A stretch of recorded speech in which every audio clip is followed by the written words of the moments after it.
My name is Ash, and I have embarked on a solitary journey to become a Pokemon master. Yet, this world is no longer the one I once knew. Sadashi, congratulations on wrapping up. These two are the newcomers who will take your place.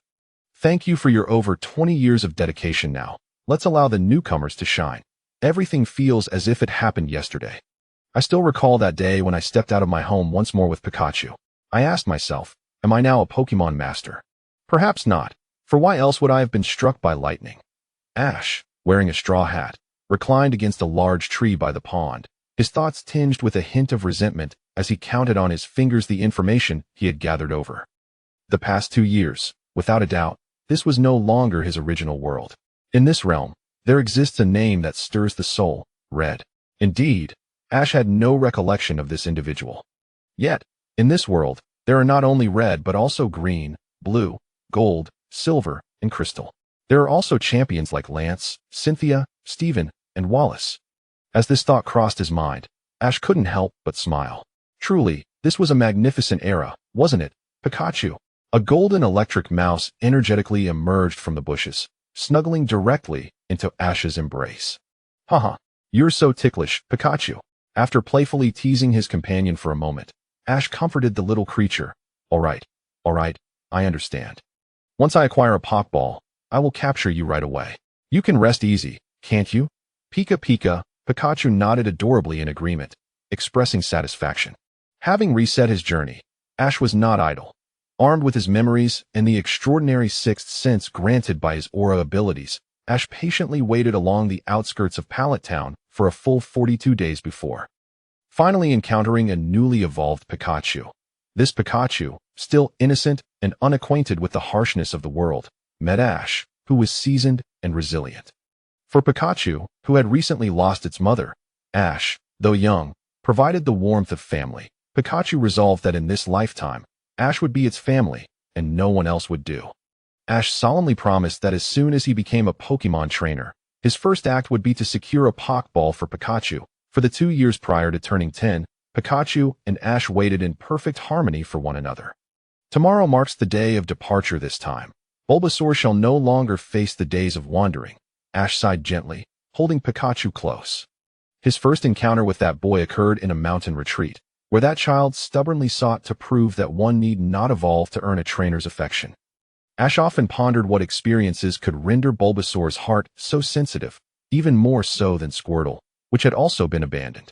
It was not until later, after awakening his aura abilities, that Ash and Bulbasaur engaged in a heartfelt conversation. To his astonishment, Ash discovered that Bulbasaur had once lived at Professor Oak's lab and was likely among the second batch of Pokemon chosen to embark on their journey. During their initial travels, that trainer had faced a rookie's wall, and the previously undefeated Bulbasaur lost in a match. The trainer, in a fit of stubbornness, believed Bulbasaur had not exerted enough effort and cruelly abandoned the injured creature in the forest, where it was ultimately rescued by a girl named Kiku from the retreat. This experience left a thorn in Bulbasaur's heart, leading it to test Ash's affection by refusing to evolve, even as Ash showered it with love. To be fair, Ash's original companions Bulbasaur, Squirtle, and Charizard each possessed the potential to reach the pinnacle of competitions. Yet, due to Ash's immaturity and shortcomings in training methods, only Pikachu persevered to the stage of the Master Tournament. Now that he had a second chance, Ash resolved to approach his journey with a new perspective, determined to effortlessly overcome his rivals. With diligent training and a formidable team, he was no longer the naive boy he once was. As Ash envisioned the future, a faint smile of hope graced his face, reaching towards the heavens. Pikachu joyfully shook its head, perching atop Ash's head. As the sun set and the evening breeze blew, Ash inhaled the scent of smoke wafting through the air, running blissfully along the country path. With gratitude in his heart, he aimed to retrace his steps, leaving behind no regrets and ensuring his companions did not squander their prime, transforming past experiences into sweet memories. In a charming 2-story house adorned with blooming flowers, his mother, Hanako, donned a pink knitted sweater as she tended to the plants in front of their home. Hee. Thanks for your help, Mom, Ash chuckled, shyly scratching his head. Due to the convergence of timelines, he would no longer have a home-cooked meal awaiting him. Although he felt a twinge of regret, He believed that the steady and composed gym leader Brock was quite handsome as well. Therefore, he would learn to be self-sufficient, ensuring he had plenty to eat. Since the age of 8, Ash had been learning to cook for himself, and in the future, he would not only care for himself, but would also look after that silly friend who had kissed him. In the kitchen, Hanako patiently guided Ash as he heated the oil in a pan. That's right, slowly fry the fish until it turns golden brown, and once it has set, drizzle the sauce over it. Brown sugar, salt, oyster sauce, ketchup, apple sauce, white vinegar. Ash meticulously prepared a sweet and sour sauce, the enticing aroma drawing Pikachu's attention as it perked its ears and peered toward the kitchen. As he completed the plating, Hanako squinted her eyes in delight. My son's fish is simply delicious. I wonder which lucky girl will get to enjoy this in the future. Ash shook his head with a light laugh. You know who, right? The mother and son shared a warm interaction as they made their way to the dining table, where Pikachu eagerly sat with its little bowl. Ash served his mother and Pikachu, nodding with a smile. All right, everyone, dig in. Oh, Pika!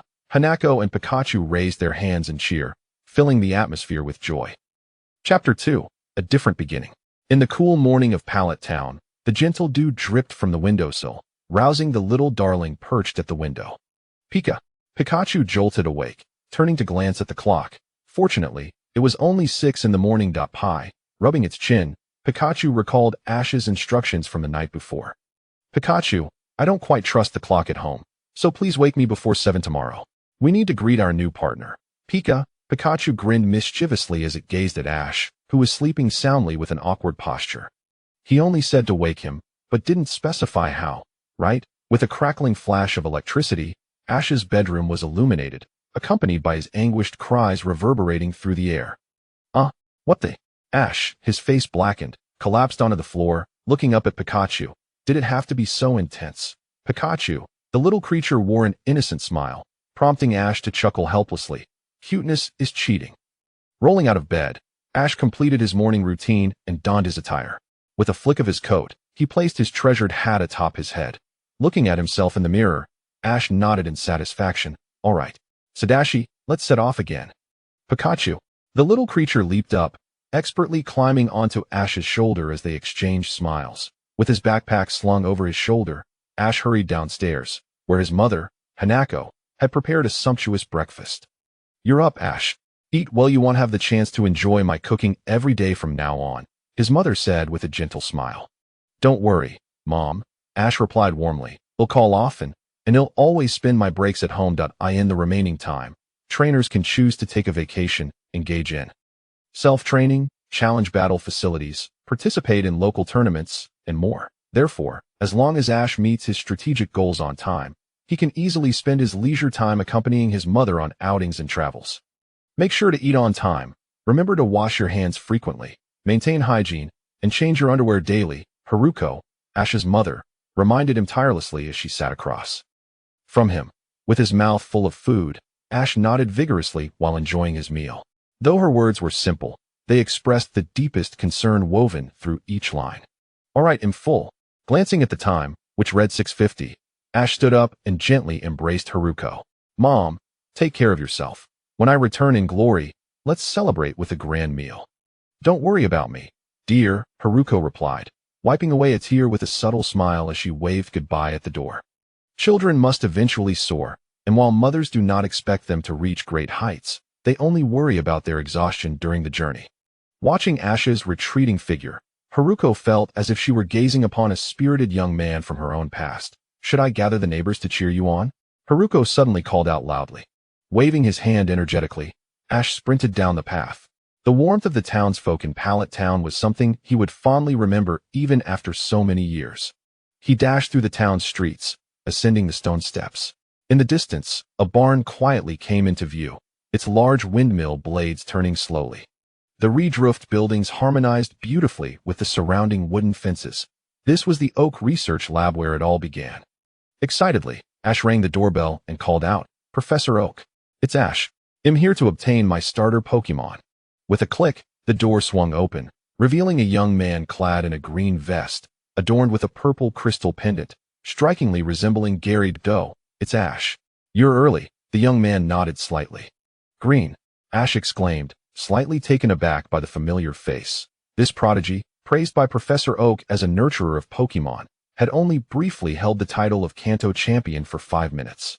Yet, he was an extraordinary figure who overshadowed an entire era. A gym leader, a champion, a nurturer, and a scholar, he epitomized the wisdom embedded in the Oak family name. All right, goodbye, Green. Ash bid farewell, eagerly pushing the door open to enter. Hey, Ash has arrived. Gary called from the sofa, engrossed in a notebook. The cover indicated it was a breeding journal for Squirtle, signed by Oak Green. Yeah, I'm here, Gary, Ash nodded, their camaraderie devoid of formality. Especially since the timeline shifted when Ash turned 8, their bond had deepened significantly. After all, they were not just close friends, but also equally matched rivals, fostering a rapidly advancing friendship. Look, this is the breeding journal for Squirtle by the Nurturer. Aren't you envious? Gary teased, raising his eyebrows at Ash. You've revealed your choice. I'll just pick Bulbasaur and crush you, Ash retorted with a grin. Ahem, I just got the journal. Let me train for 2 months first. Gary quickly backtracked. Ash shrugged. All right, I'll give you some face. Where's the professor? He's upstairs, you can go right in, Gary replied casually, standing up. I need to tidy up and prepare to leave. Remember not to drive, Ash reminded him. Got it. You nag. Gary waved his hand dismissively as he walked to his room. Shaking his head in exasperation, Ash muttered, You should appreciate the concern. Walking is for your own good. Ascending the stairs, Ash gently pushed open the door to the lab. The flame of the alcohol lamp flickered quietly as Professor Oak focused intently at the experiment table. Beep beep beep. 3 minutes had passed. Professor Oak exclaimed, It's time, the golden tasting period for instant noodles. Amused, Ash remarked, Spicy beef flavor. Ah, a connoisseur. Professor Oak turned around with a flask in hand, only to discover Ash smiling at the doorway. Ahem, Ash, you're quite early today, Professor Oak said, almost choking in surprise. Professor, does cooking instant noodles in a flask make them taste better? Ash inquired curiously. That's my secret recipe, I won't tell you, Professor Oak replied, puffing up his chest proudly. Ash decided not to burst the bubble of the old child, stepping into the lab and bowing respectfully. Professor, please give me my starter Pokemon. Chapter 3, Bulbasaur and Pidgey. Approaching the Pokemon storage platform, Professor Oak pressed the release button, and the glass cover lifted. 3 Pokeballs were arranged in a triangular formation, the Water-type Squirtle, the Fire-type Charmander, and the Grass-type Bulbasaur. Pokemon are truly marvelous creatures. We refer to them as sprites, Pokemon, or wondrous creatures. In any case, there are many mysteries about them that await our exploration, Professor Oak mused softly. However, one thing is certain. They will become wonderful companions to humanity. Now, choose your favorite partner and set forth to become a Pokemon master. Without hesitation, Ash placed his hand on Bulbasaur's Pokeball. It's decided, Bulbasaur. He lifted the Pokeball, holding it close to his heart, whispering softly. Seeing Ash's choice, Professor Oak smiled in satisfaction. So you've chosen the same Pokemon as I did. Now, here are 5 empty Pokeballs and a Pokédex. Ash, you can begin your adventure, Professor Oak said, presenting the prepared equipment with earnestness. Pika. Seeing the empty Pokeballs, Pikachu became excited immediately. Thank you, Professor. Nodding gratefully, Ash took an empty Pokeball and cradled Pikachu in his arms. Once you enter, there's no turning back. Pikachu, are you ready to travel with me? Ash asked earnestly, gazing into Pikachu's eyes. Pikachu. The little creature smiled sweetly and decisively tapped the Pokeball's switch with its tail. With a soft pop, the Pokeball opened, and Pikachu transformed into a red light, being drawn inside. Click. The Pokeball locked successfully, officially branding Pikachu as Ash's partner. Professor, I'm off now. With newfound equipment, Ash was eager to embark on his journey. Professor Oak nodded. Safe travels. I hope you will make Pallet Town proud. I'm setting off. Pikachu, perched on Ash's shoulder, expressed its anticipation. The world was vast, and it yearned to accompany Ash on his adventures. Unfolding the map he had purchased earlier, Ash studied it intently. The travel route required careful planning. Under the banyan tree to the west of the town was where he first encountered Pidgey, and there awaited a significant guest. Pikachu, here we go. Pika, the young trainer, with Pikachu on his back, sprinted along the winding concrete path of the town. Climbing a hill and stepping onto the lush green fields adorned with flowers, Ash found himself before a magnificent banyan tree. Beyond it lay the verdant Tohoku forest, is well known. Tohoku Forest often refreshes with incredible Pokemon. Legendary Pokemon such as Mew, Moltres, and Ho-Oh frequently wander through the novice village. Let us commend the fierce warriors of this world. Red. After the audacious solo infiltration of the Rocket Team's headquarters, the once dominant Rocket Team in Kanto was entirely relegated to underground operations. The perilous nature of the Tokiwa Forest diminished significantly. This world has never been devoid of heroes. All right, let us lie in wait here, Ash said as he settled beneath a tree, placing his backpack beside him. Hey there, little bro. Ash grinned widely. Thunderbolt. Crack. A bolt of lightning struck the ground, causing Rattata to flee in haste. With amusement, Ash exchanged a high five with Pikachu. Well done. Trying to steal our rations, were you? You scared him off. Pika Pika, Pikachu nodded in agreement. However, the thief has already been here, and the main event should be arriving soon, Ash remarked, gazing up towards the sky. Whoosh! A striking silhouette descended from above, igniting Ash's excitement as he retrieved his Pokédex. Ding! Pidgeotto, the bird of prey Pokemon. Unlike Pidgey, Pidgeotto exhibits a higher level of aggression. What a lackluster description, Ash scoffed, pulling out a Pokeball.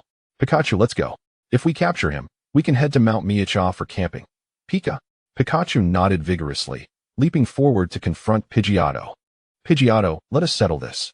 Ash formally challenged. Pidge. Pidgeotto flapped its wings and soared skyward. The familiar thrill surged through Ash. This flight path was predictably straightforward. Pikachu, unleash Thunderbolt. Ash commanded, gesturing with a flourish. Pikachu leapt into action, its tiny fists clenched, channeling a surge of electricity. A massive bolt of lightning shot toward the heavens, perfectly predicting Pidgeotto's trajectory and striking true. Pidge. Sparks erupted from Pidgeotto, its form momentarily faltering in pain. With a Pokeball in hand, Ash hurled it with conviction. Go, Monstar Ball, swish. The Pokeball arced gracefully through the air, achieving a perfect hit. Boom.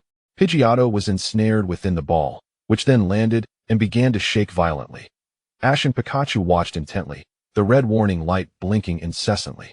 Buzz, buzz, click. The sound of the lock engaging echoed as the Pokeball settled into silence. Ash snatched it up, jubilant. Pidgeotto, we got you. Pika Pika. Pikachu raised its hand in a victory pose alongside Ash. Thunder rumbled ominously in the distance, dark clouds enveloping the forest. Ash smacked his lips. After the storm comes the rainbow. Pikachu, let's find shelter from the rain. Pikachu nodded, hopping onto Ash's shoulder. Seizing the moment before the downpour commenced, Ash sprinted swiftly, finding a shallow cave at the forest's edge. He grabbed a dead branch from the side of the path and took refuge inside with Pikachu. The rain began to patter down, and Ash propped his backpack behind him, utilizing Pikachu's sparks to ignite a small fire. Outside, a curtain of rain fell, while inside the cave, Ash and Pikachu nestled around the warmth of the fire. All right, it's time to invite our new companions into the chat, Ash said with a smile, retrieving another Pokeball. Come forth, Pidgeotto and Bulbasaur. Bulba. With a sweet, innocent smile, Bulbasaur looked curiously at Ash, its admiration evident. Pidgeotto stepped forward obediently, spreading its wings to shield Ash from the storm. Chapter 4. The rainbow after the rain, sunshine always follows the storm.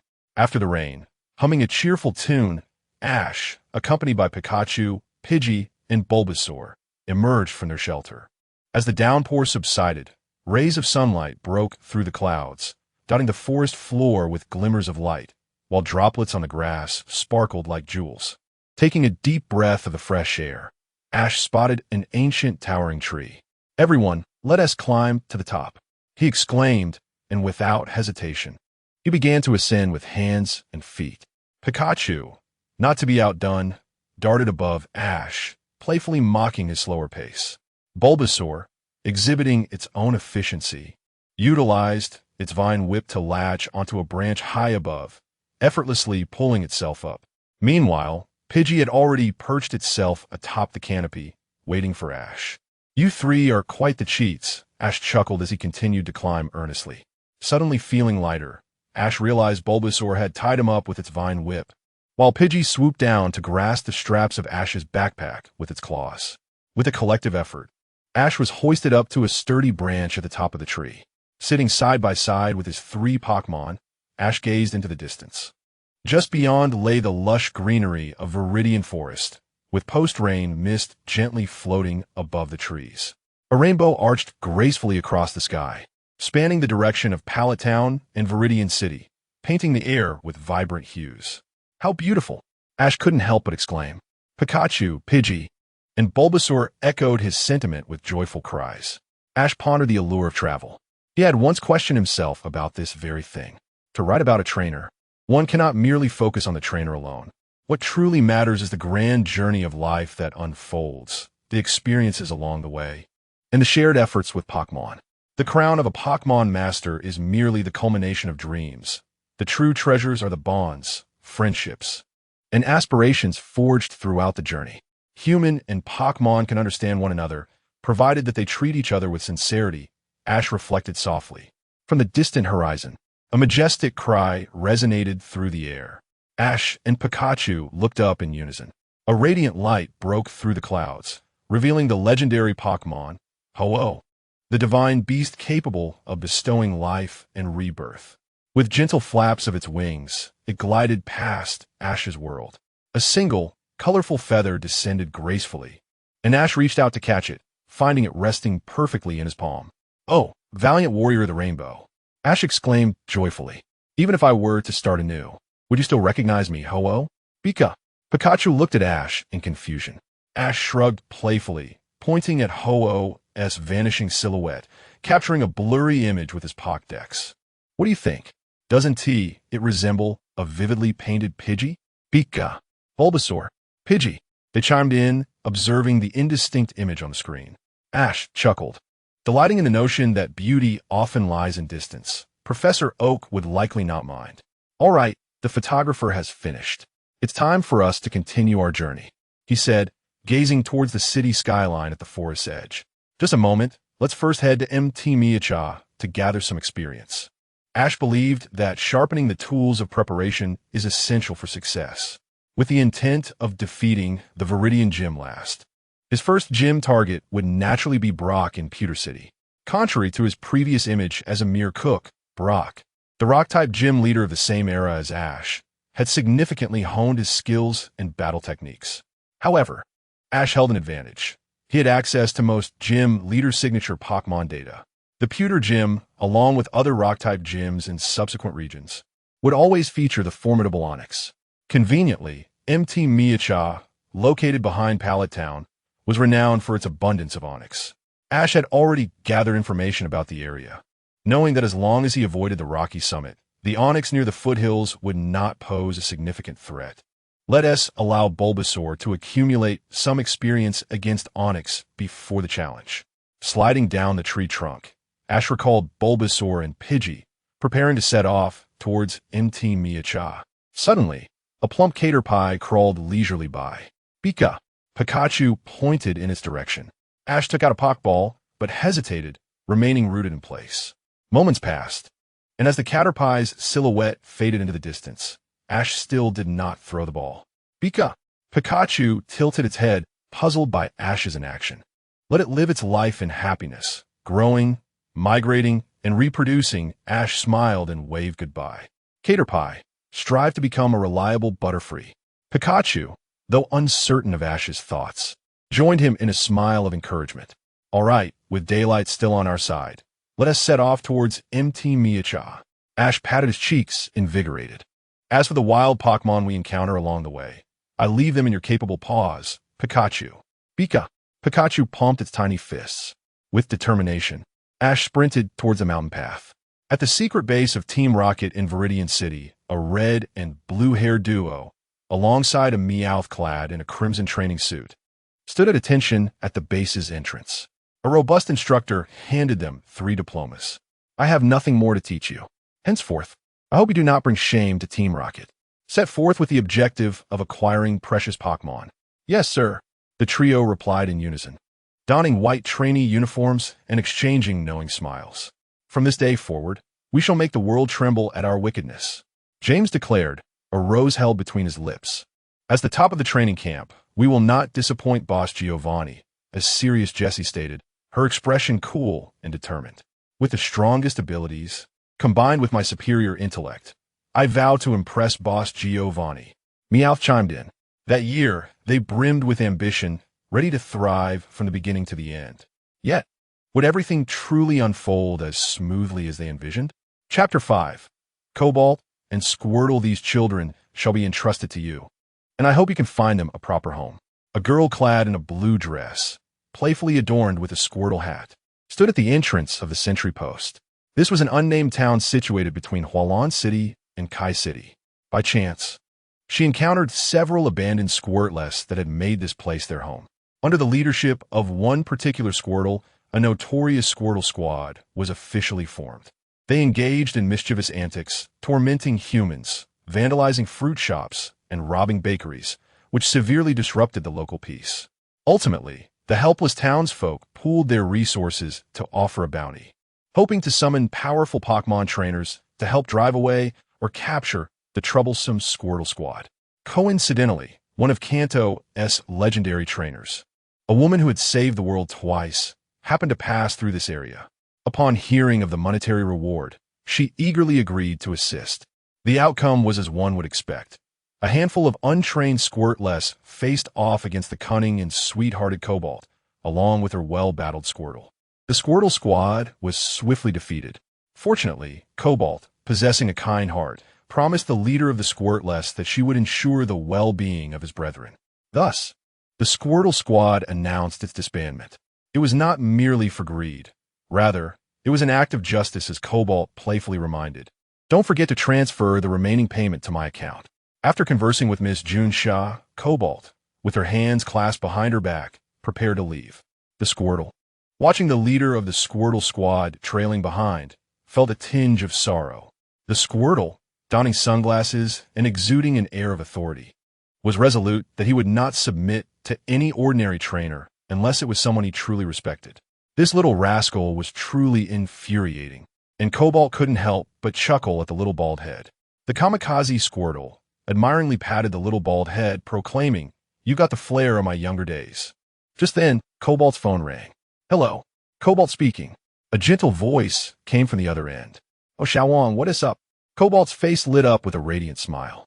She held a fondness for this girl, a rumored girlfriend of the battle-hardened Arno, who always managed to fluster her.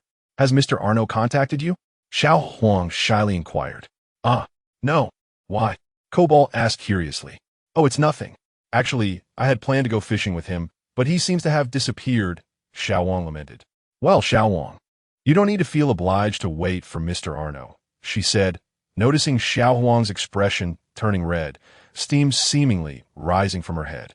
Embracing her penchant for mischief, Cobalt quickly dialed Kingolf. "Hey, you big fool.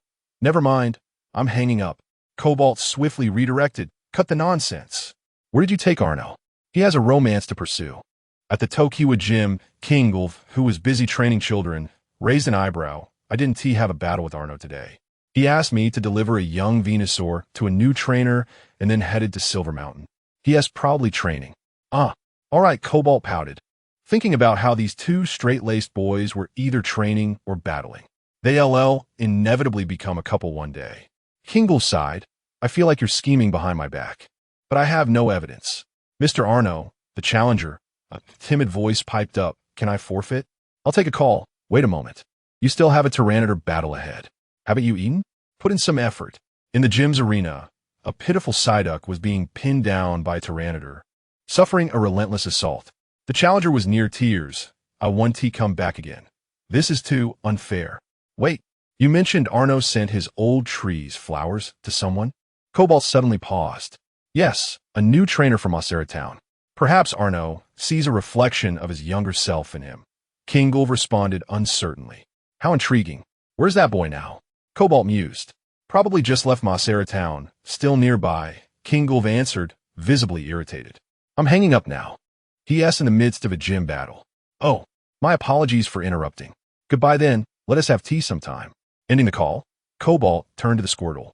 "Young lad, a trainer whom even Arno admires is certainly not overlooked, is he?" The Squirtle tilted its head. "Who? You'll find out when we arrive." Cobalt gestured for the Squirtle to hop onto her Squirtle's back, pointing skyward. "Squirtle, let us fly." With a powerful spray from its water cannons, the Squirtle soared skyward, Whoa, the Squirtle is flying. It's truly an extraordinary sight. Cobalt's laughter echoed far and wide as they headed towards Mossera Town. Taking advantage of the refreshing weather after the rain, Ash sprinted forward, traversing mountains and valleys with ease. A certain girl from a parallel universe once remarked about Ash. This person's agility surpasses even that of a monkey. Hey, Pikachu, look! A caterpie ahead. Ash suddenly brightened up. Pika! Pikachu leapt forward, unleashing a bolt of lightning. The caterpie, merely passing by, rolled its eyes and collapsed, frothing at the mouth by the roadside. Apologies. I'm in a hurry. Wish you happiness. Ash seamlessly caught Pikachu and continued to sprint. As the vegetation around them grew shorter, Ash halted at the foot of Mount Miacha. The mountain path is right before us. Based on my terrain analysis, we should soon encounter some Geodudes or similar Pokemon. Ash smiled. Pikachu, let's take a break and switch. Pika. Pikachu raised its small paw, signaling its understanding. I choose you, Bulbasaur. Ash released Bulbasaur, eagerly gazing at the rocky slopes above. Geodudes and Onyxes, here I come. Just then, around the bend of the mountain path, an elderly woman hunched over appeared before Ash. Ash paused. Granny, you're not the child-eating tiger lady, are you? The old woman's lips twitched. Ahem, I'm merely a poor, lost old lady. Chapter 6. My expertise lies in assisting others across the street, young man. You possess a truly kind heart. On the winding paths of Myakashin, Xiaoji carried a delicate old woman on his back, his footsteps light and swift as he ascended towards the mountainside. Ah, what a charming young lad you are. The old woman chuckled, her eyes narrowing in delight. Pikachu, ever the skeptic, sniffed at the old woman, puzzled by the scent of gardenias wafting around her. Was she wearing the number 5 series of stinky flower perfume? Here we are, the old woman exclaimed as they passed a steep cliff. She patted Xiaoji's shoulder with a firm hand. Hold tight, she instructed, adjusting his hold on her legs. Xiaoji carefully set her down on a rock behind him. Young man, be careful, the old woman chided, her cheeks tinged with a slight blush. Hee, dear grandmother, that seems a bit unreasonable. If I'm carrying you, of course I must hold on tightly. It would be quite remiss of me to let you fall, Xiaoji shrugged. Pikachu nodded in agreement from the side. All right then. Please help me rescue my Squirtle. The old woman pointed to a small ledge on the cliff. A Squirtle was trembling, clutching a twig as it perched precariously above. That's quite dangerous, Xiaoji exclaimed, unable to hide his concern. Chuckling, he added, Dear lady, might you demonstrate how you intend to get Squirtle down? Huh? I don't quite understand what you're saying, the old woman replied, her gaze shifting nervously to the side. Xiaoji crossed his arms, smiling at her. Firstly, Myakashin is characterized by its rocky terrain. It's highly improbable for a Squirtle to scale such a height unaided. Secondly, the road from the nearest town to Myakashin is quite winding. How would an elderly lady appear here without reason? Lastly, your skin is as smooth as silk. And you were number 5 stinky flower perfume? Oh dear, you're sharper than I anticipated, a girl chimed in, wiping her face as a creature resembling a blob emerged. It was none other than Bylon, having transformed her appearance using a ditto. With her long brown hair and striking blue eyes, her true identity was unmistakable. Ah, Bylon, a local celebrity of Jinshin Town, Xiaoji smirked. Though you don't reside there, tales of you abound throughout the town. Hee. It seems I've made quite a name for myself in Jinshin Town, Bylon teased, sticking out her tongue. Indeed, you, along with Chi Hong and Qing LV, are legendary trainers hailing from Jinshin Town, well known to all. However, you may be even more famous, Xiaoji noted. After all, the local supermarket and pharmacy have your posters warning customers to guard their wallets when they see you. How outrageous. That's a bit excessive, don't you think? Pure slander, Bylon exclaimed, hands on her hips. Could you please return my wallet when making such accusations? Xiaoji chuckled, pointing at Bylon's back. Wait, when did I take your Pikachu wallet? Bylon asked, scratching her head awkwardly. My apologies, it's just a habit. Xiaoji grinned. I am Sidoxi. Xiaoji from Jinshin Town. My goal is to become a Pokemon Master, the world's greatest Pokemon trainer. I am Bylon. Pleased to make your acquaintance. She replied with a playful smile, winking at Xiaoji. However, to become the best in the world, you may need to defeat Chi Hong first, she added. Xiaoji hesitated for a moment, but then smiled confidently. I will. It just requires time. Such ambition. Bailan praised, giving a thumbs up. I'm curious to see Qihong's reaction when he's finally defeated. I wonder if it'll be reminiscent of the time Qing LV was toppled on the Indigo Plateau. Listening to her, Xiaoji felt a cold sweat trickle down his back. Bailan had a rather mischievous side. At that moment, a loud Squirtle cry echoed above them. Hey, can we chat later? It's really high up here and a bit chilly. The little creature exclaimed, donning its sunglasses. I'm sorry. I forgot about you. Bailan gasped, preparing to use Jigglypuff to catch Squirtle. However, the little creature leaped too energetically, causing the ground beneath it to give way. With a cascade of rocks, Squirtle tumbled down, and in a split second, Xiaoji's reflexes kicked in. He lunged forward, catching the little Pokemon just in time. With a splash, Xiaoji rolled down the mountain path several times before finally coming to a halt. Pikachu rushed to Xiaoji's side. Xiaoji, are you all right? Bailan called out, following closely. Cough, cough. I'm fine, Xiaoji replied, lifting the little creature in his arms. Squirtle, are you okay? Squirtle. It nodded, removing its sunglasses to reveal its big, watery eyes before snuggling against Xiaoji. It feels cool and smooth. Quite nice, Xiaoji remarked with a smile. You nearly scared me to death. You've got some skills, Bailan acknowledged, observing the embrace between Xiaoji and Squirtle. So, little one, are you satisfied? Squirtle. It nodded vigorously, knowing that it had found a true friend in Xiaoji. What do you mean? Xiaoji asked, scratching his head in confusion. Silly boy. You're in for a treat. Bailan laughed. This Squirtle isn't mine. It was abandoned and wandering in another town. I promised to help it find a worthy trainer, and now it has chosen you. Upon hearing this, Xiaoji was taken aback, then smiled with understanding. So, destined companions will always find their way to each other, no matter how the world changes? What do you mean? Bailan asked, bewildered. Nothing, just a thought. Xiaoji grinned. Squirtle, come with me from now on. Squirtle. It joyfully nodded, waving at Pikachu beside them. Taking out a Pokeball, Xiaoji captured Squirtle in the presence of Bailan. With renewed determination, he took another step toward his goal. After completing her task, Bailan bid farewell to Xiaoji. As she watched him walk away, a glimmer of light danced in her eyes. The path to the strongest throne is fraught with challenges. How far will you go? Chapter 7. The completion of the electric net at the foot of Mount Mayachacha, a simple inflatable tent was pitched at the entrance of a cave. Outside the tent lay the remnants of extinguished campfire and a travel pot. Ash yawned widely, as did the tousled-haired young trainer and Pikachu, who crawled out of the tent together. Following them were Bulbasaur, Squirtle, and Pidgey. Well, they were still adorable little creatures, and it was no trouble for them to huddle together while sleeping. Observing the crooked tent, Ash sighed, realizing that it would be wiser for everyone to rest inside their Pokeballs in the future.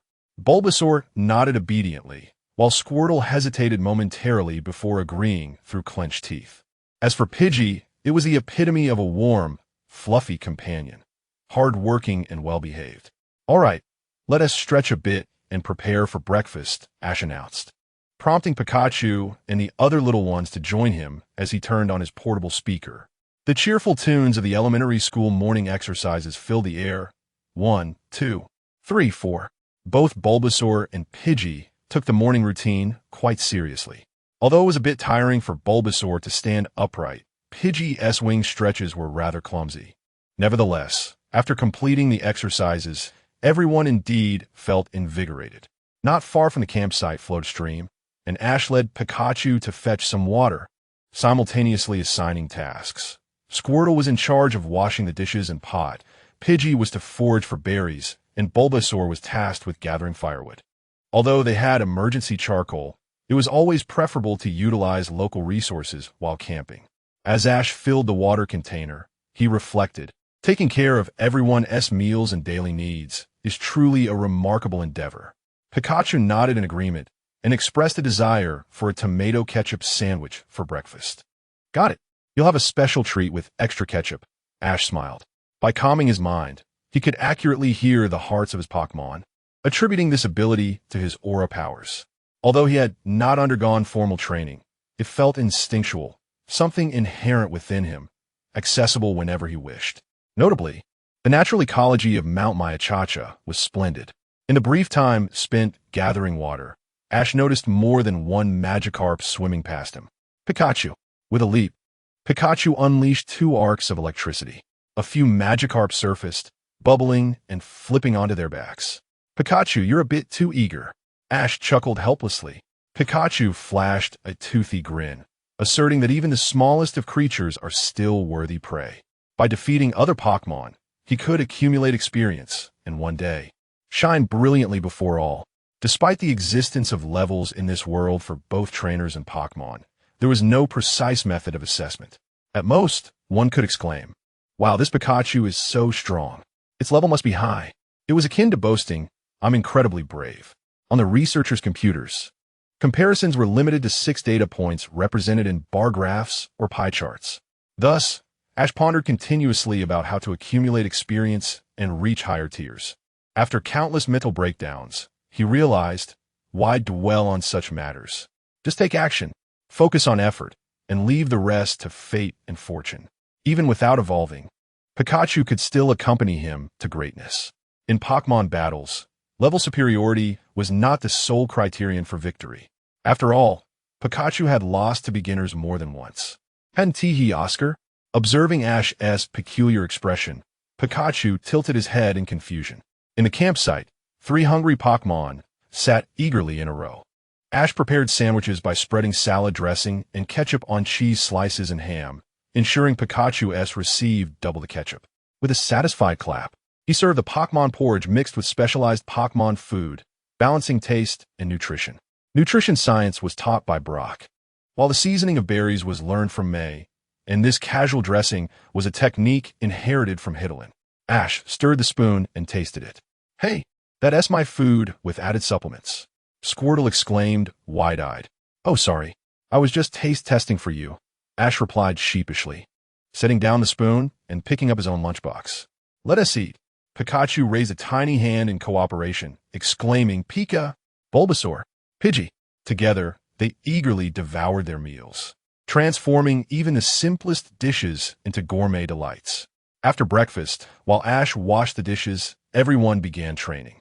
Squirtle and Bulbasaur teamed up, searching every rocky nook under Pidgey's aerial support.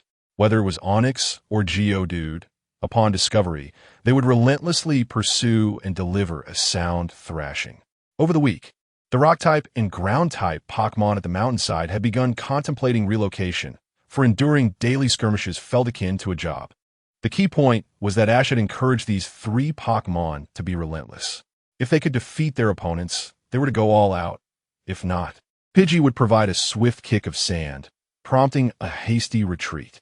This reflected a strategy of advancing when the enemy withdrew, harassing when they were stationary, attacking when they were fatigued, and teasing when pursued. In this rigorous training, Bulbasaur and Squirtle made tremendous progress. Now, when faced with an Onix, their first reaction was not run, but rather, let us think of a strategy to take it down. Indeed, in addition to practicing speed through running, Pikachu's daily task was to create a jump rope using electricity. However, both Thunderbolt and Thunder required a substantial reserve of power. "I'll figure out a way to recharge you later, but for now, you must diversify your skill set," Ash contemplated. Ultimately, he decided on a direct approach, to have Pikachu attempt the Electric Net skill. As one of Pikachu's advanced abilities, it could reduce an opponent's speed and possessed considerable power. Ash was confident in teaching this skill, certain that the jump rope training method would yield results. After a week of practice, it was time to assess the outcomes. Spotting a Caterpie peeking from the tent's edge, Ash smirked, "You little rascal. Daring to sneak around our campsite, you must be dealt with." Pikachu, with electricity crackling from its cheeks, stepped forward. Adjusting his cap, Ash commanded with authority, "Pikachu, use Electric Net." Pika! A brilliant sphere of electricity burst forth from Pikachu's tail, exploding in midair. The pure electric net ensnared the Caterpie tightly. The Caterpie, overwhelmed by the electric shock, fainted instantly. With a triumphant leap, Pikachu and Ash exchanged a high five. "Ha ha! It's done. The electric net is perfected." Ash gazed towards the distant city, declaring, "Let us descend." Chapter 8. Arrival at Tokiwa City. Upon reaching the Tokiwa City Pokemon Center, two trainers were engaged in an exhilarating battle on the adjacent sports field. "Dodo, unleash your furious attack," commanded the boy, adorned with a headband, directing his Pokemon.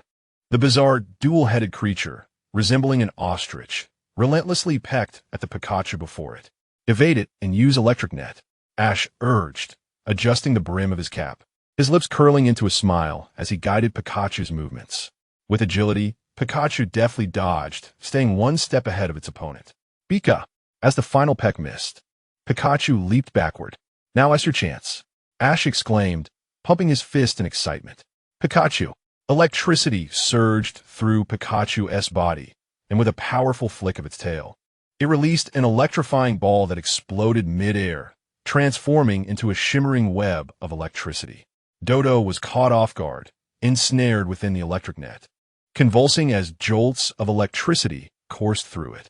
With a pained cry, Dodo collapsed to the ground. "Well done," Ash cheered, leaping into the arena to embrace Pikachu as it bounded toward him. "Let us battle again next time," Ash said with a smile, extending his hand for a handshake with his opponent. Nonchalantly stuffing the winnings into his pocket, Ash affectionately rubbed Pikachu's cheek and glanced around at the onlookers. "I'd like to challenge you." A boy, similar in age to Ash, stepped forward from the crowd. Ash politely introduced himself. "I'm Ash from Pallet Town. Please guide me." "I'm Jimu from Nibby City. Pleased to make your acquaintance," the boy replied, sporting a grin reminiscent of a Meowth, his green, tousled hair contrasting with Ash's. "Shall we go for a one-on-one match, following street rules? Let us flip a coin to see who goes first." Ash produced a coin. "No need for such formalities. I'll let you have the first move." "My Pokemon is this." Jimmo confidently presented his Pokeball.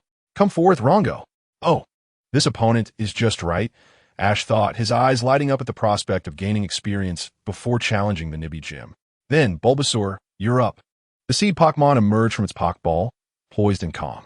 "We'll let you go first." As a courtesy, Ash maintained his adherence to the rules. "Bulbasaur, prepare yourself." "Bulba." The seed Pokemon crouched low to the ground, its body tense, ready to react. "I shall not hold back." "Rongo, use Rock Slide," Jimmo called, launching an aggressive strike. With a mighty heave, Rongo raised its robust arms, forming a massive boulder in midair, which then plummeted swiftly toward Bulbasaur's head. Impressive power, but too slow. Ash confidently waved his hand. "Bulbasaur, dodge it and follow up with Leaf Tornado." Bulba, with a sudden leap to the side, Bulbasaur evaded the incoming boulder effortlessly. In the next instant, two gusts of wind, accompanied by razor-sharp leaves, spiraled through the air, hurtling towards Rongo. Ash's gaze was fixed intently on his opponent. In the face of a grass-type assault, if Jimmo chose to dodge, he would expose a vulnerability. If he did not, Ash was ready to exploit the opportunity. However, Jimmo was no novice. He opted for an offensive strategy instead. "Rongo, curl up and roll," Jimmo commanded, relying on Rongo's sturdy physique to counterattack. A glimmer of insight sparked in Ash's eyes. "Bulbasaur, use Vine Whip to alter its trajectory." Bulba. The vines intertwined in midair, propelling Rongo upward. "Oh!" Jimmo's expression shifted as panic set in. With a swift motion, a smooth seed shot from Bulbasaur's back, embedding itself into Rongo's body, rapidly rooting and sprouting long vines that ensnared Rongo securely. With a resounding crash, Rongo slammed onto the ground, producing a dull thud. "Bulbasaur, unleash Leaf Tornado." Ash's relentless attack style meant that once an opponent was struck, he would relentlessly pursue them. The razor-sharp leaves, combined with the energy sapped by the seed, struck Rongo decisively. Despite Rongo's elevated level, it succumbed, rolling its eyes back and collapsing. "I've won." Ash raised his hand in triumph. "Bulba." Bulbasaur squatted in place, repeatedly looking up, jubilantly cheering. A brilliant white light enveloped Bulbasaur, causing Ash's eyes to widen. Had the rigorous training at Mayacha Mountain, coupled with recent battles, finally led to a beautiful evolution? Within the radiant glow, Bulbasaur's form expanded, and the seed on its back unfurled into delicate petals, revealing a soft pink bud. "This is wonderful," Ash exclaimed, rushing forward to embrace what should now be Ivysaur. "Yay! Ivysaur playfully rolled around with Ash, both bursting with joy. Ivysaur, you must evolve into a mighty Venusaur. Ash encouraged, cradling Ivysaur in his arms. Bulba. Ivysaur nodded vigorously, determined to fulfill its trainer's wishes. Congratulations. Jimmu approached to shake Ash's hand before departing. Ash, satisfied with the 500 $500 in hand, nodded appreciatively at Jimmu's generous nature. Dinner is served, omelet rice and curry rice. Trainers, please proceed to the cafeteria window. Miss Joy's gentle voice echoed through the broadcast. Ash leaped up eagerly. Omelet rice. Pika. Pikachu perked up, knowing that wherever there was omelet rice, there would also be ketchup. All right, that's it for today, Pikachu. Let us go eat. Ash beckoned. Pika. Pikachu scampered up to perch on Ash's shoulder. It's time to eat. In the Pokemon Center's dining hall, Ash clasped his hands together, gazing blissfully at the 10 servings of omelet rice before him. Pikachu, clutching a full bottle of ketchup, mirrored Ash's expression. After satisfying their hunger, Ash approached the phone booth in the lobby and dialed home. It had been a week since he had left, and he figured his mother might be worried if he didn't call. Hello, this is Ash. Oh my, you finally decided to call me. Where are you? Are you taking care of yourself? On the other end, his mother, Hanako, was seen applying a facial mask, seemingly engaged in her skincare routine. I'm sorry. I was in the wilderness for the past few days and just arrived in Tokiwa City today. I'm calling you right away, Ash explained patiently. By the way, have you been in touch with Professor Oak? Hanako suddenly remembered. I imagine the professor must be eager to hear from me now. Ash chuckled, recalling the blurry photo he had sent him. Chapter 9. The samurai and Ronin of the evergreen forest. On the other end of the video call, Professor Oak's face was practically glued to the camera. Professor Oak. You seem quite energetic, Ash complimented, albeit somewhat nervously. Haha, indeed. I'm almost losing my mind. Professor Oak rubbed his temples. That photograph. Is it the one I think it is? Huh. Oh, you mean the colorful Gyarados? Ash smiled, stroking his chin. What are you talking about? Professor Oak slammed his hand on the table, exclaiming, Isn't that the legendary Ho-Oh? He held up his dossier, revealing an ancient mural. Ash examined the photo of the mural seriously and nodded decisively. That's right, it's definitely this. Why didn't you take a clearer picture? Such precious research material is all blurry. What kind of junk camera did you use? Professor Oak couldn't help but complain. His expression stiffened. Ahem. Well, that's not surprising then. Anyway, Ash, both you and Gary are in Cerulean City. Why are you still loafing around in Pewter City? You need to pick up the pace. Next time, be more careful when taking photos, especially of such valuable images. No problem, Ash replied with an okay sign, satisfied as he hung up. Now we are in the elder phone era. Touchscreen smartphones are exorbitantly priced. Having Professor Oak as a sponsor is indeed a delightful prospect. After all, firstly, the professor is wealthy. He probably doesn't even know how much he has. Secondly, if Ho-Oh is Ash's photographer, then Ash is the photographer of the legendary Pokemon.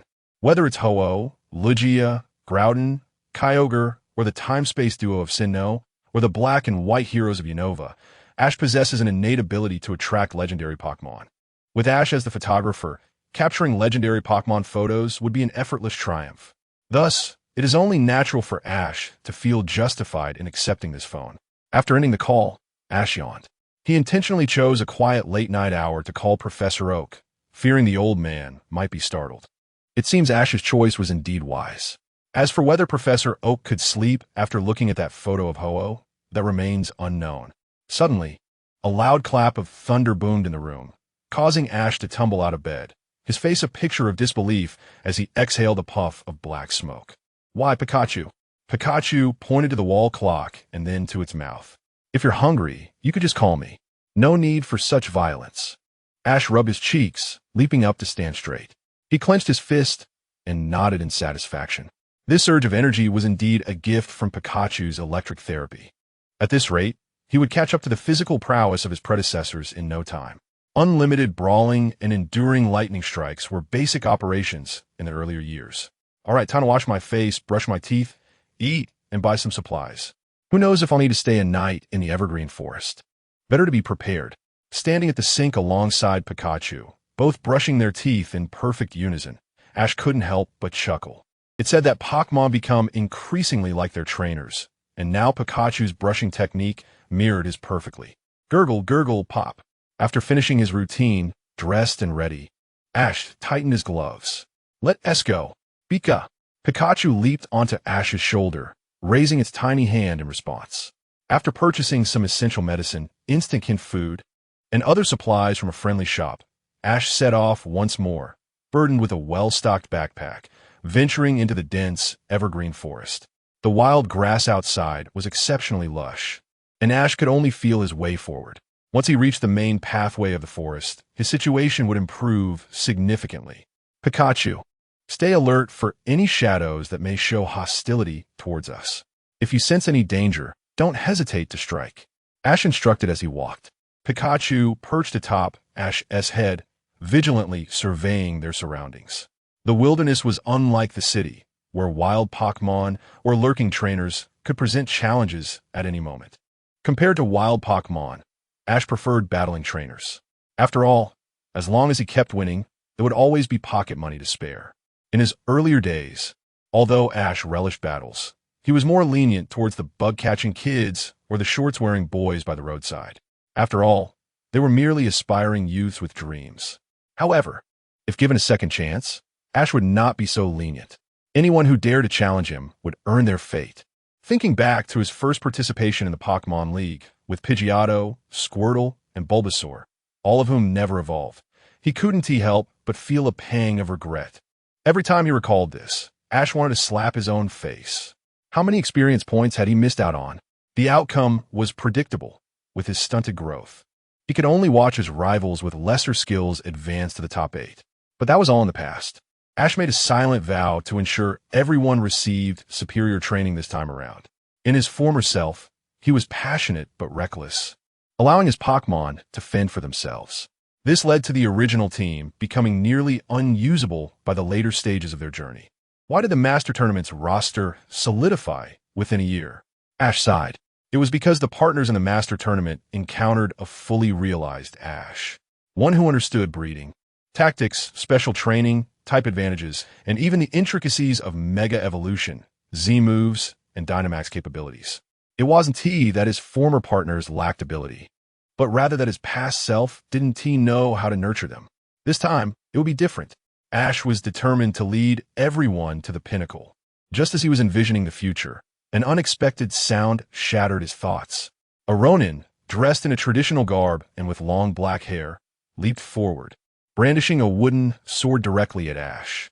Unfazed, Ash countered with a barehanded block. Smack!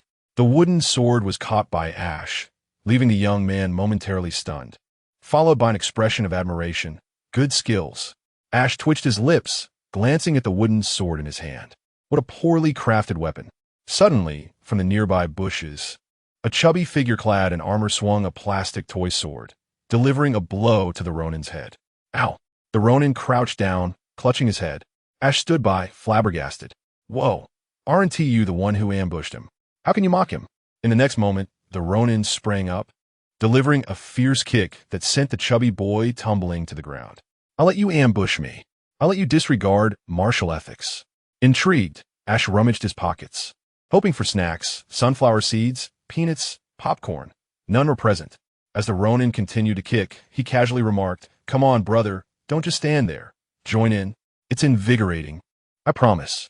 Ash shyly approached. I don't know if that's appropriate, though hesitant verbally, his body was quite honest, and he kicked the chubby boy's rear. That's what you get for being naughty. Soon, a makeshift white flag made of a plastic toy sword and white underwear was raised. Ash and the Ronin finally ceased their skirmish. The chubby boy, bruised and battered, stood up, pants in disarray, expressing resentment. I'm not playing anymore. You two are ganging up on me. Exchanging smiles, Ash and the Ronin clasped their fists in mutual respect. I am Saiz, a wandering trainer striving for the Pokemon League. I am Ash, hailing from Pallet Town, and my current aspiration is to conquer the Pokemon League. Brock, the pudgy one, timidly raises his hand. Me too. Ash and his companion exchange a glance of surprise, then roll their eyes at Brock. If you speak again, we will give you a beating. Brock, feeling aggrieved, clutches himself. You two are bullying me. Chapter 10. crossing in a nibby city go, Karakar. The boy's voice was filled with fervor as he declared, Squirtle, you are the chosen one. In a clearing within the lush forest of Jaban, Ash and the boy Zizang were engaged in a spirited battle.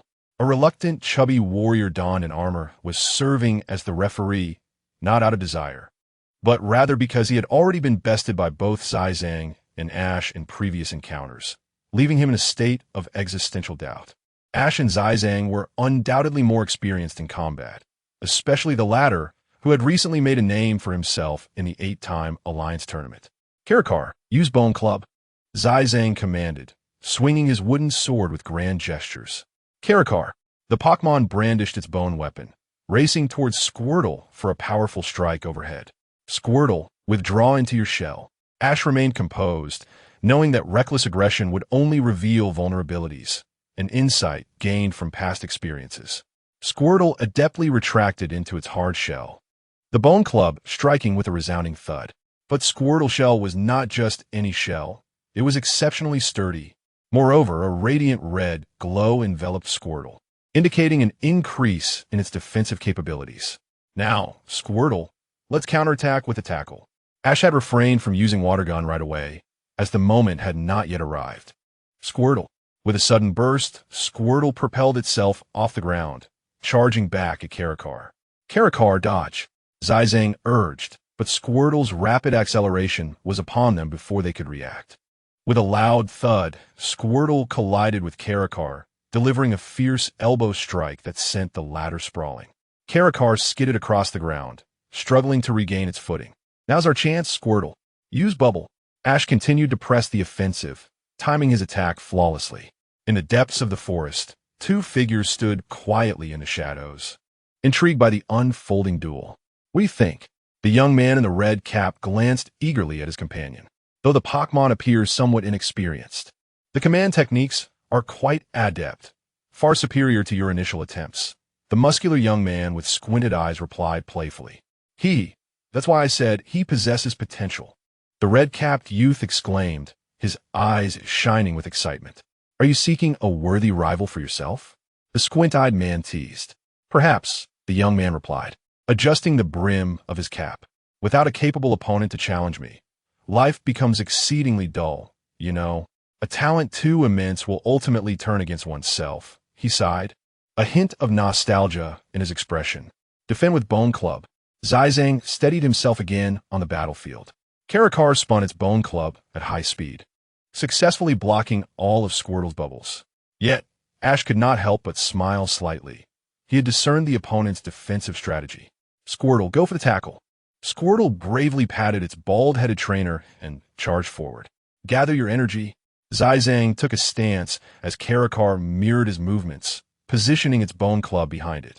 A plume of white smoke billowed from Karakar's nostrils, a white glow slowly ascending around it.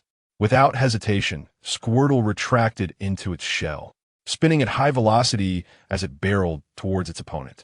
Bone Club attack, Zizang called, drawing his wooden sword. Karakar. With great force, Karakar swung its Bone Club, generating a gust of wind. In midair, Squirtle abruptly halted, extending its limbs from the shell, claws bared, and lunged at Karakar. Wow, this Squirtle is impressive, the chubby referee exclaimed in awe. The young man with squinted eyes in the forest beamed with admiration. Such a high level of intimacy. Not only does Squirtle respond quickly to commands, but it can also adapt its actions based on its own judgment. Unquestionably, it possesses substantial trust in its trainer. I did not misjudge him, but this is still insufficient, the red-capped youth stated, stepping back to mount his Charizard. Are you leaving? Not even farewell? The squint-eyed man inquired with a smile. Not yet, the young man replied, and with that, Charizard soared into the sky, transforming into a shadowy figure as it accelerated towards Silver Mountain. On the battlefield, Squirtle had pinned Karakar to the ground, restraining its hands, with Karakar's eyes wide in terror. Ash exchanged an awkward glance with Squirtle, realizing their position was rather too intimate. However, they had secured the victory. Looking at the abandoned Bone Club, Ash declared, now, let us see how you defend against this. Squirtle, Water Gun up close. Squirtle, phew. A powerful jet of water struck directly at Karakar's face. Karakar, the ground-type Pokemon, let out a startled cry, gulping down several mouthfuls of water before succumbing to unconsciousness. Ash is victorious. Zizang has lost. The chubby referee immediately raised his hand to declare. Hey, why are you punishing me for losing? The chubby boy protested, leaping up in indignation. Any objections? Zizang shot a glare at the referee. None at all, the chubby boy replied, tears of humiliation brimming in his eyes. If it weren't for my inability to defeat you two, I would never have allowed this to happen. This was the unwritten rule of street battles. Regardless of victory or defeat, once the match concluded, all were friends. A handshake and a smile sufficed for reconciliation. Ash, what are your plans next? Zizang inquired curiously. I'm heading to Nibby City to challenge the gym, Ash stated candidly. Nibby City, huh? Mr. Brock, there is quite formidable. Do you have confidence? Zizang asked with a smile. The gym battles aren't life or death struggles. I believe that as long as I approach with sincerity and humility, they won't make it difficult for me, Ash replied, grinning. Unlike street challenges, gym trainers in this world were nearly all experts specializing in various types. Competing against them could yield vast experience, serving as the fastest path for a novice's growth. After all, the responsibility of a gym was to impart wisdom about battles to aspiring challengers through the expertise of seasoned trainers. It took Ash years to realize that gym trainers didn't even employ their main Pokemon in gym battles. You haven't conquered this gym. You've merely gained the recognition of the gym leader, was a lesson he learned through experience. Well then, see you at the Quartz Plateau, Ash stated earnestly.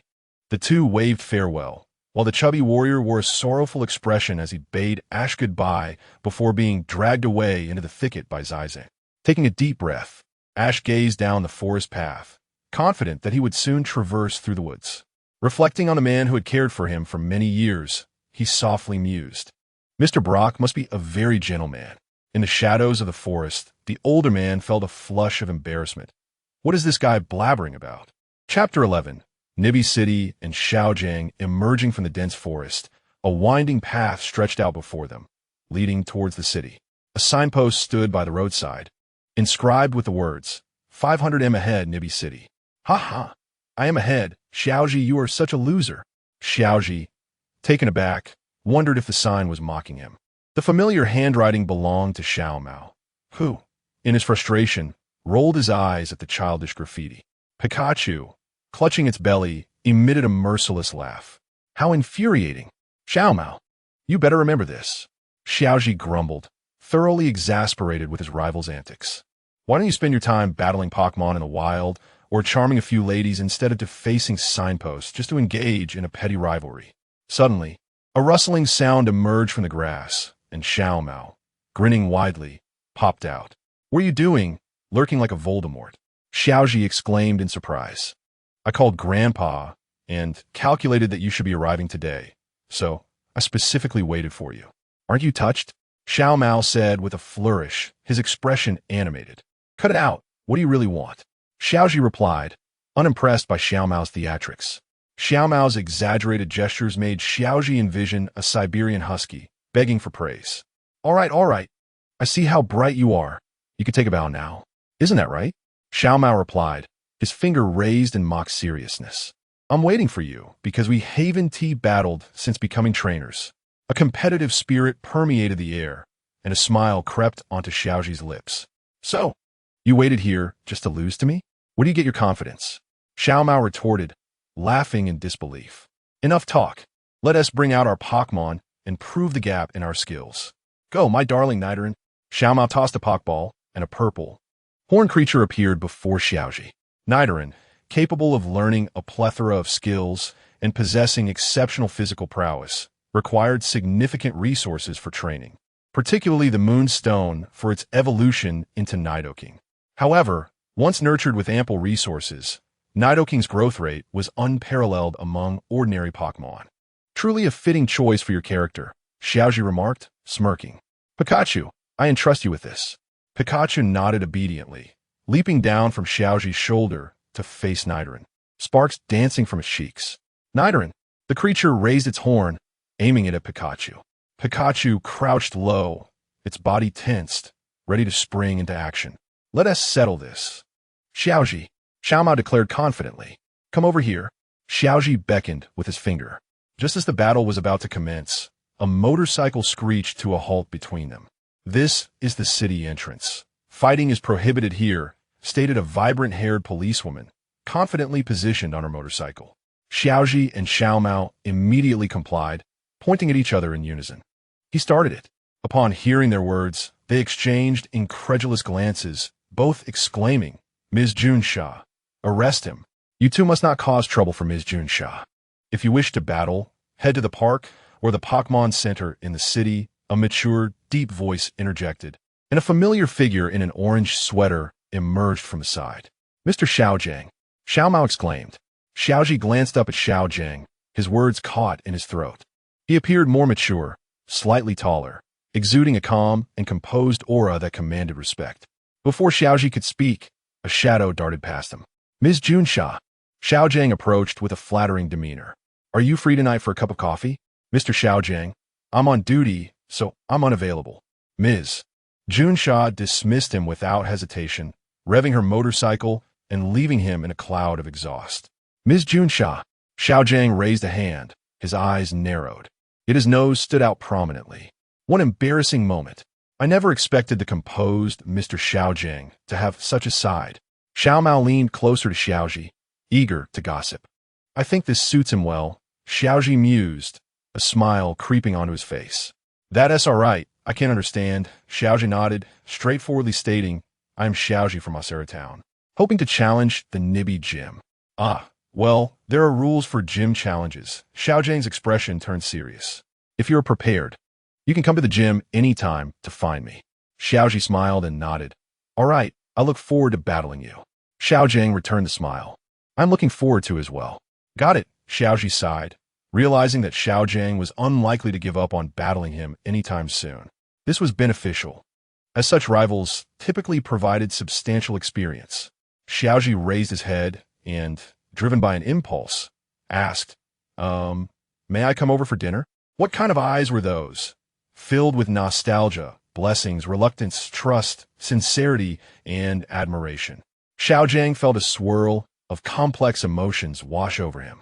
My family is quite large, but if you don't mind, you are welcome to join, he replied with a smile. Thank you, Xiaojiang. Xiaoji beamed, sprinting a few steps to catch up with him. In the glow of the setting sun, their silhouettes stretched long against the horizon. Chapter 12. Midnight charging on the outskirts of Nibby City. Nestled amidst lush greenery and blooming flowers, stands a quaint three-story house.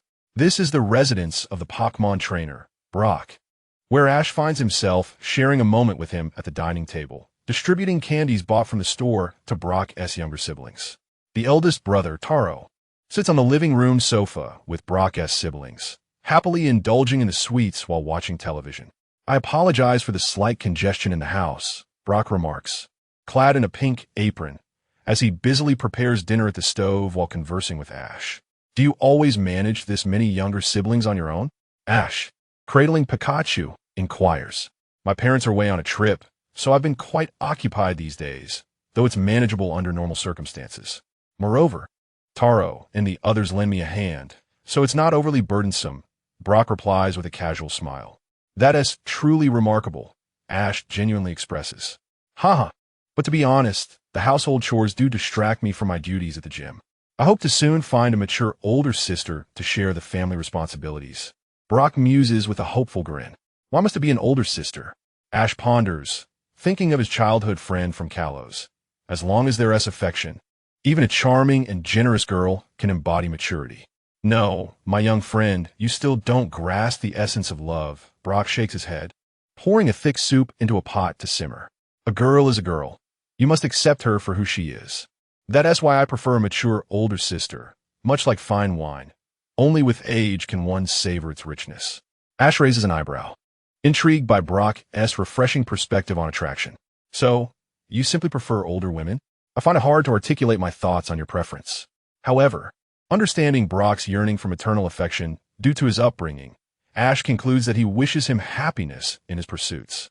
All right, everyone, wash your hands. Dinner is ready.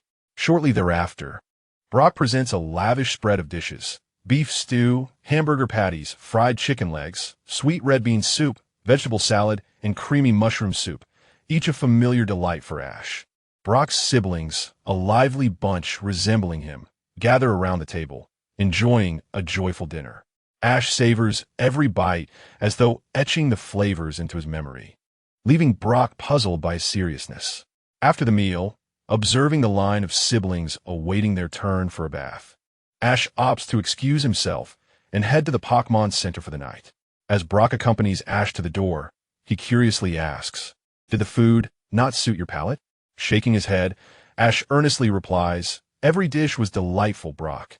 Thank you for dinner." "Ah, no need for thanks. I'm glad you enjoyed it. I thought you were eating slowly because you didn't like the flavors." Brock reassures him with a relieved smile. "Not at all. These dishes remind me of a friend's cooking. I might not have the chance to enjoy them again, so I wanted to remember the taste." Ash reflects. "I see." Brock pauses, then gently inquires, "Is this friend significant to you?" "Much like my brother," Ash responds sincerely, looking at Brock. "Though we may not meet again, I will forever cherish his kindness." Brock pats Ash's shoulder with pride. "Though it may seem abrupt, if you ever wish for this flavor again, you're always welcome to visit. I shall prepare my specialties for you." Ash nods enthusiastically. "It's a promise. I will definitely come." "Well then, I await your visit." Brock waves goodbye with a smile. Parting from Brock, Ash strolls along the dimly lit streets of Nibby City. Revisiting familiar grounds evokes a wave of nostalgia within him. Pikachu, perched on Ash's shoulder, senses his disarray of thoughts and nuzzles against his cheek. "Indeed, I still have you." "Thank you, Pikachu." Ash smiles faintly, embracing his companion as they gaze at the starry night sky. After walking for a while, Ash suddenly halts, recognizing the familiar bridge, the dry creek, the wooden cabin, and the water wheel. "How'd I end up here?" "Pika." Pikachu curiously inspects the cabin and water wheel. "Pikachu, remember how I often talked about charging you? This is the place." Ash remarks with a hint of nostalgia. "It might feel a bit uncomfortable, but are you willing to try?" Previously, Ash had seldom allowed Pikachu to utilize Thunderbolt frequently, opting instead for the more effective Electric Net. This was partly due to the fact that Electric Net consumed less stamina, and also because Pikachu's power reserves were not particularly high. As Pikachu matures and increases its energy consumption, the capacity of the electric pouches on its cheeks gradually improves. However, to achieve a significant leap in a short time, the only method is to utilize a substantial current for charging, thus elevating Pikachu's energy reserves in one go. The advantages of enhanced energy reserves are evident. The potency of electric type moves increases, and the frequency of using powerful moves rises. Nevertheless, this process is akin to an athlete pushing beyond their limits and can be somewhat painful for Pikachu. Hence, Ash had refrained from mentioning the idea of charging Pikachu. After all, he is no longer the naive boy who solely relied on Pikachu. He is confident that, given time, Pikachu will reclaim its former glory as the electric deity. To his surprise, wandering aimlessly led him back to this place. "Pika! Pika!" Upon hearing the prospect of enhancing its strength, Pikachu instantly nods with eagerness. To help its trainer reach the pinnacle, it is willing to exert any effort, fully aware of its identity as an ordinary electric mouse. Pikachu yearns to remain by Ash's side, fueling an insatiable desire for strength that surpasses that of ordinary Pokemon. "All right then, let us give it a try." Ash resolutely nods. "Together, let us surpass our limits, Pikachu." Inside the cabin, Ash finds the expected abandoned hydropower generator. He disconnects the live and neutral wires and connects them to the electric pouches on either side of Pikachu's cheeks. Gently patting Pikachu's forehead, he instructs, "The current will gradually enhance your abilities. If it becomes overwhelming, unleash your power, but please prioritize safety." "Pika!" Pikachu reassures Ash, "I can handle it. Bring it on." Shedding his outer jacket, Ash steps outside, skillfully climbing onto the water wheel. He begins to pedal manually, turning the wheel with increasing speed. As Ash accelerates, the generator's gauge begins to rise, with currents flowing toward Pikachu's electric pouches. "Pikachu, let us go." Ash encourages, pedaling vigorously while shouting with fervor. as Ash's movements quicken. The water wheel spins with vigor, and the voltage meter continues to climb, nearing the limit of 200,000 volts. Pikachu, drenched in sweat, claws at the ground, creating deep grooves as it valiantly withstands the numbing sensation. The longer you endure, the greater the boost. Pikachu recalls Ash's words, gritting its teeth and persevering. With the voltage meter reaching its peak, Pikachu radiates a blinding golden light. Pikachu. The intense current surges forth with Pikachu's roar, sweeping across the surroundings. Boom! The cabin erupts in a flash of golden light, shattering with a resounding crash. Xiaoji, quick-witted and agile, swiftly cradled the Pikachu that had been propelled from the explosion into his arms. "Are you all right, Pikachu?" he inquired. The two dirt-streaked companions exchanged a glance, unable to contain their mirth, and promptly collapsed onto the grass, bursting into hearty laughter, reveling in their joyous camaraderie. Chapter 13. A clash with rivals. Hurry up, Pikachu. We're running late. On the bustling streets of Pewter City, a boy clad in a blue jacket darted swiftly through the crowd. After charging Pikachu the previous night, Ash had indulged in a deep slumber at the Pokemon Center, inevitably oversleeping his rendezvous with his rival, Gary, at the park at 10 o'clock. Upon awakening, Ash found it was already 10:05. Snatching a milk bread from the cafeteria, he hurried towards Pewter City Park. By the time Ash arrived, panting beside the fountain, Gary was already waiting, his expression one of annoyance. "You're 30 minutes late," he exclaimed indignantly. "Ah, you know how it is. Sometimes I just stray a bit on the road of life." Ash chuckled nervously, scratching his head. "Don't give me that. Prepare yourself. Daring to keep me waiting so long means I'll make you regret it," Gary retorted fiercely. Come on, a 3-on-3 match, shall we? Let me showcase some high-level skills," Ash declared confidently. "With you? No way," Gary scoffed, brandishing his Pokeball while tossing a coin into the air. As the coin landed, they both released their Pokemon simultaneously. "Go, my darling Scyther." Gary's first choice was a razor-sharp Scyther. "I choose you, Pidgeotto." Ash adjusted his cap, sending out his hard-working Pidgeotto. "A humble bird fits you well," Gary mocked. "Oomph." Ash glared at Gary. "What are you staring at?" Gary asked, feigning nonchalance. "Don't underestimate my Pidgeotto. It's a fine Pokemon that will evolve into a magnificent Pidgeot. Have you ever seen a flying Pidgeot? Its splendid crest can dazzle your eyes." Ash retorted angrily. All right, enough talk. Are we battling or not?" Gary looked at Ash, unimpressed. "Let us go. Pidgeotto, Thunderbolt." Ash suddenly launched his attack. With a swift motion, Pidgeotto dove, creating a streak of white lightning as it charged its Scyther. Bang! Scyther, caught off guard without orders, raised its blades defensively and was forced back several steps before regaining its balance. "Hey, Ash, are you playing dirty?" Gary shouted angrily, quickly retaliating, "Scyther, Fury Cutter." With a flick of its blades, Scyther surged forward, its wings flapping rapidly as it darted towards Pidgeotto like lightning. Calmly, Ash maneuvered. "Pidgeotto, climb." With a powerful flap, Pidgeotto soared into the sky, while Scyther pursued closely behind, both Pokemon spiraling upward. "Hey Ash, don't run," Gary shouted as he watched Scyther helplessly chase Pidgeotto around in the sky. "All right then," Ash grinned mischievously. "Pidgeotto, sneak behind and use Hurricane." With a rapid spin, Pidgeotto positioned itself behind Scyther and unleashed a fierce gust of wind. Boom! A powerful gale struck, causing Scyther's delicate wings to falter, sending it crashing down to the ground. "Scyther!" Gary gasped in shock. Seizing the opportunity, Ash called out, "Thunderbolt." Pidgeotto dove from above, colliding with Scyther's back, and then accelerating along the ground before taking flight again. Come on, Ash teased, sticking out his tongue at Gary. "Oomph, now it's my darling's turn. Nidorino, go." Gary sent out his second Pokemon. Ash opted to continue with Pidgeotto. "Nidorino, use Poison Sting," Gary commanded eagerly. Nidorino charged forward, its horn gleaming as it unleashed a barrage of poisonous needles toward the airborne Pidgeotto. "Use Hurricane," Ash responded swiftly. Pidgeotto flapped its wings powerfully, sending the poison needles tumbling down from the sky.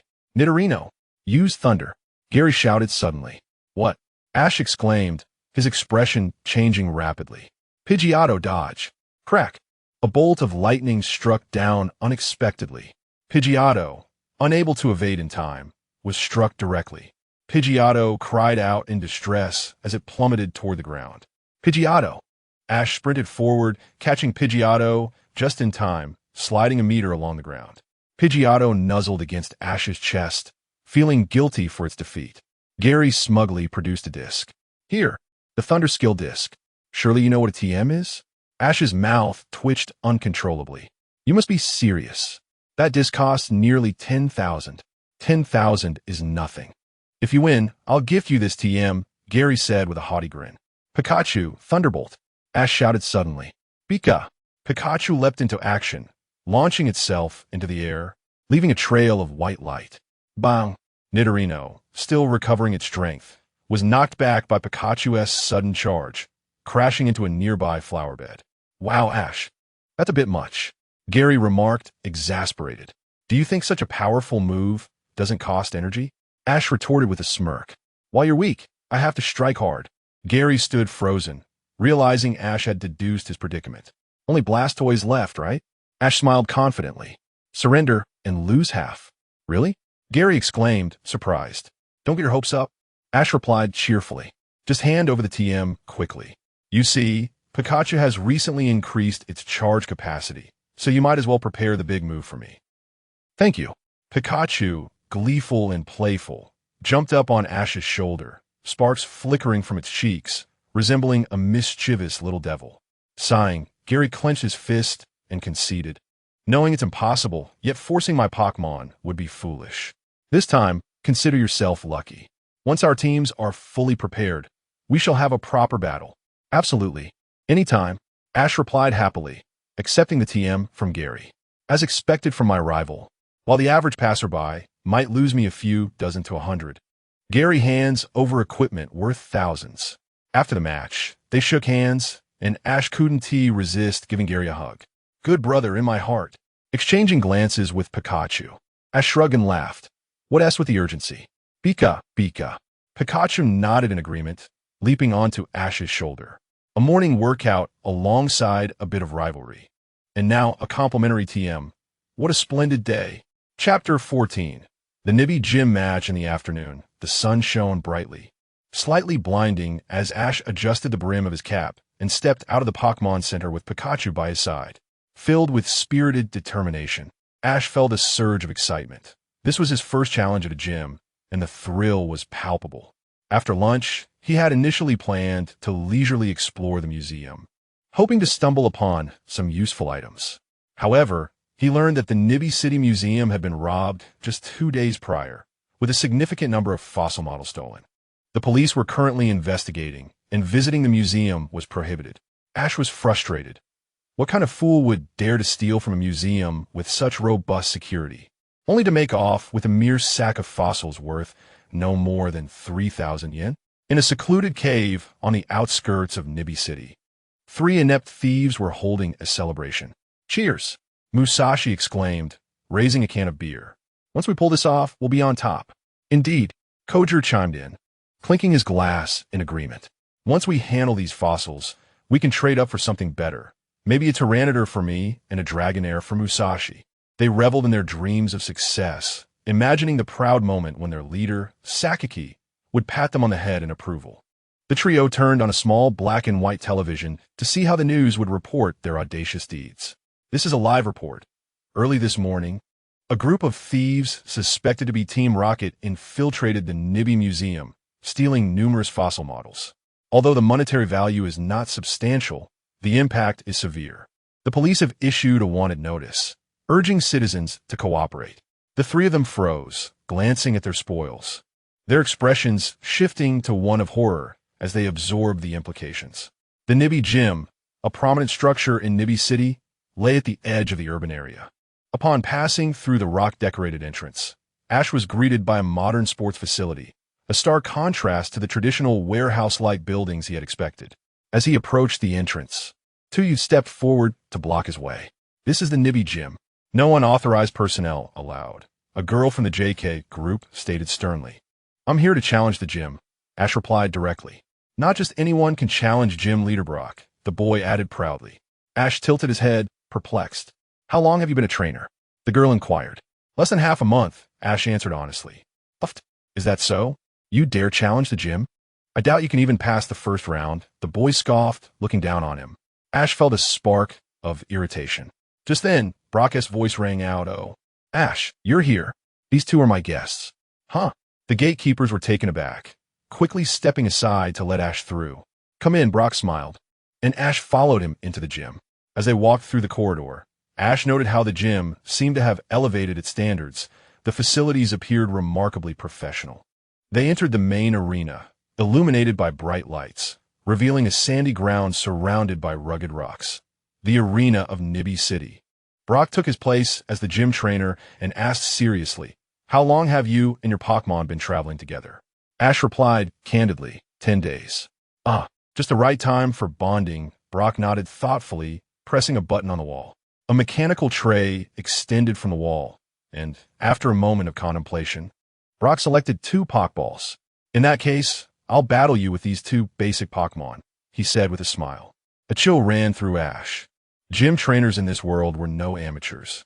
Depending on the challenger's strength, they would choose Pokemon of a similar caliber to engage in battle. After all, gym matches were also educational opportunities. If one side was overwhelmingly stronger, what would there be to learn? "I'm ready," Ash affirmed, meeting Brock's gaze earnestly. "Good spirit. Let the match begin," Brock announced. The large screen at the side of the arena lit up, displaying the names and images of Ash and Brock. Now starting, the Nibby Gym official gym match commenced. A disciple jogged up to take the role of referee. "Here, that's my first Pokemon." Brock threw his Pokeball. "Go Onix." A massive rock Pokemon appeared, towering over the arena. "Ah, I remember you, Geodude," Ash murmured, adjusting his cap as he released his own Pokemon. "Squirtle, you're up." The water-type Squirtle was indeed a favorable choice against Onix. Brock nodded in approval. "Looks like your fundamentals are solid." The referee raised his hand, signaling the start of the match. "Squirtle, use Bubble," Ash commanded, and Squirtle obediently unleashed a stream of bubbles toward Onix, both testing its defensive capabilities and obscuring its vision. Brock remained calm and instructed, "Onix, roll into a ball."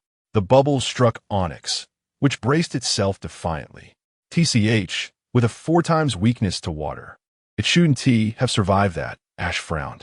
"Onix, use Rollout." Brock countered, and Onix transformed into a rolling stone, barreling toward Squirtle. "Squirtle, retreat into your shell," Ash ordered, bracing for the impact. Onix's rock-hard body was nearly as tough as steel, and a typical attack would hardly faze it. Ash seized the moment when Onix launched Squirtle into the air. "Now, Squirtle, use Water Gun." Squirtle emerged from his shell, releasing a powerful jet of water toward Onix. The proximity was too close. Onix could not evade.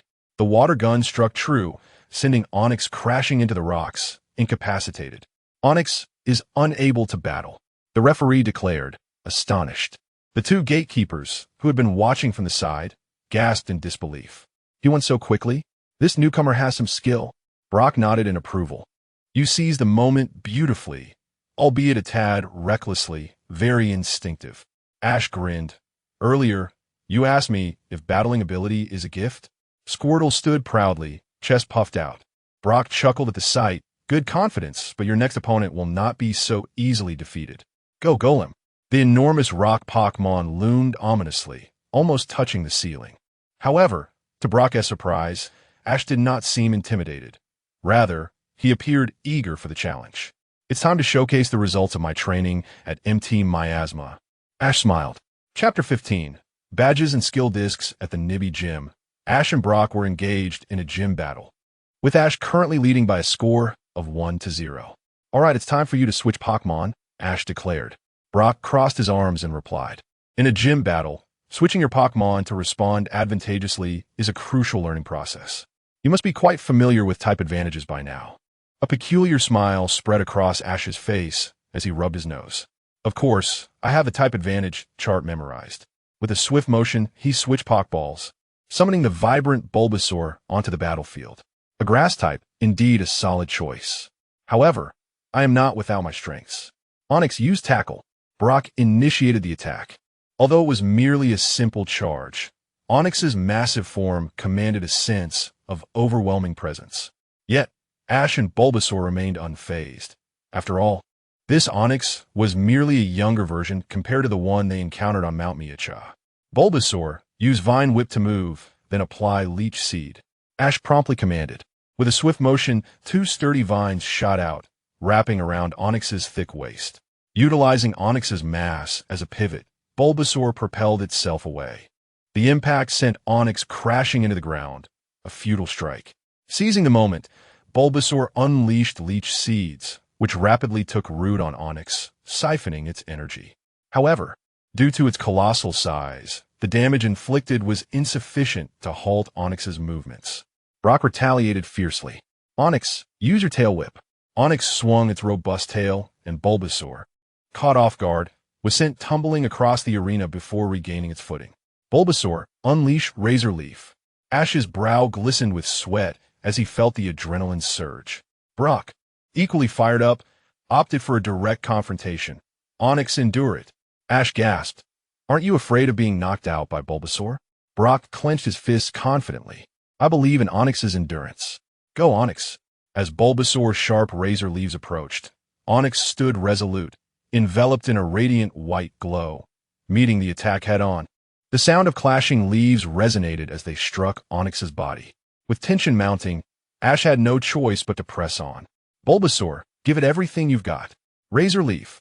Now, Bulbasaur raised its flower, unleashing a flurry of petals in a whirlwind of floral brilliance. Is it a new skill, Flower Dance? Ash exclaimed with excitement. Onyx was battered by the petals, crashing down. Onyx, show them your spirit. Endure and counter. Brock shouted. Suddenly, Onyx lifted its head, unleashing a piercing white beam of energy. The onlookers gasped in astonishment. Could it be? This newcomer is actually holding his own against Brock, igniting his passion. A colossal beam enveloped Bulbasaur, putting it in grave peril. Ash clenched his fists in anxiety. Bulbasaur, hang in there. This is the decisive moment. With determination, Bulbasaur braced itself, unleashing a brilliant white light. Is that endure? No, it's holding firm. Brock marveled in disbelief. In this intense battle, Bulbasaur not only learned Flower Dance, but also instinctively grasped the concept of holding firm. As the beam dissipated, Bulbasaur left deep marks on the ground, still standing tall despite its weariness. Concurrently, Leech Seed surged with energy, draining the last vestiges of Onyx's strength and transferring it into Bulbasaur's flower. With a final thud, Onyx collapsed, signaling the end of the match. The referee's apprentice stared in disbelief at the screen displaying Onyx's 0 health, announcing, "The victor of this match is Ash from Palatown." Is this real? He actually defeated gym leader Brock. The gatekeepers stood agape. Ash and Pikachu rushed onto the field, embracing Bulbasaur. Well done, Bulbasaur. You truly gave it your all, Ash praised, stroking Bulbasaur's head. Even with his extensive experience, the thrill of such a close contest and the power unleashed by his Pokémon still filled Ash with exhilaration. It was a radiant moment of the bond share between a trainer and their Pokémon. Onyx had sought victory through endurance, while Bulbasaur had carved out triumph through sheer will. You both fought splendidly. Brock approached, shaking hands with Ash. Thank you for your guidance. Ash sincerely bowed in gratitude. And here, this is the learning material for the Endure skill. Bulbasaur is well suited for it. Not only does it enhance your own Pokémon training, but it also provides you with a precious skill disc. This truly exemplifies the kindness of a novice mentor, Brock patiently explained. While skill learning materials can assist Pokémon in mastering moves more effectively, diligent training is essential to achieve true mastery. Brock gestured for Ash to retrieve his Pokédex. Ash, surprised by this feature, accepted the Pokédex. Now your journey as a Pokémon trainer has officially begun, Brock said with a smile, patting Ash on the shoulder. This path is fraught with challenges, and there are those waiting for you at the pinnacle. Until we meet again. Yes, thank you once again, and until next time. Ash fist-bumped Brock before turning to leave the gym with Pikachu. He was eager to embark on new adventures and challenges. Chapter 16. A different landscape be your own light. It need not be overly bright, just enough to lift your gaze and see hope. Humming a cheerful tune, Ash and Pikachu emerged from the Pokémon Center in Pewter City. Strolling along the bustling shopping street, Ash felt in high spirits, even slightly elated. Though he was without his two bickering companions, his accomplishments thus far were sufficient to satisfy him. The outcome of his journey was indeed a testament to his relentless pursuit, and making it to the top 16 was, in essence, merely a consolation prize. The league bestowed a certificate, acknowledging that he had some potential, albeit modest, encouraging him to continue striving. Sometimes, lifting one's head while walking allows for a glimpse of a different scenery. As dusk approached, the warm glow illuminated the streets, filled with passers-by. The street vendors had begun their evening trade, and small groups of friends gathered to enjoy a drink, celebrating a day of hard work. A father carried his daughter on his shoulders, who clutched a pick-a-doll, while a radiant smile adorned the mother's face. The family waited outside a grocery store for freshly fried meat pies. Ash purchased some snacks and travel supplies, one hand clutching a candied hawthorn stick, competing with Pikachu to see who could lick it faster. "Come on, let's earn some money." A jovial man with a comical appearance waved at Ash from a small aquarium stall. "Me?" Ash pointed to himself, and the man nodded, grinning with a mischievous glint in his eyes. "Do you need something?" Ash mumbled through his treat, Pikachu perched on his shoulder. The man felt a surge of delight. Another naive, rookie trainer. "Listen, my friend, luck is on your side," he said, covering his mouth with one hand, feigning caution. "I have rare Pokemon here." Ash glanced at the aquarium, spotting several stout Magikarp adorned with golden crowns. That was a tale from before the Convergence of Worlds. He recalled fishing in the pond outside Pallet Town, only to be playfully smacked by a Magikarp he had caught. What a nuisance it was, especially since Gary had witnessed the entire fiasco. He had endured 6 months of ridicule for that incident. "Are you really trying to convince me that these Magikarp, more numerous than stray dogs, are treasures? Or perhaps you wish to deceive me into believing they can produce gold?" Ash challenged. "If you dare to say such a thing, I will have Pikachu unleash a thunderbolt on you, and then I will call the authorities." Ash glared ominously at the vendor. The man, realizing he had overstepped, quickly reined in his bravado, as Pikachu's cheeks began to crackle with electricity. If that lightning struck him, he would surely regret it. "I concede. Please spare me," the vendor pleaded, his bravado crumbling. Ash, with a gentle smile, reassured him, "Fear not. I have no intention of targeting you. My advice for you in business is that honesty is the best policy." "Oh, what bad luck to encounter you," the vendor lamented. "Fine, I'll pack up and leave." "Don't be hasty. Wrap up that Magikarp for me." Ash pointed to the largest one in the tank. This particular fish looked robust and had a spirited gleam in its eyes. "All right, no hard feelings. I'll fetch it for you," the vendor replied without hesitation, reaching in to retrieve the Magikarp. The moment it landed in Ash's arms, the Magikarp thrashed about, nearly sending Pikachu flying. "Pika!" Pikachu was clearly displeased. "Oh no!" Ash exclaimed, feeling a rush of panic as he instinctively hurled the Magikarp skyward. "Pika!" As soon as it was released, a thunderclap echoed through the air. "Goodness, it's thundering," Ash thought, concerned that he had inadvertently trained Pikachu to use its most powerful moves for a shocking surprise. Pikachu rubbed its head sheepishly, attempting to charm the situation. "Here, S500. Is that sufficient?" Ash offered, handing the vendor the cash. Startled by Pikachu's fierce demeanor, the vendor hurriedly accepted the payment and fled with the aquarium. Goodness, if that thunderbolt had struck him, he would have been left in tatters, Ash shrugged. Satisfied that he had acquired the Magikarp, he retrieved his Pokédex, placing the Pokeball in the sensor area, and the details of the Magikarp materialized before him. "Oh, it knows tackle. That will do." Ash nodded in contentment. However, possessing the ability to tackle meant that this Magikarp had potential for evolution. With the right opponents, it could accumulate experience and eventually transform into a formidable Gyarados. After wandering a bit longer and noting the time, Ash took advantage of the last rays of sunset and exited the city, entering the path leading to Moonview Mountain. Walking along the dimly lit trail, Ash felt no fear, only excitement. On a moonless night, I wonder if I might encounter wild Ghastly or perhaps nocturnal Zubat. Carrying Pikachu, Ash blinked eagerly, scanning his surroundings. With insect repellent in his backpack, Ash planned to traverse Moonview Mountain under the cloak of night. finding a suitable spot to lay down his sleeping bag and rest before reaching Celadon City the next day. Halt! Who goes there, masquerading in the mountains at this hour? Suddenly, a figure in a white shirt caught Ash's attention. You! How rude! The figure turned, adjusting his thick glasses. I am Aya, a scientific enthusiast from Pewter City Museum, passionate about field research. Ash grinned broadly, raising his pockball. Since our paths have crossed, let us settle this here. It's time for a battle. The bespectacled scientist pushed up his glasses. Perfect. You have interrupted my fossil search. Allow me to teach you a lesson. Under the moonlight, the two readied themselves, and a wild battle was about to unfold. Chapter 17. The fisherman and the explosive equipment after a skirmish with the scientific madman at Moonlit Mountain. Ash and Pikachu effortlessly dispatched the Zubat in the cave. They reached the entrance of Hualan City without encountering any difficulties. However, Ash was taken aback when, while resting by the roadside, he suddenly found himself robbed. With a swift motion, 3 shadowy figures leapt into view, landing before Ash. He noticed they held his backpack, his brow furrowing in confusion. Who are these thieves? Suddenly, a rose was thrust into the ground at his feet, the familiar opening line catching Ash off guard. Since you have asked so earnestly, Ash instinctively replied, will you kindly enlighten me?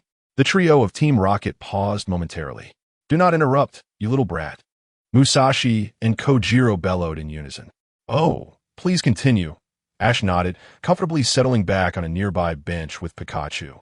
They were less than 500 meters from the entrance of Hualan City, and these 3 fools were brazenly robbing him in broad daylight. Not only that, but they were also loudly reciting their opening monologue, showing a complete disregard for Miss June Shaw, it seemed. What charmingly mischievous villains. Musashi and Kojiro, along with Nyarth, struck a pose, prompting Ash to applaud enthusiastically. Wow, that's so cool. It's been ages since I heard that. The trio of Rocket, witnessing Ash's excitement, were touched. This person is genuinely moved by our opening line. Perhaps he is a good person. In truth, it had been a long time since Ash had heard that line, and it brought back fond memories. Since you are so understanding, we shall spare your life today, Kojiro declared with a hint of pride. Musashi nodded in agreement. Indeed, it is not often that we let someone go. With a playful smirk, Nyarth suggested, you should kneel in gratitude. Huh. Ash swiftly unclipped the Pokeball from his waist, releasing his Bulbasaur. So, you want to play rough, huh? Kojiro exclaimed, growing anxious. Musashi brandished her Pokeball, declaring, you won't shed tears until you see the coffin. Nyarth shouted, stop with the theatrics. Let's get to it. Go, Arbok. Use Bite. Attack with Gas. As Ash observed their Pokemon, excitement surged within him as he tipped his hat and pointed at them. Pikachu. Thunderbolt. Bulbasaur Vine Whip. Pikachu leapt into action, crackling with electric energy as a massive bolt of lightning surged toward Arbok. Meanwhile, Bulbasaur readied its buds, unleashing a whirlwind of petals. The toxic gas was instantly dissipated by the flower dance. Arbok, in anguish, was propelled toward Weezing by the electric surge. The explosion of gas ignited with a spark, sending Team Rocket soaring into the air. Is this really how we lose? They exclaimed in disbelief. That Pikachu seems incredibly powerful. Ash, invigorated, nodded with satisfaction. Indeed, adventures are all the more enjoyable with a bit of turbulence. He hoped they wouldn't fall too hard. After dispatching Team Rocket, Ash felt elated as he strolled along the riverside outskirts of Hualan City, eagerly searching for his next opponent. Soon, a couple of fishermen appeared ahead. Ash, being an avid angler himself, couldn't resist the urge to fish under the midday sun, even if it meant getting splashed by his beloved Magikarp. Cautiously approaching one burly fisherman from behind, Ash whispered, Sir, are you fishing? The round, bearded fisherman clutched his chest in surprise. What kind of cheeky kid are you? Sneaking up on me. Little brat, don't you know that fishing requires silence? For disturbing my peace, you shall be punished with a battle. The fisherman raised his Pokeball. Let me show you my catch. I'm not just fishing for nothing. 2 nearby fishermen exchanged skeptical glances. Who is he talking to? Ash, brimming with enthusiasm, replied, Bring it on. I'm ready. The 2 sides quickly distanced themselves on the riverbank. The fisherman launching his Pokeball. Splash. Go, Magikarp. Overjoyed, Ash exclaimed, Magikarp, it's you. Watch this, Magikarp, splash. I won't you back down either. Splash. Moments later, the fisherman, panting and leaning on his knees, declared, splash. Ash shouted, no more games, tackle. With a powerful swing of its tail, Ash's fierce Magikarp launched itself, colliding with the opponent's Magikarp with a resounding thud. The opposing Magikarp flipped over, exhausted. Yes, Ash cheered, raising his hand in triumph, while the Magikarp joyfully leapt 3 feet in the air. Hey, don't get too cocky. I have more. The fisherman produced another Pokeball. Go, Magikarp. Prepare to dominate. Ash welcomed the challenge, eagerly training against the fisherman. This kid has some spirit. Let me lend my support. Another fisherman declared, stepping forward. As the battle heated up, more fishermen gathered, eager to join in. Ash, delighted, even pulled out his energy-restoring items from Magikarp. With each victory, Ash's Magikarp grew bolder, flaunting its prowess against the fallen opponents. Finally, after the last fisherman's goldfish was unexpectedly toppled by Ash's Magikarp, it reached its zenith. At that moment, it was time for transformation. Magikarp leapt into the river, leveraging the water's current to propel itself skyward. In a dazzling display of evolution, Magikarp was enveloped in a radiant light. Its body elongated, glistening blue scales adorned its form, and a majestic crown emerged atop its head, revealing a fearsome, gaping maw. Magikarp had officially evolved into Gyarados. With a thunderous roar, Gyarados charged toward the shore. The fisherman gasped in awe, while Ash extended his arms, beaming with joy. In the next instant, a squinty-eyed Gyarados affectionately rubbed against Ash, leaving everyone stunned. Gyarados, murmuring incomprehensible sounds, nuzzled its trainer repeatedly.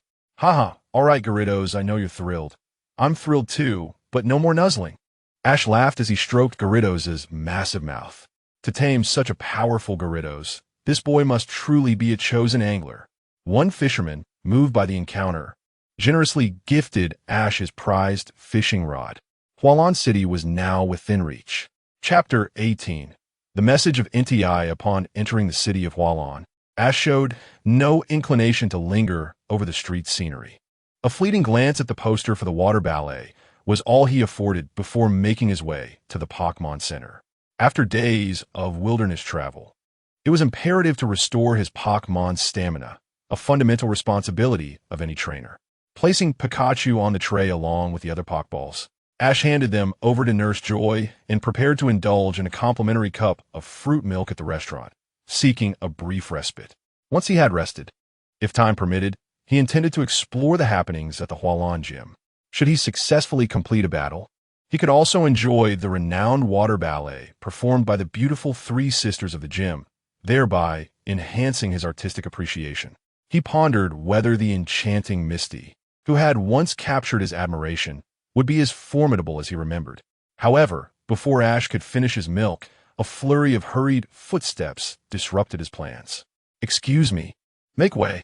A young trainer rushed into the center, clutching an injured Froakie. Such severe injuries. Chansey, prepare stretcher. Nurse Joy, after a quick assessment, immediately summoned Chansey to assist the distressed trainer. Thank you, Nurse Joy. The boy murmured, his head bowed in despair. Rest assured, as a Pokemon doctor, there is no wound we cannot heal. Joy offered a comforting smile before disappearing into the treatment room. The boy surveyed his surroundings, his expression dimming. Gritting his teeth, he divulged urgent information. NTI has been spotted on the outskirts of Hualan City. NTI, Ash, who was about to make a call home, furrowed his brow and set the phone down. NTI, once a companion of Ho-Oh, had never been definitively documented in population reports. However, considering the diversity of Suicune, including sightings of its shiny variant, it was reasonable to assume that NTI was not a solitary entity. From Ash's knowledge, the balding scholar from Red Lotus Town, Professor Sycamore, was a legitimate messenger of legendary Pokemon. Not only did he possess NEI, but he had also briefly captured Mewtwo. It was undeniable that this world was filled with eccentric old men, such as Sycamore and Professor Oak. Thus, in this era, legendary Pokemon were not merely synonymous with invincibility. Rather, they represented coveted resources that trainers ardently pursued. In light of this, one might feel a thrill of excitement. Evidently, the other trainers in the Pokemon Center shared this sentiment. Despite previous cautions, the allure of legendary Pokemon remained undiminished. The boy had suffered a severe defeat at the hands of NEI, but that did not necessarily indicate NEI's overwhelming strength. Perhaps the boy was simply inexperienced. With this thought, the trainers exchanged glances and promptly dashed out. Legendary Pokemon. Whoever captured it first would claim it. Mr. Ash, your Pokemon have been fully restored. The announcement from the counter interrupted his thoughts. While Ash had no intentions of capturing NTI, he was nonetheless eager to witness its prowess firsthand. Pikachu nodded, gripping Ash's collar tightly. Without hesitation, Ash turned and bolted out of the Pokemon Center like a gust of wind. Such remarkable speed. Nurse Joy marveled from behind the counter. On the television within the Pokemon Center, a scrolling message read, "The Hualon City Meteorological Bureau has issued a red rainstorm warning. Some areas have recorded over 200 millimeters of rainfall, posing risks of flash floods and mudslides. Trainers in the vicinity are advised to proceed to the nearest Pokemon Center to avoid unforeseen incidents." As Ash ventured along the mountain road leading into the suburbs of Hualon City, he felt an unsettling shift in the weather. The atmosphere has changed, he frowned, pressing onward. The rainbow feather at his chest emitted a tranquil cascade of colors, and Ash sensed that Inti had appeared to meet him. While lost in thought, he continued his advance along the mountainous path. Inti, a sudden voice rang out, startling Ash. He hurried toward the source. Meanwhile, a nimble boy with chestnut-green hair approached from the other direction. In a clearing of the forest, a colossal figure stood atop a rock. Wisps of smoke billowed behind it like fiery clouds, and its forehead bore a golden clover and a crimson star. Its regal gaze surveyed the surroundings. Inti, Ash instantly recognized the legendary Pokemon before him, one of the 3 legendary beasts that accompanied the guardian of Ho-Oh. "Hey, I spotted first. Don't you dare steal my chance." A girl's excited voice pierced the air as she in a blue shirt dashed toward Inti, fearing Ash would claim it. Before Ash could interject, she unleashed her Pokemon. "Poplio, you're the one." With a determined gleam, a round-headed blue penguin leaped from its Pokeball. Fueled by an intense sense of pride, Poplio faced Inti without hesitation, unleashing a torrent of cerulean bubbles. Boom! Inti effortlessly leaped aside, evading the attack, then landed behind Ash without uttering a word, unleashing a torrent of flames. Boom! The scorching flames caused Ash's complexion to shift dramatically. "Wait, she attacked you first." With a swift slide, Ash pivoted and Pikachu leapt into action. "Thunderbolt!" Ash shouted. "Pika!" Pikachu clapped its cheeks, emitting a brilliant surge of electricity. Initially intending to observe, Ash found himself compelled to retaliate. If he couldn't overpower NEI, he would still engage. In response to Pikachu's assault, Inti gracefully leaped again, dodging effortlessly. Boom! The sound of its heavy landing reverberated as Inti appeared behind the girl. "Watch out!" Ash shouted urgently. This girl was fearless, undeterred by the evident disparity in strength. She scooped up Poplio and prepared to unleash her move. Poplio once more. Bubble Beam. Poplio, undaunted, shot forth another barrage of bubbles toward Inti. Unfazed, Inti retaliated with a fiery blast. Boom! The crimson fireball surged toward the girl. Pikachu, Thunderbolt. Ash rushed to the rescue. Lucario, Aura Sphere. Another composed trainer chimed in, launching their attack simultaneously. The combined force of Thunderbolt and Aura Sphere merely stalled Inti for 2 precious seconds. In that fleeting moment, Ash lunged forward, pushing the girl out of harm's way. The searing fireball grazed Ash's back as it flew past. Inti regarded Ash with a discerning gaze, seemingly satisfied with his actions, before elegantly turning and vanishing from view in a flurry of movement. Chapter 19. The little Charizard in the storm, it's all your fault. The NEI has fled. Hasn't it? How will you compensate me? The young girl, saved by Ash and his companion, displayed a hint of unwarranted confidence. 2 mistakes. Ash raised 2 fingers. First, you can challenge the legendary Pokemon, but it is evident that you and I are merely novice trainers of the same caliber. Defeating NEI is utterly impossible. Therefore, The notion that I owe you an NTI is unfounded. Second, without my intervention and that of my companion, you would likely be gravely injured and hospitalized by now. Thus, expressing gratitude is a basic courtesy. How unamusing. The girl pouted but reluctantly lowered her head. Thank you for saving me. You're welcome. Ash replied with a smile and a nod. However, as for the unfinished business with NTI, that will rest upon your shoulders. The girl smirked slyly at Ash and then turned her gaze to the short-haired boy beside her. You are the second one. Haha, I have no objections. Ash chuckled, bemused by the girl's eagerness for battle, which seemed to surpass even his own. It was indeed a case of battling anyone she encountered. Hey, I'm Seiko from Twin Leaf Town. Let us battle, the girl declared, pointing assertively at Ash. I'm Ash from Pallet Town, and I accept your challenge. Ash replied with a nod. The boy with short, brown-green hair rolled his eyes and began to walk away. Hey, don't run off, you're next. Seiko called out urgently. Here, as a piece of advice. The boy turned back. It's about to rain, so you'd best find shelter soon. And by the way, I'm not Hey, my name is Zongzi. Ash and Seiko exchanged glances. Are we still battling? Ash shrugged. Of course. We'll settle this first. Seiko's determination made Ash's lips curl into a smile, reminiscent of his own past experiences. All right, let us begin. Ash nodded. I'll use Piplup, Seiko commanded, and the little penguin strutted forward confidently. What a feisty little creature. Ash chuckled, shaking his head. I want to go easy on you. Squirtle, you're up.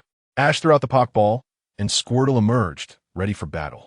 Piplup stood tall, puffing out its chest as it faced Squirtle. Squirtle, you think you can intimidate me? Squirtle emerged from its shell, donning sunglasses and puffing up its chest to match Piplup's bravado.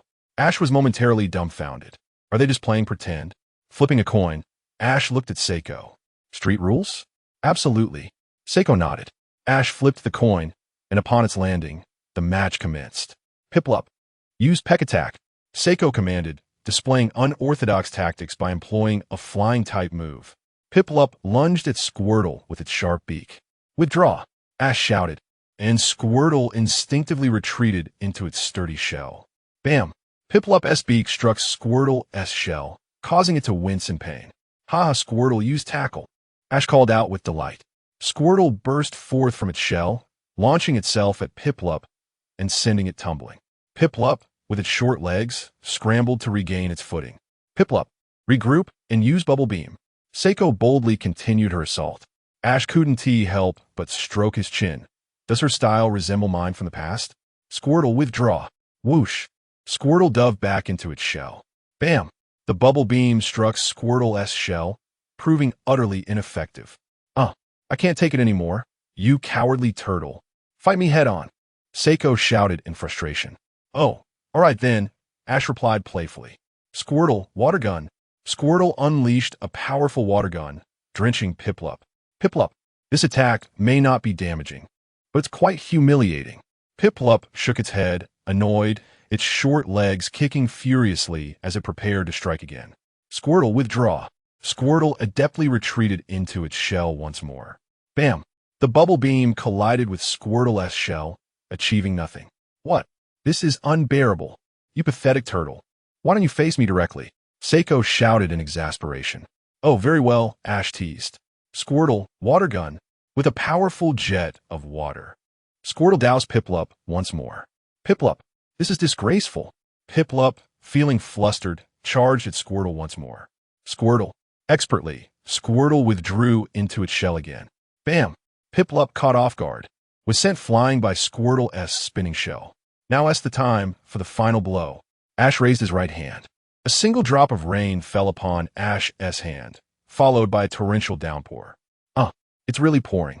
Seiko quickly covered her head with her hands.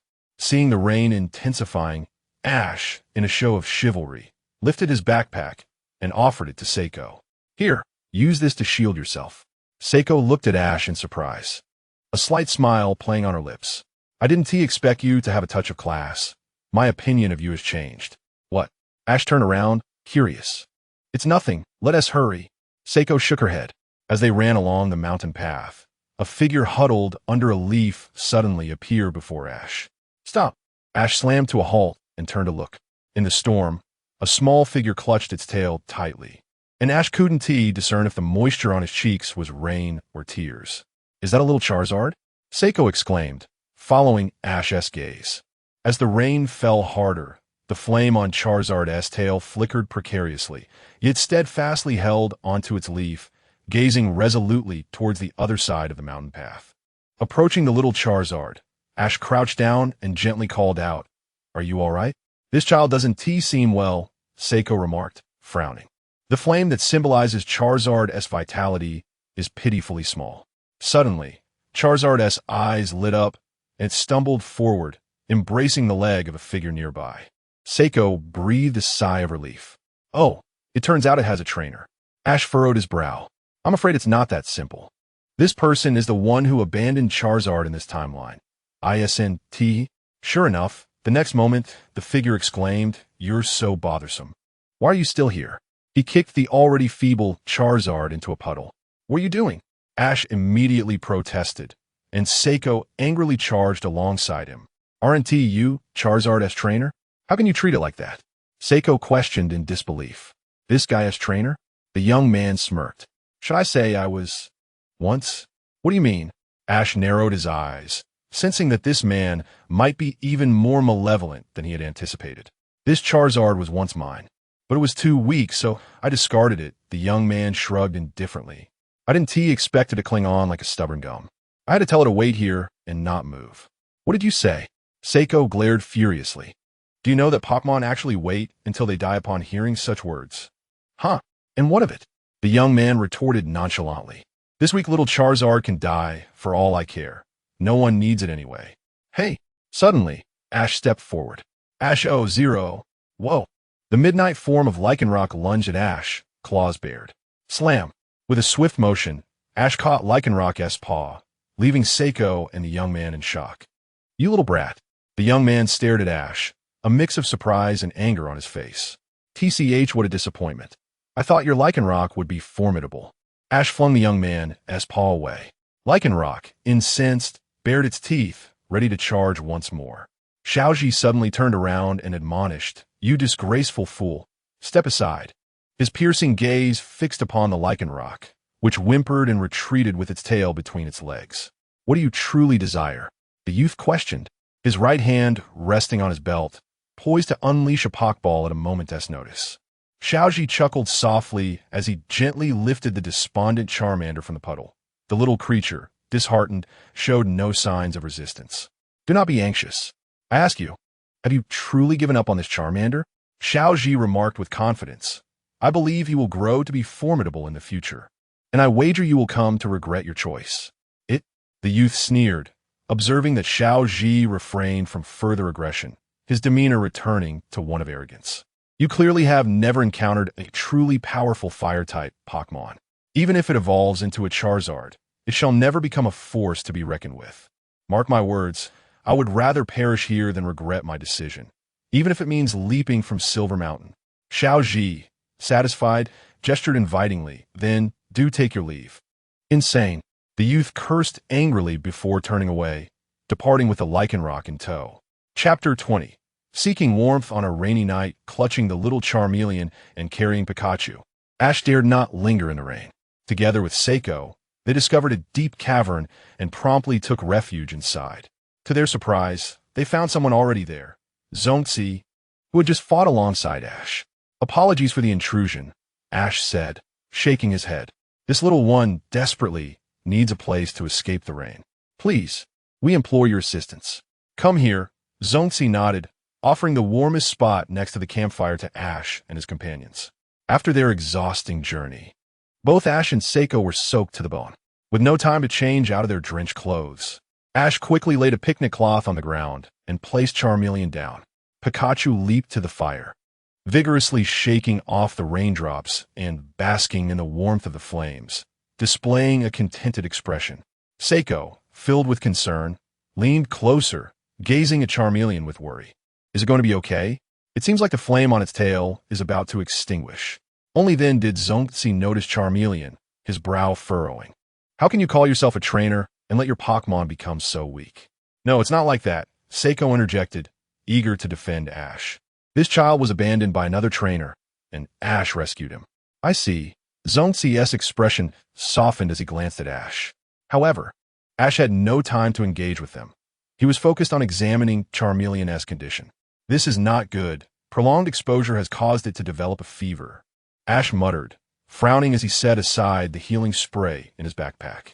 He could treat external injuries or anomalies with the supplies he carried. But this was clearly a case of malnutrition compounded by the rain and inactivity, leaving Charmeleon on the brink of collapse. Ash, what is going on? Charmeleon von Tadi. Will it? Seiko asked anxiously. Ash remained silent, lost in thought. If only I had learned a bit more. If only Brock were here, I can help. Zongxi suddenly spoke up. If you trust me, I have herbs I collected on the mountain that can treat fevers.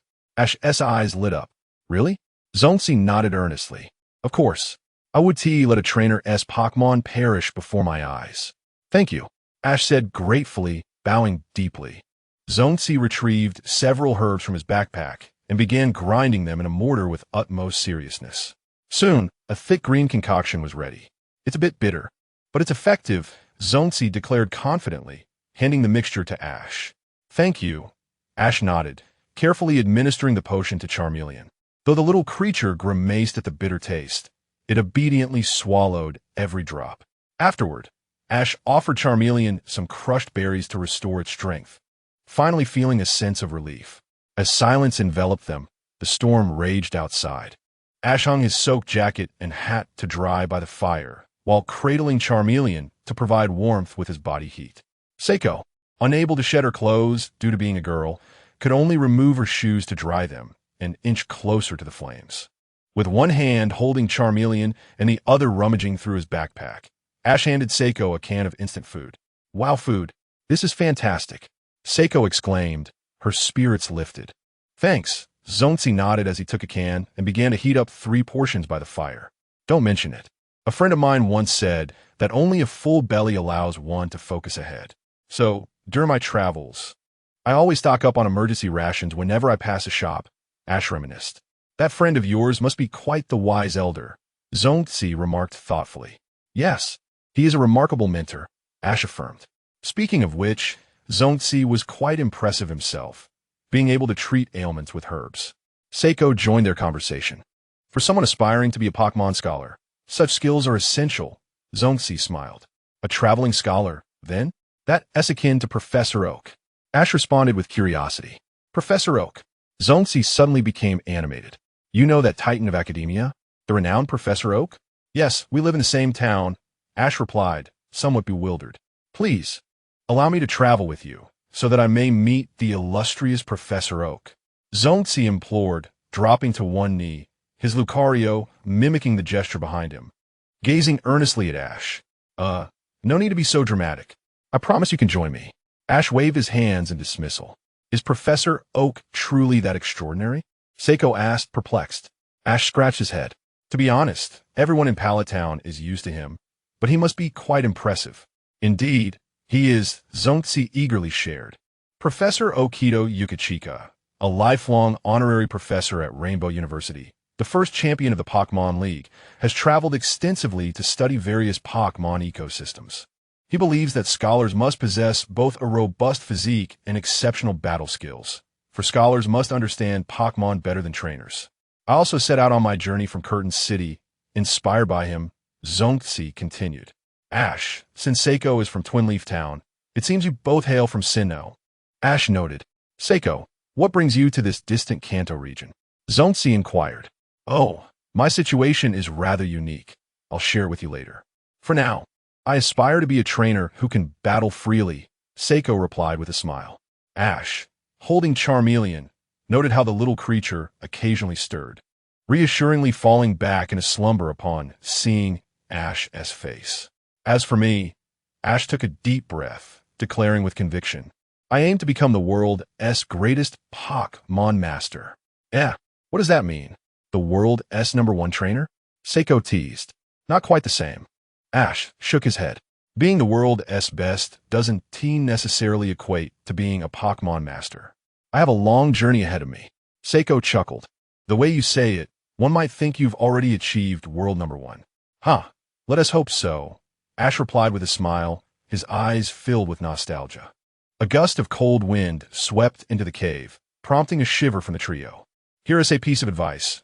It's best to keep your Pokemon inside their Pokeballs to keep them warm and comfortable, Zonxi suggested, recalling his Lucario.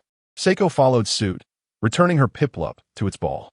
When it came to Ash, he sighed with a wry smile. That might be a challenge. Pikachu never goes into its Pokeball. It dislikes it. Pika Pika. Pikachu leapt into Ash's arms, wrapping around him to provide warmth. In the next moment, all of Ash's Pokeballs burst open. Pidgeotto, Squirtle, Bulbasaur, and the formidable Gyarados. Pidgeotto shielded Ash's upper body. Squirtle grasped one of Ash's arms. Bulbasaur nestled behind him, while Gyarados coiled protectively around the outer perimeter. With this protective arrangement, Ash found himself snugly shielded from the elements. Inspired by Ash's Pokemon, Zonxi's Lucario and Meowth, along with Seiko's Piplup, also emerged from their Pokeballs. In the cold, rainy night, they all chose to stay together with their trainers. Xiaoji, surrounded by companions, gazed from beneath the brim of his hat with sparkling eyes, resolutely lifting his chin and declaring, "You bunch of fools. If you catch a cold, it's not my concern." Pikachu, Dinyo, Huxia, Jenny, and Baishio. Chapter 21. The Hualan Gym. As the wind ceased and the rain cleared, the morning after the downpour felt particularly refreshing. Ash slowly opened his eyes, awakened by Pikachu's gentle licks. Pika! Upon seeing Ash was awake, Pikachu instantly broke into a wide smile. "Is it already morning, Pikachu?" Ash asked groggily, rubbing his eyes. Feeling a soft stirring in his arms, he looked down to find Charmeleon's sparkling eyes gazing back at him. "Are you feeling better, Charmeleon?" Ash chuckled lightly, and Charmeleon immediately leaped from his embrace, proudly displaying its flickering tail flame. Ash's Pokemon joyfully celebrated with Charmeleon, exchanging high fives. Watching the camaraderie between Pikachu and Charmeleon brought a knowing smile to Ash's face. "I suppose I won't need to be awakened by a thunderbolt today. It seems Charmeleon has earned that honor." "Good morning, Ash." Both Zonxi and Seiko were already awake, brimming with energy as they greeted him.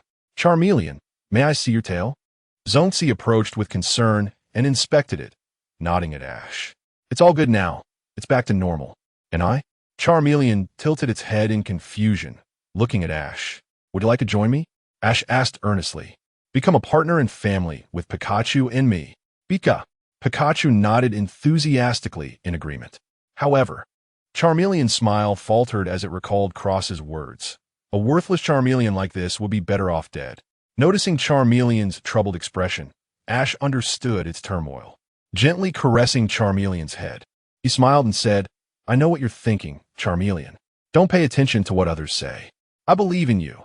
You are destined to be the strongest Charmeleon. How about it? Shall we strive to grow stronger together? One day, we'll show that scoundrel just how misguided he truly is." Seeing Ash's hopeful gaze, Charmeleon's expression finally brightened. The little creature nodded earnestly, accepting Ash's invitation.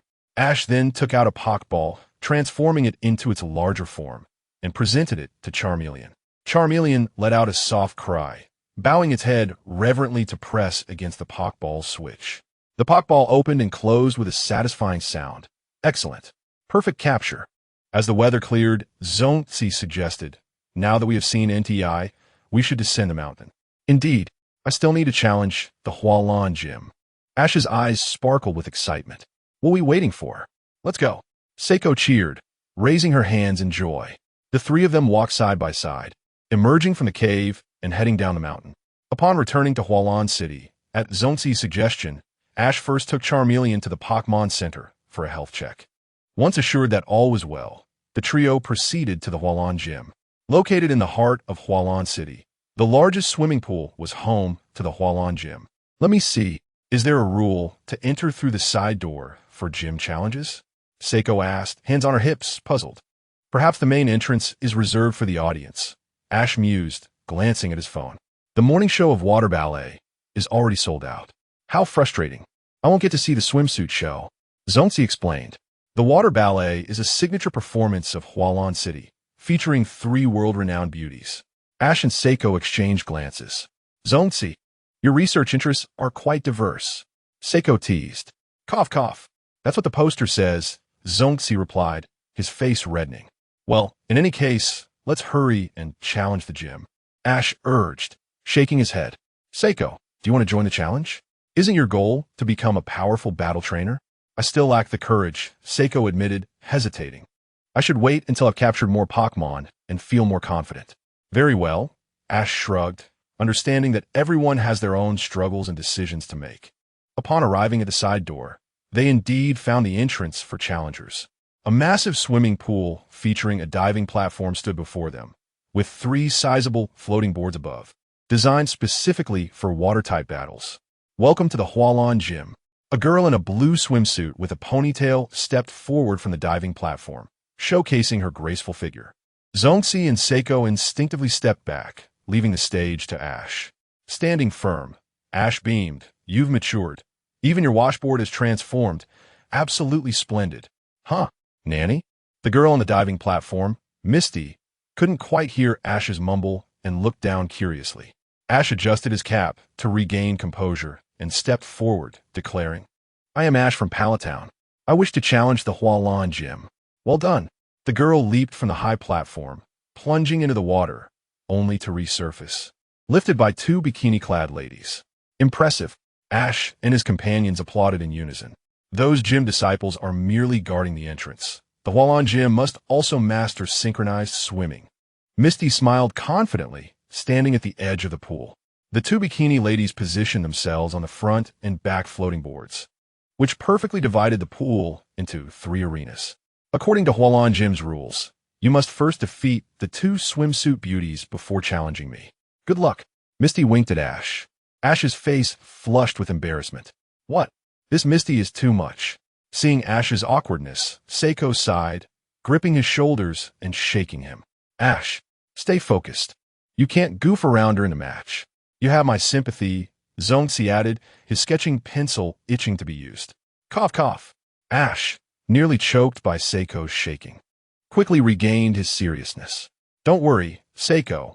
My eyes are set solely on victory. Those long legs will do nothing but slow me down. Puffed. Misty chuckled at Ash's antics, finding him amusing. Kawaii, don't worry. The ladies will take good care of you. Ash grimaced. Enough chatter. Let us battle. With a swift motion, he shed his outer jacket, his attire fluttering behind him as he tightened his gloves and stepped to the front position for battle. Misty paused, a hint of surprise crossing her face. Upon closer inspection, she noticed that this challenger bore an uncanny resemblance to someone she knew, not only in looks but also in demeanor. Yoshi, be prepared, straight male read. Misty clenched her fists in excitement. Observing Misty's sudden shift in expression, Ash couldn't help but roll his eyes. My instincts tell me she's mistaking me for someone else. This is such a misunderstanding. Chapter 22. Precision-guided thunder at the water arena of the Hualan Gym. Ash effortlessly triumphed over 2 bikini-clad ladies. However, an enchanting girl, holding her beloved goldfish Pokemon, wept sorrowfully. Ash adjusted the brim of his cap, accompanied by the majestic Pidgeotto. With a remarkable display of skill, Pidgeotto executed a perfect 4-in-a-row victory. To be fair, although 2 of his opponents wielded goldfish, there was also a tadpole Pokemon and a Psyduck among them, making for a formidable lineup. Go for it, Ash. Pidgeotto, you're amazing. Chungzi cheered excitedly from the poolside. With a swift move, Pidgeotto dispatched the 2 goldfish in an astonishing display of prowess. Zongzi nodded in affirmation, noting Ash's remarkable composure for a novice. It was as though he had anticipated his opponent's every move, a skill only high-ranked trainers could master. He reminded Zongzi of a champion race car driver casually passing a driving test in a regular vehicle. Thank you for your hard work, Pidgeotto. Now take a rest. Ash gently patted Pidgeotto on the head. He then lifted his gaze, crossing over to Misty, who stood before him. You're incredible, Ash, she said, retrieving 2 Pokeballs from a hidden tray behind the diving board. Let us see how you fare against these 2 from my second tier. Ash raised an eyebrow, sensing that she was stepping up the challenge. However, he too was ready for a challenge, so he welcomed it. Looking forward to it, he replied, momentarily lost in thought as he gazed at Misty. Though she had matured significantly, the essence of the girl he once knew still lingered in her eyes.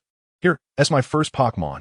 Kingler, Misty announced, releasing her Pokemon, with its rotating horn and a size significantly larger than Goldfish. Kingler was no weak contender as a water-type Pokemon. Pika. Pikachu nodded vigorously, leaping from Ash's shoulder and plunging straight into the pool with a splash. Pika. Pikachu scrambled to the surface, quickly climbing onto a float. Pikachu's eyes locked onto Kingler. Is that you mocking me? Kingler, floating on the water's surface, released a stream of bubbles, looking utterly bewildered. The referee took her position, signaling the start of the match with a decisive wave of her hand. Pikachu, Thunderbolt, Ash commanded. I understand you, Pikachu. Unleash your fury on Kingler. Pika. With a mighty leap, Pikachu surged with electric energy, its body shimmering with brilliant lightning. Misty gasped in shock. That power! Kingler dived to the bottom. Though water is a conductor of electricity, in such a vast pool, the ordinary voltage would dissipate significantly. Ash clenched his fist, grinning. My Pikachu is a powerhouse. Boom! A massive surge of electricity surged into the pool, instantly creating a thick mist. This powerful current reacted with the water, causing an electrolysis effect. Kingler, horn attack! Misty's voice rang out. Bang! Kingler burst through the mist, crashing into Pikachu, who was descending. Though battered, the pool cushioned Kingler's impact, allowing it to withstand Pikachu's initial thunderous strike. Now, Kingler spun rapidly, charging toward Pikachu. The horn attack was a guaranteed knockout. Pikachu, use Electric Net! Ash shouted with fervor. This moment tested the synergy between Pokemon and trainer. Pika! Pikachu twisted in mid-air, channeling its electric power into its tail. Crack! A massive electric net spread out in the air, ensnaring Kingler.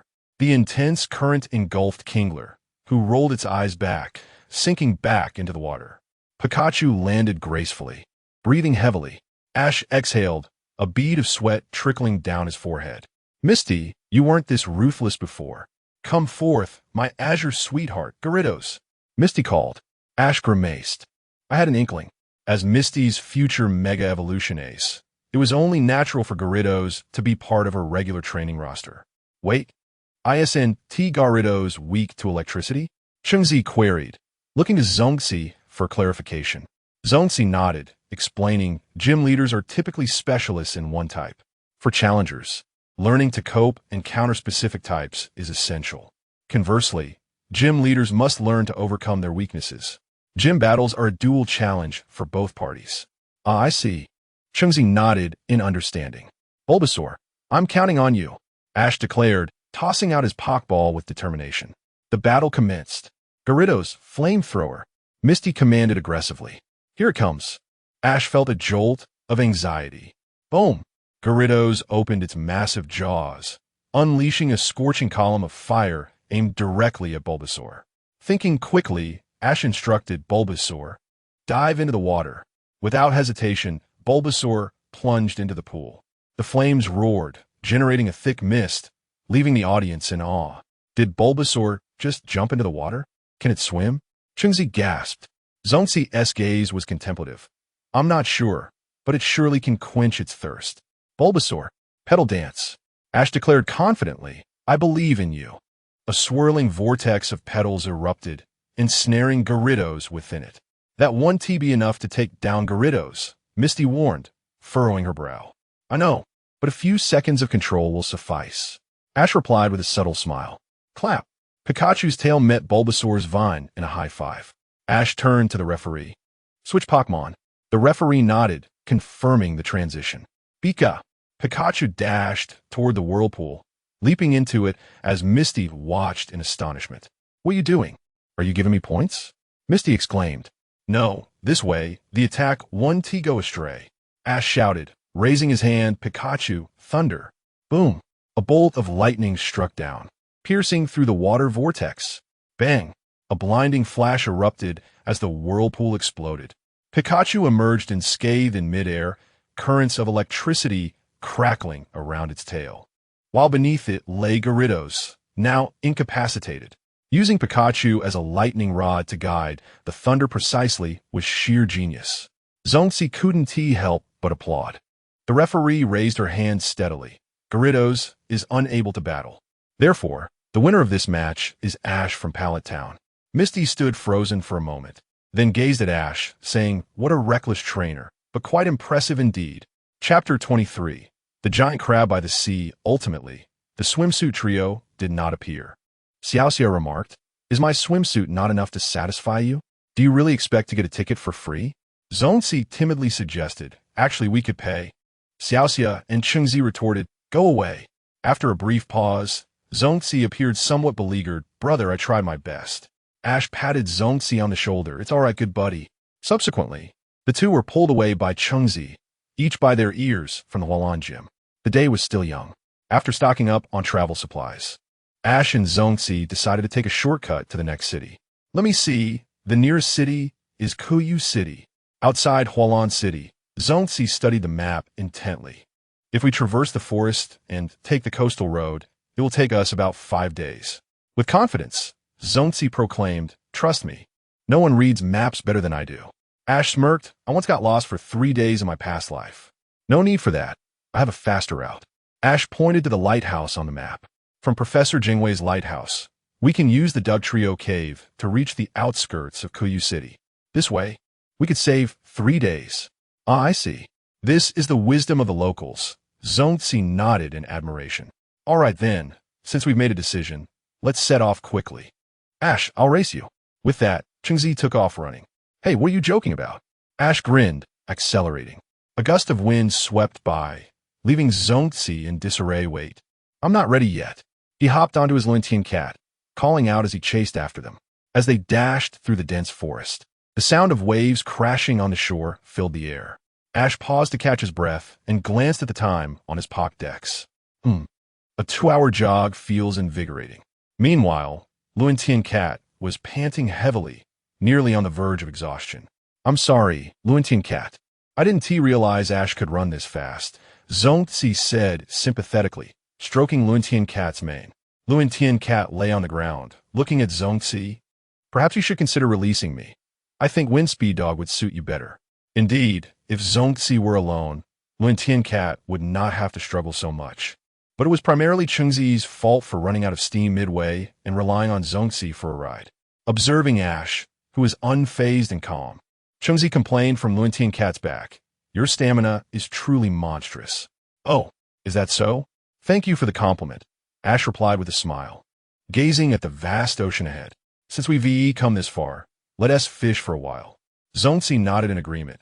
"As long as it's not extreme sports, I'm on board." Chengzi, eyeing a few nearby anglers, eagerly retrieved a Pokeball. "Hee, this is a rare opportunity. I want to challenge someone to a battle. Look, Professor Jingwei's lighthouse is just over there by the cliff. We can fish for a while and find lodging for the night. Tomorrow, we'll head directly into Kuyu City through the Dugtrio Cave." Ash pointed towards the ancient lighthouse in the distance. "Sound good, chat later." Chengzi nodded excitedly, leading Pokemon to challenge the anglers. Ash and Zongzi found a spot by the sea, took out the fishing rod gifted by an elderly fisherman, and began their fishing adventure. Sitting beside Ash, Zongzi eagerly opened up about his fascination with mythical Pokemon, sharing various tales of legendary beasts. "I truly hope to see those legendary Pokemon with my own eyes," Zongzi sighed wistfully. "Then you must travel with me," Ash grinned. "I'm a man blessed by the Phoenix King." Upon noticing the iridescent feather tucked in Ash's pocket, Zongzi's eyes widened in disbelief. "What? The Rainbow Hero is right beside me." "Indeed." Ash gazed into the distance. "I will challenge the Phoenix King one day, and you will get to witness it." "All right. It's a promise. I'll follow you to the ends of the earth." Zongzi exclaimed, exhilarated. Unexpectedly, Pikachu, perched beside Ash, perked up, then suddenly leaped into action. "Pikachu, be careful. You might scare the fish away." Ash turned, intrigued. Suddenly, a giant claw lunged at Ash's rear. Quick as lightning, Ash executed a backflip to protect himself. The Pokédex in his pocket detected the Pokemon and automatically identified it. Giant crab, freshwater crab Pokemon. Its formidable claws are its weapon. Typically around 60 centimeters in adulthood. 60 centimeters? Zongzi mused, examining the young crab before them. So this one is probably not yet fully grown? With a snap, the giant crab clamped down on Zongzi's shoe. Ow. Wait, what did I do wrong? Zongzi exclaimed, stepping back in confusion. Ash chuckled. What you said earlier was akin to calling someone a child. The giant crab nodded, clearly offended by the insinuation of its youth. However, Ash gestured with his hands to indicate the crab's size. With that stature, you are indeed a bit mini. The giant crab began to froth at the mouth, glaring menacingly at Ash. Hey, not everyone appreciates honesty, huh? You must have had a tough time living outdoors. Ash winked at Pikachu. Let us invite him to join us. Pikachu nodded enthusiastically, bobbing his head as he approached the giant crab. The giant crab turned to glare at Pikachu. Pikachu, with a friendly demeanor, extended his tail towards the giant crab. I bet you. Without hesitation, the giant crab snapped its claws. What are we betting on? Let's just fight. Ash laughed as Pikachu jumped high, still caught in the giant crab's grip. There's no mistake. This stubborn and combative personality is perfect for you, giant crab. Pikachu, truly angered now, surged with electricity, launching himself towards the giant crab. With a crackling explosion of sparks, Ash felt as though he could see the giant crab's CT scan. Go, Pokeball! With a thud, the giant crab, now charred and defeated, was captured in the ball, losing all will to resist. Pikachu, proud and haughty, turned his face away. That LL teach you to pinch my tail. Ash picked up the Pokeball, its white light shimmering as it activated a long-distance transport function. Vanishing from his hand, Zongzi expressed his admiration. Professor Okito will surely raise the giant crab well. After all, he is the strongest professor. Yes, but I should remind him not to use the giant crab for hot pot. Ash shook his head. Wait, Professor Okito eats Pokemon? Zongzi gasped in shock. Just kidding. Ash waved his hand dismissively. Though a hint of concern crossed his mind, I should probably give Professor Okito a heads up. After all, Professor Okito once mentioned that Shigeru's giant crab looked particularly meaty. For the sake of the giant crab's well-being, it was best to inquire. Chapter 24. The lighthouse in Jinghui having captured the Kingler, Ash lost interest in fishing. He stowed away his fishing rod and, alongside Zongzi, sought out Seiko amidst the throng, and the trio continued their stroll along the coastline. The warm evening sun cast a golden hue upon the sandy shore, and the sunset by the sea was breathtakingly beautiful. However, the three of them were currently too preoccupied to appreciate it. Before them stood the grand entrance of a lighthouse, resembling an ancient castle, and Seiko hesitated. Doctor, Jinghui is a paragon of the younger generation. Will our abrupt visit truly grant us entry? Zongzi expressed his concerns. Indeed, Ash, are you certain? Seiko quietly inquired from his side. With a confident smile, Ash reassured them, Fear not, for I bear a gift he cannot refuse. Striding forward boldly, Ash pressed the doorbell of the lighthouse. Hello, who is it? Moments later, the intercom crackled to life with Dr. Jinghui's voice. Ash cleared his throat and replied, I'm Ash from Sinnoh. However, the line was abruptly cut off. Zongzi and Seiko exchanged amused glances, while Ash's face flushed with embarrassment. Hey, at least let me finish speaking, you jerk, Ash exclaimed, ringing the doorbell again. What is it? Jinghui reconnected the call. Without further delay, Ash got straight to the point. We wish to stay for a night, and, as a token of gratitude, I shall prepare your favorite fried noodles. Moreover, I can provide you with information regarding the mysterious giant Pokemon. What? A cacophony of clattering sounds erupted on the other end. Oh dear, I can't remove this costume. I can't reach the button. How troublesome. Fortunately, Ash and his companions did not have to wait long, for the door of the lighthouse finally swung open. Let us go. I believe Dr. Jinghui may require a bit of assistance, Ash said with a smile, shrugging his shoulders as he led the others inside. Zongzi and Seiko nodded in agreement, obediently following Ash through the entrance. Excuse me, may I borrow the kitchen and the telephone? Ash called out as soon as they entered. The kitchen is around the corner in the living room, and the phone is on the table to your right. Jinghui's voice echoed from afar. Oh, splendid, Ash replied casually. Let us head to the phone first. However, Doctor, Jinghui is still waiting for us. Zongzi hesitated for 3 seconds. I need to call Professor Okito first, Ash said nonchalantly. In truth, Doctor, Jinghui could afford to wait a moment longer. Zongzi immediately changed his attitude. Seiko nodded. observing that Professor Okido indeed held significant importance in Zongxi's esteem. With a light chuckle, Ash led the trio to a table on the right, where a horn-shaped telephone sat, not bothering to comment on Zheng Hui's eccentric taste. Ash picked up the phone and dialed Professor Okido. The phone rang 3 times before the video call connected. Gurgle, gurgle, gurgle. The sight of a bubbling hot pot and an alcohol lamp made Ash and his companions break into a cold sweat. Professor Okido, my Kingler hasn't been boiled yet. Has it? Ash asked, feeling anxious. Savoring a piece of soft tofu, Professor Okido exhaled contentedly. Ah, this is delicious. Ash, how are you? Who are these two? Professor Okido turned the camera toward himself, finally noticing Ash's companions. This is Seiko, and the other is Zongxi, my new travel companions, Ash introduced enthusiastically. Professor, Zongxi is your little fan. He admires you immensely, Ash added with a playful tone. Professor, it's an honor to meet you. Zongxi stammered, his face flushed with excitement. Oh, haha, friends of Ash, welcome. Professor Okido greeted warmly, encouraging them.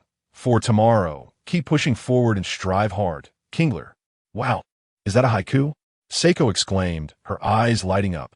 I didn't know Professor Okido was also a poet. Ash sighed, just how much does Sinnoh love haikus?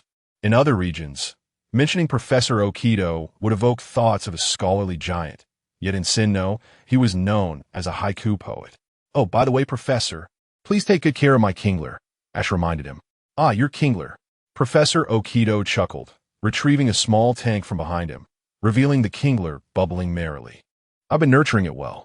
I added calcium powder and protein, as it was somewhat malnourished, but it's nothing I can't handle. Look how robust it has become. Thank you, Professor, Ash said, relieved. Zongxi chimed in.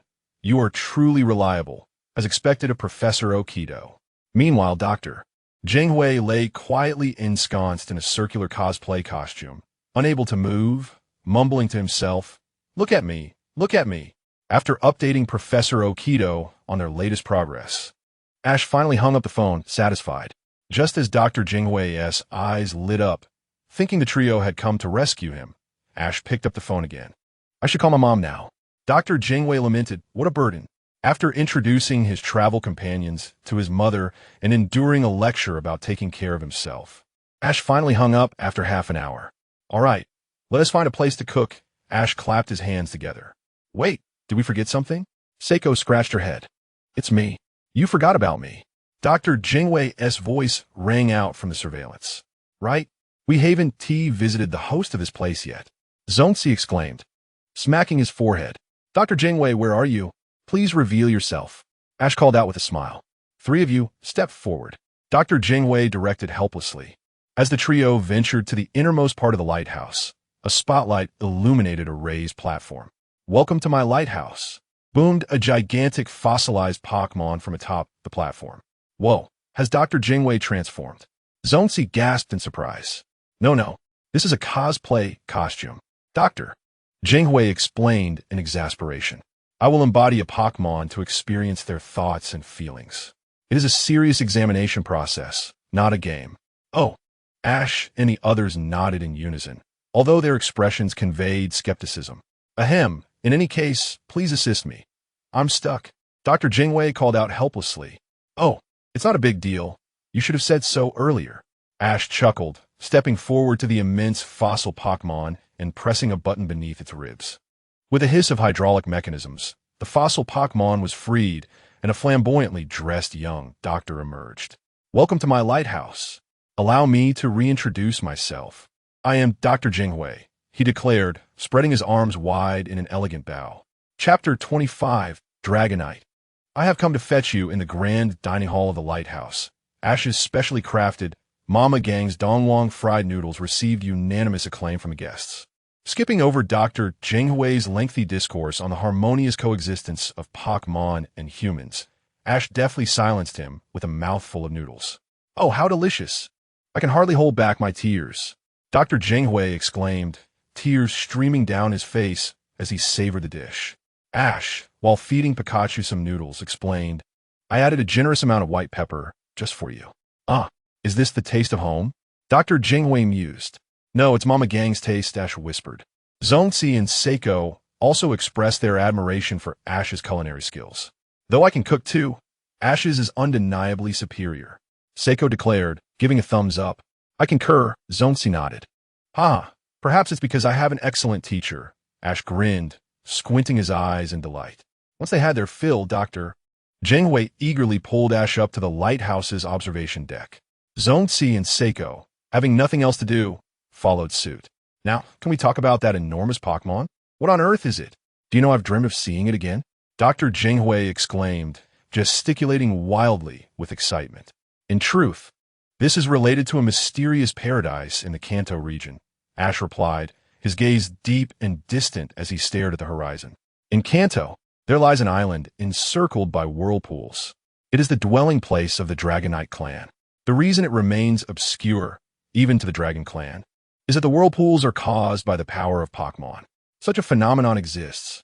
Zongzi's eyes widened in astonishment. Subarashi, I wish to see it with my own eyes. Are you saying that mysterious Pokemon is a Dragonite? Dr. Jinghui was taken aback. But that size, that height, surely exceeds what a Dragonite can grow to. Have you ever encountered an ancient Pokemon? Ash suddenly inquired. None that I know of. Dr. Jinghui shook his head. Aside from the long-lived legendary beasts, most Pokemon do not survive for so long. However, there are always some exceptional beings. I recall that somewhere, a colossal Jigglypuff and a Jengar were unearthed from ancient ruins, Ash mused softly. Most ancient Pokemon are of immense size, and I suspect that contemporary Pokemon have evolved to their current dimensions for survival, he concluded. This is truly incredible information. No wonder you hail from Professor Okito's region. Zongzi exclaimed, his hands clenched in excitement. Seiko raised an eyebrow. And you can connect the dots like that? Thus, that Shadow could very well be an ancient, colossal Dragonite. Dr. Jinghui speculated. If you keep your hopes up, you may soon meet it, he added, tears of emotion welling in his eyes. Really? I can hardly wait. Below the lighthouse, three fools grinned. We're looking forward to it too. Since there is such an amazing Dragonite paradise, we cannot miss it, Musashi pondered, stroking her chin. Meow. The Rocket team must capture a multitude of Dragonites for the boss. This will surely secure our promotions. Nyasu cackled mischievously. Meanwhile, Kojiro seized Musashi and Nyasu's legs. Can you two stop discussing matters on the edge of cliff? I can't hold on much longer. Hey, don't pull me. Help. Meow. The trio lost their balance and tumbled into the sea. What a dreadful sensation, they exclaimed as they splashed into the water. Ash, wrapped in a blanket, sat in a daze on the observation deck. Pikachu? Pikachu gently patted Ash's shoulder, puzzled by his thoughts. Pikachu, do you think Dragonite misses me? Ash spoke abstractly. Pikachu tilted its head, confused. What Dragonite are you talking about? Just consider me rambling. If there were a Dragonite that particularly cherished being close to you, smiling adorably, would it not be a bit pitiful if we didn't seek it out? Ash tightened his blanket, cradling Pikachu in his arms. Pikachu. Pikachu cheerfully gestured, expressing its thoughts. Ash bowed his head as blue light emanated from his aura. Of course. We must go fetch it. I too wish to be close to it. Pikachu's voice echoed in Ash's mind. Indeed, Ash nodded, resolute. No child wishes to drift alone. Whether it is missed from the past or together in the future, it is still our child. We should not treat them differently. Then let us wait here for that colossal Dragonite to arrive. We shall ask it to take us to the island, Ash declared with determination. Pikachu nodded earnestly, gazing expectantly towards the horizon. Time passed, and Ash and Pikachu embraced, dozing off on the observation deck. Suddenly, a melodious long cry resonated from afar. Through the mist shrouding the seashore, a massive shadow emerged on the horizon. With a crash, the observation deck door was flung open, and Dr. Jinghui, clad in a nightcap, rushed in. It's here. Could it be? He anxiously scanned the distance. Ash nodded. Indeed, that shape is unmistakably that of a colossal Dragonite. A deep, resonant sound, akin to that of the great Dragonite, echoed in response. Ash closed his eyes and lifted his head on the observation deck, sensing its voice calling out, longing to meet. The white waves crashed upon the shore, drawing closer to the two. What shall we do, brother? I feel a bit nervous. Dr. Jinghui suddenly turned to Ash. Fear not. I shall handle the communication, Ash replied with a smile. After 2.5 years of diligent practice, it's time to showcase the prowess of a wave guardian. With a whoosh, the colossal head broke through the mist, and a Dragonite's head leaned toward Ash and Dr. Jinghui. Dr. Jinghui held his breath, terrified of disturbing the magnificent creature. Ash pressed his right hand against his chest, pondering deeply. The aura is with me. A gentle blue light illuminated, gradually expanding around Ash, enveloping the Dragonite before them. The Dragonite paused, standing still as images from Ash's memories flooded its mind. The ability to project one's memories from a first-person perspective is one of the applications of aura power. The scenes unfolded.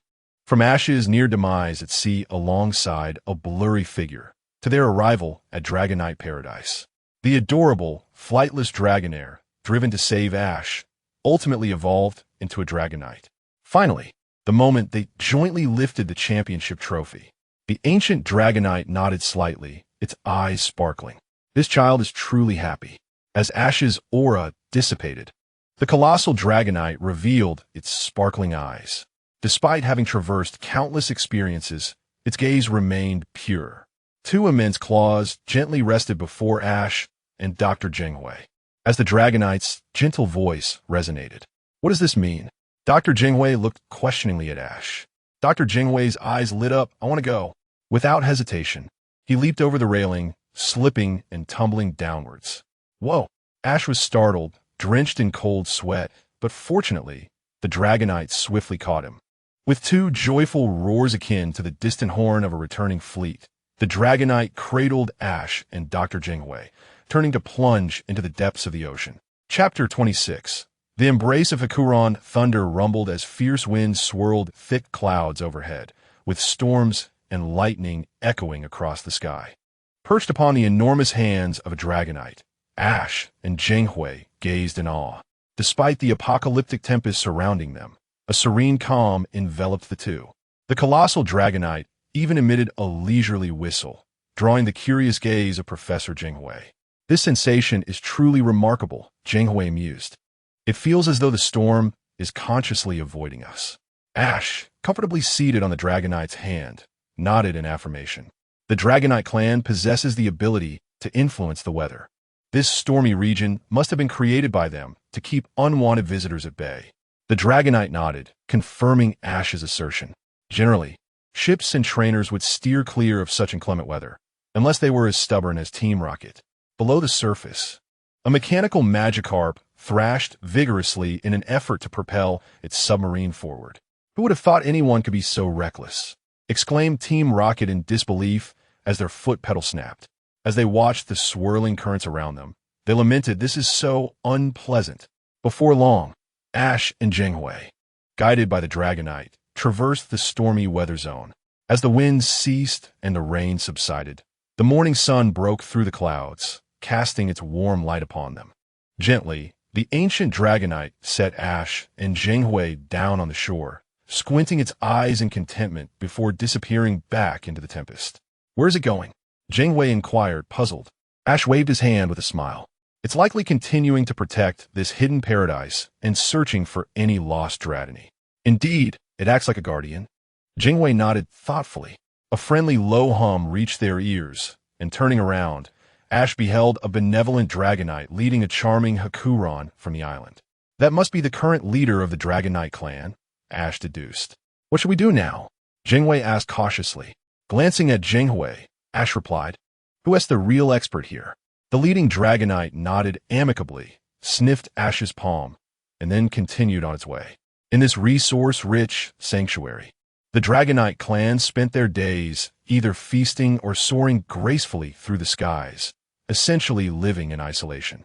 Consequently, they harbored little wariness towards humans, perhaps perceiving them as akin to adorable orange cats. After merely noting the scents of Ash and Jinghui, the great creature returned to bask in the sun. As they strolled across the island, Ash and Jinghui observed Hakuran and Dragonite resting contentedly among the trees. "This is truly astonishing," This place is even more abundant than the dragon cave of the Dratini clan, Zhenghui remarked, surveying his surroundings. I always imagined dragonites prefer dark, damp habitats like caves or deep pools. Ash absent-mindedly nodded. Indeed, this is the quintessential habitat for dragonites. Would you accompany me as I explore this island further and observe their daily lives? Zhenghui asked with enthusiasm. Sure, that sounds fine. Let us split up for now. Ash agreed. Zhenghui nodded and departed with a curious gleam in his eyes, while Ash followed his memory to the beach where Hakuran practiced flying. Along the way, he collected a few discarded skins shed by Dratini in the process of evolution. Upon reaching the beach, he indeed found groups of Hakuran attempting to take flight. Unlike dragonites, whose flight relied on sheer physical prowess, Hakuran's flying capabilities were much more intricate.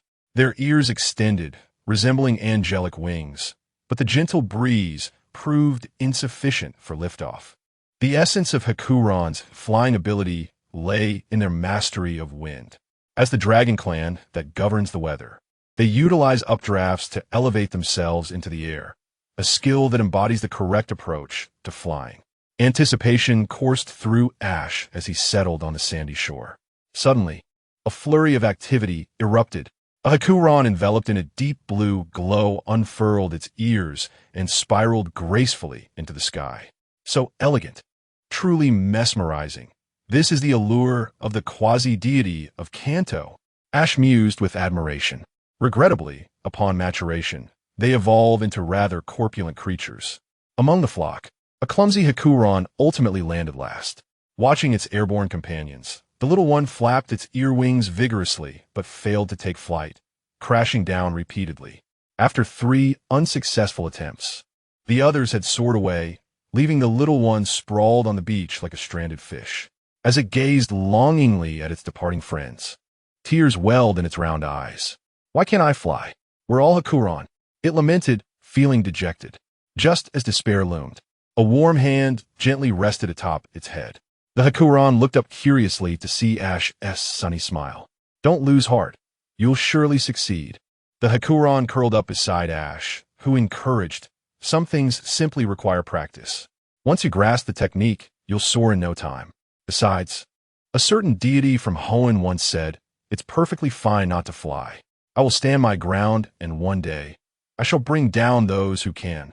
The Hakuran tilted its head in confusion. There are such foolish deities? Ash nodded resolutely. Indeed, but that is not the main point. I believe you just need a bit of special training, and lucky for you, I'm a Pokemon trainer. How about it? Would you like me to assist you with your training? The Hakuran's eyes sparkled with excitement. At last, someone recognized its struggle and wished to help. It was truly a benevolent soul. Climbing up Ash's arm, the Hakuran wrapped itself around him in a warm embrace. Ah, such a heavy affection, Ash exclaimed, rolling his eyes playfully. This little one has been fond of hugs for quite some time. How adorable. Chapter 27. The Rocket Team and the Mechanical Dragon, Dragon Paradise. Beach Hacklong listened patiently. In truth, taking off is quite simple. Ash instructed, crouching on the ground and demonstrating to Hacklong.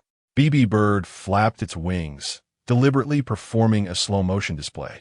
With a vigorous flap, it soared into the air, exclaiming whoosh. Hacklong gazed in confusion. Ash sighed, BB Bird, your difficulty level is more challenging than my own takeoff.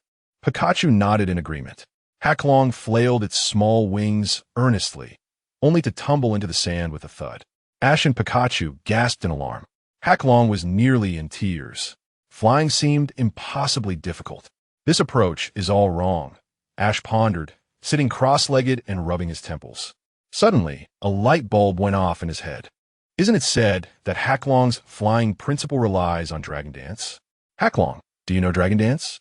Hacklong nodded adorably, then shook its head.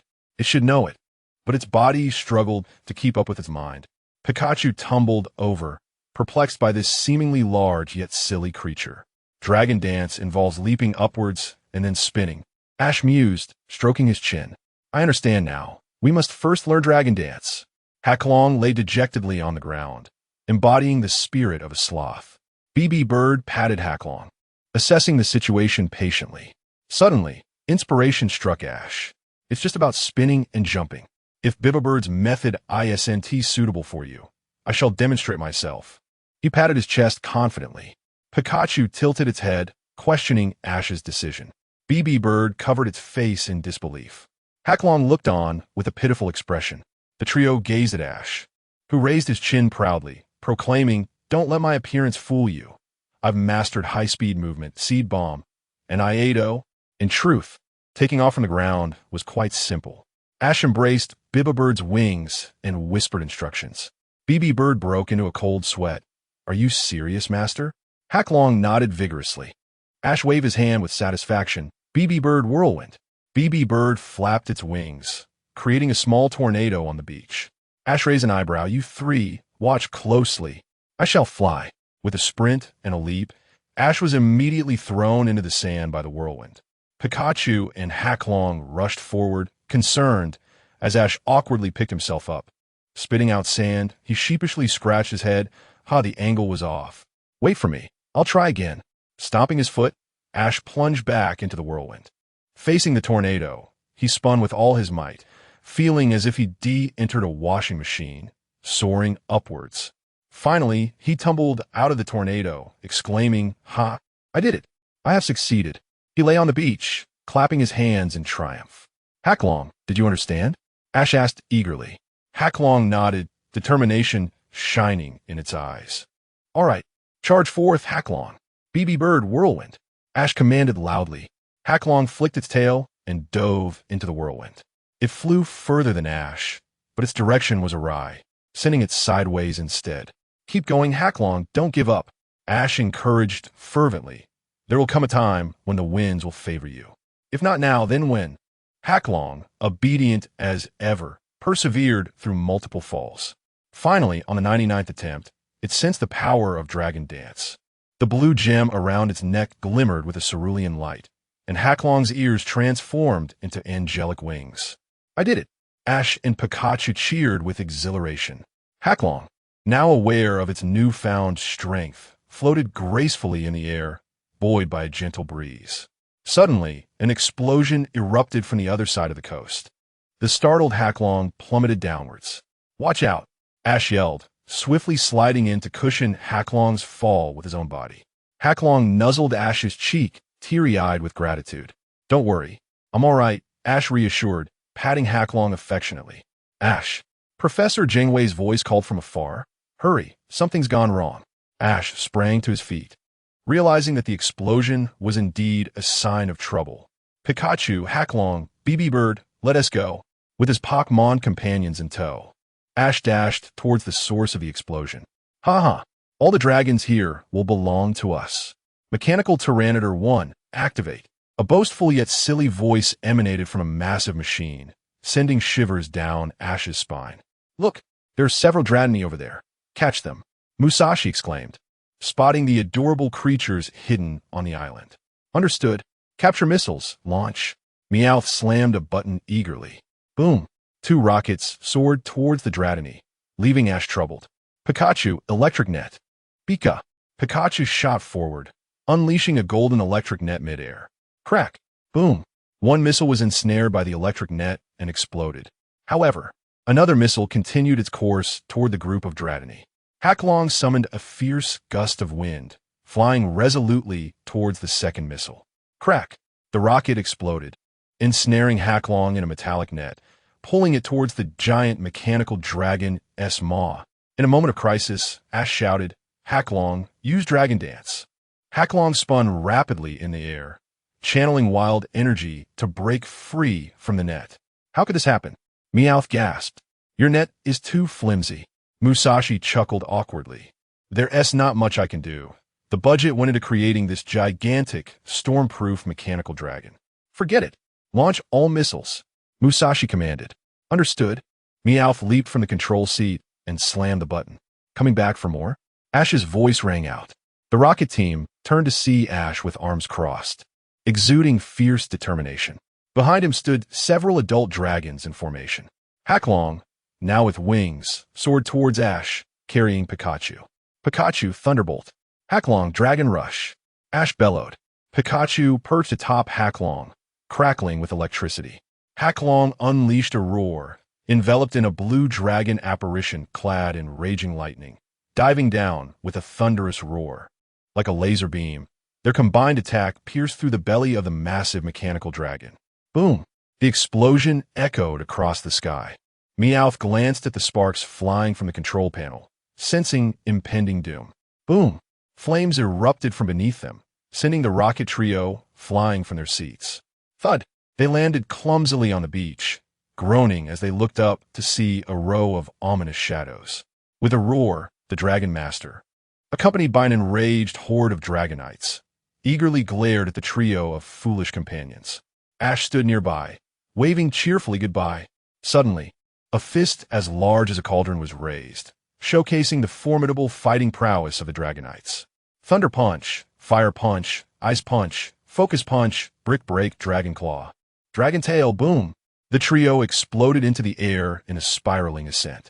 Wow, they're flying higher than I am, Ash exclaimed, shielding his eyes from the sun as he gazed upward. What an annoying feeling. Chapter 28. The Mole Tunnel's Bounty at the Shoreline of Dragonite Paradise. Ash and his companions bid a heartfelt farewell to the Dragonite Elder. Although the scenery was breathtaking, each of them had their own affairs to attend to and could not linger here indefinitely.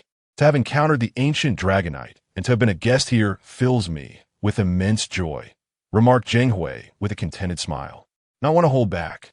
Ash gazed at the Haxorus that had entwined itself around him and inquired with a grin, Haxorus, would you be interested in exploring the outside world with me and my friends, including Pikachu?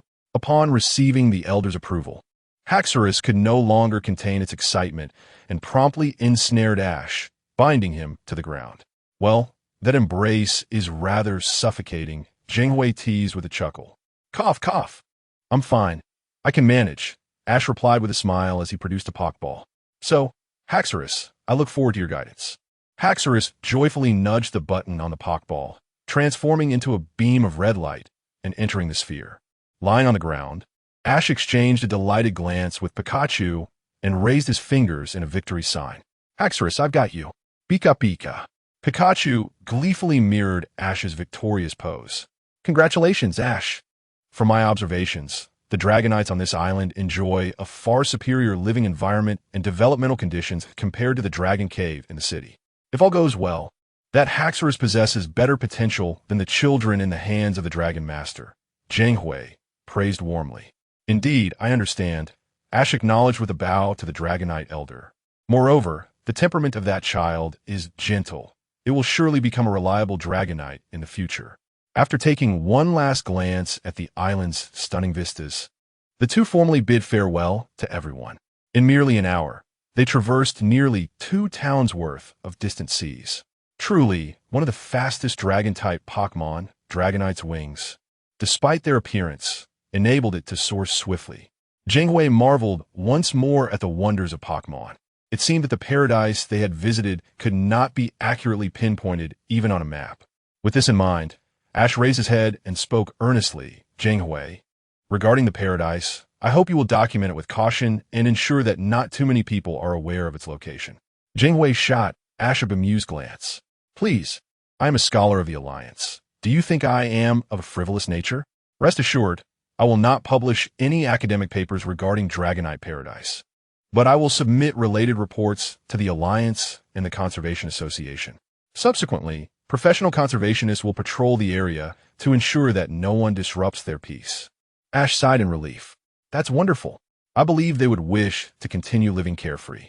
Suddenly, the lighthouse's lookout was flung open, and Zongzi and Chengzi rushed in, clearly flustered. Sato, are you two all right? Chengzi exclaimed. Aha! The two of us merely engaged in a monumental communication with the ancient giant Dragonite. There is no need for alarm. Zhenghui chuckled, brushing off their concern. Zongzi nodded in understanding, leading Chengzi down to prepare for their departure. Leaving the lighthouse and the seaside behind, the trio entered the mountainous region, arriving at the entrance to the Mole Tunnel. If we pass through here and navigate the Mole Terraces, we will reach with ease the city of withered leaves, Ash informed as they journeyed through the tunnel. Observing the spacious and well-ventilated cave, Zongzi enlightened them, unlike ordinary caves. Those inhabited by moles feature excellent lighting, ventilation, and even humidity. The soil they have modified not only suits the moles, but also allows grass-type and water-type Pokemon to thrive. Wow, that sounds incredibly eco-friendly. Chungzi clapped in admiration. Vileplume, Leaf Blade, Squirtle, Water Gun. Ash called out as he took the lead, knocking out a family of moles with satisfaction. Indeed, the mole tunnel seems like a splendid place to accumulate experience. Zongzi and Chungzi chimed in. Ash, how many moles have you knocked out along the way? That's quite ruthless. Chungzi pouted in disapproval. Oh, and what is that beneath your feet? Ash pointed at the ground beneath Chungzi. Chungzi looked down to find a Budew had unexpectedly sprouted from the soil. Chungzi shrieked, stepping on the Budew's face. What is this? Get away from me. A Pokeball struck Budew squarely on the head, rendering it dazed and ultimately becoming Chungzi's trophy. Ash shrugged at Zongzi. Who is truly being ruthless here? Zongzi could only sigh in disbelief. Chungzi, you've nearly caught up to Ash in terms of physically defeating Pokemon. Lucario. Suddenly, the Lucario leading the way adopted a vigilant stance. With a flash, a squinting Pokemon materialized in Zongzi's arms. Whoa, Kadabra! Ash exclaimed, his eyes widening in surprise. It's quite rare to encounter this in the wild. Bro, don't move. Let me tackle it. Ash eagerly prepared to take action. After all, once Kadabra detected a threat, it would instantly teleport away, making it a challenge to capture. Seeing Ash and Pikachu poised with clenched fists, Zongzi felt a chill of apprehension. Not that, Ash, stay calm. Enough chit-chat, bro, hug it. Ash lunged forward. Wow, Chungzi gasped, her eyes sparkling as she watched the two in action. With a swift dodge, Zongzi evaded Ash's leap, causing him to miss entirely. Startled by Ash and Pikachu, Kadabra teleported again, this time shifting from Zongzi's arms to his waist. Ash was left speechless. Wait, you only teleported a few centimeters? Are you kidding me? To their astonishment, an even more absurd occurrence unfolded. Kadabra clung to Zongzi's waist and seized his Pokeball. Buzz! The trio watched as Kadabra transformed into a beam of red light, vanishing before their eyes, leaving Zongzi's Pokeball to wobble and then lock shut. Zongzi, huh? Chungzi. Wow. Ash, oh my goodness. None of them anticipated that their expedition through the mole tunnel would result in Ash's relentless defeat of countless moles, while Zongzi and Chungzi emerged with their own treasures. As they descended the mole terraces, Ash was brimming with indignation. It's just a Kadabra. I have even better options. Zongzi nodded with a smile. Well, it seems that child was a bit drowsy. Perhaps it was a special fate. Chungzi cuddled her Budew affectionately. Why don't you both take a look at my Budew? Isn't it adorable? The soft, gentle Budew squirmed in her embrace. Ash glanced over and nodded. Quite flexible. You might want to try a heel kick. Chungzi rolled her eyes. What nonsense. Training Budew in martial arts? That would be utterly insane. The three of them laughed merrily as they continued onward. Withered Leaves City was just around the corner. Chapter 29. The Haunted House of Leafless City. Welcome to Leafless City, situated at the southern estuary of the Kanto region. As one of the foremost port cities in Kanto, Leafless City boasts a thriving economy, ranking among the most prosperous in the entire region. Furthermore, as the largest port in Kanto, it serves as a vital hub for transportation and freight, with various large passenger and cargo ships continuously arriving and departing. It is said that this old fellow earns more from running a boat than from being a dojo master, although most of his earnings are spent on music. MC Electric Boy is the personal music channel of Ma Ji-Shur, a soldier from the United States with dreams of becoming a rap artist. Xiaoji couldn't help but shake his head, feeling that there are hardly any normal gym trainers in Kanto. After all, aside from Qinglu, Xiaojiang, Xiaoxia, and Li Jia, most have at some point been recruited by Team Rocket. It is no wonder they look down on the subsidies provided by the League. You can criticize Team Rocket for being incompetent, but you cannot claim they are impoverished. Boss Sakaki is quite generous with talented trainers and truly values them. Had he not shown mercy to Qi Hong in the early days, Kanto might have faced a very different fate. Walking along the streets bordering the dock towards the city center, Zongzi curiously glanced at Xiaoji. Isn't this the way to the Pokemon Center? Are we staying at the dorm tonight? Xiaoji smiled slightly, patting his pocket. He had just won against 4 or 5 wealthy young men by the roadside. and his pocket was now quite full of prize money. We'll rent a place to stay tonight. We plan to stay in Leafless City for a few days. He replied with a grin. Eh? Why? Chengzi inquired with curiosity. Because Ma Zhisher isn't here. Without the dojo master around, we can't hold a gym challenge, Xiaozhi laughed. How do you know? Chengzi asked, puzzled. I figured it out. It's the doc's timetable. Zongzi, as expected, was astute. As the captain of the water flow, Ma Zhisher would generally be on his boat. Thus, Xiaozhi deduced that he must not be at the dojo. Well, since that's the case, let's enjoy it with Xiaozhi. I want to stay in a large room where Labra and Bojiman can run around freely. And there must be a big TV to watch the league championship replays. Chengzi eagerly suggested. But we're only staying for a few days. It shouldn't be too troublesome. Zongzi shook his head. Xiaozhi, with a mysterious glint in his eyes, reassured them, don't worry, I know a great place. It will definitely be exciting. Chengzi and Zongzi exchanged glances, sensing that Xiaozhi was up to something. Following the path etched in his memory, Xiaozhi arrived at the entrance of a house at a street corner. For rent, for sale, prices negotiable. Read the sign hanging at the entrance, indicating that the house was vacant. This is the place. Xiaozhi rubbed his hands together, excitement evident in his demeanor. Indeed, this unfamiliar yet familiar house was unclaimed. Wow, this house is enormous. Chengzi exclaimed in awe. This must be quite expensive. Xiaozhi, shouldn't you consider another option? Zongzi suggested. Xiaozhi shook his head firmly. No, this is the one. Trust me, the rent isn't as high as you think. Seeing Xiaozhi's determination, Zongzi and Chengzi reluctantly acquiesced to his whims. Following the notice at the entrance, Xiaozhi jotted down the real estate agent's phone number. The three of them then called the agent from a nearby shop. Upon learning that they intended to rent the notorious haunted house, the agent promptly sent over the keys without even showing up for a viewing. As for the fees, just give what you think is fair. However, I must inform you that our company does not accept any liabilities. After hanging up, Xiaozhi successfully obtained the keys to the house in less than 10 minutes, with 3 days' rent costing only 198. Zongzi and Chengzi stared in disbelief. Isn't this place rumored to be haunted? Rest assured, I guarantee no one has died here, Xiaozhi cheerfully announced as he pushed open the door, inviting his companions into the familiar rooms. What was described as a guest house resembled more of a standalone villa. The spacious living room would serve as the future research hall. With a kitchen at the corner of the first floor, 3 guest rooms and 2 studies on the second floor, and a bathroom and storage room on the third. Observing the familiar bunk beds, Xiaozhi exclaimed, so this bed has been here all along. Zongzi smiled slightly. Then tonight, I'll share this room with Xiaozhi. No way. Chengzi retorted firmly. I'm scared. I want to stay here with Xiaozhi. Both Xiaozhi and Zongzi exchanged glances. Sister, even though we're good friends, I have never regarded you as a woman. But sharing a bed is just too outrageous. Xiaozhi rolled his eyes in protest. However, Chengzi glanced around. I feel a chill the moment I step inside. Regardless, I am sleeping here tonight. Xiaozhi sighed. All right, but let us agree on no undressing. You're dreaming. Chengzi shot back with a roar. Chengzi's face turned pale. Hey, did you two see that? Zongzi remained calm. It's probably just the door hinge being old. It's nothing to worry about. Xiaozhi nodded with a smile. Hee hee, I think so too. This door is quite mischievous.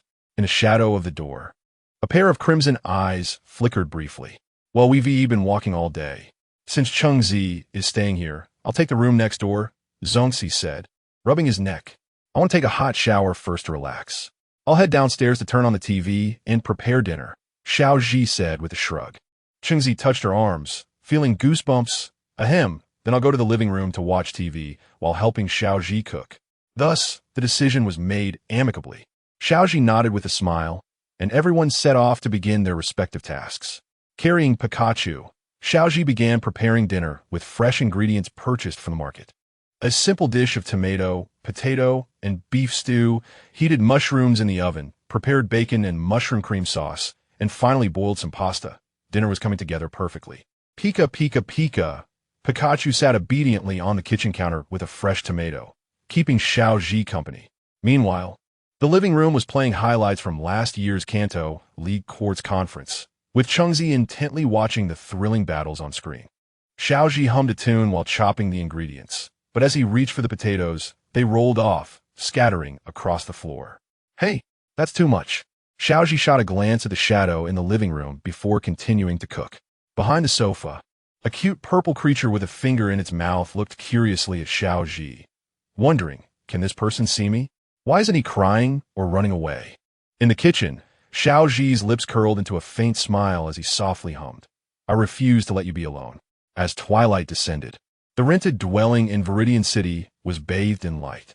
Upon the dining table, pasta and a duo of sauces were arrayed, around which Ash and his companions gathered.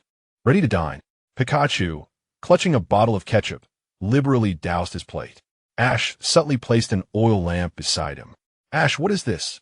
Serena inquired, fastening a bib around Piplup's neck. This is a vital prop for our after-dinner entertainment. Ash replied with a cryptic smile. Let's eat first. All will be revealed. So mysterious, Serena muttered, twirling pasta onto her fork. Her eyes widened in delight. Delicious. Brock, eating with refined manners, nodded in approval.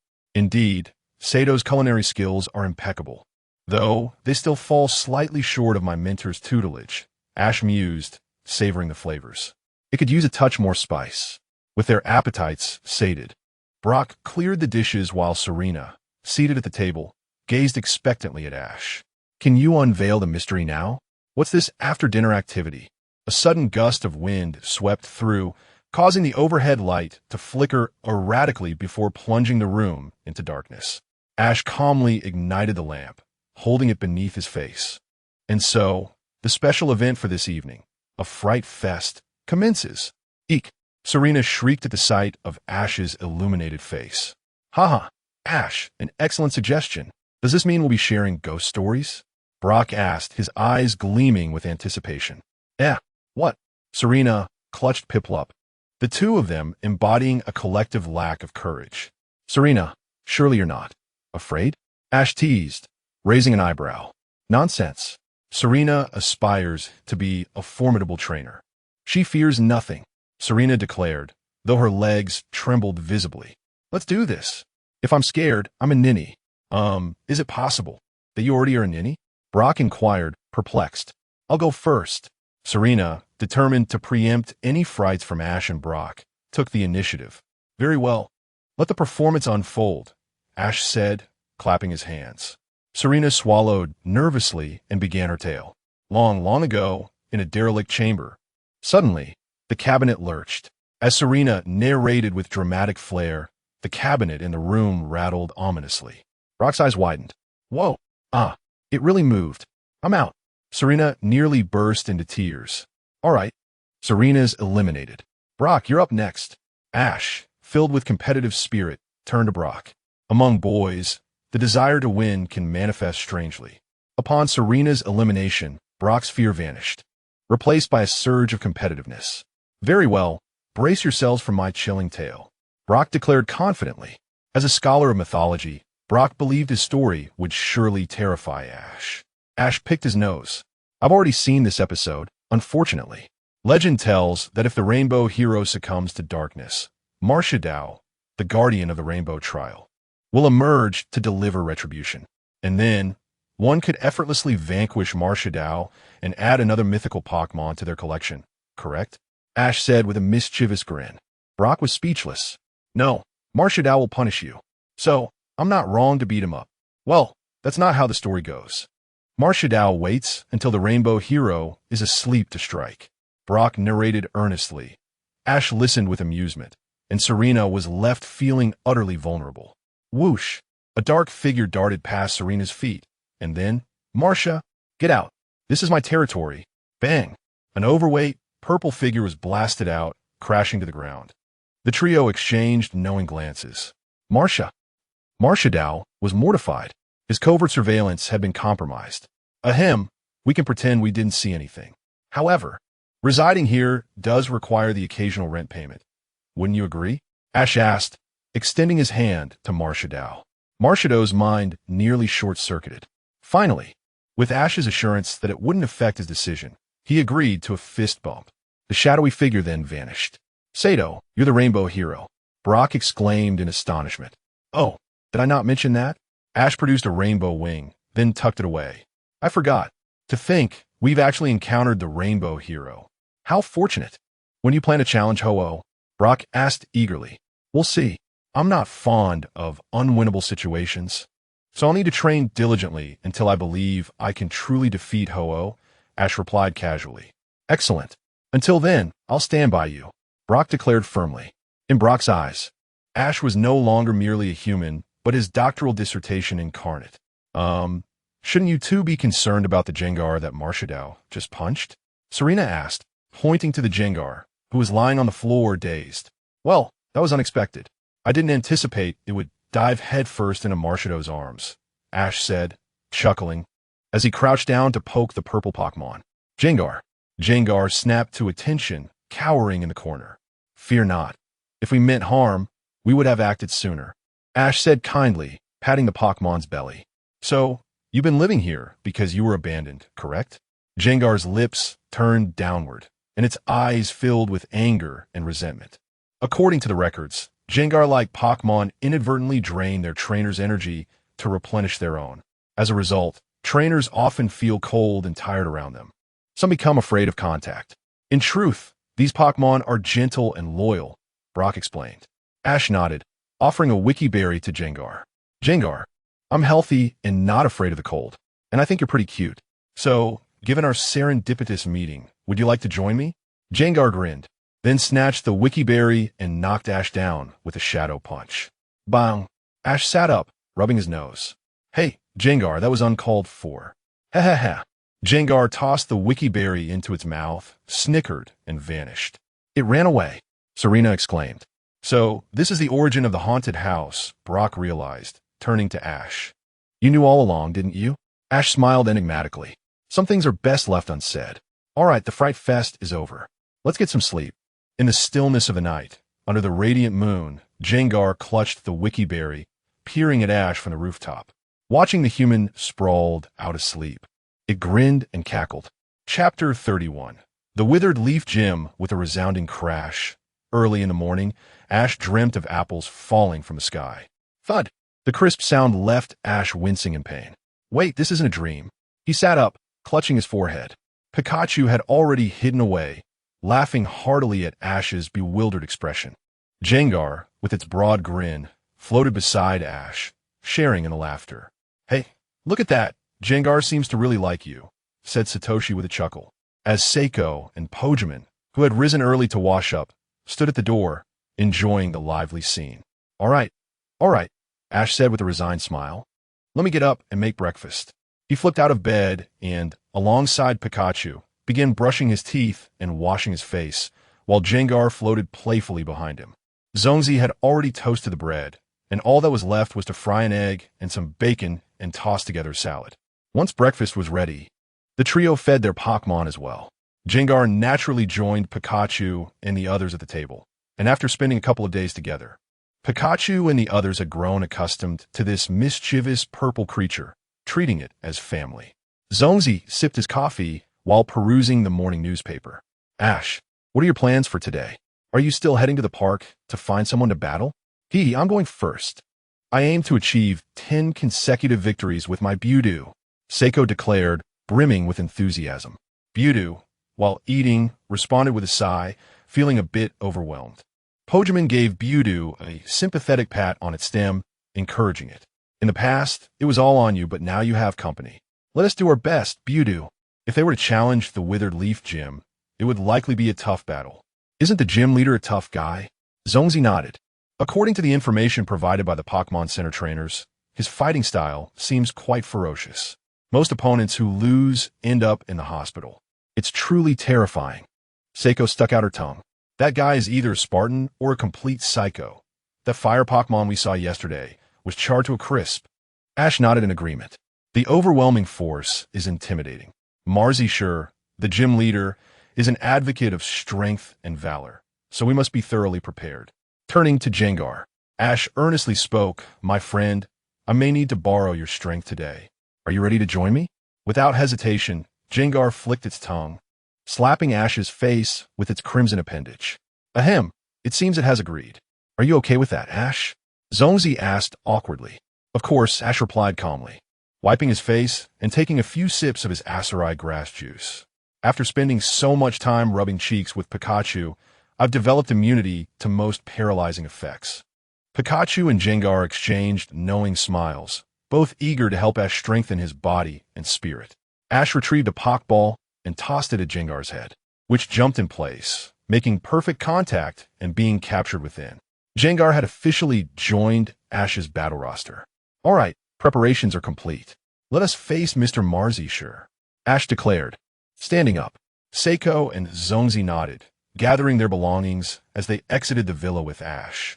This house may or may not become the Sakuraji Research Institute in the future, but at least Jengar now had a home. The colossal withered leaf gym at the port of Kureha City, overseen by the first-generation leader Marzishur, stood as a paragon of scale and strength, regarded as one of the top-tier gyms in Kanto. Gazing at the metallic rock-and-roll-style lightning sign and the colorful-haired gatekeeper, Ash couldn't help but feel that Marzishur was, in fact, quite a decent fellow. The seemingly intimidating gatekeepers were not the core staff of the Withered Leaf Gym. After Marzishur took charge, he had gathered the local ruffians, guiding them towards a more honorable path. Perhaps it was Marzishi's genuine masculinity that won their respect. Stop right there. No trespassing at the Withered Leaf Gym. As Ash and his companions approached the entrance, two flamboyantly haired gatekeepers immediately blocked their path. A girl in a leather skirt and lip piercings stepped forward. State your business. Ash confidently stepped up. I am Ash from Pallet Town, here to challenge the Withered Leaf Gym. Pika. Pikachu raised its tiny fist, brimming with confidence. Uft. You wish to challenge Marzishur with that Pikachu? The gatekeeper on the left couldn't help but laugh. The leading delinquent girl shook her head disdainfully. With your level of skill, it would be better not to embarrass yourselves. Pikachu, feeling insulted, protested. Pika. Zongzi and Seiko frowned slightly, displeased by the rudeness exhibited by the Withered Leaf Gym.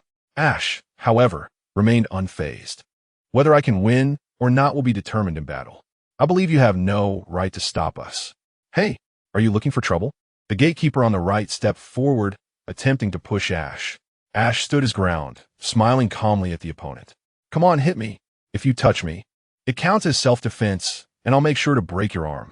Ash thought eagerly. Wait. Suddenly, a steady voice interrupted. The three ruffians' expressions shifted, and they immediately stood at attention. Deputy Captain Tony, a muscular man, nearly 2 meters tall, wearing sunglasses and sporting a sausage-like mouth, strode out of the gym. Ash sighed in disappointment at the missed opportunity for a confrontation. Tony, eyeing Ash, raised an eyebrow. You have guts. Are you the challenger? Ash nodded affirmatively. Indeed. In that case, follow me, Tony replied, turning away. As he passed the three ruffians, he slapped the two boys across the face. How many times has the colonel reminded you? Sir, the people. Are your ears stuffed with donkey hair? Sorry. The three immediately bowed their heads in apology. I see you're a girl. I want to hit you today. Learn your lesson. With a cold snort, Tony turned back, revealing a hint of a warm smile. My apologies for the commotion. Come in with me. Ash and his companions nodded, following Tony into the Withered Leaf Gym.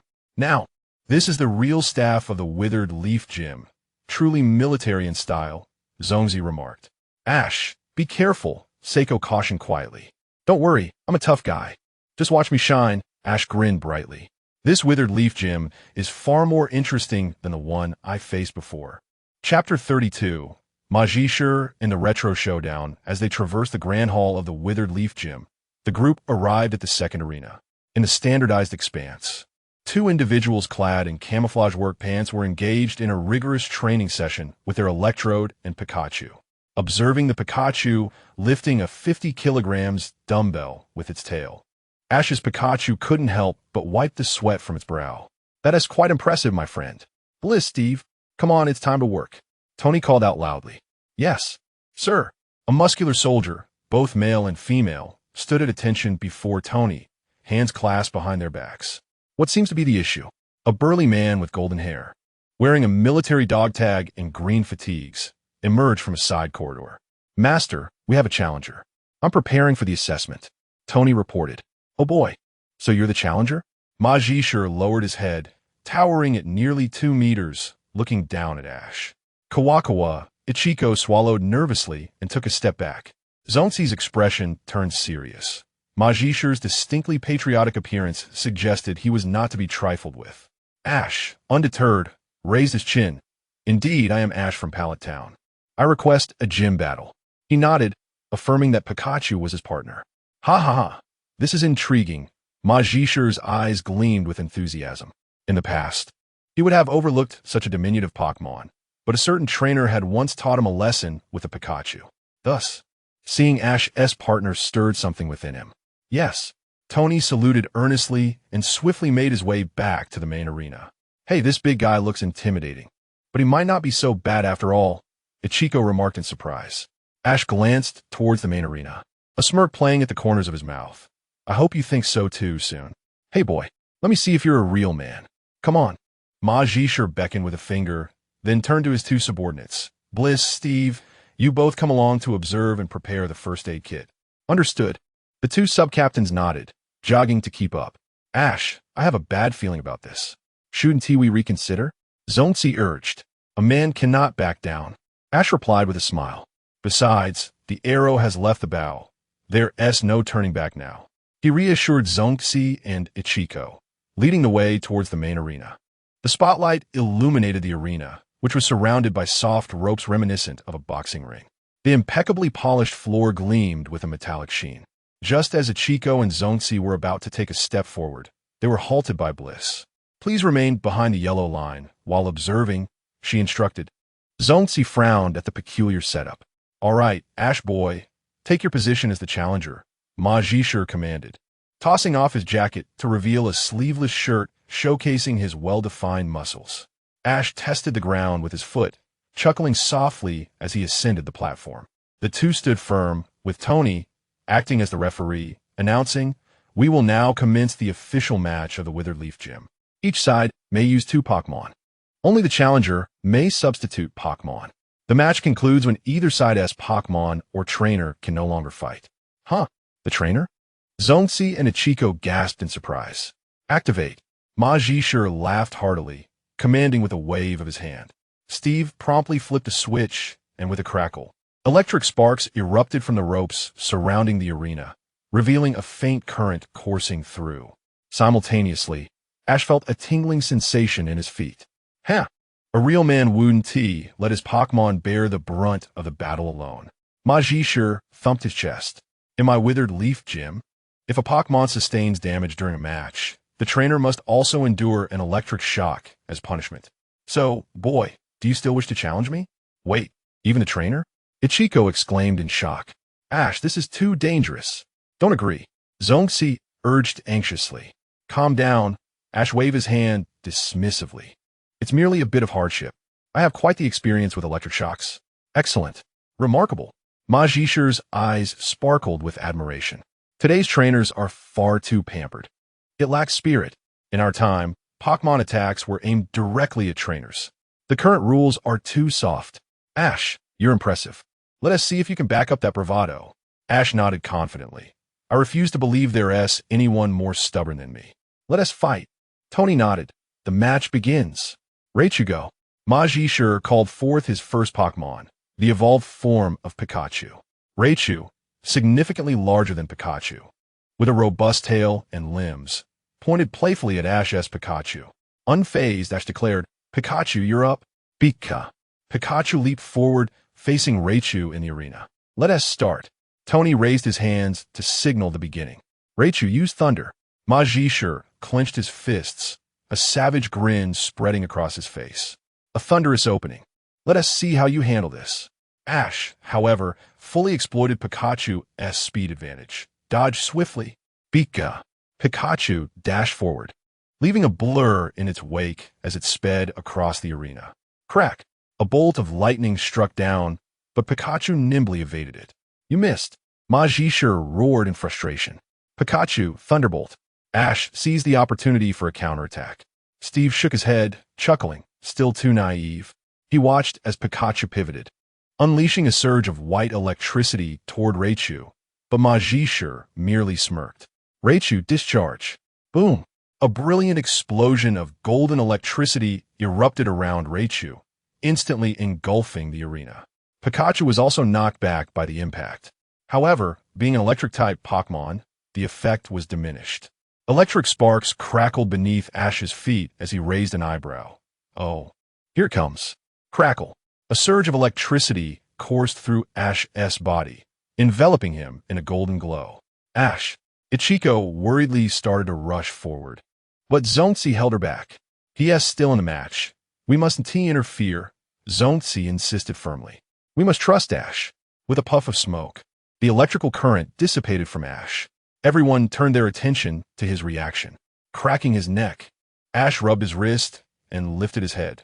This electric shock was nowhere near as intense as Pikachu's. Wow, Steve whistled in astonishment. While Ichiko gave a thumbs up, what a man. Matsushi erupted din lauter. Ah, superb. Ash, you're truly remarkable. Keep it up. Ash gritted his teeth with a smile. Pikachu, let us not be underestimated. Thunderbolt. Pika. Pikachu propelled itself off the ground, launching into the air. Boom. So swift was Pikachu that Raichu barely had time to react before being toppled to the ground. Crackle. Majishur was immediately engulfed in electricity, but his vest and gloves were clearly made of conductive materials, shielding him from significant harm as he too shimmered with golden sparks. TCH, Ash pouted in dissatisfaction. If you want to play like this, I want to hold back. Majishur chuckled. This is my personal gear. If you win, I'll gift you a pair of electric-proof gloves. Ash nodded with newfound satisfaction as the match continued. Chapter 33. The Withered Leaf Badge and the Electro Ball Raichu. An overwhelming force. Majiji unleashed a ferocious onslaught, leaving Ash and Pikachu with no choice but to evade continuously, searching for an opportunity. Pikachu dodge. A sheen of sweat appeared on Ash's forehead. While he had gained experience as a trainer, he overlooked the fact that Pikachu could not yet disregard the disparity in levels to engage in battles beyond its reach. Pika!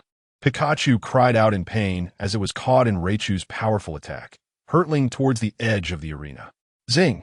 A paralyzing current coursed through its body. Ash gritted his teeth and leaped forward, catching Pikachu in his arms. Pikachu looked up at Ash apologetically. It's all right. I know you're trying your best. Ash replied with a gentle smile. But the match isn't over yet. Pika! Pikachu nodded resolutely, readying itself to focus on the opponent once more.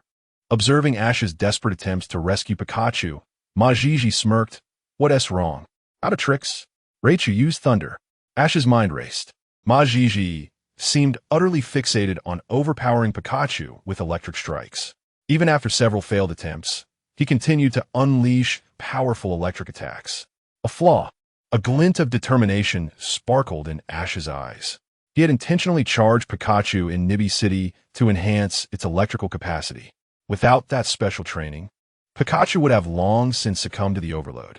Pikachu, do you remember our special training in Nibi City? Charge up, Ash shouted. Pika!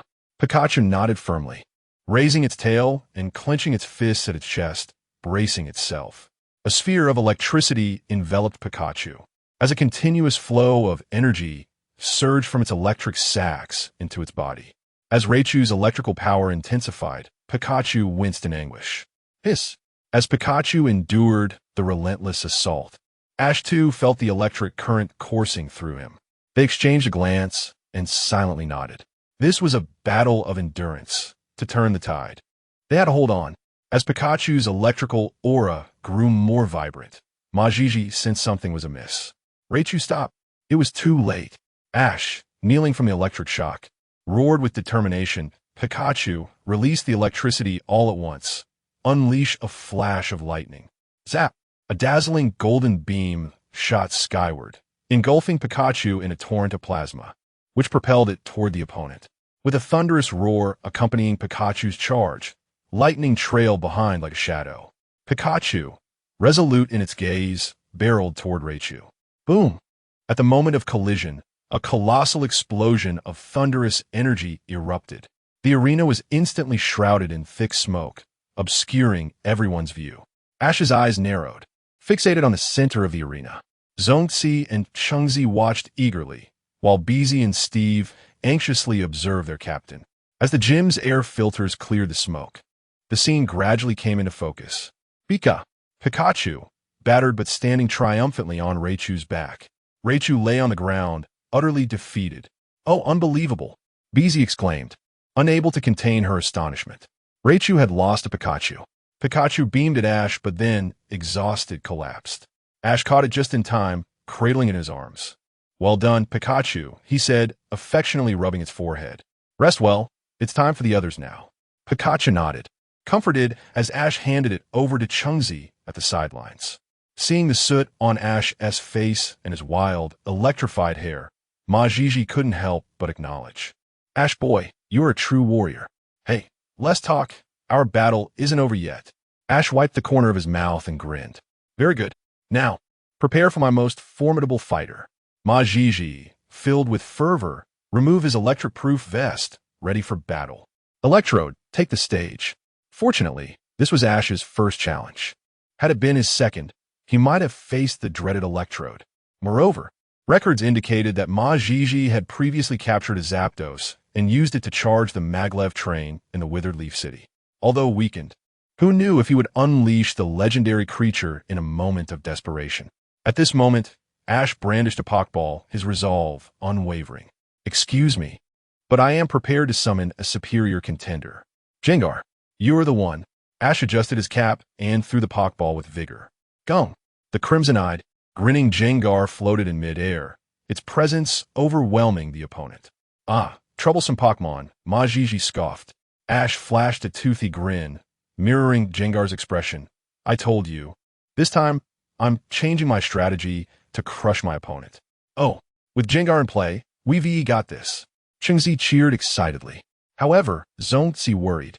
But Gengar and Ash haven't yet developed their synergy. How will it perform? "The match begins," Tony announced, raising his hand. "Electrode, Thunderbolt." Majiji initiated with a classic electric strike. "Gengar move," Ash commanded confidently. "Gong!" Gengar accelerated rapidly, creating a flurry of ghostly images in mid-air. Under Gengar's elusive movements, Electrode's thunderous strikes went awry. Majiji broke into a cold sweat. What speed is this? This can't be legal. Gengar's terrifying visage suddenly appeared, causing Majiji to hastily counter with his next attack. Electrode, Lightning Punch. Ellie. Electrode's fist crackled with fierce electricity, hurtling toward Gengar's face. Ash, unwavering in his trust, called out Gengar Ice Punch with a flash. As Electrode's punch approached, Gengar's form suddenly faded, evading the strike. In a swift motion, Gengar circled behind Electrode, its right fist glimmering with icy blue light, and struck the back of Electrode's head. Boom! Electrode tumbled to the ground. Gengar, pulling a comedic face, feigned a spooky grin. Gung ga ga ga. Zing! Majiji, struck by a powerful current, fell to one knee. Hiss. Say fac. Electrode, unleash thunder. Gengar, concentrate your psychic energy. Ash commanded, gesturing with one hand. Gung! Gengar crossed its arms and unleashed a surge of blue energy, while layers of purple psychic force surged forth like a tidal wave toward Electrode. Boom! Out of control, Electrode was lifted, propelled like a cannonball by the psychic force, and crashed through the ropes at the edge of the arena, flying out. Ash celebrated with a high-five with Gengar. We did it!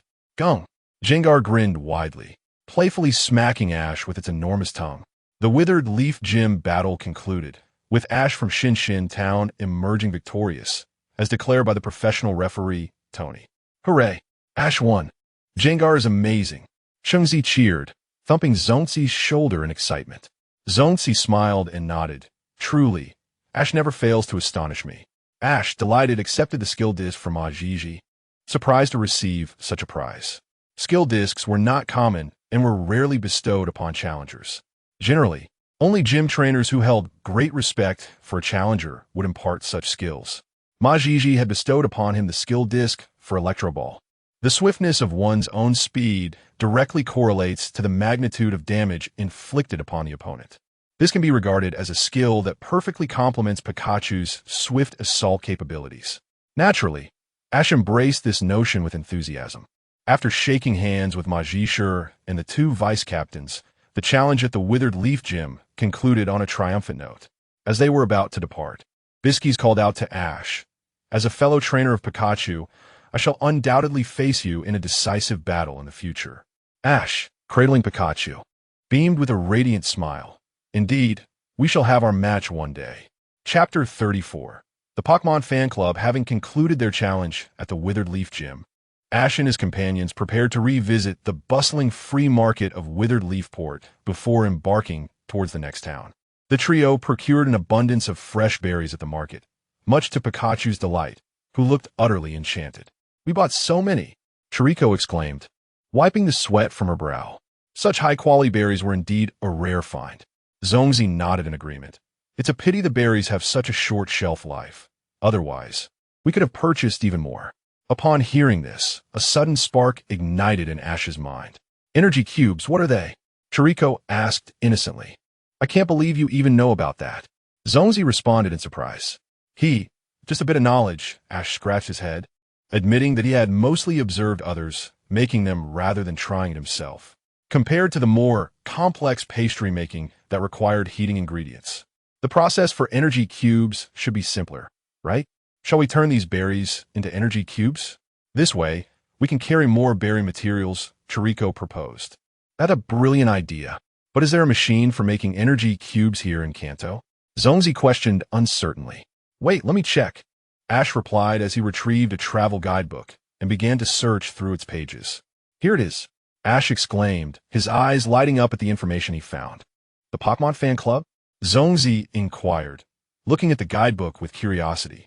"Indeed, they should have a fruit blender for making energy cubes. We can borrow it," Ash smiled.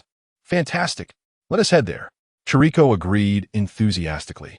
Thus, the trio, laden with bags of berries, followed the map to the Pokemon Fan Club located on the back street of the shopping district. A wind chime hung at the entrance, and aside from a simple sign, the place appeared to be an ordinary old-fashioned general store from the outside. "Excuse us for the intrusion." Ash politely knocked on the door, and the three stepped inside. "Oh ho, what an adorable Pikachu. What brings you three young lads here?" Upon entering, they were greeted by a group of elderly men and women chatting merrily together. The leading elder, an amiable man with a white beard, nodded and smiled at them. "Pardon us, but we would like to inquire if you have a fruit blender." "My friend wishes to make energy cubes," Chiriko spoke shyly, hands clasped behind her back. "Oh, you want to make energy cubes?" An excited elderly woman holding a Clefairy stood up. Chiriko and Zongzi exchanged nervous glances at Ash, who stood tall and assuredly declared, "Leave it to us." "That's splendid. I'm the president of the fan club, Mr. Fujin," the elder said, rising slowly and offering a polite nod. "We do possess a fruit blender. However, it has merely been a decoration as we lack a recipe for energy cubes. If you could assist us in creating some universal energy cubes, we would be glad to lend it to you. Moreover, I will provide you with some compensation. What do you say?" Upon hearing this enticing offer, Ash nodded vigorously in agreement. At that moment, Brock, Tiantong, and Weitron seemed to be channeling their spirits. "Please, share your recipe with me." As the prospect of making energy cubes thrilled the elderly patrons in the room, they immediately cleared out a workspace. Additionally, they brought forth even more berries from outside. President Fujin sent out 3 adorable Piku to keep Pikachu entertained, ensuring Ash could focus on his task. Seeing the hopeful expressions around him, Ash understood the importance of this undertaking. "Zongzi, Chiriko, the recipe is all in my head. I need your assistance." Zongzi and Chiriko nodded earnestly. "Just give us your instructions." Pikachu, sitting to the side with a rosy face, waved at Ash, saying, "Pika Pika? Don't worry. I'm having fun." In Ziyuan Town, at the Pokemon Tower, an elderly lady with a cane sat serenely in a high-backed chair. "Have you spread the word?" she inquired. A youth clad in a green jacket sighed, helplessly, "The same story. Twice? Isn't that a bit klitsch?" The elderly lady chuckled. "Is this story klitsch? You believed it without hesitation back then, my dear Oak." The young man, embarrassed, responded, "Please don't frighten the child. He has been pampered. That is not your concern. It is primarily a test for that boy, and I am well aware of it." The lady cast an annoyed glance at the youth. "I want to see just how much spirit a trainer chosen by Red possesses." The young man sighed. Since returning from Alola, Red has become rather peculiar.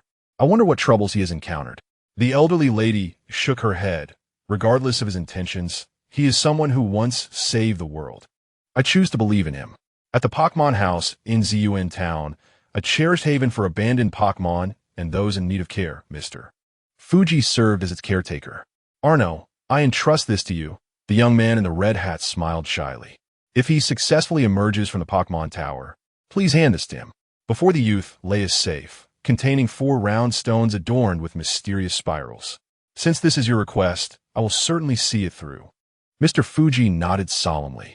Then I shall take my leave, the youth said, bowing before exiting the Pokemon House. Basking in the sunlight, the young man retrieved a Pokeball. Moltres, let us go.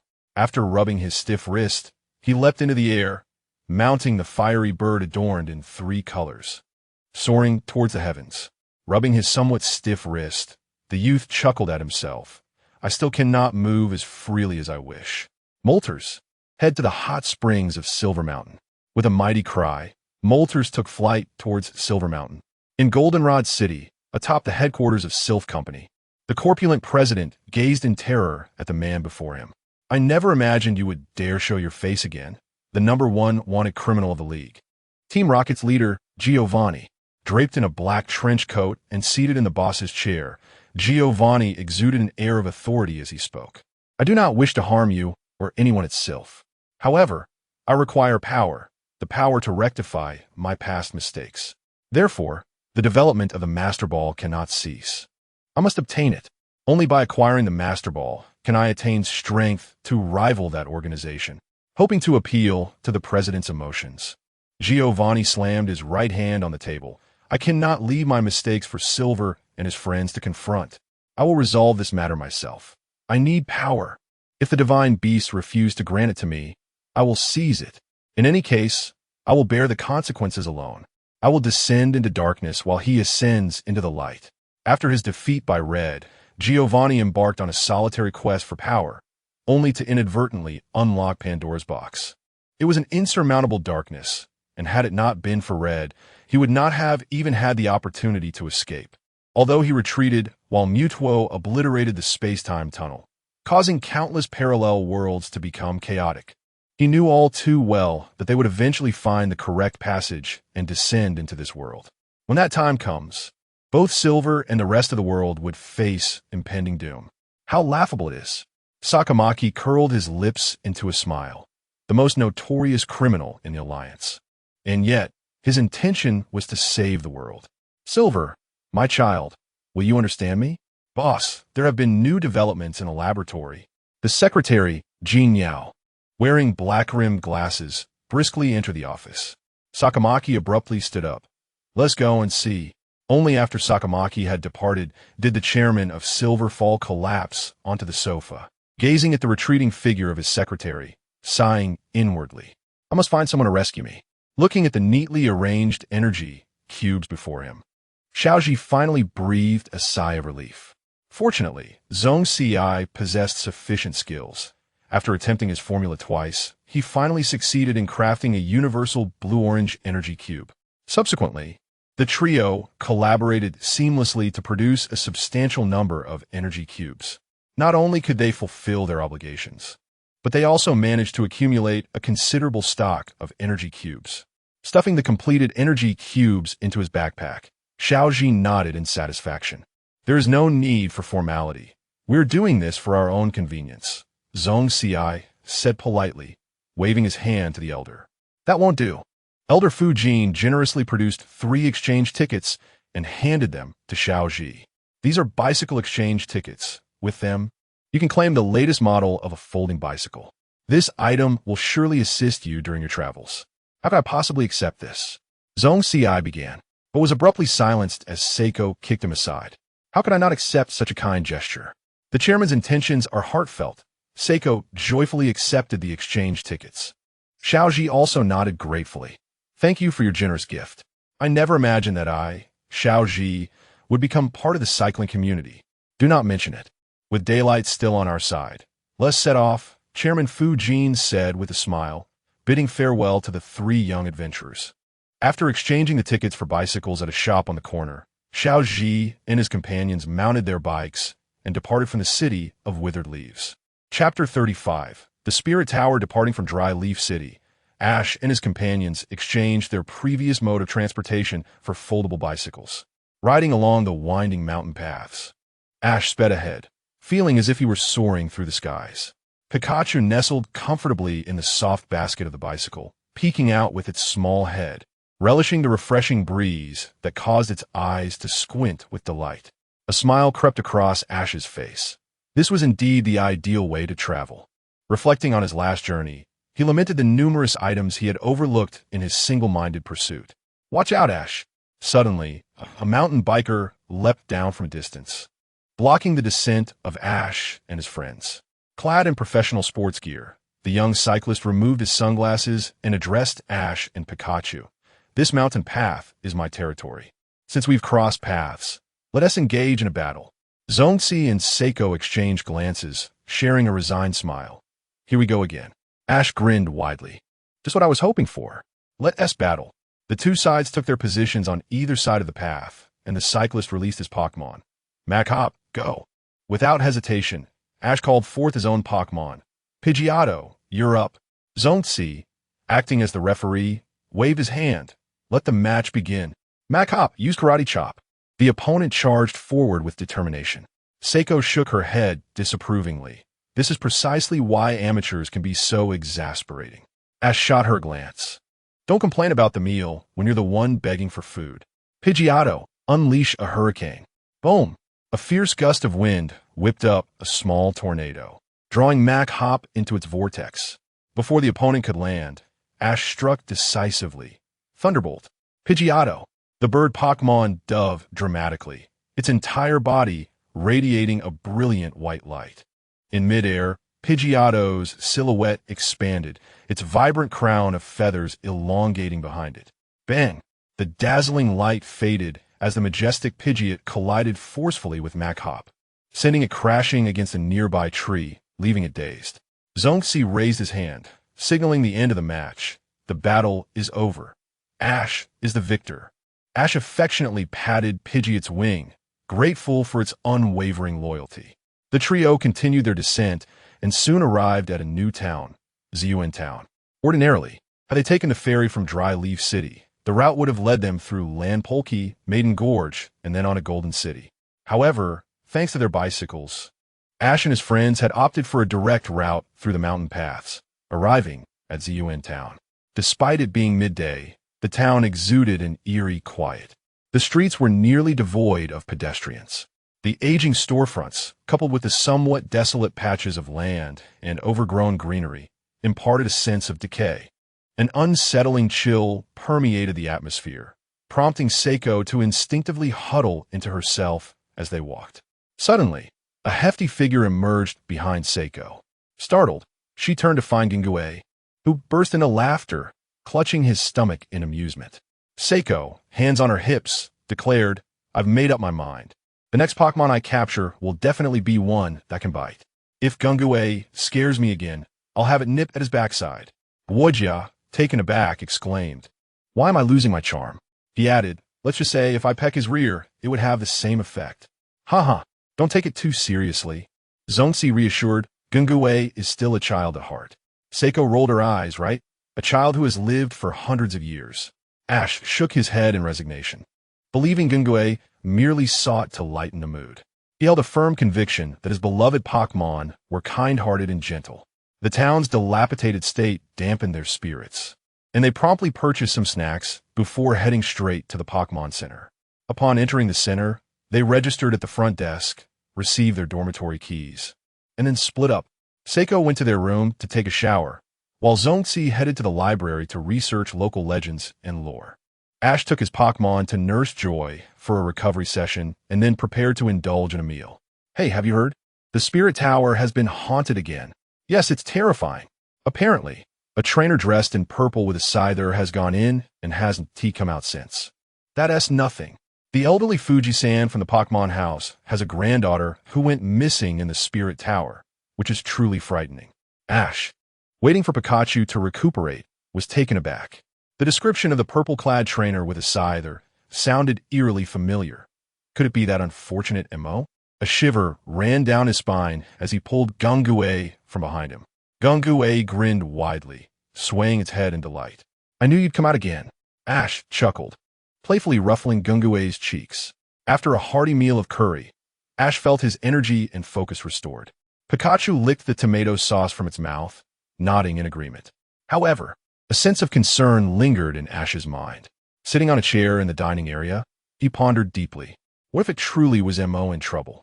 Would it be unwise to turn a blind eye? Moreover, there was a rumor about a little girl who had also gone missing. With a sudden clap of his hands, Ash sprang to his feet. No way. If I don't do something, I won't be able to sleep tonight. Pikachu, let us head to the Pokemon house and investigate. Pika.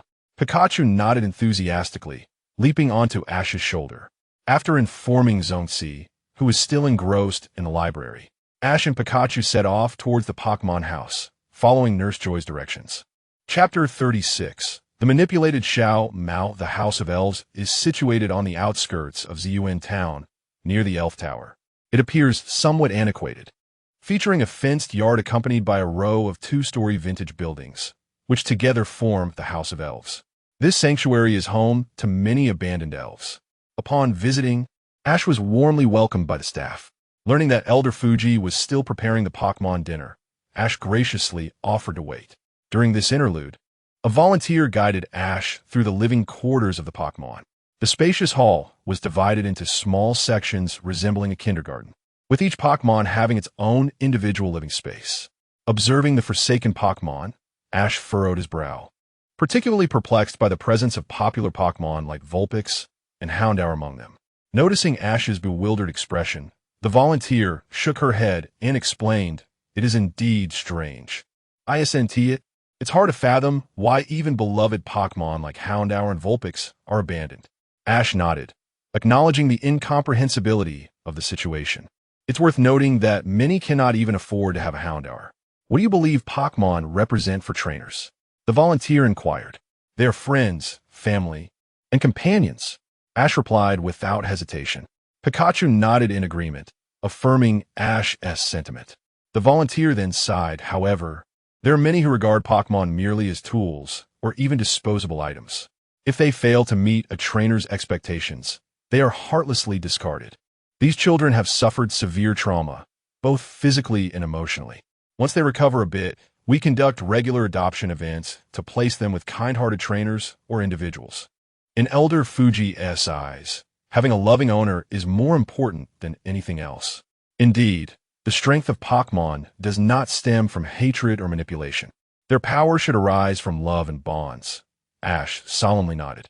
Suddenly, a round of applause broke the atmosphere as an elderly man with white hair and a vibrant spirit entered the room. Elder Fuji, this guest is looking for you. The volunteer introduced Ash with a spark of excitement. Greetings, I'm Ash from Shinshin Town, and I have some inquiries for you, Ash said politely, bowing slightly. Understood. Follow me, Elder Fuji replied, leading Ash to his office, where he kindly prepared a cup of hot tea for him. Observing Ash's features, Elder Fuji felt a wave of nostalgia, reminiscent of a younger Red. I must ask, has your granddaughter encountered any issues recently? Has any trainer offered assistance in locating her? Ash directly inquired. Elder Fuji suppressed his emotions, nodding solemnly. 3 days ago, Xiaowa entered the Elf Tower to pay respects to the departed Pokemon. However, she mysteriously vanished. Due to the presence of many ghost-type Pokemon on the upper levels of the tower, we are unable to search thoroughly. Yesterday, a trainer named Shigeru volunteered to help, but unfortunately, he too has not returned. Ash's brow knitted with concern. It truly is Shigeru, and getting lost in a place inhabited by ghost-type Pokemon is no trivial matter. The most notorious ghost Pokemon in Kanto are Ghastly and Haunter, both of which are embodiments of toxic gas. If trapped for an extended period, they may encounter grave dangers. I understand. I will personally investigate, Ash declared, rising abruptly. Shigeru, your father is coming to rescue you. But 2 individuals are already missing. Is it wise to proceed? It's too perilous, Elder Fuji cautioned. I have already contacted the police in Jinhuang City, but there has been no response thus far. Perhaps we should wait for their arrival? Aziyuan Town is a subordinate town of Jinhuang City. Lacking a police station, Ash was aware of this limitation. However, he knew that waiting would yield no results. With Gingwei by his side, Ash believed that typical ghost Pokemon would not pose a threat to him. Thus, he shook his head, rejecting Elder Fuji's concerns. That trainer named Shigeru is my friend. I cannot disregard him, and your granddaughter also needs to be rescued promptly. There is no time to lose. Observing the faint remnants of the sunset, Ash, accompanied by Pikachu and Gingwei, headed directly to the entrance of the Elf Tower. The spiraling gray-white tower rose ominously, its peak enshrouded in mist. A chilling breeze swept through the entrance, prompting Ash to tighten his coat. Gazing into the dimly lit entrance of the tower, he remarked, Pikachu, Gingwei, I'm counting on you.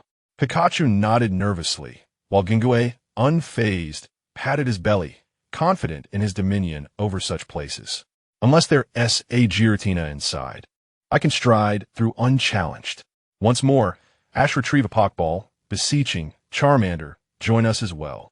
Charmander obediently nodded, curling its tail against its chest, ready to illuminate the path for the group. With preparations complete, Ash affirmed, all right, let us go. Under the protection of his 3 Pokemon, Ash stepped into the Elf Tower. A cool breeze swept past, revealing rows of neatly arranged white tombstones, sending shivers down his spine. The Elf Tower, a resting place for the departed, was indeed an intimidating sight. Fortunately, the lower levels seemed devoid of any unusual occurrences, likely due to frequent visitors paying their respects. Thus, Ash began his ascent, exploring the tower from the bottom up, shielded by Pikachu and the others. Along the way, they encountered several Ghastlies attempting to frighten them, but none could match Gingwei's prowess. With a fierce glare, Gingwei unleashed a dark curse, sending the timid Ghastlies fleeing in terror. Ash remained cautious. As the further he climbed, the dimmer the light became. A subtle feeling of suffocation crept over him, making him uneasy. Suddenly, just as Ash was about to reach the topmost level, a figure lunged downwards. Quick as a flash, Ash caught the person in a princess carry. The pallid Shigeru struggled to lift his head. Ash, run. They're ghosts. Before he could finish, Shigeru's eyes glowed crimson, prompting Ash to instinctively kick his friend away. The white light of a Pokeball flashed briefly, and a Scyther's cutting attack narrowly missed Ash's clothing. He swiftly leaped back, distancing himself from Shigeru. Shigeru looked up, his eyes devoid of life, engulfed in darkness. Gingwei promptly appeared in front of Ash, ready to defend. A massive, ghostly figure emerged behind Shigeru, followed by a menacing haunter that appeared amidst swirling darkness.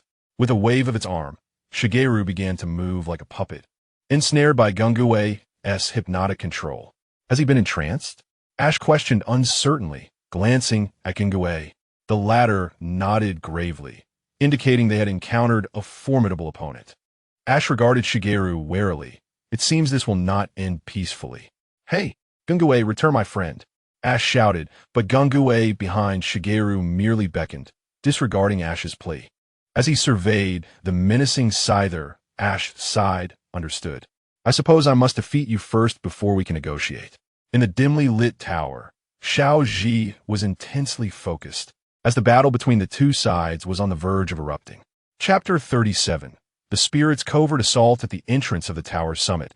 Ash finally encountered Blue. However, it appeared that the boy had been thoroughly manipulated. Gazing at the villainous expression on Blue's face, his eyes bloodshot, Ash felt a wave of sorrow wash over him. Seriously? I rushed here without even having dinner to save you, and you succumb to this? With a resounding thud, a powerful claw struck the ground beneath him, causing Ash to roll away just in time as the earth cracked open. Damn it, you little brat. Ash gritted his teeth in frustration. You've wasted so many resources on your Pokemon for this nonsense, and now look where we are. Suddenly, Charmander leaped forth, unleashing a torrent of flames. The crimson figure darted forward, but the Scyther was quick, dodging the attack. Gengar, use Psychic, Ash commanded without hesitation, shifting to a 2-on-1 strategy. Gengar raised its hands, a surge of blue psychic energy erupting as it ensnared the Scyther in an invisible grip. The fiery blast struck true, leaving the scythe charred and motionless on the ground. Ash exhaled deeply, turning his gaze to Blue, or rather, to the Jengar behind him. Hey, cut out, Jengar. This isn't amusing at all. With a sinister chuckle, the Jengar behind Blue flickered into view, once more directing Blue's hand towards his pockballs. Not again, Ash protested vehemently. You fool. Jengar, force it out. With a determined cry, Ash's Jengar puffed up, taking a deep breath before diving into Blue's shadow. The next moment, Blue's shadow began to tremble violently. After a moment of tension, a muffled thud echoed as Ash's Jengar was ejected from the shadow, covering its face in dismay. That old fellow seems to be quite formidable, Jengar remarked with a wry smile. Watching Blue being manipulated elicited a fierce reaction from Ash.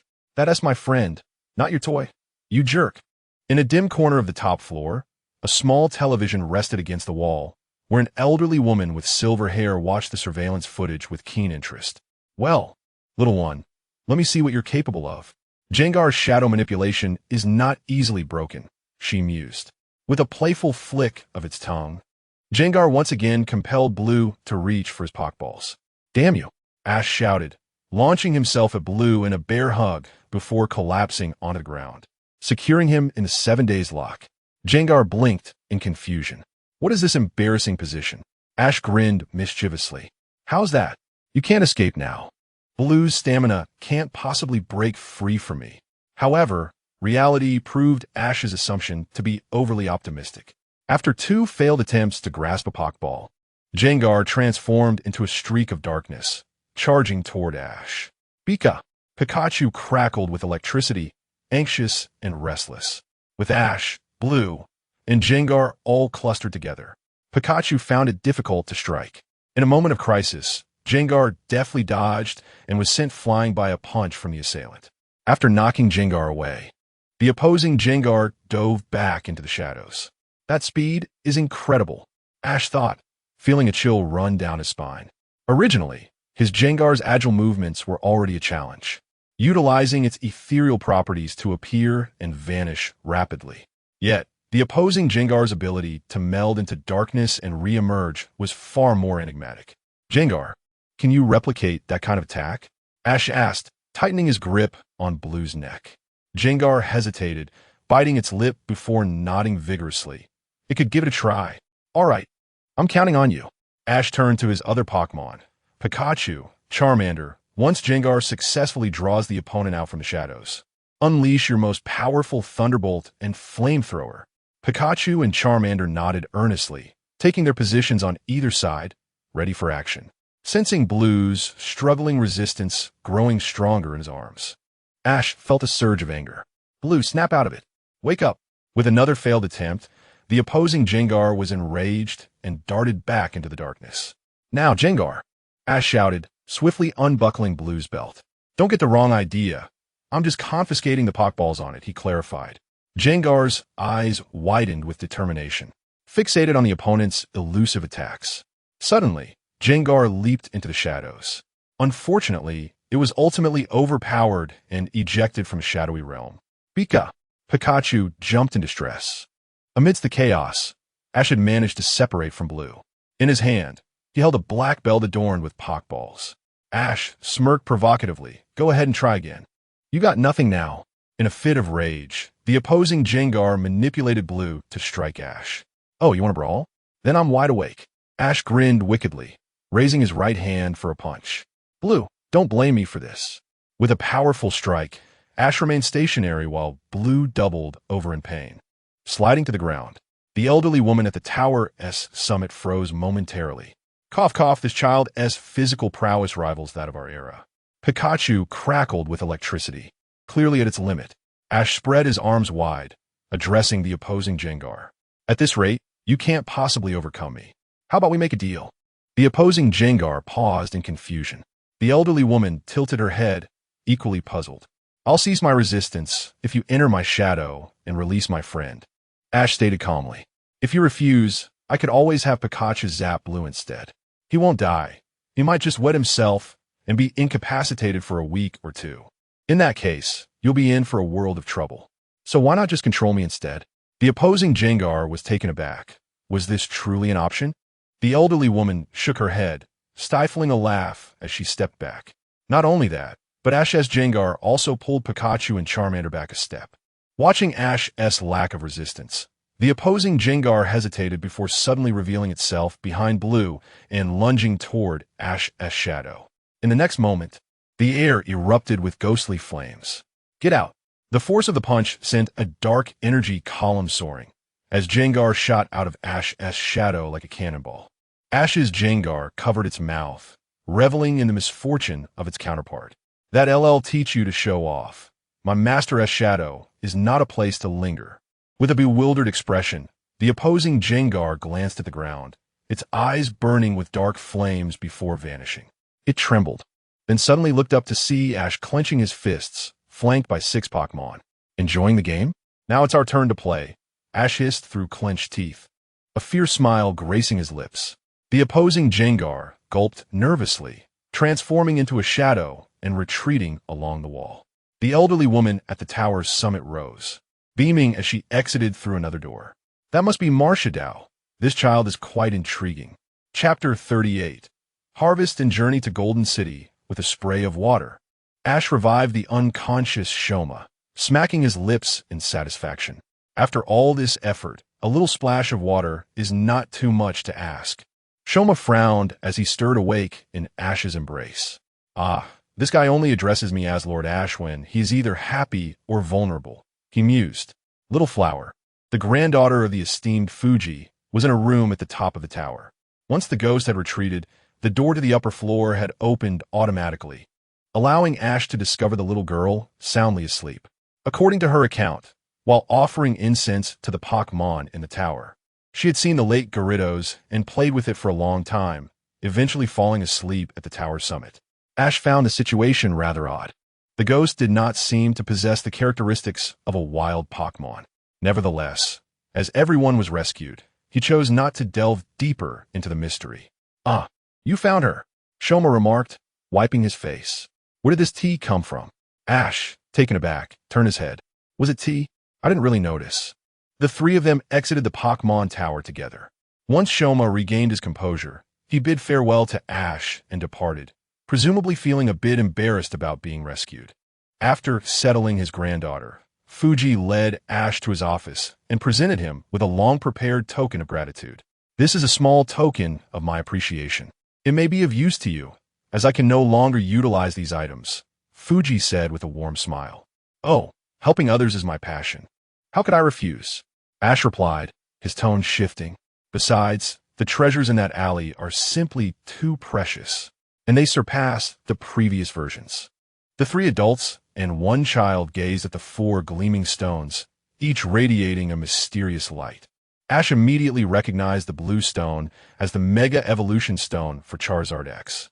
That's exactly what AI Land's Charizard wears, he exclaimed. The other 2 stones were likely for Venusaur and Blastoise, making this a gift Ash could not refuse, although he could not yet utilize the Mega Evolution items. Having them was certainly better than not. With a grin, Ash accepted the Evolution Stones, and Fuji handed him a flute. This is the Pokemon Flute. When played, it can awaken sleeping Pokemon. This is also for you. Ash hesitated, glancing at Fuji. This is too generous.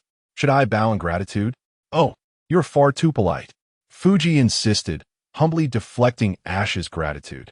Ultimately, Ash decided to donate 1,000 coins to the Pokemon Center, causing Pikachu to look on in embarrassment as it patted Ash's shoulder helplessly. Upon returning to the Pokemon Center, night had fallen, and the hall was nearly empty. Glancing at the closed restaurant, Ash sighed, prepared to settle for some bread instead. The room's lamp cast a warm orange glow, and Zongzi was engrossed in a hefty tome, lost in the ocean of myth. Don't even mention it. Today really drained me, Ash said, nodding, sitting at the edge of the bed.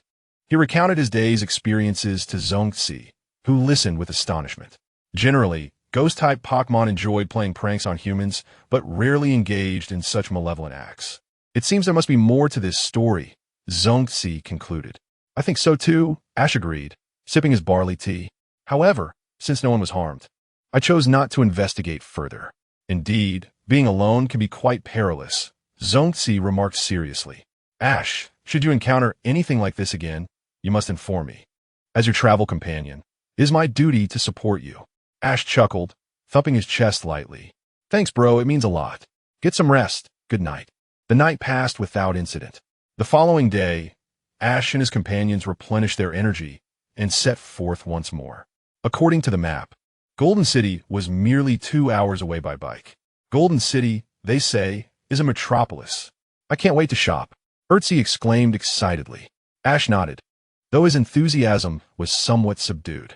Oh sure, no problem. Zongzi, noticing Ash's pensive demeanor, inquired, what troubles you? Well, the gym leader in Golden City, Natsuki, is quite a formidable opponent, Ash confessed, though she appeared to be an aloof queen with an icy exterior. He recalled that she had once been a member of Team Rocket before turning against them to join forces with Blue. She had even bathed in a hot spring with Red, leaving Ash feeling somewhat uneasy. Who knows what intentions she might harbor towards Red? Despite never having met that legendary trainer, Ash couldn't shake the feeling that he bore a resemblance to the youthful hero from Legends, which only added to his anxiety. Ertzi and Zongzi exchanged amused glances before bursting into laughter. Puffed. Ash, you're too shameless. Ertzi cackled. I believe your concerns are unfounded, Zongzi reassured him. According to the media, she favors mature and powerful individuals. You have the strength. As for maturity, well, Ash rolled his eyes at Zongzi's hesitation. My mental age is mature enough. It's just my appearance that's lagging behind. Wait a moment. How come you two know more about Natsuki than I do? Ash suddenly realized. She's a major celebrity. Ertzi exclaimed, her excitement palpable. I must ask her for a few autographs. Zongzi nodded, explaining. She has won the Best Supporting Actress award at the Unova Flower Awards for 3 consecutive years, an actual movie star. She is undoubtedly the most promising actress to potentially win the Best Actress award. Phew, Ash felt a wave of relief wash over him. I hope she is too engrossed in her film career. That should diminish her strength. At the Golden City Gym, today was Natsuki's public demonstration training day.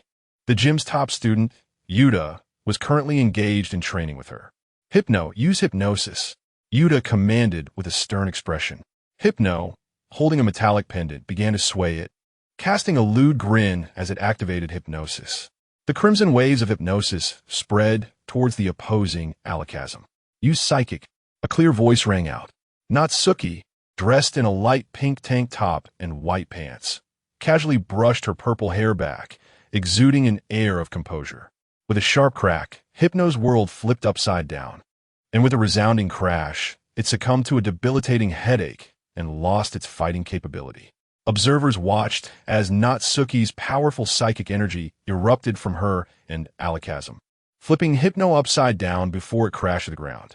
The male students below could not help but swallow hard at the sight. The gym leader was indeed stunning, but her formidable prowess was something to admire from afar, never to be trifled with. Chapter 39. Undercurrents in Golden City and the Rocket Team. The journey from Ziyuan Town to Golden City was remarkably smooth.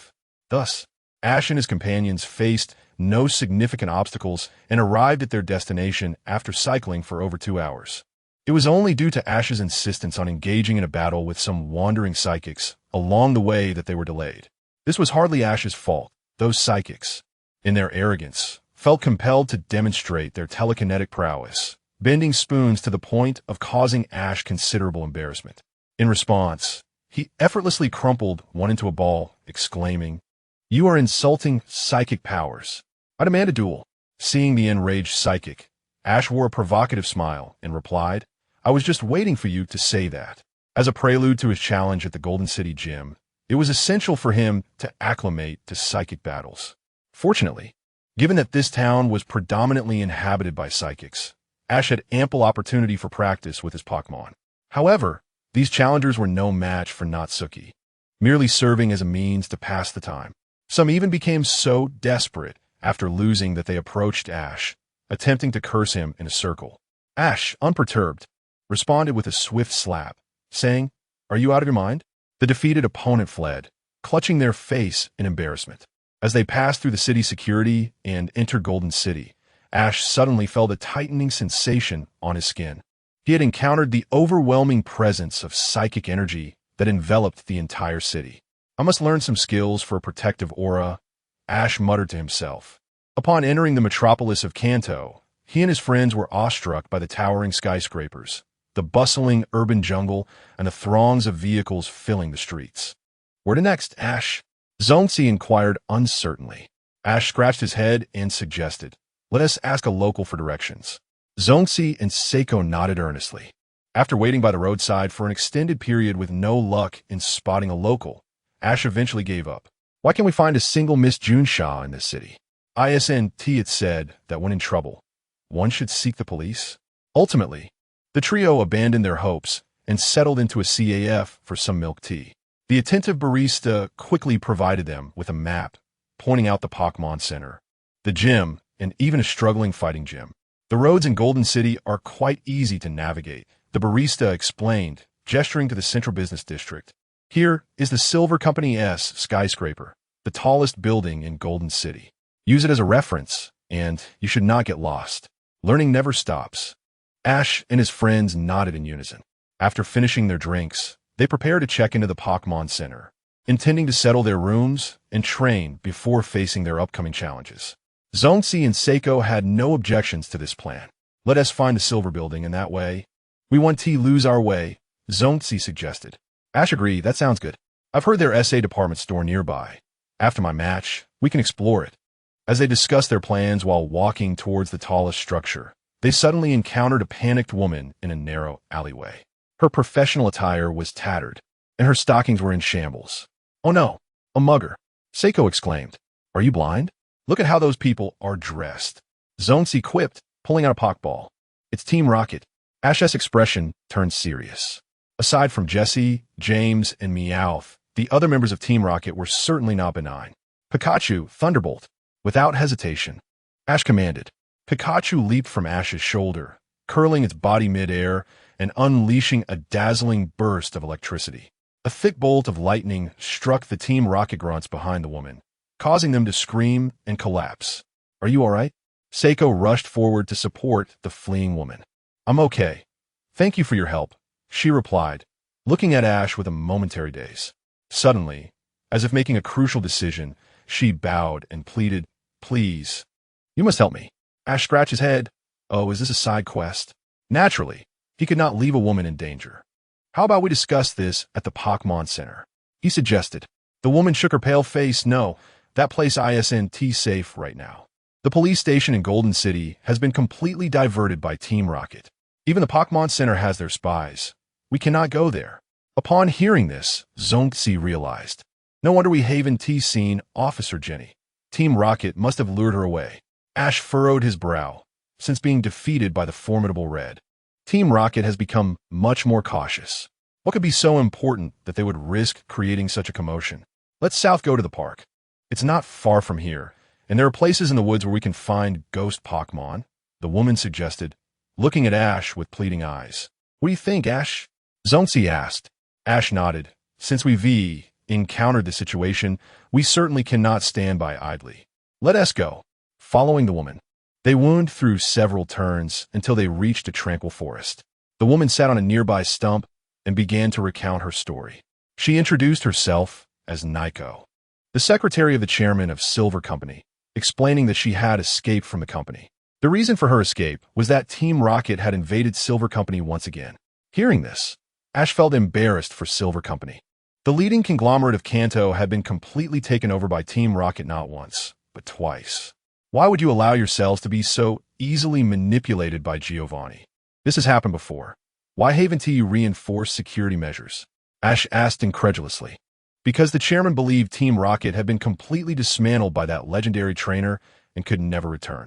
Also, maintaining a powerful security force incurs significant costs, which is why we did not continue, Naiko explained, somewhat sheepishly. She had secretly allowed Naiko to use a hidden elevator to leave the building in hopes that she would report the situation. You need to call for the battle god, the chairman had urged. Yet, I despairingly discovered that the city's police system is completely inoperative, Naiko lamented. Then why not seek the gym leader? Seiko queried, puzzled. Because Natsuki once collaborated with Team Rocket. I cannot trust her, Naiko replied, shaking her head. Ash raised an eyebrow, realizing why Team Rocket had been so bold. The Psychic Queen had not intervened. With such a demeanor, I would have feigned ignorance as well. But why has Team Rocket returned to seize Silver Tower? Ash asked, posing the critical question. Nico hesitated, opening her mouth to speak but remaining silent. If you do not tell us the truth, we may not be able to assist you, Ash stated sternly. Taking a deep breath, Nico steeled herself and finally spoke. Well, the truth is Team Rocket is here to... Chapter 40, Xiao Mao. Remember to rescue me, Master Zonzi furrowed his brows slightly, reflecting on the information. Indeed, the legendary item capable of capturing Pokemon without regard for their will. The Master Ball was real. Kaizi shook her head and began to enlighten Xiao Ji and the others. In truth, the claim of 100% capture rate is somewhat exaggerated. The Master Ball, developed by the Silver Corporation, is indeed the most advanced type of Pokeball with an exceptionally high capture rate. Furthermore, in tests with ordinary Pokemon, it has indeed achieved a 100% success rate. However, when it comes to legendary Pokemon, that probability diminishes to around 80%. Wasn't it said to be 100%? I recall it being referred to as a capturing artifact, and at one point, it was valued at several million each. Chungzi exclaimed in astonishment. Well, that's just hype, you know, Kaizi replied with an awkward smile. In fact, the primary reasons for failure in capturing legendary Pokemon are twofold. Firstly, the survival rate of trainers. At the moment they throw the ball in front of a legendary Pokemon, they could very well be annihilated in an instant. Secondly, the accuracy of the throw.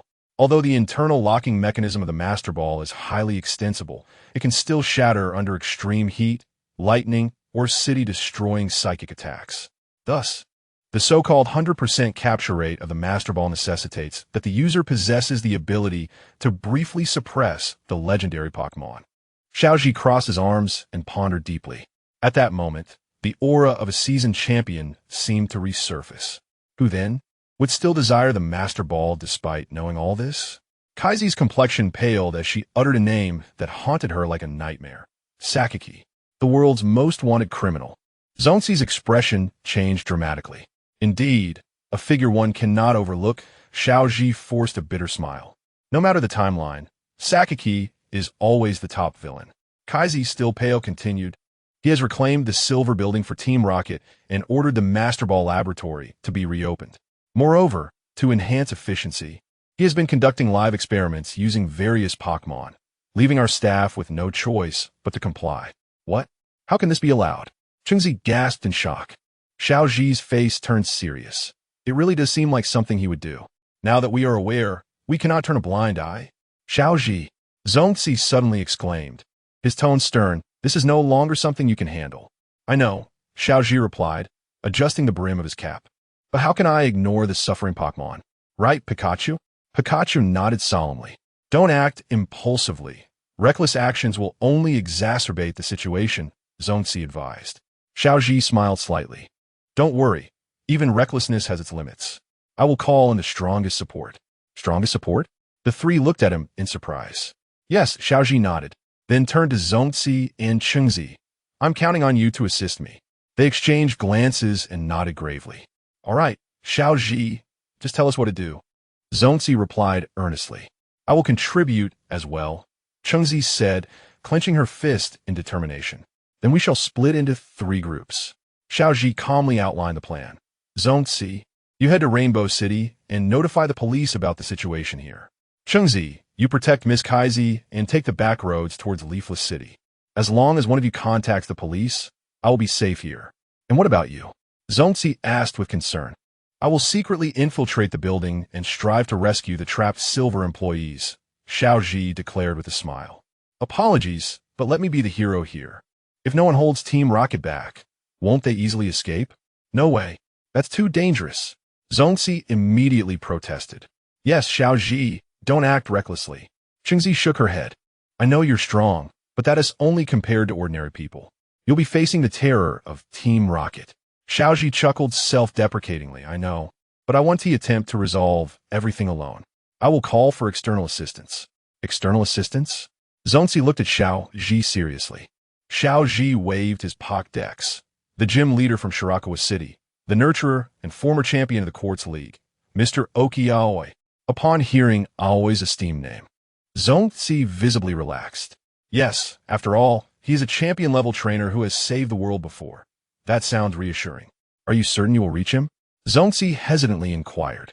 Rest assured, I haven't yet fulfilled my dream of becoming a Pokemon master, so I won't be rushing to meet my demise. Xiaoji grinned. All right, I believe in you, Xiaoji. Chengzi was the first to support him. I understand. Let us proceed with this plan. Zhongzi stood up and nodded. Time is of the essence. You should depart first while I contact the external assistants. After nodding to Zhongzi and Chengzi, Xiaoji set off in a different direction. With hands in his pockets, Xiaoji bought a bottle of soy milk at a newsstand outside the park, then entered a phone booth with Pikachu. Hello, Moses. The call is connected, Xiaoji spoke lightly. Xiaoji, how on earth did you get my mobile number? Xiao Mao's casual voice came through. Hey Mao, aren't we brothers? Xiaoji asked without context. What? You're disgusting. Xiao Mao mercilessly retorted. So, do we count as brothers? Xiaoji pressed on. Xiaoji smiled brightly. Well, let me share some good news. I'm in a bit of trouble. Huh? Xiao Mao's voice suddenly rose an octave. What's wrong? Hurry up and tell me. Xiaoji maintained a light tone. It's like this Golden City, the Silver Corporation, Team Rocket, this and that. I can't just stand by and do nothing. So if you can't reach Aoi within an hour and get him to send that big shot to rescue me, I'll be in serious trouble. Wait, you're only now mentioning something so crucial? Don't you dare go. I'm calling Aoi right now. You just hang in there. Xiao Mao's voice grew frantic. If I don't go, won't Team Rocket just escape? Xiaoji took a deep breath. Hee, I'm heading out now. Remember to get someone to rescue me. Click. The call ended. Listening to the busy tone in his phone, Xiao Mao felt utterly exasperated. Xiaoji, you big fool. Why are you showing off? Grabbing his phone, without a moment's hesitation, Xiao Mao activated his rescue mode. Chapter 41. Infiltration in progress in the city of Golden Yellow, at the back entrance of the Silver Building, within the Cleaner's Passage. Ash stood with his arms crossed and a serious expression on his face. Pikachu, are you ready? Pika Pika. Pikachu nodded vigorously. All right, I'm starting. Ash nervously rubbed his hands together. Pika. Pikachu wore a brave expression. Then, Ash cautiously retrieved Pikachu's Pokeball, trembling as he approached Pikachu. Just as they were about to touch, Pikachu's ears perked up instantly. Pika! The little creature's fur stood on end as it unleashed a powerful electric shock. Zap! Ash remained stoic, not uttering a word, as he nearly turned into a human X-ray. As the electric light faded, Ash exhaled a puff of black smoke, skillfully pulling out a bottle of Aceri watergrass juice to sip. Pikachu, this won't do. How can we infiltrate disguised as cleaners with a Pokemon? Ash shook his head in resignation. Pikachu pouted, feeling wronged. It was simply allergic to the Pokeball. Gazing into Pikachu's expressive eyes, Ash sighed. All right, I'll think of another way. While pulling out hairspray to style his hair, Ash began to ponder. At that moment, a Team Rocket grunt pushing a trash bin appeared before Ash and Pikachu. Who are you? The bumbling villain scratched his head. Exchanging glances, Ash and Pikachu revealed devilish smiles. Hee, Pika. With a sudden surge of electricity, Pikachu unleashed a wave of electric energy, and the grunt collapsed as if struck by a stun gun. Now, there's no need to wear the Cleaner-S uniform. Ash swiftly stripped the unfortunate grunt of his clothing. Donning a black combat outfit and a white cap, Ash saluted his reflection in satisfaction, proclaiming, by order of Team Rocket. The vibe was instantly elevated. Pika Pika. Pikachu rolled its eyes at Ash, noting the flawless disguise. Hee. Ash tucked away his old clothes and rubbed his nose. I must say, the fabric of this outfit is quite nice. That Sakaki really is a conscientious entrepreneur. Opening the trash bin, Ash placed some foam inside, and Pikachu eagerly hopped in. Ash closed the lid, adopting a relaxed expression as he whistled his way into the building. Meanwhile, the unfortunate grunt was left alone, discarded amidst the rubbish in a corner. As Ash traversed the logistics corridor, he paused at the elevator. Oh no, I forgot to ask Miss Naoko where the people are kept. Ash stared blankly at the elevator buttons. Hey, what are you doing? Suddenly, a voice called from behind. Ash quickly bowed. Excuse me, I'm here to take out the trash. The newcomer appeared to be a squad leader, his uniform slightly more advanced than Ash's. With disdain, he glanced at Ash's trash bin and impatiently remarked, "Have you finished with the garbage? Soon, head to the cafeteria and deliver the research staff's meals to the 12th floor where they are being held. The boss is on the first floor, receiving mission results. So move quickly." "Yes." Ash bowed gratefully. "Goodness, buddy, you must be an undercover agent," the squad leader observed, impressed by Ash's detailed intel. Watching the undercover agent swagger away, Ash promptly pressed the elevator button for the 12th floor. The brightly lit corridor was empty, save for 2 guards stationed at a single door. One must say, the research staff were quite lacking. With just these 2, they could be easily overwhelmed. "What are you doing?" Seeing Ash striding towards them with a trash bin, the guards immediately inquired. The guards stared in horror. "Wait, are you really delivering food in a trash bin? I mean, hostages deserve some basic human rights, right?" With unwavering composure, Ash replied, "Hostages shouldn't expect too much. Would you like to eat?" Seeing Ash's enthusiastic invitation, the guards shook their heads vigorously. "Come on, don't be shy." Ash wouldn't give him a moment to react and opened the bin's lid. Pikachu! A dazzling bolt of lightning illuminated the corridor, and soon, the 2 startled Team Rocket members lay incapacitated on the floor. This smells quite good." Ash nodded in satisfaction. "Pika Pika." Pikachu adorably flashed a victory sign. Gazing at the door before him, Ash wasted no time and delivered a powerful kick. Bang! The door flew open violently, startling a group of scientists clad in lab coats. "What does Team Rocket intend to do?" The leading bespectacled middle-aged man exclaimed, distressed. "We've conducted our experiments. The Master Ball is complete. Our rest area isn't locked. And why kick the door?" Ash froze, feeling a bit embarrassed. "Cough, everyone. I'm just a passing righteous ally." Ash scratched his head awkwardly. "In any case, I'm here to rescue you." The group of researchers looked at the violently breached door. "My companions have already gone to report to the authorities. Once you're out, make sure to rendezvous with the police quickly." Fortunately, the leading man exhibited some courage. Upon hearing this, he ceased his complaints and waved his hand. "Everyone, don't be afraid. Quickly follow the escape route." The researchers nodded in unison, hurriedly fleeing towards the exit. Ash followed behind, escorting the group to the back door. Upon seeing them safely depart, he finally breathed a sigh of relief. "Phew, seems like I'm quite suited for being a secret agent." Adjusting his cap, Ash glanced towards the elevator. "Pikachu, overload the elevator." "Pika." Pikachu nodded and approached the elevator entrance, unleashing a fierce electric shock. Zap! The elevator button sparked, and the entire elevator system collapsed. At that moment, Sakaki on the first floor abruptly looked up. "Boss, there's an intruder. The elevator has been sabotaged." A Team Rocket squad leader rushed into the lab, panting. Sakaki, who had been toying with a Master Ball, let a smile flicker across his face. "Interesting. I didn't expect anyone to be so audacious besides Red. Let us take the stairs. We'll go meet him." Stowing away various documents from the lab, Sakaki pocketed the Master Ball and led his subordinates up the stairs. Pikachu, Jengar, and Haxorus, his 3 strongest companions, stood by his side. "Everyone, remember, strike with precision." Ash's eyes gleamed with determination.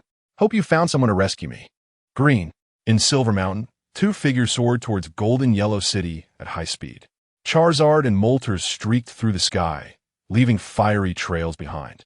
"You certainly have an eye for talent, just as reckless as you," commented the black-jacketed Green, casting a fierce glance at the figure beside him.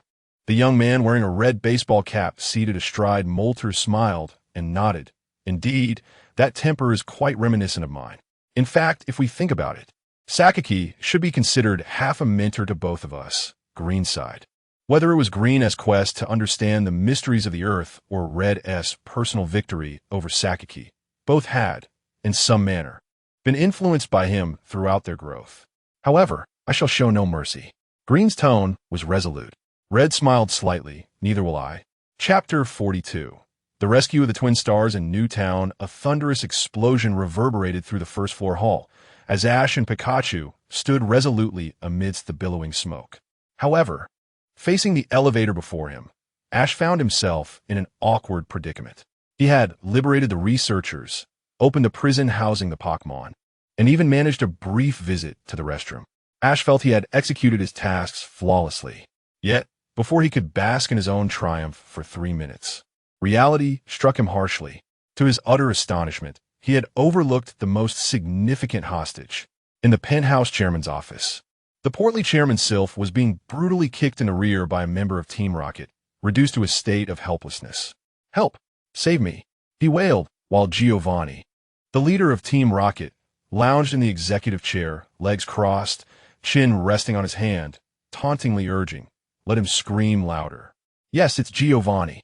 Meanwhile, the henchman continued his relentless assault. Chairman Sylph's face flushed crimson from the kicks, resembling a broken doll. Giovanni remained composed, his gaze fixated on the computer screen displaying the building's surveillance footage. A boy clad in a blue baseball cap, accompanied by Pikachu, was advancing towards the top floor, wreaking havoc along the way. "Want to save someone? Come find me," Giovanni had remarked, leading Chairman Sylph into the exclusive elevator directly to the top floor. As Ash ascended the stairs, battling Team Rocket's minions, he berated himself for being such a fool.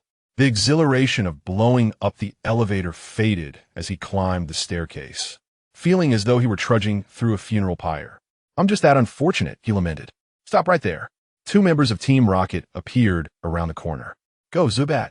Take him down, Gas Bomb." Ash waved his right hand, commanding Charmander, "Unleash Flamethrower." Pikachu, "Thunderbolt." Boom. The combined forces of lightning and fire filled the confined space, leaving no room for evasion, and the adversaries were instantly struck. Dusting himself off, Ash couldn't help but marvel at the electric-proof vest and gloves he had received from the musician, which surprisingly also provided protection against fire. He resolved to give a thumbs up to the musician's channel later. As he fought his way upward, Ash's confidence grew, and he finally reached the door to the chairman's office. Calculating the time, he felt that reinforcements should be arriving soon. Without hesitation, he kicked the door open, declaring, "Hey, I'm here." Inside the office, Giovanni, arms crossed and chin resting on his hands, regarded Ash with a fleeting glimmer of interest in his eyes, his tone dripping with mockery. "This is the adult world. Children should refrain from meddling. Chairman Sylph and I have important business to discuss. Enough with the jokes. If we keep talking, my backside will be in trouble." Chairman Sylph struggled to exclaim, "You are the leader of Team Rocket, Giovanni, the wanted criminal." Ash boldly confronted. Giovanni smirked. "Your tone reminds me of someone who once intruded upon my headquarters. I am not concerned about your Master Ball. However, if innocent Pokemon are harmed, I cannot remain idle," Ash asserted solemnly. "Humph, how audacious," Giovanni chuckled, shaking his head. "Thanks to your efforts, my plans must come to an abrupt end. How amusing that a mere child dares to provoke Team Rocket." Ash pointed behind him defiantly. "I am not alone. The police will arrive soon. I advise you to surrender." Giovanni burst into laughter. "You have indeed earned the right to speak with me, having defeated my subordinates to reach this point. However, troublesome little brat, you will need to be taught a lesson." Rising elegantly, Giovanni declared, "Now, I shall take my leave. Can you stop me?" Ash grinned, his resolve unwavering. "Don't underestimate me. I may appear rigid, but I will stop you at all costs if your plans threaten the Pokemon." "How intriguing," Giovanni snapped his fingers, and a subordinate opened a suitcase revealing 4 Pokeballs. "In that case, I shall eliminate you here." "Giovanni, we have no time. He is just a kid." One henchman attempted to reason. "Excuse me? Are you instructing me?" Giovanni's voice was icy. "And no, I wouldn't dare." The subordinate quickly bowed his head, falling silent. Ash, too, readied his Dragonite's Pokeball, bracing himself. Pikachu was currently ill-suited to battle against ground types. "Go!" As Giovanni threw his Pokeball, a burst of white light erupted, revealing a Tyranitar before Ash. "Dragonite, it's your turn." Ash released his Dragonite, which soared through the air, confronting the Tyranitar. "Tyranitar, use Stone Edge," Giovanni commanded emotionlessly. "Dragonite, Water Tail," Ash countered, employing the elemental advantage. Yet in the next instant, bang! Tyranitar's arm blocked Dragonite's tail, and the force of its charge sent Dragonite crashing against the wall, groaning in pain as it fell into the adjacent room. Ugh, the level disparity is this vast. Ash gritted his teeth in frustration. Giovanni smirked, is that all? I expected your prowess to match your bravado. Enough, finish him. Giovanni snapped his fingers. Roar. Tyranitar lunged toward the next room. Ash's expression shifted, and he hurled another Pokeball. Venusaur, use Petal Dance. Petal Storm. Venusaur unleashed a swirling vortex of petals toward Tyranitar. Giovanni scoffed. Hyper Beam. Boom. The entire floor trembled as glass shattered, thick black smoke billowing outward. As the dust settled, Ash, battered and holding Venusaur, retreated to one side, while Pikachu and Dragonite stood protectively before him. I thought I could enjoy this a bit longer. Is this all there is? Giovanni shook his head. Tyranitar, grant them a swift end. Eradication Beam. Tyranitar opened its maw, an orange beam of destruction gathering within. Ash, clutching Pikachu and Venusaur tightly, felt cold sweat on his forehead. This is bad. If reinforcements don't arrive, next year today will be my anniversary. Fortunately, at that pivotal moment, a savior emerged. Flamethrower. Boom. A brilliant orange flame cascaded from above, engulfing Tyranitar. Giovanni shielded his chest with one arm, his gaze piercing as he looked out the window. Outside the penthouse, a Moltres hovered gracefully in midair.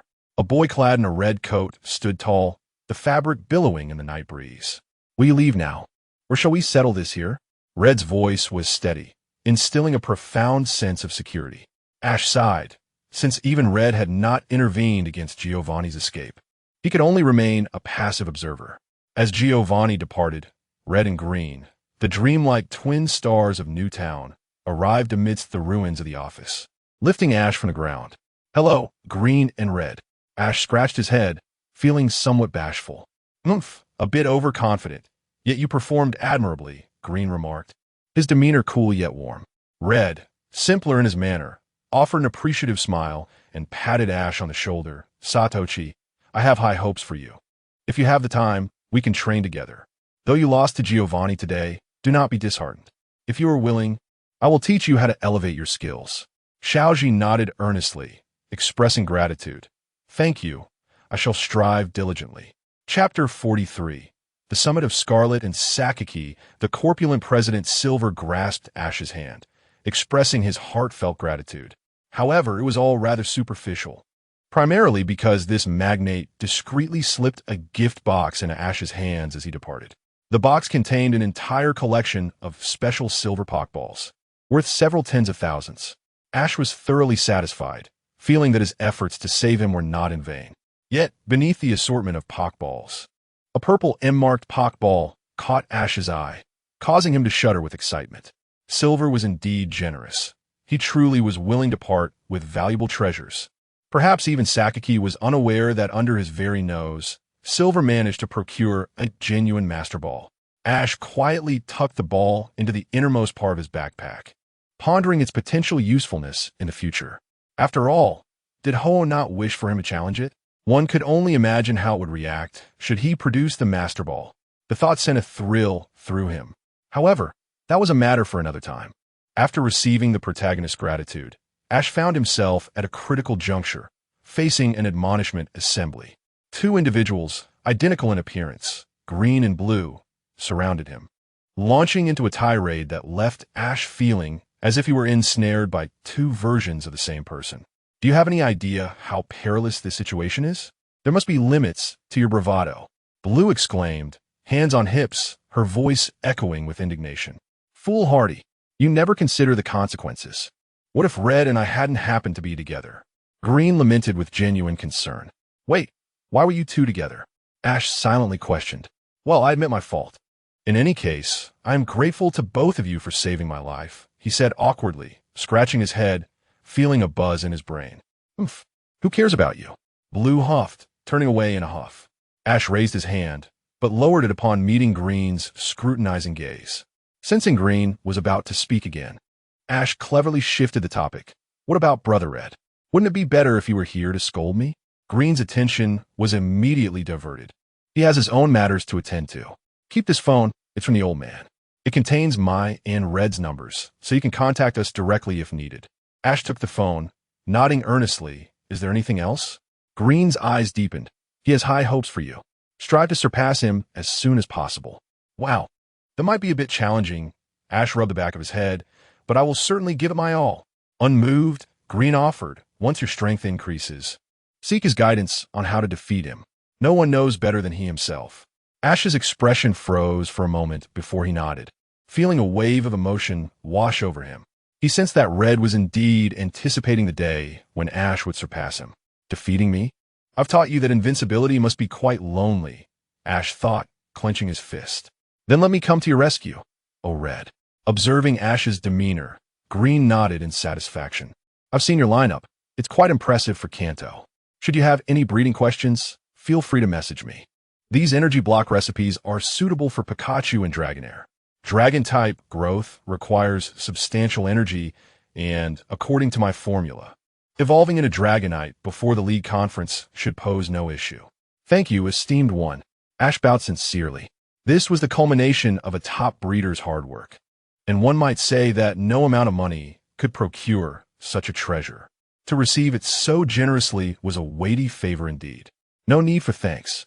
If you wish to repay me, defeat Red sooner rather than later, Green remarked with a hint of annoyance, turning to leave. Ash eagerly opened the recipes. Dragon Fong, Dragon Fruit, Sand Scale Fruit. Well, none of these are affordable, he sighed, contemplating selling his special Pokeballs to gather funds. His cherished Dragonite was too adorable. He couldn't bear to deny it the best nourishment. Atop Silver Mountain, snow blanketed the rocky terrain below as two figures stood facing each other amidst the swirling snow. Red exhaled a puff of white breath and smiled. It seems I have triumphed once again. Rubbing his stiff wrist, Red chuckled. Every step I take inflicts irreversible damage upon me. Yet, none of that ever hinders my forward momentum. The eternal frost of Kona, the battles in the Dark City, all remain unimpeded. Sakaki scrutinized Red with skepticism. Is that so? Then where has your Necrozma gone? In Mutuo, if not for your mercy in relinquishing control over it, we wouldn't have suffered such a humiliating defeat. Please, the end result is that I saved you, Red retorted, pouting in discontent. At the very least, a word of thanks would be appropriate. Does saying such things matter? Sakaki replied sternly. You're the only one besides me who understands what we are facing. Do you truly believe that with our current strength, we can defeat enemies from multiple timelines? If you wish to remain Navi, then stay atop your Silver Mountain. Do not interfere with my quest for power. This world is mine. Only I shall claim dominion over it. No one else. Red chuckled lightly, warming his frozen hands with his breath. At your age, you remain so irritable. We are both relics of a bygone era. The future's crisis will surely be resolved by a new generation destined for it. Whether it be Necrozma or Mutuo, I have wagered them on the future. I believe that child can shoulder this responsibility. To place such hopes upon others, Red, you have grown weak, Sakaki chastised angrily. As long as I control that power, even if they find the door, I can repel them. That will not do. Red shook his head, his gaze sharpening suddenly. I care not for your intentions. However, should you jeopardize this world, I will defeat you by my own hand, no matter how many times it takes. After a prolonged exchange of glances, Sakaki turned to leave. If you can, then do try. Watching Sakaki depart, Red adjusted the brim of his cap, contemplating his right hand. I shall not sit idly by. Yet the strength of one is always limited. Sakaki, do not let Silver down again. The distant Sakaki gazed skyward at the falling snowflakes, sighing wearily. Regardless, I cannot place the hope of the future in others. Whether it be Silver or that little brat, they too have bright futures ahead. This matter must end with me, even at the cost of everything. In the snow of Silver Mountain, the two figures walked divergent paths toward the same destination, each on their own journey. Chapter 44. The King of Martial Arts at the Pokemon Center in Goldenrod City. Ash had rested for a day in the dormitory and was now ready to engage in some serious business. Rising early, Ash met up with Serena in the dining area after completing his morning routine. However, it was reported that Zongxi had discovered some excellent literature at the library in Rainbow City, so he would temporarily remain there, awaiting Ash and Serena's arrival. Thus, it was just Ash and Serena for today. Shall we head to the gym in Goldenrod City to challenge them? Serena asked eagerly. Why do you look so mischievous? Ash inquired, lifting his milk cup with a perplexed expression. Come on, that's the Psychic Queen we're talking about. She's formidable. You think it's just a fan meeting? Serena exclaimed, her excitement palpable. Miss Nasi is incredibly beautiful, and her strength is extraordinary. Ash dramatically slumped his head onto the table, exclaiming, which side are you on? Of course, I'm on your side, but I also want Miss Nasi's autograph. Serena gushed, her infatuation evident. Ash sighed, covering his face in exasperation. I understand your excitement, but please, try to contain it. What do you mean? Serena looked at Ash, puzzled. Today, we indeed have a gym challenge scheduled, but it might not be what you expect. Ash explained. Not what I expect. Are there other gyms in Goldenrod City? Serena asked, confused. You'll find out when we get there, Ash said, finishing his milk and tightening his gloves. Pikachu, let's go. Pika. Pikachu expertly leaped onto Ash's shoulder, following him out the door. Wait for me, you two. Serena hurriedly caught up to them. Thus, they traversed the bustling streets and arrived at an ancient-looking building. The wooden entrance, the blue-tiled courtyard walls, and the somewhat weathered sign read, King of Martial Arts Dojo? Serena stared at the sign, reading it aloud. This name sounds rather unofficial. She couldn't help but comment. Well, don't be so quick to judge, Ash smiled and explained. According to Shigeru's intel, those who challenge the dojo here might win a Shaveling or an Ebelang, personally trained by the king of karate himself. Such a good fortune. I want a challenge too, Serena exclaimed, her enthusiasm reignited. All right, but I'll go first, Ash chuckled, stepping forward to knock on the door. After several firm knocks, the door finally opened a crack, revealing a timid boy in a martial arts uniform. May I help you? Ash nodded politely. We heard this is the martial arts dojo, and we have come to challenge. My master hurt his back yesterday. Let me check, the boy said awkwardly before retreating inside. Ash and Serena exchanged glances, their expressions filled with disbelief. The king of martial arts had injured his back? What a peculiar storyline. What? Challengers. Wonderful. We can afford rice now. A sudden commotion erupted from within the dojo. A cold sweat formed on Ash's brow. Seriously? Is your dojo that tough? Coughing lightly, an elderly man with a bushy mustache and wearing a martial arts uniform emerged. Ash and Serena were momentarily speechless, staring at this concentrated essence of humanity. This is the king of martial arts. Serena hesitated, ready to speak. Ada. Suddenly, the old man delivered a swift kick, producing a cracking sound in midair. Ouch. Ash winced. The sound alone was painful. It hurts. It hurts. The king of martial arts cried, clutching his back. Master. The boy rushed forward in alarm, attempting to support the elderly man. The old man waved his disciple away, fixing a serious gaze on Ash and Serena. So you're the challengers. Ash and Serena exchanged uncertain glances, unsure of how to respond. Despite their desire for a martial arts Pokemon, they hesitated to strike an elder. Actually, we just wanted to, Ash began to explain. Enough. The challenge fee is 1,000 each. Pay up now and let us commence. The king of martial arts, Xinyan, declared with unwavering resolve. Ash's mouth twitched. If you exacerbate your back injury during the challenge, you won't hold us responsible, will you? What nonsense! The old man retorted, his anger flaring. I, the king of martial arts, Xinyan, have roamed the martial arts world for years. I am the one who inflicts injury, not the other way around. You two youngsters should not underestimate me. I poked Xinyan gently in the side, eliciting a cry of pain. Ouch, ouch, ouch. He collapsed onto his disciple's back, lamenting. How uncivilized. Attacking an old man. I didn't mean to. Serena stammered, her hands pressed together in apology. In any case, pay the fee and challenge quickly. Xinyan insisted, struggling to rise again. Master, should we reconsider?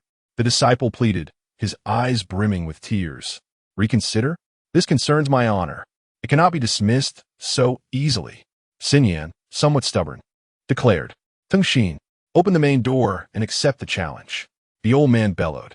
Yes. The boy, now called Tengxin, straightened and unlatched the wooden door. The ancient dojo and sparse wooden training dummies came into view, with even the floorboards showing signs of wear. Ash and Serena followed Xinyan into the courtyard. Considering the cost of floor repairs, the old man immediately suggested, Let us fight right here in the courtyard. It's spacious enough for me to showcase my skills. Ash and Serena nodded in agreement, accepting the arrangement. Given the old man's condition, it would be unreasonable to demolish the dojo further.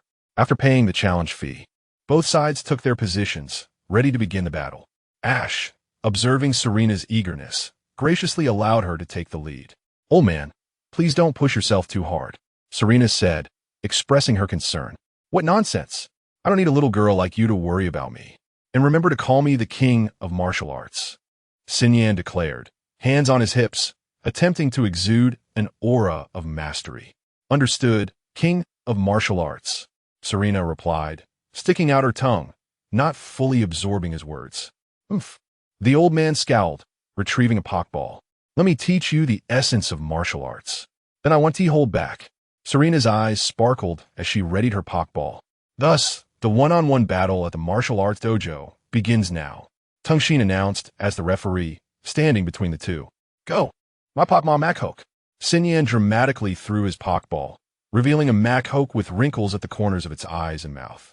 Not to be outdone, Serena swiftly tossed her own pokeball. "Piplup, I'm counting on you." The match officially commenced. Chapter 45.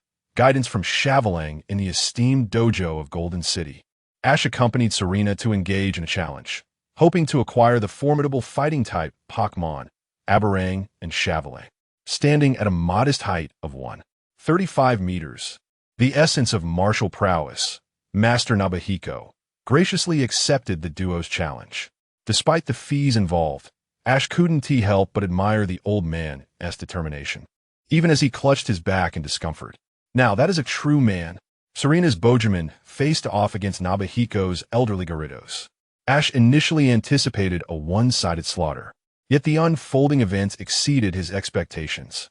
Bojaman, Bubble Beam. At the onset of the match, Bojaman launched a fierce assault. Gyarados, defend. Nabahiko's defensive technique was executed with effortless grace. Impressive, Ash nodded appreciatively. Having endured many defeats to this very move, he thought, how infuriating. In that case, let's use Peck Attack.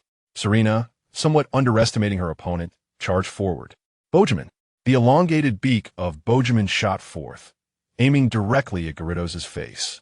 "Huh, the young girl is indeed inexperienced," Nabahiko chuckled with satisfaction, commanding, "Gyarados, roll into hell." With a resounding clap, Bojaman found itself ensnared in Gyarados' grasp. Judo.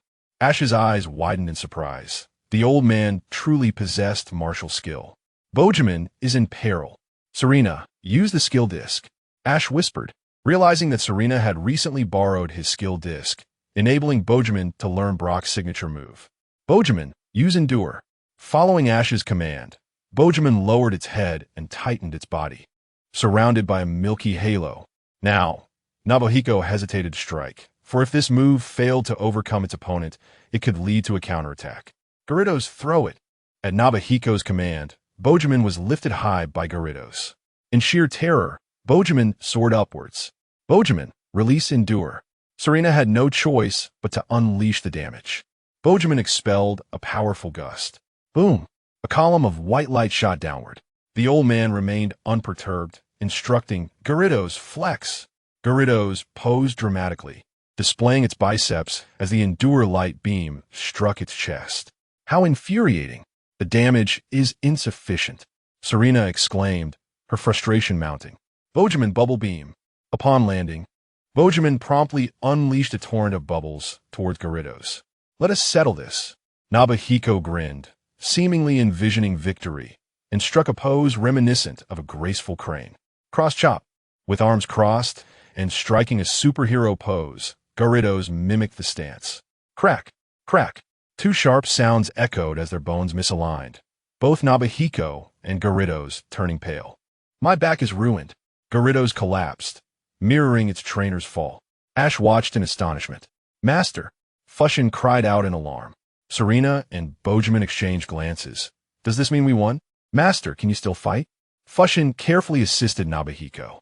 Oh dear, Nabahiko trembled. I can't. Let us declare the result. I announce that Master Nabahiko has lost his fighting capability. Thus the challengers emerge victorious. Fushin sighed in resignation. Ash, perplexed, thought, what does losing fighting capability even mean?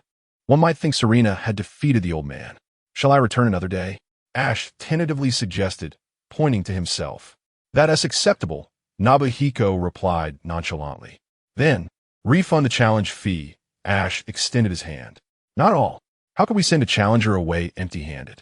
Nobuhiko glanced at his apprentice, Fushin. I believe it is time for you to take up the mantle of this dojo. Master, I am not ready. I haven't even graduated yet. Fushin exclaimed in alarm. Would you care for beef rice for dinner? Nobuhiko asked sternly. Yes. Fushin nodded eagerly. Then bring it to me. Nobuhiko pointed at Ash. All right, I understand. For the sake of beef rice. Fushin's eyes ignited with determination. Ash stifled a smirk, unable to contain his sarcasm. Well, whatever, let us do this. I am a disciple of the martial arts. Fushin, please do enlighten me. He adopted a judo stance, gazing earnestly at Ash. Is it a common trait among martial artists to approach competitions as if they were real-life duels? Zanwalang, go! Fushin hurled the Pokeball with conviction. With a flourish, a large, caped fighting Pokemon appeared, its feet armed with sharp spikes. Ash waved his hand dismissively. Pidgeot, you are my choice. Fushin's jaw dropped. Pidgeot? Oh no. Nobuhiko fainted in disbelief. Serena, with enthusiasm, declared, let the match commence. Zanwalang triple kick. Fushin launched into action with unyielding bravery. Ash nodded in admiration. The child truly was giving her all. Pidgeot, wing attack. Pidgeot harnessed the surrounding air currents, vanishing from sight in an instant. The next moment, boom, enveloped in a torrent of wind, Pidgeot struck Zanwalang squarely in the chest. Zanwalang, already in a vulnerable position, was sent crashing into the wall, defeated in an instant. Ash scratched his head. Did we win? Do not say that. Nobuhiko shook his head. Ever since losing to that girl, I knew my time has passed. My teachings have failed you, as I have not instilled in you the importance of integrity. Master, Fushin called out, filled with emotion. Ash and Serena stood aside, silently observing. Ash, don't you think the old man is rather pitiable? Serena remarked, her eyes brimming with tears. Ash nodded. Indeed, I feel for him. However, we cannot afford to overlook any Pokemon that should be given. Nobuhiko's lips twitched in frustration. His emotional display was futile. Sighing deeply, he said, follow me. The Pokemon trained at this dojo are in the backyard. Serena gasped. Is he putting on an act? Ash shrugged. What else could it be? Upon reaching the dojo's backyard, several Chavalang and Aberang were diligently training with sandbags, along with a few Zanwalang, also bound to sandbags, exerting themselves in training. Nobuhiko waved his hand. All of them are here. Feel free to choose anyone you like. Without hesitation, Serena pointed to a smaller Zanwalang. I want this one. For her, the connection with a Pokemon was paramount, and this Zanwalang, with its charming features, seemed destined to be hers. Ash, however, was torn between the two, Chavalang and Aberang, each possessing their unique strengths. With a spirited little companion awaiting him, he pondered what kind of Pokemon he should choose. At that moment, a Chavalang in the corner caught Ash's attention. Unlike its companions, it was not sweating profusely. It neither struck the sandbags nor kicked the wooden posts. The guided Chavalang and Aberang readily nodded in compliance, instantly enhancing their training efficiency. Ash's eyes gleamed with excitement. Ah, this one looks promising. Whether it's the fiery monkey or another Pokemon, having multiple coaches is a splendid choice. All right, it's settled. I will choose him. Ash pointed decisively at the lounging Chavalang. Xinyan's joy was palpable as he observed the numerous Chavalang and Abelang in his home, particularly noting that this particular Chavalang consumed more than it practiced. The crux of the matter lay in its demeanor, exuding an air of solitary mastery that deterred other sprites from confronting it, yet simultaneously causing Xinyan's blood pressure to soar. To his astonishment, Xiaoji had taken an interest in the creature, which not only fulfilled a promise but also relieved him of a burdensome eater. It was a double blessing. Without hesitation, Xinyan hurriedly placed the Pokemon requested by Xiaoji and his companion into a blank Pokeball and handed it over, ushering the two out of the gym with a firm push. Once a Pokemon leaves, it cannot be returned or exchanged. Safe travels. Xiaoji and Chengzi exchanged bewildered glances, scratching their heads in confusion. Why did the old man appear to feel as though he had gained an advantage? Having spent 2 days in Jinwang City, it was time to embark on their journey to the next city. Chapter 46. The Maze of the Golden Pavilion in a lounge of the Superpower Gym in Golden City. A figure emerged from the adjacent bathroom, enveloped in a mist. The woman, Naz, with her light blue hair cascading down and clad in a pink spaghetti strap top, was greeted by a playful whistle. Nice new look, very alluring, came the teasing remark. In a swift motion, a green wrist-mounted device glowed brightly, and a pen flew from a nearby holder, narrowly missing the whistling man's eye. "Oh my God," he exclaimed. "Relax, it's me," Ma Jiji said, raising his hands, though a smile lingered on his lips. If you show up without a sound next time, I won't hold back," Naz retorted, lightly brushing her hair back. "Huh, I'll remember that." Ma Jiji shrugged nonchalantly, leaning back on the sofa. "By the way, how did you dye your hair blue?" "TSK. Must be nice being a beauty. You could just play a role and make a fortune. Unlike me, I have to work hard on the boat for money," he added with a self-deprecating gesture. "What exactly are you here for?" Naz inquired, her brow furrowing. Ma Jiji rested his chin on his hands, intently studying her. "He has been looking for you. Hasn't he? Who are you talking about?" Naz feigned ignorance. "Bakamaki," Ma Jiji pronounced each syllable deliberately. "I can't believe you didn't know he stirred up such trouble on your turf." "That's none of your business," Naz replied tersely. Suddenly, Ma Jiji slammed his hand on the table and stood up. "Naz, we were young once, and stumbling along the way is inevitable. But now we are gym trainers guarding a city for the league. I may not be a good person, but I don't want to see you treading the same old path." Once part of Team Rocket's triad, along with Naz and Aju, they had risen above their past. With Yulong Du's transformation, several gym trainers successfully shed their former identities to earn respect. Aju even ascended to the rank of an Elite Four member. Naz and Ma Jiji shared a close bond, which prompted his urgent visit upon hearing of Bakamaki's actions. Ultimately, they pursued their sense of justice, albeit straying into darkness. They were not inherently wicked. Their past experiences shaped Yulong Du into the champion he was. Fulfilling his duties as a Pokemon investigator, he did visit. Naz sighed, then spoke earnestly. "He shared some secrets with me, which led me to allow his actions. However, that does not imply I will return to Team Rocket's embrace. I am who I am now, and I simply wish to live freely." After scrutinizing Naz, Ma Jiji smiled with satisfaction. "That's good to hear. After all, you're a popular star now. It's far better than being a mouse in the shadows." Naz nodded in agreement, gracefully waving her hand as the refrigerator beside her opened automatically. "Juice or beer?" Ma Jiji grinned widely. "Ice-cold cola," grabbing the chilled drink. He stood to leave. "Well then, I'm off. Take care of yourself." Naz hesitated before asking, "Aren't you curious about what Bakamaki said to me?" "No matter what he said, it's irrelevant to me now," Ma Jiji replied with a carefree shrug. "I'm a law-abiding citizen now." Naz chuckled softly, shaking her head. "How coincidental. So am I. See you." With a wave, Ma Jiji left confidently.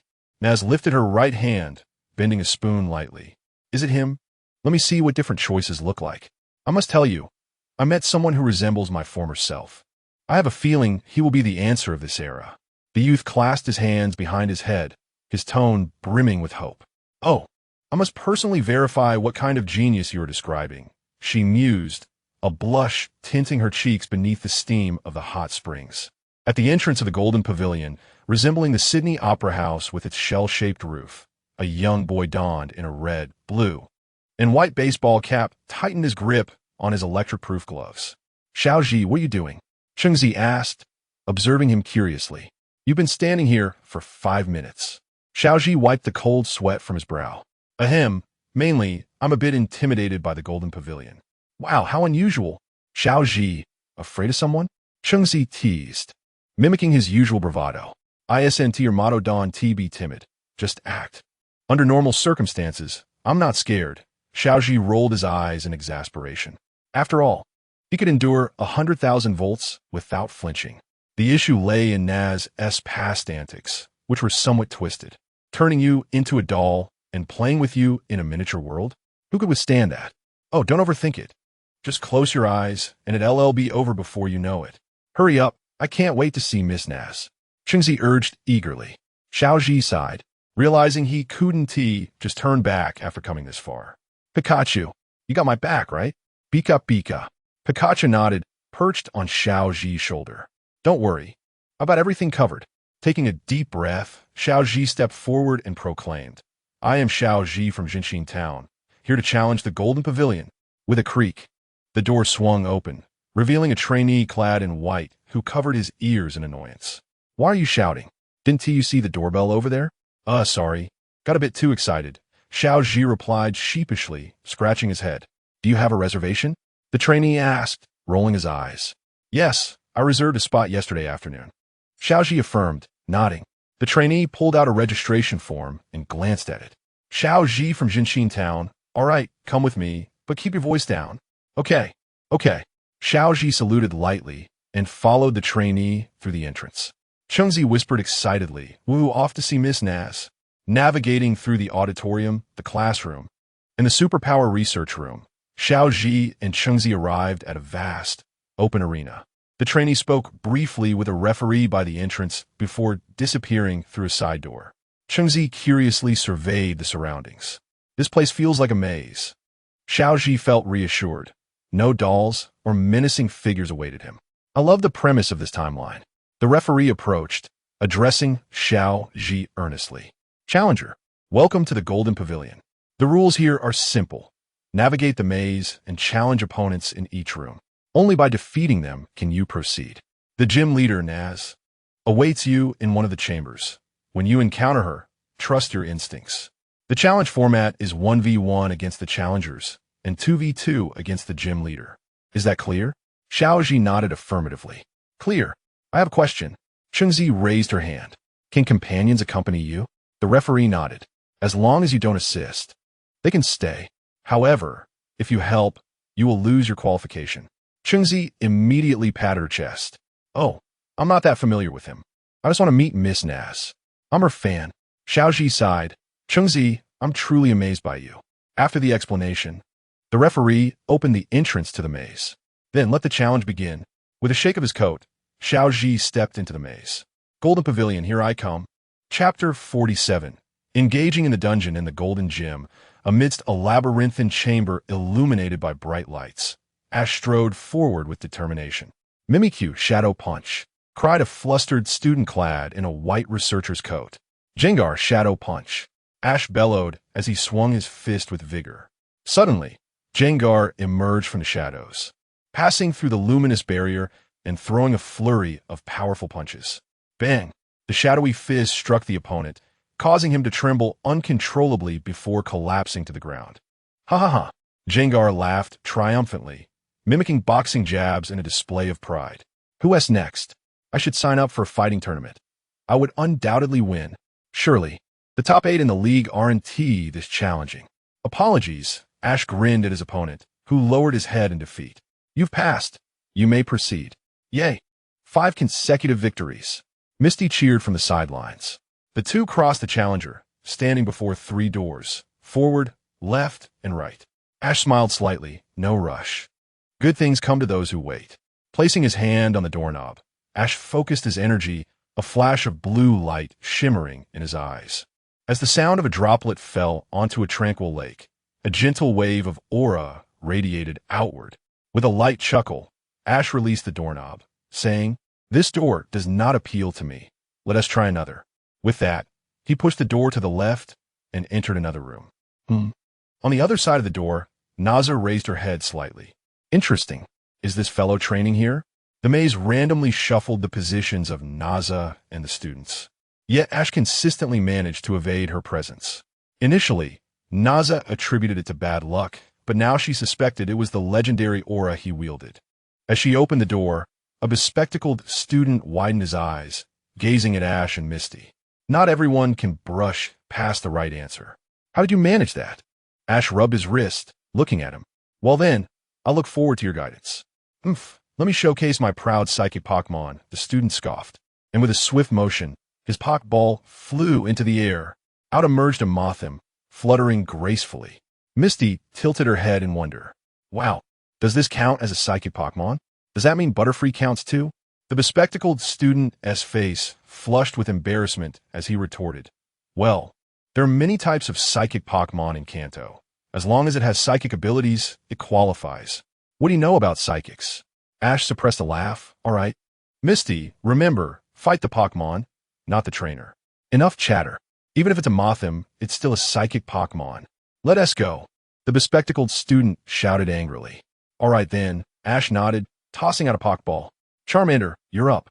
Charmander energetically leaped into the arena, playfully brandishing its claws at the opponent. Such a weakling, this will be easy. Let the match begin. The bespectacled student declared coolly. Charmander, Ember. Ash commanded without hesitation, initiating a fierce attack. Charmander sprang into action, its tail flames soaring high as it opened its mouth, unleashing a scorching pillar of fire. Boom! A wave of heat washed over as the bespectacled student's face turned pale with terror. Wait, you're serious? I wasn't prepared. Poor Mothim, full of psychic prowess, had yet to unleash its abilities before being overwhelmed by the fiery onslaught. Well done. Ash beamed at Charmander, extending his hand for a celebratory high five. Charmander, thrilled, bounded toward him and leaped into his arms. Suddenly, a bright flash enveloped them. Ash blinked, feeling a familiar sensation. Before he could react, he was knocked to the ground by a robust figure. A blushing Charmeleon, with its fiery red scales and imposing claws, nuzzled against Ash, wearing a joyful expression. Goodness, I've raised quite the Pokemon. I can hardly hold it. Ash chuckled, filled with joy. Charmeleon, it chirped, narrowing its eyes with a radiant smile. The moment of evolution in Pokemon is always heartwarming, no matter how many times one witnesses it. Misty remarked while grabbing the bespectacled student's lab coat to wipe her nose. Are you not touched? I can't move. Please keep your distance, the bespectacled student replied. Just as Ash reached for the door, his form flickered, and he, Pikachu, and Misty vanished from sight. With a whoosh, Ash found himself in a spotlighted arena. A lovely lady with long, light blue hair sat on a high platform, observing him with keen interest. So what do you think? Are my students at the Golden Gym formidable? Naza teased. Ash, sweating awkwardly, realized he had been discovered. Very well, since they lack skill, I shall personally accompany you in battle.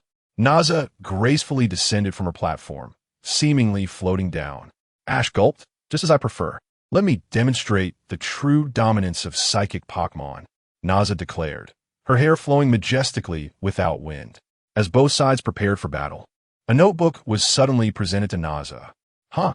Naza blinked in surprise as Ash covered his face. Naza, I'm your biggest fan. Could you please sign this for me?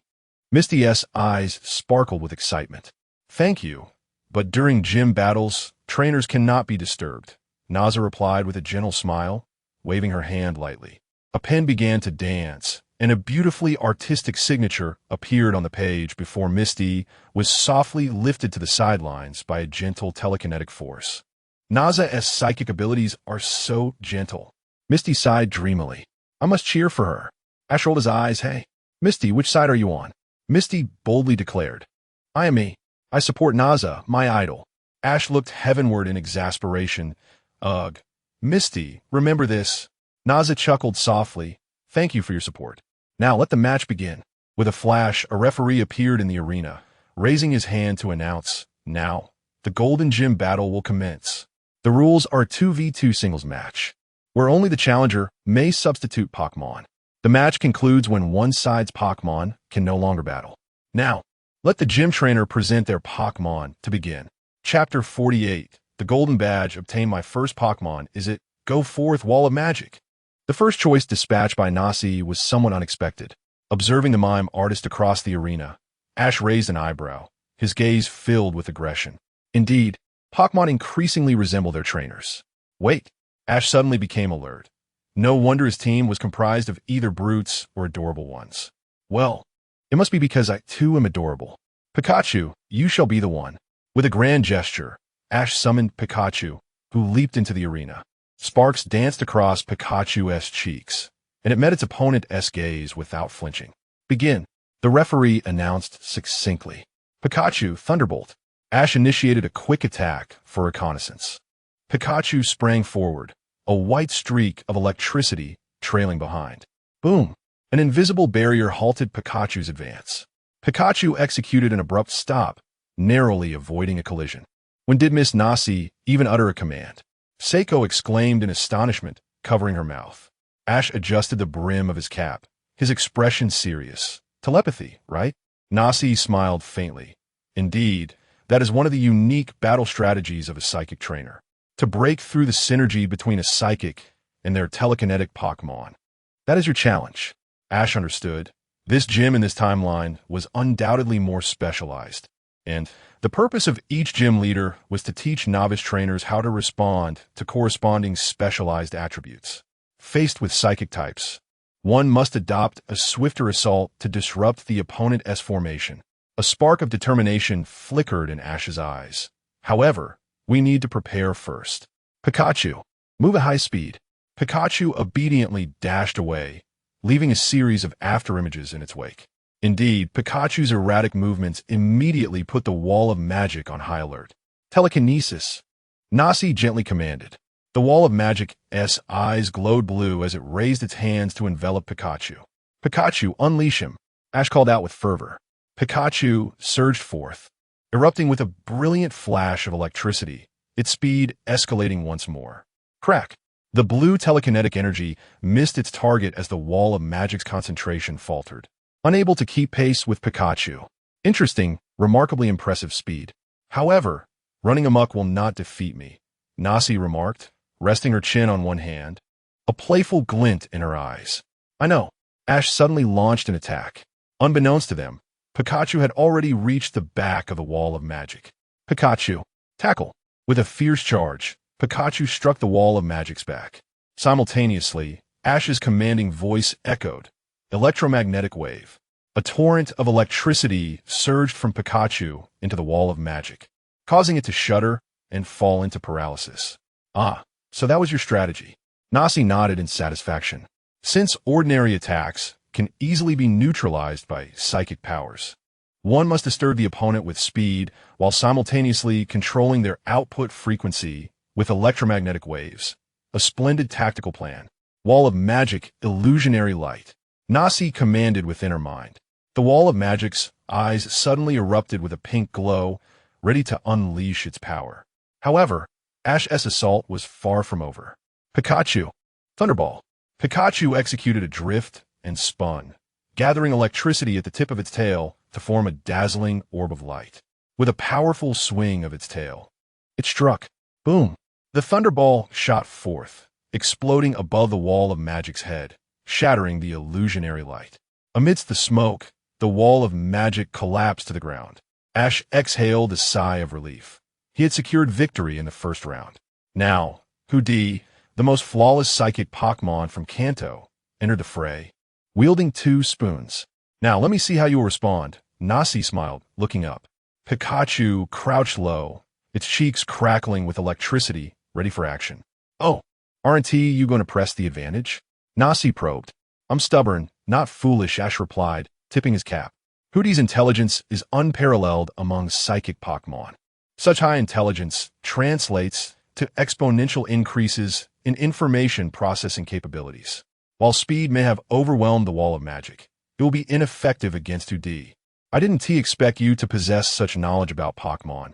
It contrasts with your demeanor, Nasi remarked, eyeing Ash with curiosity.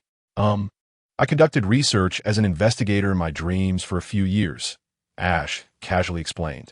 Seiko stifled a laugh, sensing Ash's reasoning was somewhat dismissive. Conversely, Nasi nodded knowingly. That explains it. Now, let me see your skills once more. As you wish. Ash nodded, retrieving his next Pokeball and throwing it with vigor. Jengar.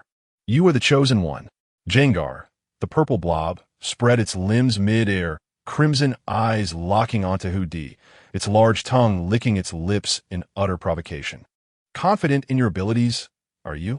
Nasi smiled, intrigued, as her psychic dampers flickered to life. Begin. The referee's voice had barely faded when Hudi launched its attack. Whoosh! The 2 spoons crossed, and a violent telekinetic force surged forth. Psychic force. Buzz. An unseen blue light enveloped Jengar, who found itself squished and molded into various shapes. Jengar, stop playing around, Ash admonished, watching Jengar's exaggerated damage effects with incredulity. Boom! A burst of darkness erupted as Jengar's telekinetic binds shattered. Jengar cackled, its tongue flailing as it made a silly face. 10% of psychic energy, and he managed to break free? Nasi was momentarily taken aback. Jengar might be stronger than you think, Ash chuckled. Then, let us increase it to 20%. Hoodie's psychic shock. Nasi's brow furrowed slightly as the blue light intensified in her eyes. Jengar evades swiftly, Ash shouted. Jengar dove into the ground, slipping into the shadows. Boom! An exaggerated wave of telekinetic force erupted, sending Ash stumbling back several steps. That was a move from champion Kikuko. Nasi instantly recognized the technique. Kikuko? Ash's expression shifted. This was a technique Jengar learned from the old Jengar in the Pokemon Tower. So, it was the Elite Four's Kikuko who had ambushed him that day. But that couldn't be right. How had he survived if it was the Elite Four? Surely, the elderly Kikuko wasn't just playing with children? Never mind. That is not important. Ash focused intently on Hoodie. Shadow Strike. Whoosh! Jengar suddenly sprang forth from Hoodie's shadow, delivering a resounding slap. Smack! Hoodie was spun around, dazed and confused. Jengar, having landed its hit, dove back into the shadows, sticking its tongue out and making a face. Jengar's fighting style is so cheeky, Seiko couldn't help but comment. Ash rolled his eyes. If you can't compliment, then perhaps refrain from speaking. I've been itching to compare the speed of Shadow Strike against teleportation. Nasi remarked with keen interest, a smile curling her lips. Bring it on, Ash declared fearlessly. Jengar, continue with Shadow Strike. Teleportation, Psychic Blade. Nasi commanded, and in an instant, the arena was filled with ghostly figures, black fists, and pink blades swirling in a chaotic dance. The funding was rapidly consumed, and there stood Jengar, poised for battle with Shadow Punch. The two combatants were locked in a stalemate when Ash unexpectedly altered his strategy. With a swift motion, Jengar created distance, confronting the spoon-wielding Alakazam with a direct Waza punch. Ora ora ora. With a swift strike, Alakazam's Psychic Blade merely deflected the initial few punches, only to be overwhelmed by the deluge of shadow punches that ensued. The onslaught continued relentlessly, and ultimately, Alakazam was sent flying 2 meters, crashing heavily onto the ground. Ash and Jengar anxiously watched Alakazam's fallen form, finally exhaling in relief as the referee raised his hand to declare the victor. With Alakazam rendered unable to continue the fight, the champion was none other than Ash from Pallet Town. Well done, Jengar! Ash exclaimed, rushing into the arena to embrace the purple creature. Jengar playfully licked Ash with its long tongue, leaving him in a fit of laughter. Pikachu leaped onto Jengar's head, and together they raised their hands in celebration. Natsum shook her head, a faint smile gracing her lips, remarking on how she was utterly defeated by his reckless abandon. Chapter 49. The youth's dream pursued Zongzi remained in Rainbow City, awaiting Xiaoji and Chengzi, so he simply procured some travel supplies, allowing Xiaoji and Chengzi to continue their journey. Yeah, or if you have nothing to do, go train in the forest outskirts of Jinshin Town. I recall there are plenty of fire sparrows there, often vying for territory with the Pidgeys. Don't hold back. Just take them down, Xiaoji advised the Fiero before granting it a well-deserved break. Departing from Jinwang City, the pair rode their bicycles along the gravel-strewn main road towards Rainbow City. One must commend the gravel road on the outskirts of Jinwang City. The lush green forests and meadows framed this bare path, making it nearly impossible to lose one's way. Riding at a leisurely pace of 20 miles per hour, they felt invigorated by the breeze. Xiaoji longed to shout, the joy of cycling travels. I feel it. Pikachu sat snugly in the bike basket, cheerfully relishing the wind, its ears flapping like those of an airplane. Meanwhile, Chengzi, having successfully pursued her idol, occasionally burst into silly laughter. The hand that had shaken Miss Nagi's was likely to remain unwashed for quite some time. Xiaoji mused that Bagamon would inevitably be spoiled by the Hornbud. as good Pokemon often danced around like seaweed swaying with the tide. Suddenly, two boys emerged from the bushes by the roadside. One was a bug-catching enthusiast, and the other a lad in shorts. How could one be so certain? The identifying features, the bug-catching net and knee-length shorts, were unmistakable. Whoa, get out of the way! Chungzi gasped, instinctively covering her face and pedaling furiously. Thud! The bug-catching boy was sent flying. Xiaoji executed a skillful drift to stop his bicycle and joined the lad in shorts at the front, both spectators to the spectacle. That must have hurt, exclaimed the lad in shorts, swallowing hard. Xiaoji shook his head in exasperation. Why did you stop Chungzi, anyway? What do you mean? Chungzi asked, lowering her hands in embarrassment. You tough girl. You saw me coming, didn't T-dodge, didn't T-brake, and just pedaled harder while covering your face. What were you thinking? You nearly killed me. The bug-catching boy climbed up, brandishing his net in indignation. I wasn't doing it on purpose, Chungzi stammered, apologizing sheepishly. Let's talk. If you two don't accept my challenge today, you're not leaving. The bug-catching boy boldly displayed his belt adorned with 5 Pokeballs. Indeed, I'm in too. The lad in shorts chimed in, eager to join the fray. Chungzi turned to Xiaoji, incredulously. Is this really happening? Xiaoji, suppressing a chuckle, nodded. They seem quite enthusiastic. We shouldn't decline. 1 each. You choose first. Chungzi excitedly nodded, pointing at the lad in shorts. It's you. She likely felt that after knocking someone down, battling someone intact would be a tad less ruthless. Fantastic. Let us battle. The lad in shorts stepped forward, ready for action. No, I'm the one who's supposed to be the victim. The bug-catching boy protested anxiously. Relax, my friend. I'll ensure you have a memorable experience, Xiaoji assured, leading the bug-catching boy to the other side. In a shaded clearing, the bug-catching boy proudly proclaimed, I am Irby from Rainbow City. I shall become a master of bug-type Pokemon. Gazing at the coin in Xiaoji's hand, Irby grasped a Pokeball. Street rules, let us begin. The coin soared into the air as both raised their Pokeballs.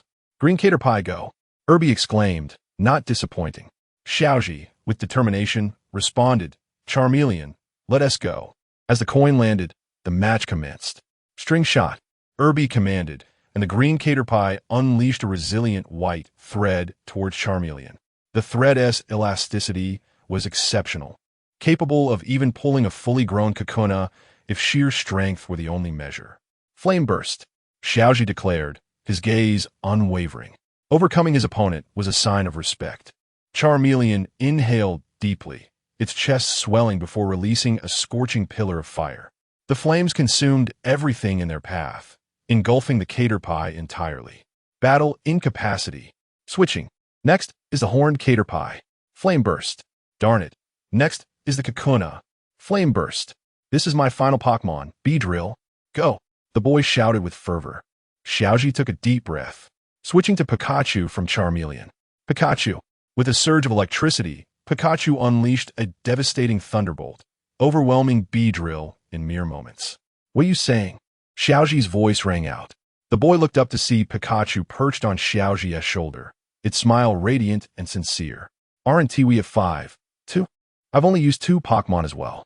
Pikachu nodded in agreement from Xiaoji's shoulder. The bug-catching boy's eyes glistened with emotion. But to be fair, your Beedrill is poorly trained, Xiaoji noted, raising a finger. Beedrill is among the few bug types capable of enhancing its limits through training and strong emotional resonance. Someday, when you grow stronger, let us have a rematch at the League Conference. Seeing Xiaoji extend his hand, the bug-catching boy nervously wiped his palm on his pants before firmly shaking Xiaoji's hand. It's a deal. Xiaoji nodded earnestly. It's a deal. Hith. Here's your prize for winning, the boy said, rummaging in his pocket for 2 crumpled bills to hand to Xiaoji. Xiaoji chuckled softly, shaking his head as he retrieved 2 cassava fruits from his backpack. These are common sustenance fruits found in the forest, typically favored by novice trainers. This will suffice. I haven't had lunch yet. He waved the fruits in front of him. Thank you. The bug-catching boy bowed deeply in gratitude before turning to leave. Upon noticing the extra bag of bread slices in Chungzi's hands, Xiaoji and Chungzi exchanged knowing smiles. Did you win? Xiaoji inquired with a grin. Of course. Just look at this. Chengzi pointed to a small penguin adorned with a crown by her side. Prince Bo, I see. It has finally evolved. How delightful. Xiaoji clapped his hands in joy. Now, let us continue onward. We must be close to Rainbow City, Chengzi asked. No rush, Xiaoji replied, surveying the sun and spotting a large boulder for shade. Let us have lunch here. We've got fruit and bread slices. I'll whip up some sandwiches. Cheers to that. Chengzi nodded enthusiastically. The two set up a travel dining table in a shaded clearing by the boulder, ready to enjoy their meal. Chapter 50. The boisterous monkey arrives. Fruits were diced and blended with fresh cream, whipped to a cloud-like texture. The bread was trimmed, layered with the fruit cream, and sprinkled with crushed nuts. Voila! Ash clapped his hands in satisfaction. His masterpiece, the fruit cream sandwich, was complete. Wow! Chengzi chewed on the crust. Her expression won a sheer amazement. Pikachu sniffed the fruit cream, displaying an expression of pure ecstasy. Let us treat the Pokemon to this cream for their meal. Ash chuckled in agreement. Oh, it's time to eat. Chengzi eagerly arranged the Pokemon's plates. Ash meticulously dolloped the specially made cream atop each Pokemon's meal. Soon, both of them released their Pokeballs, and together they commenced their lunch. Bulbasaur took a tentative taste of the cream, its eyes lighting up. This sweet flavor was its favorite. Oh, only a single bite in, Shava was left stunned. What is this? Why is it so delicious? Jengar, with its long tongue, gulped down an entire bowl in one go, patting its belly in satisfaction. Jengar, you can't eat your bowl too. Otherwise, you'll have nothing to eat from next time. Ash reminded, while rummaging through his backpack for some red tea. Jengar, upon hearing this, quickly searched its mouth and finally retrieved its bowl. Pikachu, with its face smeared in cream, blissfully cradled its cheeks, adorably resembling a little hamster. Scanning the surroundings, only Hakuryu and Charmeleon exhibited slightly restrained manners while eating. Taking a delicate bite of a sandwich, Ash savored the rich cream and the tangy sweetness of the fruit that danced on his palate, an irresistible delight. After finishing a piece, he eagerly drank from the red tea bottle.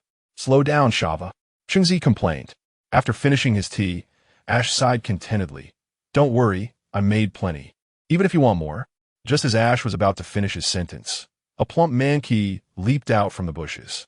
Here comes the little brother. Ash chuckled. I was waiting for you. Is that a Mankey? Chengzi inquired with curiosity. Ash held out his sandwich to the Mankey. Here, there's more. Eat up before you go. Mankey sniffed Ash's hand with its pig-like nose, its eyes brightening as it accepted the food and continued to munch happily. Ash, unhurried, patiently took out a new bowl, poured in some clean water, and handed it over. Drink some water, don't choke. Mankey sniffed again and eagerly accepted. Prince Boppo curiously peeked from behind Chengzi. She smiled slightly. Look, that little one seems quite adorable. Huh? The dining Shava raised its head, looking at Chengzi in shock, its expression saying, Master, are you serious? It's known that in the Pokemon world, even the hyperactive Noctowl has a good reputation, thanks to the existence of Mankey and Primeape. This species has single-handedly elevated the perception of other monkeys. There's no such thing as peaceful days. It all relies on those Mankey cousins, whether it's Noctowl or Water Monkey, not to mention the most spirited Chimchar. When they get mischievous, they merely bounce around, giving gentle taps. Mankey and Primeape are infamous. A glare of fury signals the start of a battle. They will pursue you to the ends of the earth, pinning you down for a relentless beating. Watching Mankey squat on a rock, cradling the sandwich in its hands, Chengzi thought the rumor she heard before must have been exaggerated. In the next moment, Mankey finished its food and looked at Ash with a smile, ready to unleash a surprise. Roar! The little one raised its paw, preparing to bestow a buff upon Ash. Bulbasaur! Chengzi gasped, stepping back in surprise. The rumors were true. Bulbasaur turned its head. Who called me? Thankfully, Ash was prepared. He knew this little rascal's temperament all too well. As Ash bent down, he felt a chill above. His hat had been snatched away. Hey, I thought it was a small matter. In the next moment, Ash's expression changed. Hey, that's my hat. You little rascal, come back. Bulbasaur tilted its head. So, was it me you called? What quick reflexes? Chengzi exclaimed in astonishment. With hands on his hips, Ash looked at Mankey. Little brother, You're going down a narrow path. Quickly return my beloved hat. Mankey, wearing Ash's hat, clapped joyfully in celebration. I leap. 3 dark shadows surge from behind the boulder. Wow, what is that? Chengzi exclaimed, astonished. Humph, since you asked so sincerely. All right, everyone, get ready. Let us skip the rest. Ash moved in to forcefully silence them. How dare you? You little brat. Can you at least show some respect for our profession? Musashi shouted in anger. Yes, Meow. We are Team Rocket. Meowth added. Kojiro glanced at the plump Mankey at his feet without a second thought. He kicked. What filthy thing, Scram? Smack. Mankey was sent flying, crashing into the bushes. Wow, these 3 are quite fierce, Chengzi said in horror, looking at the bushes. It's good that you're scared now. The Rocket Trio continued to revel in their self-indulgence. Let me tell you, we are here for 3 things. To steal Pikachu, to capture other Pokemon, and to snatch lunch, Musashi boldly declared. Suddenly, a pair of bright eyes snapped open in the bushes. Roar! Don't let the battle stop. Roar! Completely insane. Ash looked at the Rocket Trio with sympathy. I think you should worry about yourselves a bit more. The Rocket team, just a minute into their appearance, looked dumbfounded at Ash. Suddenly, a towering figure burst forth from the bushes, with fists the size of cooking pots, bulging veins on its forehead, a snorting pig-like nose, and iron rings on its limbs. It was clear this was a formidable character. Primeape. The trio gasped. Roar. Primeape was already primed for action, leaping directly in front of Team Rocket. Left hook, right hook, a million-ton flying kick. Boom. The trio soared into the air, not even comprehending why they were being pummeled. This monkey is insane. We Haven't even had enough time to showcase ourselves. Pikachu Meow, as a bright star twinkled in the sky, the trio's synchronized voices echoed. What an annoying feeling. Ash, hands on his hip side, so, no matter how the world changes, you 3 truly remain loyal to me. Be careful, Shava. Chengzi suddenly warned. After defeating Team Rocket, Primeape swiftly turned its attention towards Ash. Ash twitched his lips. Wait, you just finished with Team Rocket, and now you want to hit me? You Haven't even returned my hat. How unreasonable. Roar. Primeape completely disregarded him, raising its massive fist, ready to engage in a real-life battle with Ash. In this moment of crisis, Shava intervened. Using the elasticity of its springy legs, Shava executed a kick from a distance. Roar. Primeape tumbled to the ground, rolling twice before looking up to see Shava standing in a one-legged split, exuding an air of mastery. Master Shava, with an air of authority, was ready to instruct. Though you possess considerable strength, little chubby one, your foundation remains unstable. True power emanates from the ground. Only with such fists can one command respect. The fiery monkey nodded in acknowledgement. The agile warrior, sensing potential, agreed that the youth could indeed be molded. With a swift motion, the fiery monkey unleashed a punch, sending the warrior spiraling through the air. Is that punch powerful enough? Exclaimed Ash, unable to look away from the scene unfolding. Stay put, warrior, Bulbasaur, bind the fiery monkey. In an instant, 2 sturdy vines shot forth, wrapping around the fiery monkey and tightening their grip. The fiery monkey, immediately agitated, began to leap in place. Ash approached, poking the round physique of the fiery monkey, then removed his cap with a flourish. What is this? Where's your bravado? If you're not fierce, why do you whimper like that? Bulbasaur, prepare some sleep powder for him. Obediently, Bulbasaur raised its bud and unleashed a torrent of sleep powder towards the fiery monkey. With the powder landing squarely on its face, the fiery monkey finally quieted and drifted off into a deep slumber. Chansey, relieved, patted her chest. At last, we subdued him. I was genuinely fearful he would flatten you with a single punch. Ash, smiling and lifting his chin, replied, What is wrong with a little rebellion? In due time, he will comprehend my intentions, follow my lead, and embrace me as his king. Ah, the woes of a dramatic youth, Chansey remarked, casting a sidelong glance at Ash. With the episode involving the fiery monkey and Team Rocket behind them, the duo tidied their lunch setup and resumed their journey towards Rainbow City. Chapter 51. The Battle at Rainbow Academy along the narrow path outside the forest. Fragrant blossoms adorned the air, and Ash and his companion caught sight of the sign for Rainbow City. Rainbow City, 1 kilometer ahead. Ash, I've surpassed you again. Haha, big fool. The sign elicited laughter from Kasumi, who found it amusing. Ash's lips twitched in response. Shigeru, you never tire of this, do you? Determined, Ash vowed that the next time he encountered such a sign, he would take it down and personally feed it to Shigeru at their next meeting. After making a call at a roadside payphone, the two ventured into the city. The air was thick with alluring fragrances, and a lady in a short skirt issued a challenge to Ash. After a brief encounter, she left with a tearful farewell, having surrendered 200 yen. Yes, Pikachu. That was fantastic, Ash exclaimed, high-fiving his Pokemon in celebration. Beside them, Kasumi watched in awe. If she wasn't mistaken, the lady had indeed said, Hey handsome, want to add me on QQ? Sigh, Shigeru, you really need to be careful. It's easy to end up lonely, Kasumi remarked, shaking her head. You shouldn't worry about Ash, he quipped, casting a sidelong glance at Kasumi. We were known as the handsome youth of the 10-mile stretch back in our childhood. I don't believe it, Kasumi scoffed, pursing her lips. What do you mean? Who isn't a woman? She retorted, her eyes wide. Oh, where's Zonxi? Ash swiftly changed the subject. Don't think you can evade me. Where do I not resemble a woman? Kasumi shot a toothy grin at Ash. Heh, Pikachu, hold on tight, we're running. Ash chuckled awkwardly before dashing away. Stop right there, Kasumi shouted, sprinting after him. It's no wonder that practice makes perfect. By the time Kasumi arrived, panting, at the entrance of the Pokemon Center, Ash had already been resting for 5 minutes, sipping a refreshing drink. Here, have some water and take a break, Ash said with a smile, handing her a bottle. After gulping down a couple of swigs, Kasumi felt revitalized. All right, I concede. I can't outrun you. By the way, where's Zonxi? Wasn't he supposed to meet us in Rainbow City? Ash shrugged. When I went to register earlier, I asked Nurse Joy. You should be at the library in Rainbow Academy right now.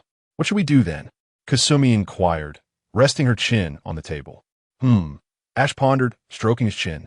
There's no rush for the gym battle. Let us find Zonxi first, then we can all go out for lunch and maybe do some shopping in the afternoon. How's that sound? Kasumi's eyes lit up with excitement. As expected of you, Ash. I give your plan a perfect score. The two left the Pokemon Center and walked along the main street towards the university town. Soon, the grand entrance of Yuhong Academy came into view. Wow, Kasumi exclaimed, unable to contain her astonishment. This place is enormous. The opulent gates gleamed in gold, flanked by pristine 3-meter-high walls, ascending triumphantly with intricately carved columns featuring 6 majestic Gyarados. An air of solemnity enveloped them. After all, this was the highest institution in Kanto, and the title of the premier academy in the league was not given lightly. Ash shrugged. Currently, 2/3 of the doctoral-level academic talents registered in the league graduated from here. Renowned figures such as Professor Oak, Professor Keiki, Professor Yamabuki, and Professor Saikatsu, along with business legends like Zavuchamukijin from Hoenn and champions like Daigo and Cynthia, have all been educated or further their studies here.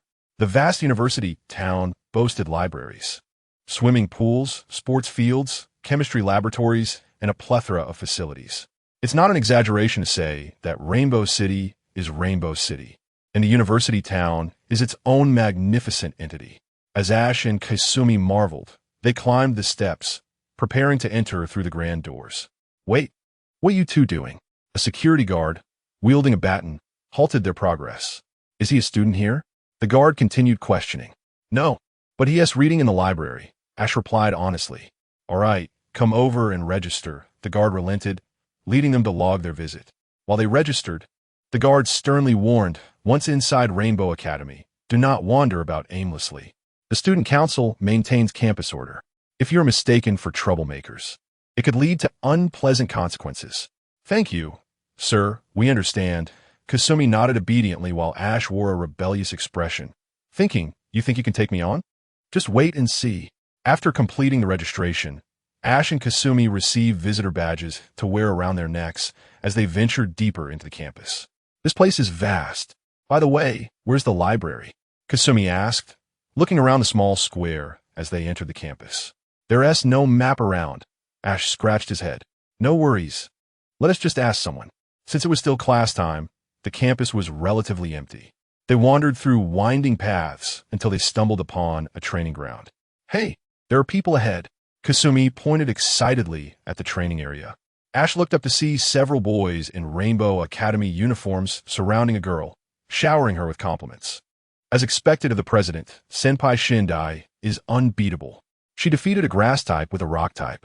Ash and Kasumi quietly approached, observing a training match. The girl being praised had long black hair and wore a uniform skirt, her beauty undeniable, though she bore an air of arrogance.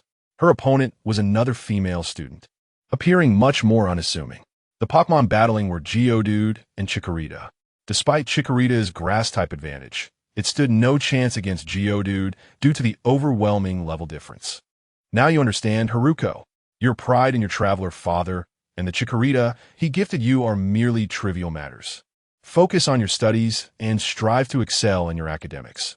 That should be your true goal. Senpai Shindai lectured the other girl, her expression one of superiority. Surrounding male students echoed her sentiments. Just as the girl appeared at a loss, a voice broke through the crowd. This is hilarious. Is this all there is? Just relying on level advantage to win? And you're bragging about it? Kasumi tensed, tugging at Ash's sleeve. This is bad. Who dares to speak so disrespectfully? Senpai Shindai glared in Ash's direction. Ash calmly waved his visitor badge. I'm merely a passing traveler. Am I wrong in what I said? So it's a wandering trainer. I'm currently educating my junior. Outsiders should leave quickly, Senpai Shindai declared, regaining her haughty demeanor. Senpai Shindai is too kind. I see him as a mere drifter. Just kick him out. Another student chimed in. Exactly. That visitor badge might even be fake. We, the student council, have the authority to deal with him. Let us capture him and teach him a lesson before throwing him out. A group of angry male students surrounded Ash, while Senpai Shindai watched with a smile. Oh dear, everyone must refrain from violence. Looking around at the boys, Ash chuckled with interest. Are you the student council or a pack of barking dogs? You dare insult us. Prepare to face the consequences. Go, Gyarados. Nidoking. Golem. Don't cause trouble, Ash. Kasumi urged in concern. Ash lowered his head, a smirk forming on his lips. Oh, I'm aware of that. So, Pikachu, use Thunderbolt. Pika. Pikachu leaped from Ash's shoulder, and with a resounding crash, thunder erupted in all directions. After a dazzling flash of lightning, the students present collapsed to the ground.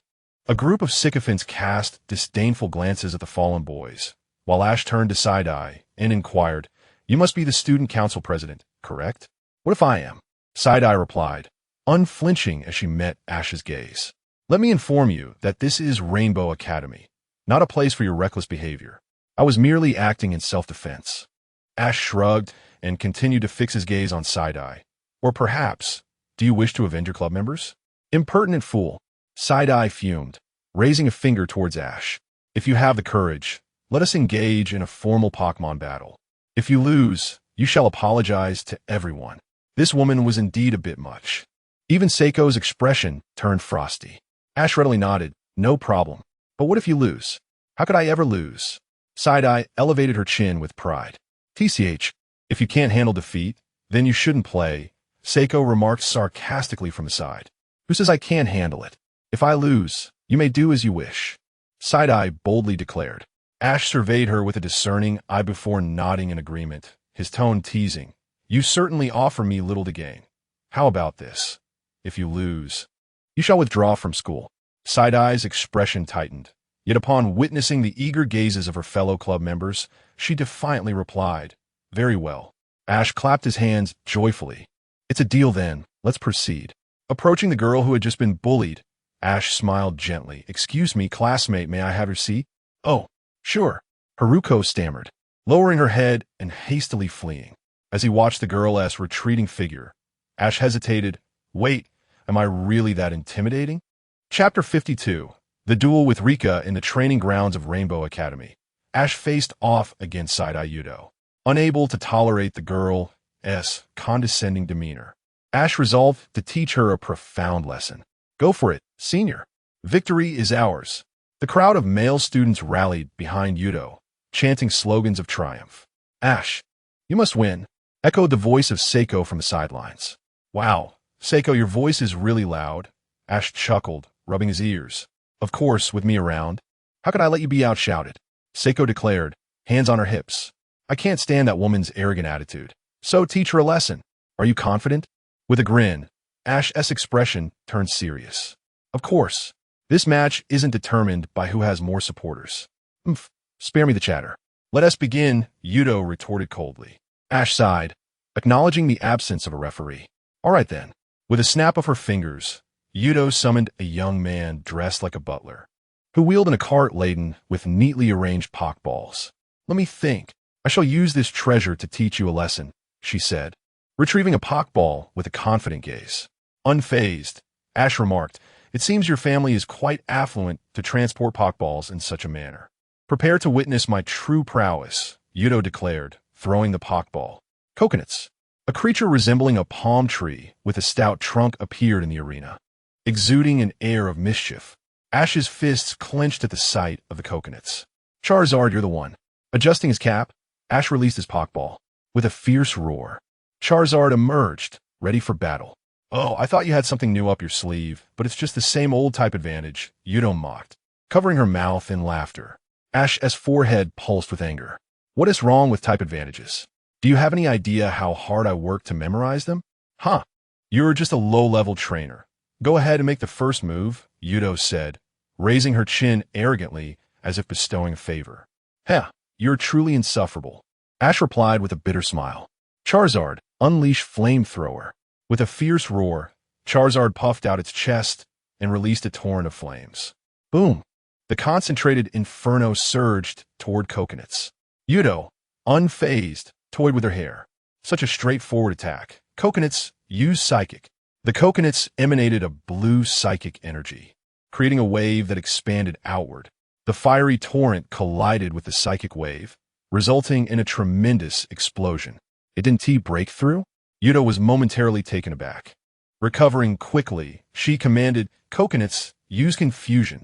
A blue ring shot out from Coconuts, hurtling toward Charizard with ferocious speed. Ash's eyes gleamed. This move was initially intended to counter psychic experts, yet it was now wielded against him. Charizard, rush in and bite. Ash shouted. Charizard leaped forward, claws poised for an attack. In midair, dark energy formed into a fearsome pair of fangs. With a powerful, clamping motion, the energy fangs bit down with ferocity. Crack! The psychic ring shattered, and the energy fangs exploded against Coconuts. The ensuing explosion forced Coconuts backward in agony. How could this happen? Yuto's composure visibly faltered, accustomed to a more conventional match. Yet, Ash had no intention of showing mercy. Charizard once more. Flamethrower. Charizard unleashed another wave of searing flames, engulfing Coconuts. Boom! The creature ignited, racing around the arena in chaos until it finally collapsed, exhausted. Throughout the match, Yuto failed to launch a meaningful counterattack. Observing the defeated Coconuts, Ash and Charizard stood side by side, shrugging in unison, conveying a clear message. Still want to act tough? Yuto's face flushed with indignation. I wasn't prepared. This time doesn't count. What? Are you shameless? Seiko fumed from the sidelines. Humph. You merely capitalized on my moment of carelessness. If we were to battle again, seriously, I wouldn't lose, Yuto insisted, trying to save face. Yes. The president simply underestimated her, chimed in the surrounding boys, rallying behind Yuto. Ash, observing the ruckus, felt his patience dwindle and reached for his Infernape as Pokeball. Before he could act, a voice rang out, silence. This is utterly embarrassing. The students looked up in fear as Haruko returned, accompanied by a graceful woman clad in a traditional kimono. Ms. Rika. The boys immediately bowed their heads in respect. Ash couldn't help but smile, realizing that Haruko hadn't fled out of fear but had gone to summon a teacher. Well, it seems my intervention wasn't in vain. Stepping into the training area, Rika bowed slightly to Ash. I apologize. My students have caused you trouble. It is my failure as their instructor. Ash waved his hand dismissively. It's no big deal. We were merely sparring. Bullies among peers, forming cliques, and losing a match, yet attempting to deny it. You have truly disappointed me. But he started it. Yuto protested. I have investigated the matter thoroughly. and I witnessed the match in its entirety. As for the outcome, if you refuse to accept it, I will. Rika turned to Ash, bowing gracefully once more. We lost this match. I ask that you show mercy for the sake of your teacher. Just as Ash was about to speak, a familiar voice interrupted. I was wondering who would be so obstinate as to confront a student council member at Rainbow Academy. It's you, Ash.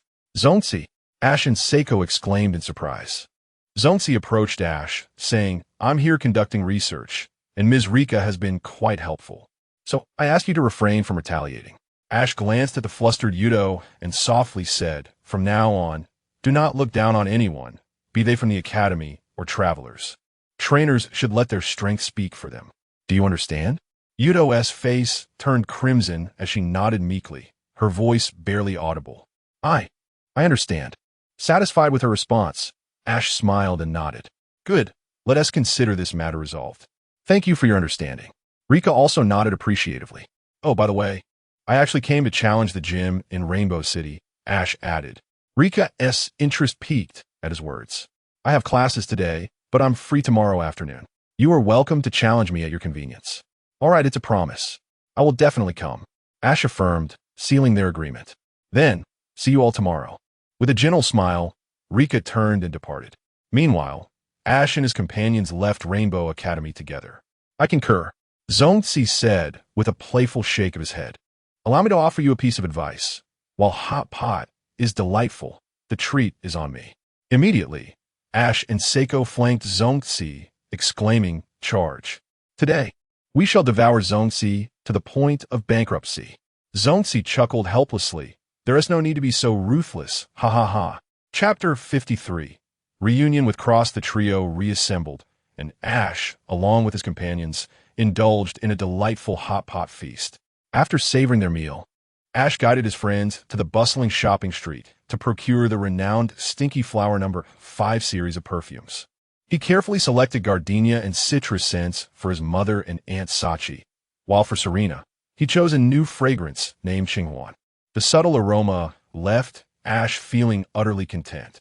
Eriko, on the other hand, was overwhelmed by the myriad of choices, especially when Zongxi generously indicated his fondness for a particular scent, which he then gifted to her. The young girl impulsively purchased 10 exquisite bottles of perfume, while Zongxi limited himself to 3 sachets, with each of the trio receiving 1. The following day, thanks to Ash and Eriko's extraordinary performance during breakfast, Zongxi awoke early to call home. Mom, I've overspent my allowance, he confessed, his face slightly flushed. Oh, Zongxi, how adorable, his mother exclaimed, gazing at her child with curiosity. Are you dating someone? You must treat girls well and not hesitate to spend a little. Zongxi raised his head, recalling the image of Ash and Eriko supporting each other as they exited the restaurant, and shook his head. Mom, I don't have a girlfriend. We're just traveling together. I've sent the money to your account, so please don't worry about us. His mother smiled and reminded him to take care of himself. You too, Mom and Dad. Zongxi replied, nodding before ending the call. Meanwhile, Ash and his companion had a rather lackluster appetite that morning, primarily due to their indulgence the previous night. After a light yogurt breakfast, they proceeded to the training grounds outside the Pokemon Center, intending to engage in a couple of battles to shake off their sluggishness. When Zongxi arrived at the venue, he spotted Eriko cheering for Ash. Snorlax, use Body Slam, the opposing trainer commanded, launching a vigorous assault. Pikachu, Quick Attack. Ash countered with ease. Snorlax, a round and hefty creature, leaped into action, resembling a small mountain as it barreled toward Pikachu. However, Pikachu skillfully dodged, only to realize that the opponent's attack range was too vast to evade entirely. With swift thinking, Ash altered his strategy. Pikachu, use the move you just learned. Pika. Pikachu pivoted, its tail glowing with a metallic sheen before striking upward with ferocity. Iron Tail. Pikachu has mastered it. Zongxi marveled from the sidelines. Indeed, Eriko agreed, smiling. In terms of battling prowess, Ash and Pikachu truly possess exceptional talent. A powerful shockwave erupted as Snorlax suddenly appeared to be in pain, soaring into the air. Impossible! What immense strength! The opposing trainer exclaimed. Ash seized the opportunity. Thunderbolt! Pikachu, With a surge of energy, Pikachu unleashed a formidable electrical current.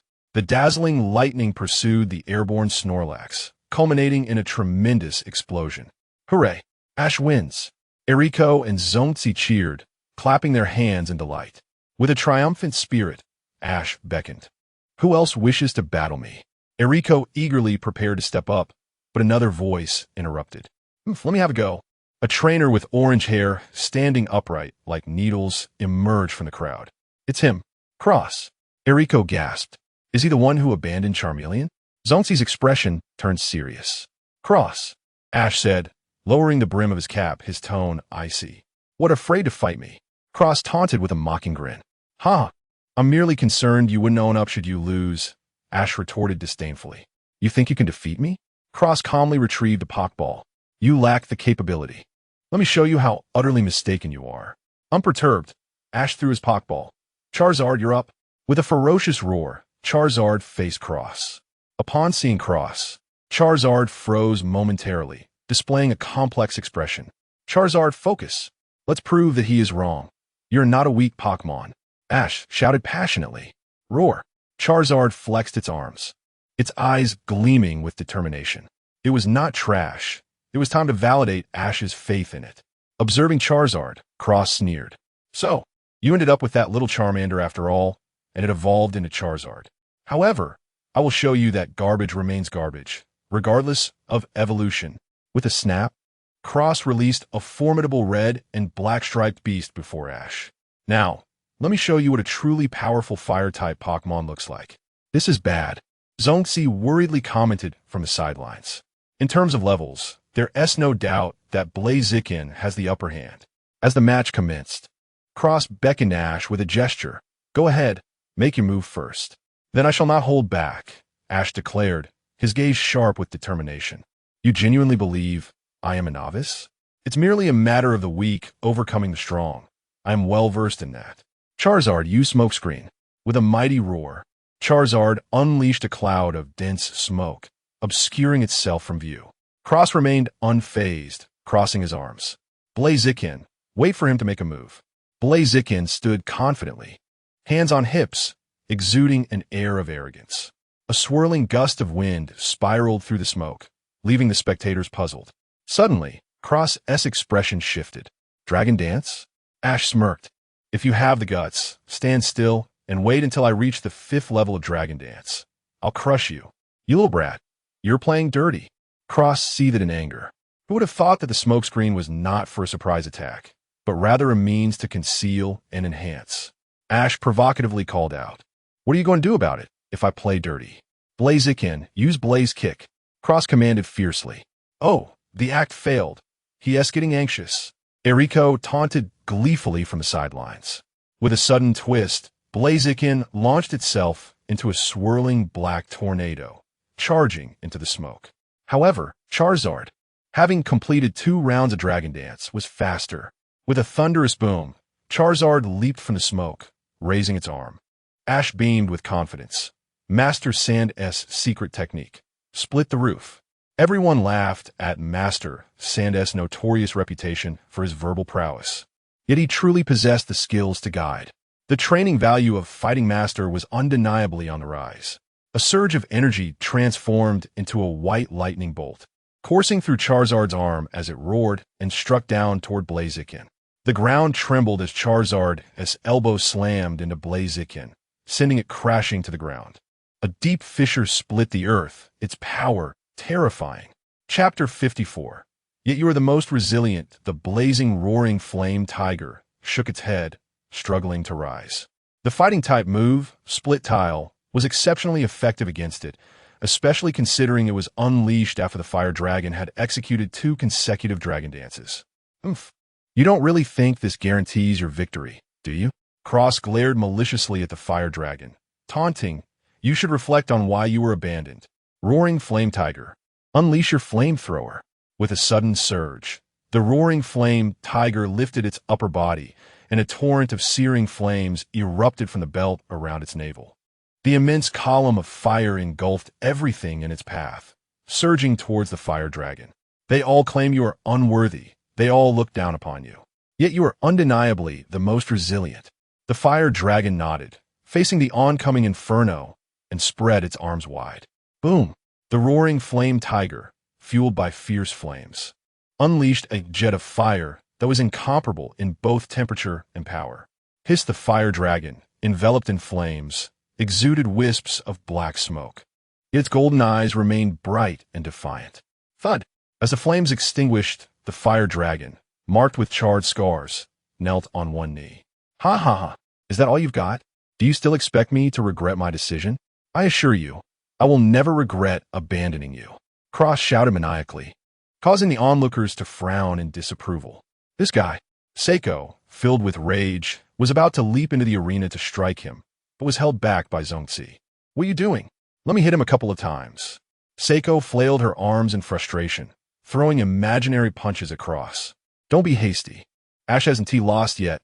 Zongzi reassured her, albeit helplessly. Huh? Seiko then turned her gaze back to the arena. Boom!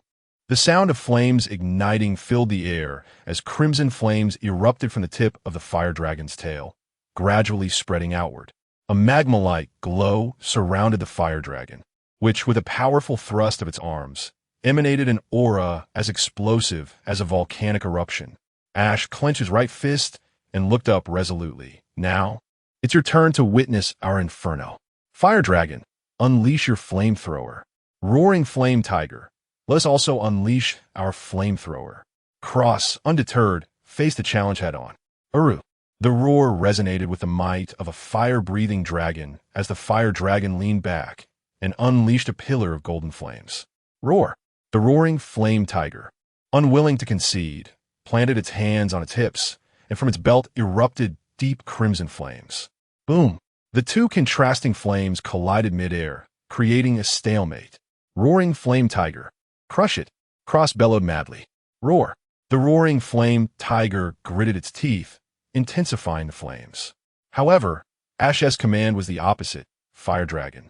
Concentrate your strength and break through it. Roar! The fire dragon stepped forward and the golden fire column compressed into a slender beam. Bang! The fire dragon's dragon flame pierced through the roaring flame tiger's fire column, only to explode once more. Boom! The overwhelming dragon flame engulfed the roaring flame tiger. In the face of Cross's incredulous expression, the fire dragon soared, striking down with a powerful blow. Bang!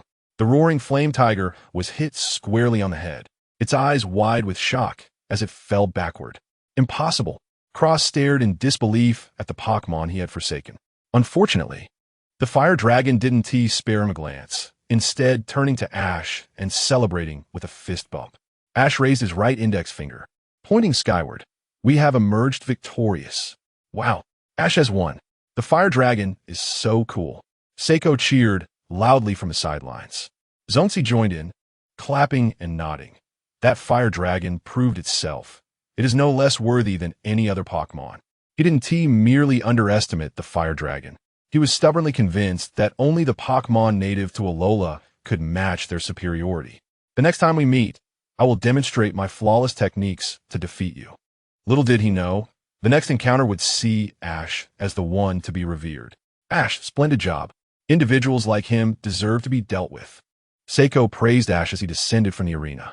It was a must, Ash replied with a grin. Shall we head to the Rainbow Gym next? We're running out of time for our appointment. Zongzi reminded him. Right, I'll make a call to have the fire dragon exchange for the Pidgeot. And then we shall head to the Rainbow Gym. Ash nodded and dashed into the lobby to make the call. Zongzi and Seiko tidied up, preparing to watch the next match together. Before long, Ash emerged holding a Pokeball, carrying Pikachu. All set. Let us go. The trio exited the Pokemon Center and caught a sightseeing bus, arriving at the entrance of the Rainbow Gym. Though it was a Pokemon gym, the Rainbow Gym appeared more like a vast glass botanical garden from the outside. It often opened to the public for garden tours and showcased the production line of the city's famous product, Stinky Flower No. 5 perfume. Apart from serving as the gym leader and a teacher, Rika occasionally taught flower arrangement classes here. As the leader of one of Kanto's top 8 gyms, Rika was not only of noble lineage but also exceptionally talented, embodying the essence of a traditional Japanese woman. Upon reaching the entrance of the Rainbow Gym, the trio was met with scrutiny. You lot, you can't just wander into the Rainbow Gym. A group of attractive women clad in traditional kimonos approached. Ash had anticipated this moment and greeted them with a confident smile. Ladies, don't tell me you've forgotten us already? The leading girl's face lit up with recognition, and she beamed as she approached. Aren't you the customers who bought a lot of perfume yesterday? Ash nodded. Indeed. I have an appointment for today's gym battle with gym leader Rika. I see sisters disperse. They're guests of the gym leader. The girl named Reiko waved her hand, signaling the others to leave. Upon hearing they were guests, the ladies' attitudes softened significantly as they smiled and nodded before departing. The gym leader is currently practicing archery. Please follow me. Reiko warmly opened the access door, leading Ash and his companions inside.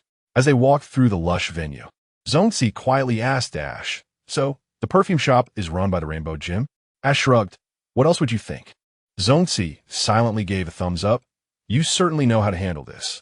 Ash smiled wryly, knowing he had little choice. After all, the last time, he had to disguise himself in women's clothing to sneak in. It was nothing like this time, where the staff of the gym kindly guided them in. The adage rings true. The customer is king. Chapter 55. The Rainbow Badge acquired in the Botanical Garden Arena of the Rainbow Gym. The poised and elegantly attired Ligia greeted Ash and his companions, her outfit reminiscent of a skilled archer. "You must be the challenger," she remarked, wiping the sweat from her brow and sizing up the boy in the red cap and blue attire. Her memories of the boy who had caused quite the stir at Rainbow Academy were still vivid. "Please let the two accompanying guests rest at the sidelines while I change into appropriate attire. The gym battle is about to commence." With a nod to Chengzi and Zongzi, Li Jia discreetly departed. Under the guidance of the gym staff, Chengzi and Zongzi settled on the edge of the arena, enjoying comfortable chairs and a small table adorned with exquisite floral tea and pastries. "Ah, this is delicious," Chengzi exclaimed as she took a bite of the floral pastry, her eyes lighting up instantly. "This tea is also fragrant," Zongzi remarked, savoring a sip.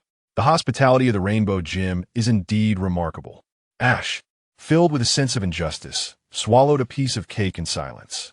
Nearby, a cheerful gym trainee chuckled. "You are all aficionados of fine fragrances, and your patronage is at a VIP level. Naturally, our service is designed to make you feel at home. Ordinary challengers must defeat 2 trainees from the first botanical garden to earn the right to meet Li Jia." "Now I understand," Zongzi nodded. "No wonder Ash is so resourceful.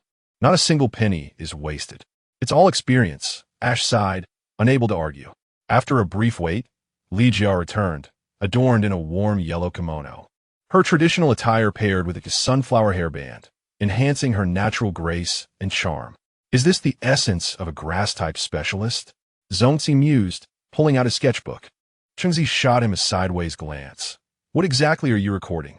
The referee, wearing a sun hat and exuding vitality, arrived at the center of the arena, signaling that everything was ready. "Now, Ash, please take your position as the challenger," Li Jia invited politely. Ash nodded and stood alongside Pikachu at the challenger's spot. Beneath them lay a grassy field, surrounded by trees and vines, a truly fitting setting for a grass-type Pokemon battle. The referee raised both hands. Both sides are ready. The official match of the Rainbow Gym begins now. Each side may use 2 Pokemon. The battle concludes when one side's Pokemon is completely unable to continue. Only the challenger may switch Pokemon during the match. Let the battle commence. "Now, give it your all, Stinky Flower," Li Jia called, sincerely producing a Pokeball, her smile radiating enthusiasm. "It is truly exhilarating to have such a powerful challenger like you here." Ash glanced sideways, surprised that she would deploy a biochemical weapon first. "In that case, Pikachu," he said earnestly, turning to his companion. "Pika." Pikachu pointed to itself in disbelief, shaking its head rapidly. "Pikachu, I refuse. That flower stinks." "All right." Ash sighed in resignation. "Pidgeotto, I entrust you with this." With a whoosh, the Pokeball opened, and Pidgeotto soared into the sky. The match commenced, and the referee immediately issued commands. "Stinky Flower, use your odor to affect your opponent," Li Jia ordered, launching her offensive. Stinky Flower lowered its head, releasing a cloud of noxious gas that quickly filled the air. "Goodness, are you trying to take us down with you?" Ash exclaimed, nearly gagging from the foul stench. 50 for the ground, 200 for the flowers. Li Jia calmly donned a gas mask, her tone gentle.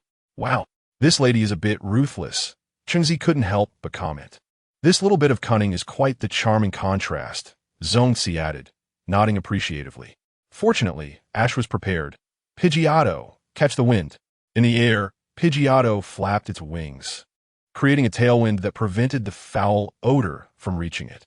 "Stinky flower, solar beam," Li Jia commanded, her expression shifting as she opted for a powerful attack. Sunlight gathered at the flower bud, illuminating it in a brilliant white glow. Without hesitation, Ash countered, "Pidgeotto, quick attack." In an instant, Pidgeotto, surrounded by spiraling air currents, appeared behind Stinky Flower, darting past like a gust of wind. With a crash, Stinky Flower was sent hurtling away. Seizing the opportunity, Ash called out, "Hurricane! Pidgeotto!" With a powerful flap of its wings, Pidgeotto unleashed a series of razor-sharp air blades, striking Stinky Flower once more. A cloud of dust settled as Stinky Flower collapsed, unable to continue. "Excellent work, Pidgeotto," Ash praised, giving a thumbs up to his Pokémon, who hovered triumphantly in the air, awaiting the next opponent. "Next up is you. Vine Whip." Li Jia remained composed, sending out her next Pokémon. Vine Whip, with its short legs, made its entrance. "But how could that possibly reach Pidgeotto?" Chengzi laughed. "Vine Whip, use your vines." With a resounding crack, the vines launched forward, aiming at the airborne Pidgeotto. "Quick dodge!" Ash shouted, his heart racing. "What is this? A tentacle monster?" Pidgeotto spun and accelerated, struggling to evade the encroaching vines. Li Jia smiled as she explained, "Vine Whip's ability is chlorophyll. Under sunlight, its speed increases. Not only fire types benefit from sunny weather, grass types enjoy the same advantages." An astute strategy, Li Jia acknowledged, impressed. Many trainers overlook this detail, yet Ash's actions demonstrate his capability.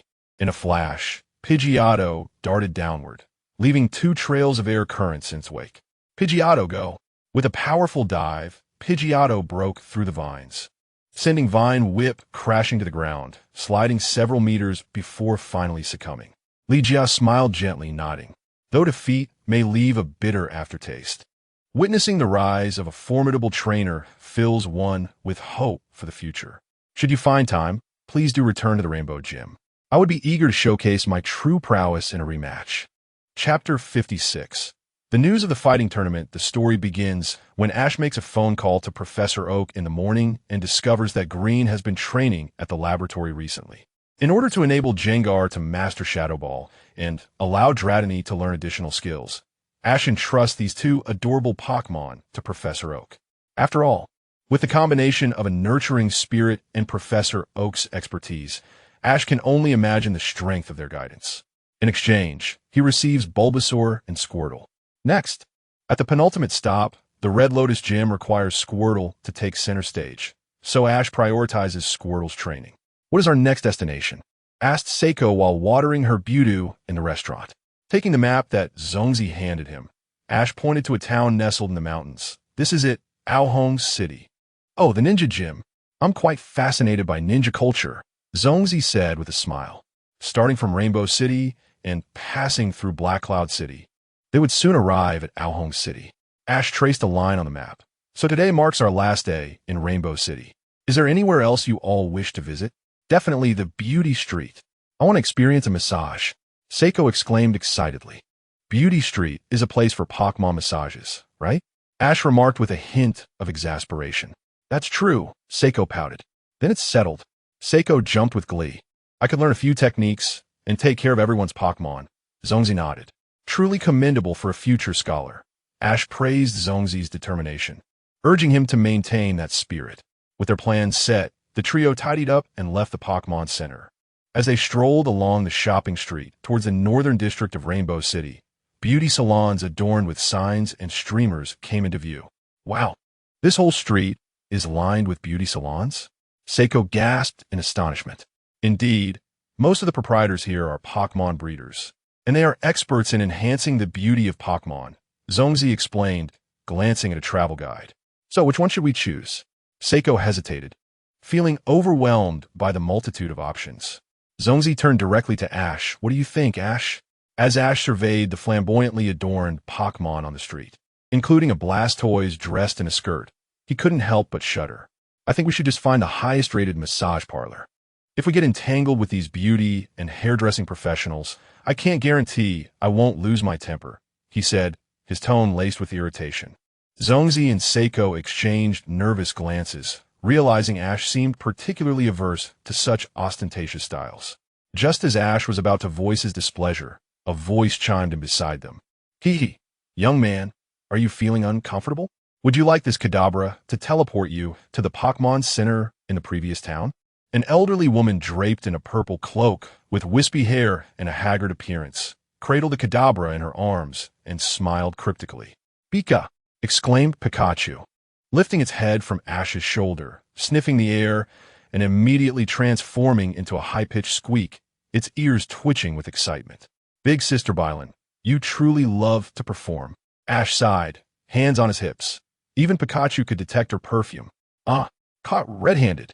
The old lady waved her hand, removing the disguise of a ditto from her cheek, and tossed back her cloak, revealing a black short dress. Wow, a live transformation. Seiko gasped in awe. Ash, who is this? Zongzi asked, puzzled. Ash. Why don't you introduce your friends? Bylin grinned, playfully leaning in behind Ash, her head peeking out as she stuck out her tongue. Ash felt a bit embarrassed. This is Bylin, a senior from Shinden Town and one of the 3 legendary Pokemon of Kanto. He gestured to Zongzi and Seiko. These two are Zongzi and Seiko from Sinnoh, traveling with me. Oh, from Platinina's hometown? You both must be quite affluent. Bylin's eyes sparkled with excitement. Bino. I'm not very wealthy, but I really like you, Seiko said, embracing Bylin warmly. Ash swiftly retrieved Seiko's wallet from Bylin's grasp and returned it to her. My apologies, it's a habit, Bylin chuckled awkwardly, scratching her head. Indeed, Bylin simply couldn't control her hands. Yet deep down, she had a good heart, Ash acknowledged. After all, she was once captured alongside Silver by Professor Elm and had to resort to stealing for survival. Hence, for Bylin, such unconscious behavior was not easy to change. Perhaps it was precisely due to her past that she had developed such a fondness for earning money. I want to save up for the most lavish dowry in the world and then marry a good man, she declared, her desires simple and earnest. In truth, Ash wanted to tell her that if she just had Silver speak a few sweet words to his father, they could be fabulously wealthy, and then they could be together without shame. However, considering the uncertainty surrounding Sakiki's character, Ash decided to let Bylin enjoy this process of her own accord. Once they had familiarized themselves, Ash finally remembered to ask, Bylin, what brings you here? Are you here for beauty treatments too? Bylin raised her head proudly. Do you think I need it? I'm here to restock. Restock? Ash and his companions stared at the stunning woman in bewilderment. And the prices are half or even more than those in the shopping district. I'll buy low and sell at a fair price, doubling my profits. So many little coins. Zongzi kindly warned, let me give you a piece of advice. You must also account for losses and initial capital, so it's not that profitable. I can't hear you. I just want to earn double the little coins. Bylin playfully tossed her head, feigning innocence. Bylin, where do you plan to set up your stall? Seiko asked curiously. Dang. Bylin pulled out a poster and unfurled it in front of Ash and his friends. It showcased a massive trophy, with scenes of Chavalang and Abilene clashing. P1 Cup Fighting Tournament. A muscle competition where only fighting-type skills and normal-type physical attacks are permitted. All the fighters from around the world will converge here, and I will make a fortune. Ash's eyes lit up as he examined the poster's details. The grand prize is a champion's belt and a cash reward of 100,000. The venue is a large sports arena located between Rainbow City and Black Cloud City. Apparently, many gym leaders from various regions will also be attending. If you're interested, you should register now, Bylin explained with a smile. It sounds like it could be quite exciting. Ash beamed with anticipation. Chapter 57. The fighters Kato and Shandu in Rainbow City South Beauty Street. Ash experienced the essence of spirit massage, declaring that it was all about having strong hands. Right, Shandu? Ash's expression was one of heartfelt inquiry. Lying languidly on the ground, Chavalang, who was receiving a foot massage at the Yongquan point, quietly foamed at the mouth. Truly Chavalang, he didn't even utter a sound, while Seiko made sarcastic comments from the side. Did you see that? Is he rolling his eyes? Zongzi shook his head in resignation. The trio found themselves at a service rest area midway between Rainbow City and Black Cloud City, a mere 10 minutes away from the venue hosting the upcoming P1 Cup fighting tournament. Interestingly, despite being just a rest area, it boasted over 10 boxing gyms amid scattered accommodations and individual lodgings. With 2 days left until the competition, Ash and his companions successfully rented a single training venue with a lounge, conveniently addressing their lodging needs. Ash and Seiko had also registered for the tournament, now training while eagerly awaiting their turn to compete. After the morning striking practice concluded and muscles relaxed, Ash donned athletic attire and, accompanied by his Pokemon, Incineroar, Chavalang, and Pikachu, prepared for a morning jog. Would you like to join us? Ash asked, glancing at Zongzi and Seiko after changing into their gear. I'll stay home to prepare sports drinks and salted rice balls, Zongzi warmly replied. As a coach, he was quite professional, ensuring that energy and electrolytes were replenished post-run. I'll practice fighting techniques with Galarian, Mr. Mime, and Warcry. Let us save the running for the evening. Seiko waved her hand dismissively. All right, Ash nodded, leading Pikachu and Incineroar, with Chavalang jogging alongside, out of the gym. Their rented Wind Fist boxing gym was situated at the edge of the rest area, adjacent to the asphalt road, allowing Ash to jog along the highway with his Pokemon. Let us go, let us go. The target is that massive banyan tree 5 kilometers away. Ash encouraged, clapping for his Pokemon. Pika, Pika, Pikachu. Pikachu cheered vigorously in response. Chavalang, running ahead, mused that had it known the rigorous training that came with good meals, it would have lingered in Golden City instead. Now, it was too late to turn back. Faced with Ash's eager gaze and Incineroar's readiness for a real battle, Chavalang could only grit its teeth and persevere. It could not allow Incineroar to underestimate it. Incineroar, on the other hand, thought simply, how could Ash, a human, run faster than him? This was intolerable. I'll catch up to him and show him what I'm made of. The problem was, despite his efforts, he seemed to be lagging behind. As Ash ran, he noticed the eager glint in Incineroar's eyes. Boy, you're still too young. Do you even know what physical prowess and stamina mean?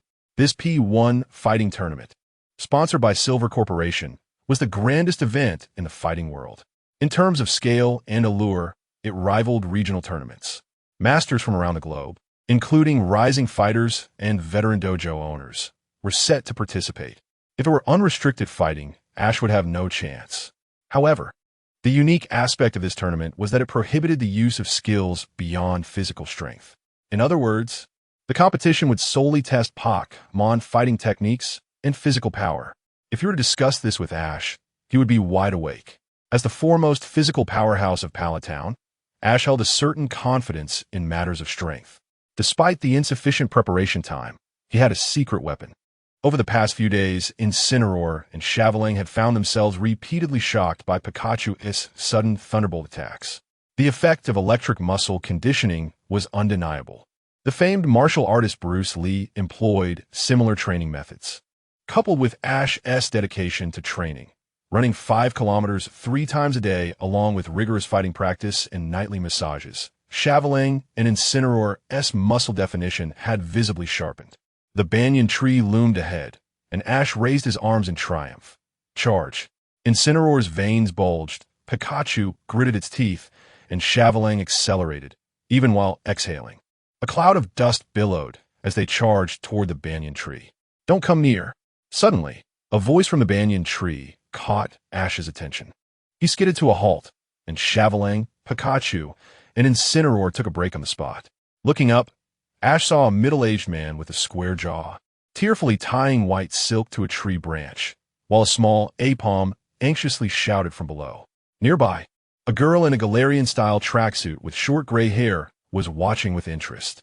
Don't try to stop me, the middle-aged man wailed, clutching the white silk in despair.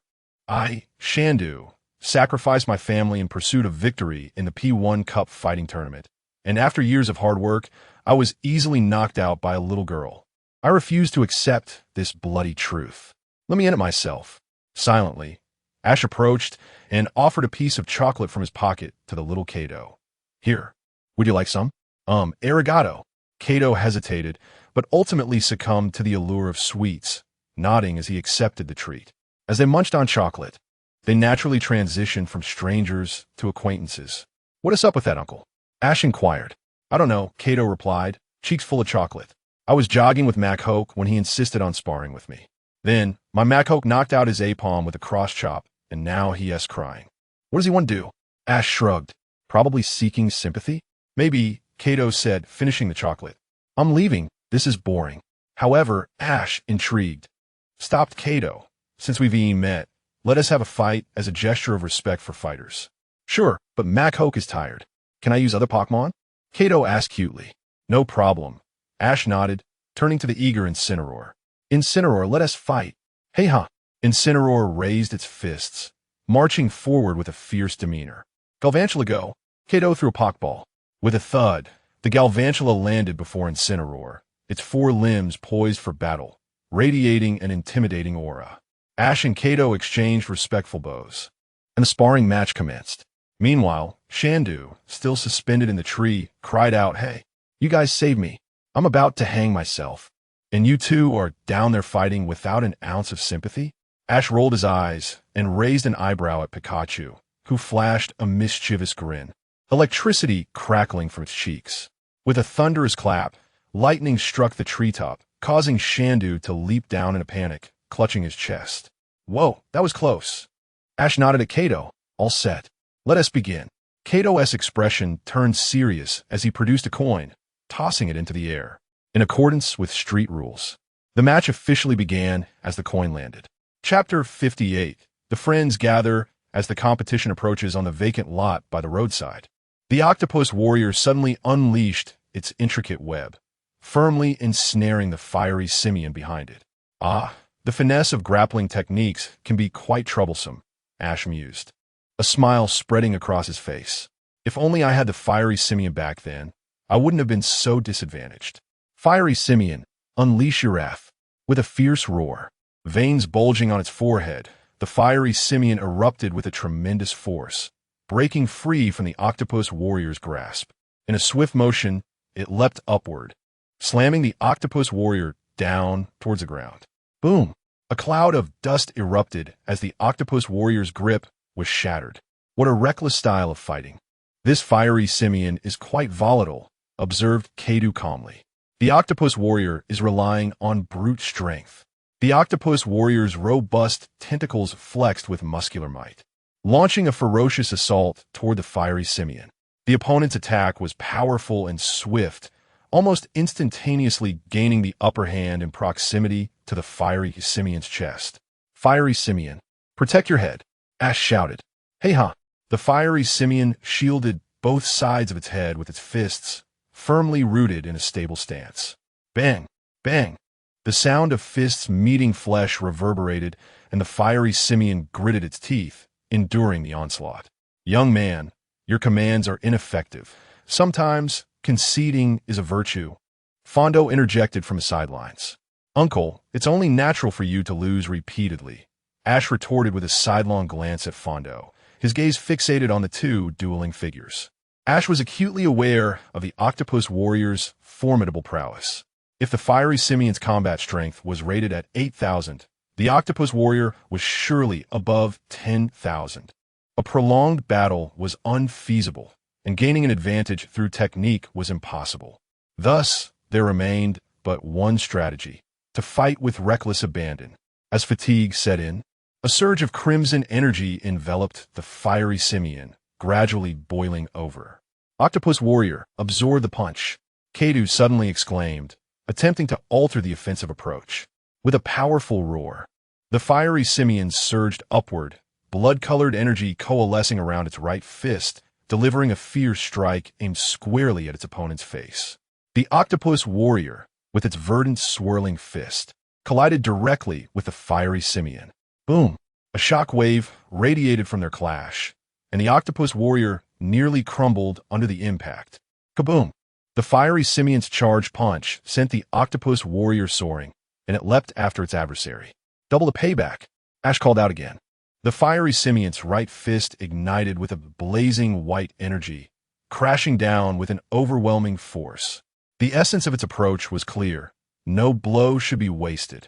With a resounding thud, the ground caved in as the octopus warrior was driven into it by the fiery simian's might. Whoa! The enraged fiery simian was eager to continue its assault, but Ash intervened. That's enough. It ends here. To think we actually lost, Kadu was momentarily stunned. Then a subtle smirk crept across his face. How intriguing. Participating in this competition was indeed the right choice. As Ash gently patted the fiery simian's head to console it, he smiled at Kadu. Thank you for the match. Kadu shook his head. A loss is a loss. Let's have a rematch during the P1 tournament. Ash nodded. Absolutely. Well then, I shall take my leave. Kadu secured the octopus warrior and tightened the black headband atop his head, continuing along the road at a brisk pace. Meanwhile, Fondo rubbed his eyes, incredulously gaping. I can't believe you defeated that girl. This fiery simian truly possesses the spirit of a champion. With that thought, the older man approached Ash. Young man, your fiery simian has remarkable combat potential. Would you consider allowing me to train it? I promise it will earn numerous championship belts. Ash raised an eyebrow. Turning to the older man, are you suggesting I give my fiery simian to you? Embarrassed, Fondo scratched his head. Oh dear. It's all for the benefit of your fiery simian. As a trainer, you must wish for its happiness. That does make sense. Ash chuckled before patting the fiery simian beside him. How about this? You ask it directly. If the fiery simian is willing, then I have no objections. Really? That's wonderful, Fondo exclaimed, rubbing his hands together, and immediately approached the fiery simian. Listen, do you want to become a fighting star? Come with me, and I will ensure you are trained to perfection. The fiery simian, filled with rage, found this unexpected invitation intolerable, as the intruder seemed unaware of the immense might it possessed. With a furious roar, the purple-red energy enveloped its fist, erupting in a display of wrath. Boom! A shadow of a purple-red fist shot forth, striking Fondo squarely in the face. Fondo gasped, instantly being propelled into the horizon. Abby! A terrified Abby turned and rushed after her trainer. With a single punch sending Fondo flying, the fiery simian raised its fist, jubilantly bouncing on its feet. Ash nodded in satisfaction. Precisely. I too believe he was daydreaming. Fiery simian, that was a magnificent punch. Unbeknownst to Ash, as the fiery simian landed that blow, a streak of bluish-white first sprouted amidst its beige coat. Anger punch completion rate, 120. Upon hearing the call for snacks, Ash noticed a shadow dart by. Javelin was already 100 meters away. Wow, you're incredibly fast. Ash chuckled, bemused. This guy, when food is mentioned, is more fervent than a Snorlax. Bika, Bika. Pikachu nodded in agreement, smiling. Returning to the resting gym, Ash seized a sports drink from the table and gulped down 2 hearty swigs. He then grabbed a rice ball and began to eat. However, after just one bite, he paused, savoring the familiar flavor that evoked a sense of comforting nostalgia. It seems, Ash, that you remember my culinary skills quite well. A familiar figure emerged from the back room. A long time no see. Mr. Brock, Ash exclaimed, realizing why the rice ball tasted so familiar. I happened to bring Onyx to participate in the fighting tournament, and upon encountering Zongzi and the others, I decided to take advantage of your gym. Consider that rice ball a token of gratitude, Brock said, hands on his hips, flashing a bright smile. Just then, a girl with short pink hair stumbled at the entrance, trembling as she raised her hand. I'm so hungry. Please help. Zongzi emerged from the back room with freshly brewed barley tea, and upon witnessing the scene, he was momentarily dumbfounded. Ollie, in a flurry, they hurriedly helped the girl inside, while Brock assessed her condition and sighed in relief. She's fine. She just fainted from hunger. Ash was left speechless. Ollie certainly has a tough life. Chapter 59. Lucario of the Kearney family. The P1 Cup fighting tournament officially commenced on a sun-drenched morning. Amidst the bustling crowd at the venue, Ash and his companions, along with Sister Bylin, Brock, and Ollie, arrive at the outskirts of the arena. As the most authoritative event in the fighting realm, The golden belt of the P1 Cup not only serves as an item that allows for the evolution of Makhok, but also symbolizes a fighter's ascent to mastery. The only two current Elite Four members specializing in fighting, Kanto Seabold and Unovas Korona, have both been recipients of this prestigious belt. Thus, the participants were a mix of seasoned fighters and confident trainers, all harboring a singular dream: to become the champion of the fighting world. Among them were representatives from various fighting gyms, as earning this honor equates to an official certification of high-level fighting prowess, holding immense significance for fighting gyms. Consequently, young talents from regions like Hoenns Toru and Galer's Kadu gathered here as well. Ollie, your goal is the same, right? To make a name for your dojo? Ash inquired, glancing at the girl beside him, clad in simple athletic attire, her fists wrapped in bandages, and wearing sneakers typically reserved for outings. Normally, Ollie trained barefoot, fearing damage to her feet. Senior Ash, I don't have such grand ambitions, Ollie replied, her cheeks slightly flushed as she waved her hand. It's just that the prize for the top 3 is substantial. If I win, I could buy new gear for Lucario and treat myself to some good meals. Why does she call you Senior Ash? Sassy asked curiously.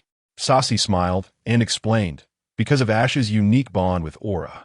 Both my Lucario and Ollie's Lucario regard him with the utmost respect, as if he were an ancestor. Thus, Ollie naturally perceives him as a revered Aura Guardian. Ash accepted the title of Senior with grace, acknowledging that, in some respects, he indeed served as a mentor to these younger trainers. Sister Bylan, brimming with enthusiasm, approached Ash with a small booklet in hand. Ash, don't say your sister doesn't treat you well. This booklet containing contestant information is priced at $998 for outsiders. But for you, just $98. What do you say? Ash's mouth twitched slightly. If I'm not mistaken, this booklet contains information about just us, right, sister? Oh dear, I must have grabbed the wrong one. I'm such a careless darling, Sister Bylan exclaimed, sticking out her tongue playfully. Come on, Sister Bylan has said so. A true man should forgive her, Brock declared, hands on his hips. My neural pathways are in pain, Ash thought, watching the two. Forget it, sister. I'll pass on the booklet, but could you spare me 2 packets of that sports drink? Upon receiving Ash's bill, Sister Bylan beamed widely. Thank you for your patronage. Mwah. After blowing a kiss, she noticed Brock's eager wallet. Well then, I think Steelix would enjoy this flavor as well. Oh dear, Sister Bylan chuckled. How much are you planning to spend, Brock? Brock, with a serious demeanor, raised one finger. I plan to spend on 10 of those drinks. Saucy watched in awe. Brock, working 2 jobs daily is all for this, huh? Ash patted Saucy's back. Understanding is key. One must save when necessary and spend when needed. After collecting the money, Sister Bylan headed to her stall. Surrounding the arena, various mobile stalls have been set up, excluding the competitors within. The number of spectators coming to watch the event and make purchases reached an astonishing figure. With the opening ceremony still a while away, Ash suggested they explore the vicinity. Eager to indulge in shopping, Eriko cheered and pulled Saucy along. After all, one needs a little helper for carrying bags. The remaining trio exchanged glances. Shall we sit for a while in that park over there? It seems they have a skating rink for some entertainment, Brock proposed. Sure. Ollie hesitated for a moment. Ash gently patted the young girl on the back. Let us go get some ice cream. It's on me. Ollie's eyes lit up. Thank you, Senior. The 3 exited the venue and arrived at the ice cream stall adjacent to the park. 3 Moo Moo milk ice creams, please, Ash requested. Welcome. The trio of familiar faces selling ice cream were none other than a Rocket Trio. What's wrong? Brock asked, puzzled, as the trio trembled at his solid presence. Meow. Nothing at all, customers. Here are your ice creams, Meowth said, wiping the cold sweat from his brow as he handed the ice cream to Ash. Amused, Ash took the ice cream and turned away with Brock and Ollie. They haven't bothered me in a while. Must be short on funds again. Keep up the good work. Fellow workers. Settling down by the skating rink, the 3 savored their ice cream while chatting. Ash, both Pokemon you registered are in the lightweight category, right? Brock asked with a smile. Indeed, most fighting-type Pokemon can only reach the lightweight level. Only Pokemon like Snorlax, Machamp, and Nido can qualify for the heavyweight category. Ash shrugged. To win the fighting tournament with a standard-type Pokemon, you truly deserve the title of a master fighter, Brock commented with a grin. I've heard that as long as you make it to the top 32, their SA stipend. I must strive hard, Ollie declared, clenching her fists in determination. With 15 minutes until the opening ceremony begins, contestants should enter through the designated passage. The announcement echoed from the tournament committee. Ash stood up, brushing off his pants. Let us go. It's time to assemble. Brock and Ollie nodded, preparing to leave together. Just then, a girl-esque scream pierced the air. Make way, please. Stop. Ash raised his right hand, his voice resonating with the power of aura. The rushing Lucario screeched to a halt, kneeling before Ash in a single fluid motion. Its bright eyes sparkled as it gazed at him. Oh my. Following the girl was a kind, old man who smiled in surprise before silently following along. Are you all right? The girl on skates approached Ash, her expression apologetic. Ash shook his head, indicating he was fine. You're a contestant in the fighting tournament, aren't you? Hee. I'm Kearney, a fighter from the Kalos region. The girl introduced herself with exuberance. Ash, his expression brightening, replied, Nice to meet you, Kearney. I'm Ash from Pallet Town. Sorry about that. Lucario is just a bit excited on its first trip, Kearney explained. It's fine. I think it's quite obedient, Ash said, patting Lucario's shoulder. Seeing the well-behaved Lucario, Kearney's eyes widened in disbelief. It seems it really likes you. Perhaps it's because I carry the scent of Lucario. I have friends who are also Lucario trainers, Ash chuckled, explaining. Kearney, don't you still need to register? The elderly man reminded her gently. With 2 Lucarios in tow, the girl quickly skated away once more, observing the elderly man's toes lightly touching the ground as he effortlessly followed the silhouette of Ku and I. Xiao Gang could not help but exclaim, This old gentleman is quite the practitioner. Meanwhile, Ali cast a gaze filled with complexity towards Ku Ernie's retreating figure, pondering the nature of her family, as if to say, what kind of household is this? Lucario brings 2. The opening ceremony music had already begun to resonate within the arena, and with a shared glance among Xiao Ji and his companions, they hastily sprinted into the venue. Chapter 60. The fortuitous Javelin, the P1 Cup fighting tournament grandly commenced under the gaze of countless spectators. The esteemed judges for this event were the renowned fighting king of Kanto, Shiba, the master of the Zhanlan City Dojo, Asi, a former world karate champion and mentor to the previous champion, Kingolf, and lastly, the master of Mega Evolution from the Meteor Survivors, Coco Buer. Following Shiba's opening remarks as the tournament's committee head, he playfully showcased his physique by tearing off his shirt, revealing a sculpted body that left the audience in awe. Xiao Ji was captivated, while Cheng Zi covered her eyes, overwhelmed by the display of raw masculinity that encapsulated the essence of the fighting tournament. As the participants were divided into groups, Xiao Ji and his companions hurried to their respective rings to commence their matches. With over 200 competitors, the outcomes would be determined through a round-robin format, one-on-one. Compared to Ali and Xiao Gang, Xiao Ji had a busier schedule, as he had 2 competitors representing his name, Javelin and the Fiery Monkey. Xiao Ji's aspirations for the Fiery Monkey were undoubtedly to clinch the championship, while he merely hoped Shifu Javelin would enjoy the atmosphere. Xiao Ji's matches were scheduled for the first and third rounds of the afternoon, requiring him to swiftly transition between bouts.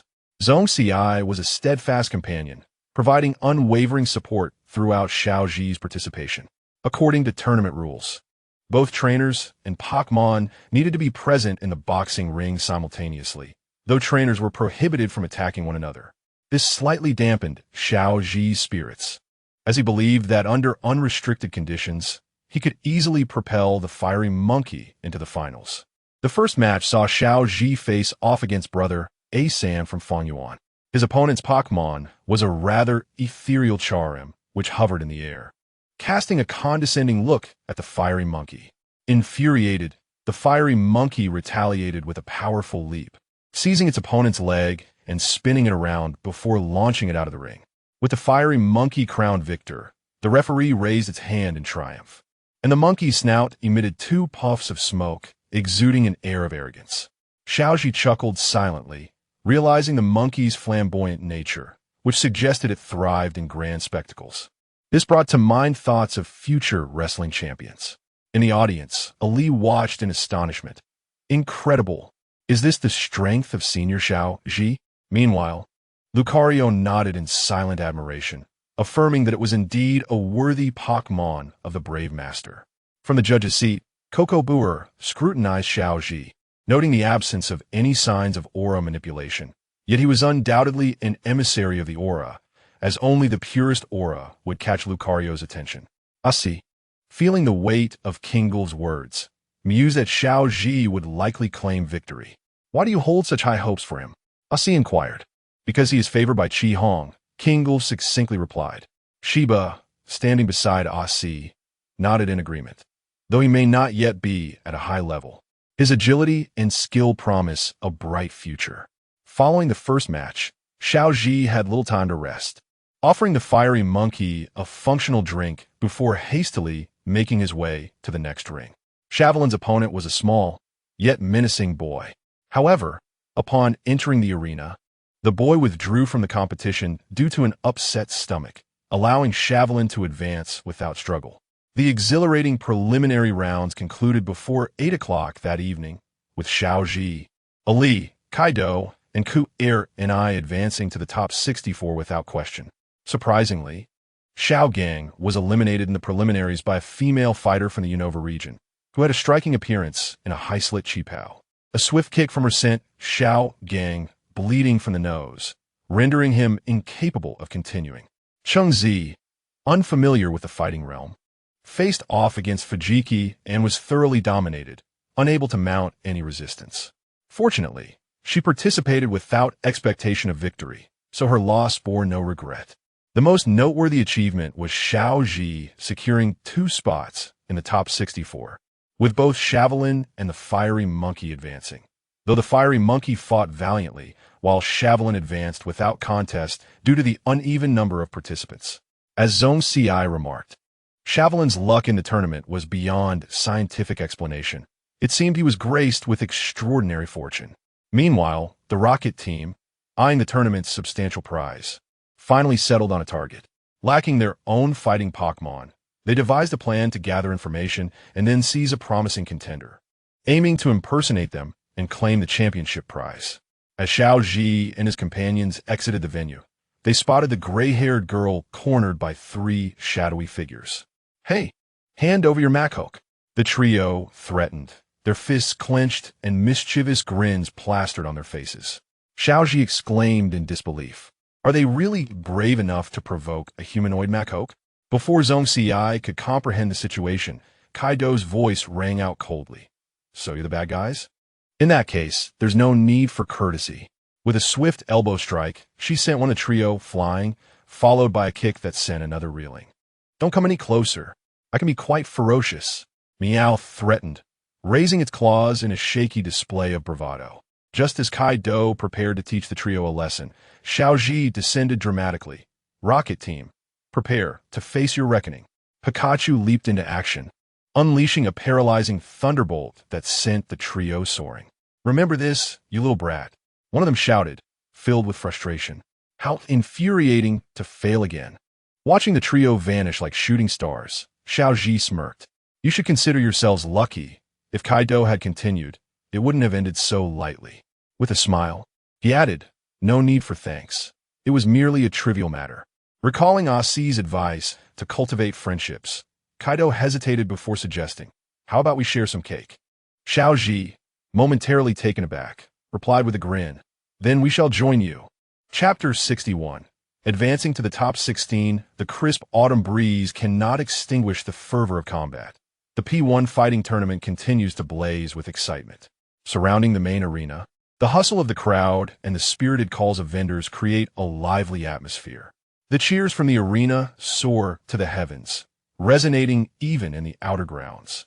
Another victor has emerged in the transition from 64 to 32 competitors. She is Kearney, a contestant from Carlos. The passionate commentary elevates the audience's emotions to new heights. Lucario holds a distinct advantage against most fighting-type Pokemon, owing to its Steel-type attributes and formidable defense. "Yes, I've won," Kearney exclaims, her eyes sparkling as she gazes towards the judge's table where her grandfather sits. "Grandpa, I will prove to you that I am ready. Please hand me Lucario's evolution stone soon." Kearney silently vows. Unfortunately, Coco Bull merely smiles and shakes his head. This child is only focused on fighting. She knows nothing of the aura. In the adjacent arena, Ollie remains composed as the referee raises his right hand. I won. He glances gratefully in Ash's direction. Lucario is no ordinary fighting Pokemon. Its power stems from the strength of its spirit. Ash's words echo in Ollie's mind. Feel the aura that Lucario radiates at all times. Fight in harmony with the power of your spirit. When your souls resonate, that is when your fighting strength will leap forward. Gently pressing his hand against his chest, Ollie recites the mantra, "The aura is with me." Lucario beside him smiles, relishing the comfort of this duel. Even the slightest exchange of aura between them creates an indescribable harmony of mind and spirit. Initially, Ollie seemed like a novice who would take ages to awaken. Yet, to everyone's surprise, he has progressed remarkably fast. Lucario lifts its gaze towards Ash, knowing that he must indeed be a valiant bearer of the aura. Similar to Ollie, Kato displays a stoic demeanor as she effortlessly defeats her opponent to advance to the next round. Kearney watches Kato with keen interest, feeling a stir of excitement. That face looks so soft. I wish I could ruffle it. So adorable, yet she wears such a serious expression. How kawaii. She resolves to understand her through battle and hopes to forge a friendship. Ash leads Shaveling out of the side entrance and approaches the stall of Biluin. Observing the deserted booth, it stands in stark contrast to the bustling crowd.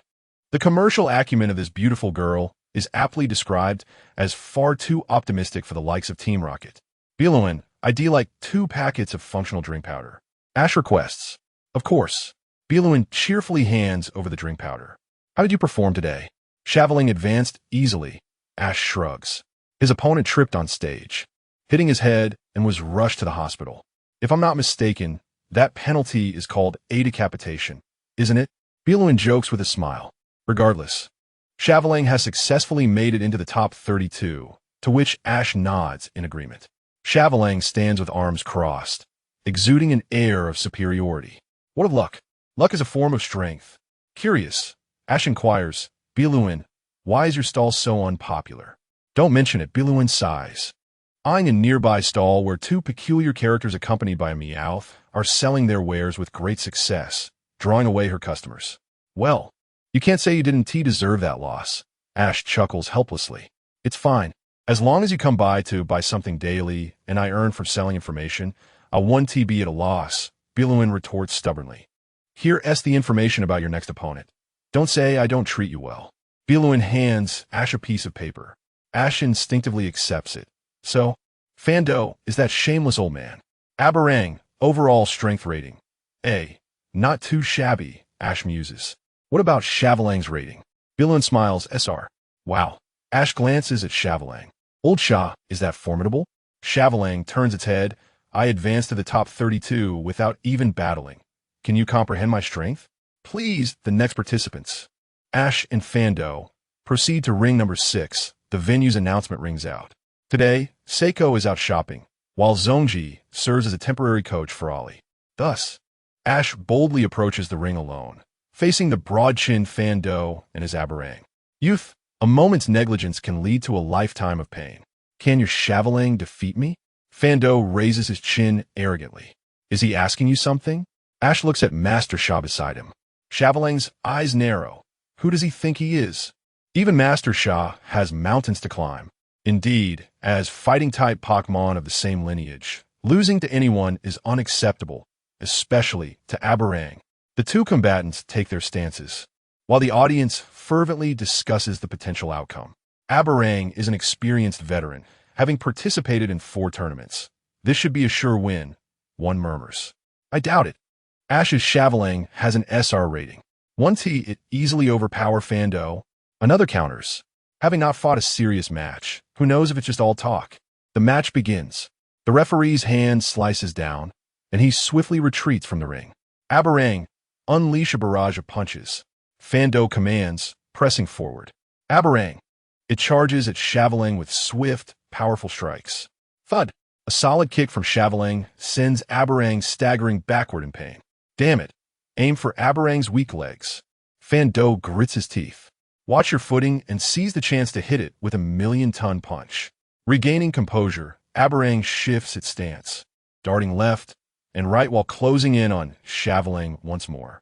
Seizing the opportunity, Aberang's right fist ignites with brilliant white light, delivering a ferocious uppercut. Clang! Chavaling's eyes gleam as it activates its preemptive move. With a precise step back, Aberang swings and misses. Smack! Chavaling strikes again like lightning, landing another powerful kick to Aberang's leg. Gasp! Aberang clutches its leg, falling back.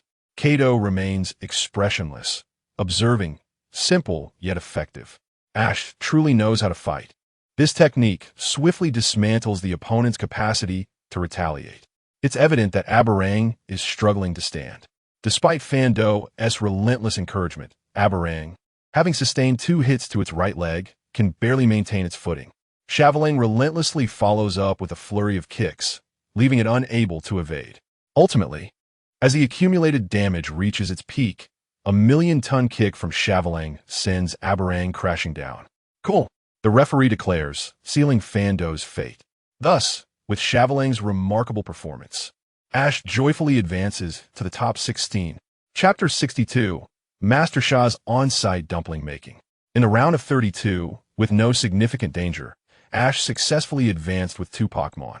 Following closely behind, the 4 fighting-type gym leaders, Kato, Ali, Kearney, and Tenju, also breezed into the top 16.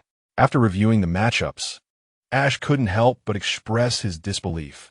If there wasn't any manipulation behind the scenes, I wouldn't believe it. The 4 fighting gym leaders seemed to be strategically separated, ensuring they wouldn't face each other until the semifinals. What a remarkable coincidence. Does one truly believe that they all possess the same extraordinary luck as Master Sha? Nevertheless, it was of little consequence. It was merely an opportunity to acclimate to the gym battles of various regions in advance. While seated in the preparation area, Ash helped his Infernape relax its muscles and, alongside Pikachu, vigorously provided a massage. Infernape was thoroughly enjoying the treatment. Having practiced on Master Sha numerous times, Ash had honed his technique. Zonxi, who was my opponent this afternoon? Ash inquired while busy with his Pokemon. Let me take a look. It's Kato from Galar. Zonxi responded, slightly taken aback. She hails from a prestigious karate family and is said to have a combat style that can split rocks. Very formidable indeed. No worries, it's not like she's fighting against me. Ash waved dismissively. Infernape felt the same. It was strong, and Ash's fists were no less formidable. Chavaling gazed at the sky, reassured, it's fine, as long as Infernape is there to back me up. However, Chavaling's opponent, Golem, was matched against him, causing Master Sha to fall to the ground in bewilderment. Why is this happening? Don't worry, Chavaling. If it comes to it, we can concede, Ash reassured him, acknowledging Chavaling's laid-back attitude with respect. Chavaling turned away in frustration, but Infernape is right here. Can I really accept defeat? I refuse to lose face. Shava, he sprang up, exuding a faint aura of dominance. Let us see if we concede after we fought. As both sides officially entered the arena, Zonxi anxiously shouted from below the ring. If it gets tough, just concede. Let Golem unleash a full combo. It's not something a few healing sprays can remedy. Ash nodded cautiously, while Master Sha crossed his arms, declaring, I'll kick him a couple of times first. The referee took position, and both trainers bowed to each other. I look forward to your guidance, Kato said formally with a deep bow. Kato's round face momentarily paused in surprise before she nodded. Regardless of the outcome, we can still enjoy desserts together, right? Ash grinned. Indeed. At the referee's table, Coco Bull and AC sat together, discussing the competitors. Kato is my master, the daughter of the Karate King. Her strength is likely nearing my own, AC remarked. Ash's chances in this match seem slim. Is that so? Coco Bull replied with a slight smile. I believe Ash still has some tricks up his sleeve. Let's wait and see. Golem, go for it. Kato threw her Pokeball while striking a combat stance. Ash nodded slightly, Chavaling, give it your all. I will support you as best I can. Chavaling confidently entered the arena. Even if the opponent had fists as large as cauldrons, he was determined to prove himself as the king of slackers. Ding! The bell signaling the start of the match rang. Golem, bullet punch! Kato commanded, launching an immediate attack. Chavalang, surprised with a clap. Ash countered simultaneously. The clash of flying kicks and iron fists resonated in the center of the ring. The reporters in the audience snapped photos, capturing a perfectly composed moment. The battle intensified as both sides exchanged fierce blows. Golem, cross-chop. Kadu suddenly changed tactics. Golem blocked Chavalang's kick with its arms, then unleashed a powerful downward strike with its additional limbs. Decisive. Ash reacted just in time, and Chavalang, with a flash of determination in his eyes, executed a backflip to evade the attack. Impressive. Kata praised. You're quite skilled as well, Ash remarked, frowning as he noted Chavalang beginning to breathe heavily. The formidable barrage from Golem's limbs was proving difficult for Chavalang to handle with just one leg. No close combat, Ash concluded. However, in a fighting match, the only allowable range techniques were fighting-type moves, namely vacuum wave and focus punch. Naturally, the most effective technique would be Lucario's signature move, Aura Sphere. The issue was, Chavalang didn't know that move. Golem, charge in and finish the fight with exploding punch, Kadu commanded as she closed the distance. Golem spread its arms wide, encircling Chavalang and slowly pushing him towards a corner. Chavalang felt cold sweat trickling down, gritting his teeth as he moved his right leg. His strongest flying knee strike was his last resort. If he couldn't withstand this attack, he would have to give it his all. Should he be hit, Chavalang feared he wouldn't be able to rise again. AC shook his head. It's over. A blue flame ignited around Ash, and waves of aura power began to radiate outward. Coco Bull's eyes sparkled with interest. The match has only just begun. Chavalang, relax your mind and follow my instructions. Although Ash had taught Pokemon skills countless times throughout his life, he deemed this moment the most perfect of all.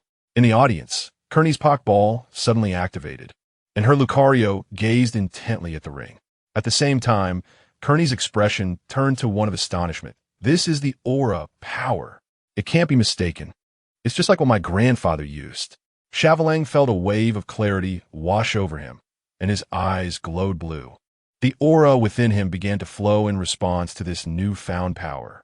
As Ash slowly sank into a stance, Chavalang mirrored his posture perfectly. With the connection of their aura, both fighters' life frequencies began to synchronize, resulting in an extraordinary bond.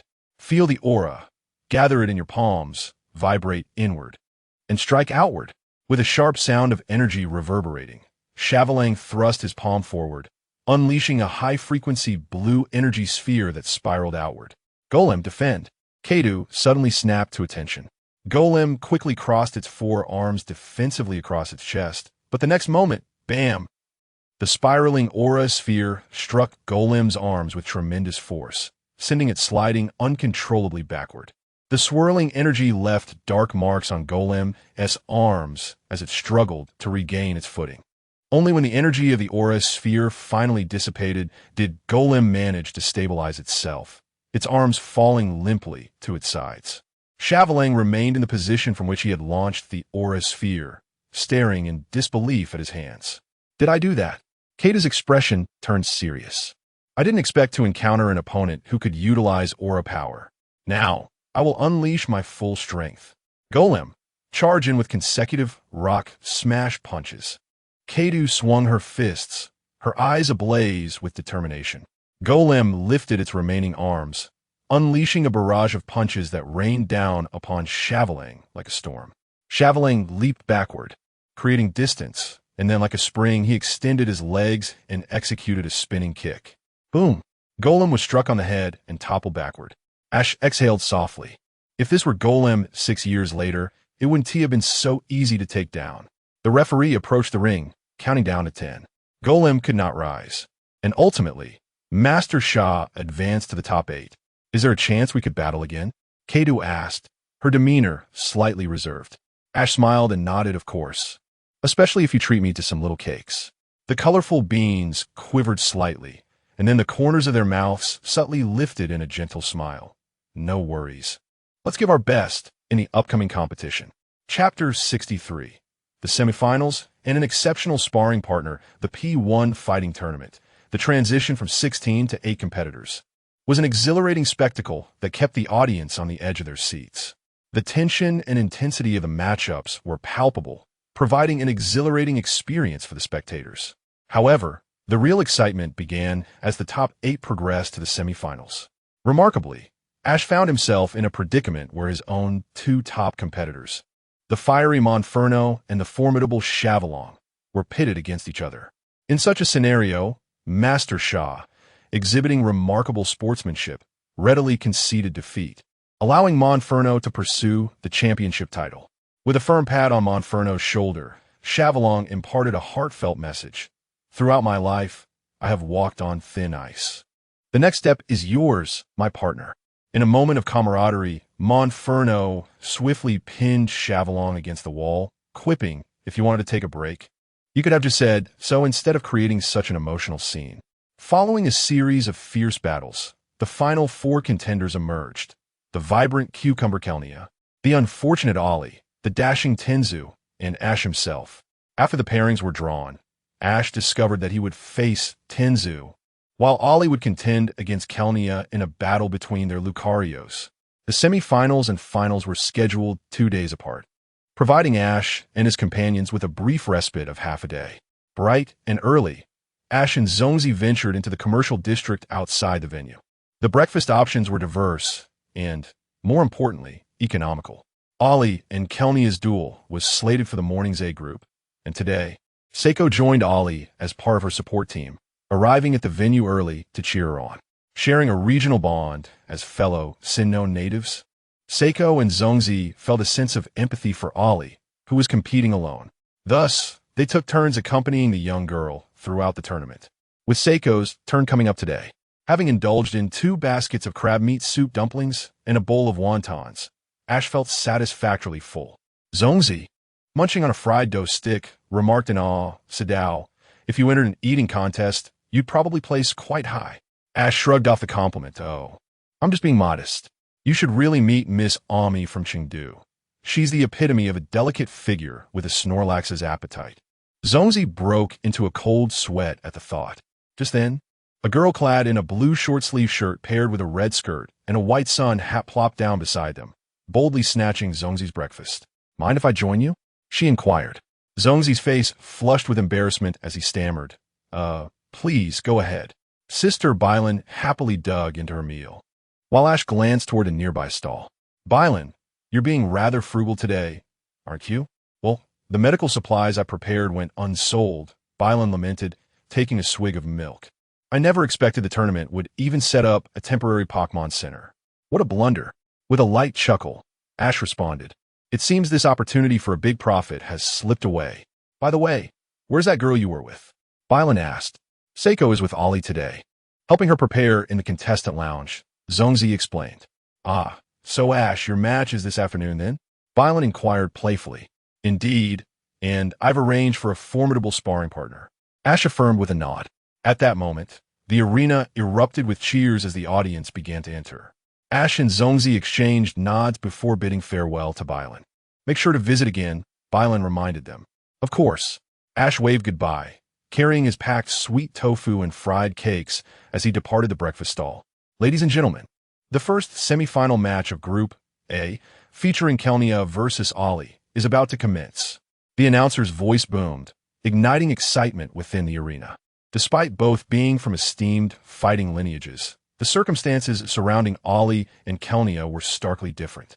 Kelnia had been nurtured under the careful guidance of Coco Bull, gaining invaluable experience and training opportunities, resulting in her sunny and optimistic disposition.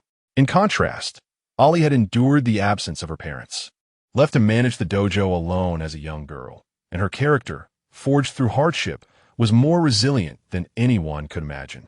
From the back row of the audience, Zongzi curiously asked, "Aren't you going to the sidelines to cheer her on?" With a smile, Ash shook his head. "I've taught her everything she needs to know. The rest of the journey is hers to navigate."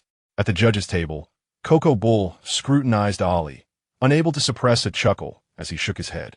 In just a few short days of competition, this girl has transformed from a novice to synchronizing perfectly with her Lucario's aura.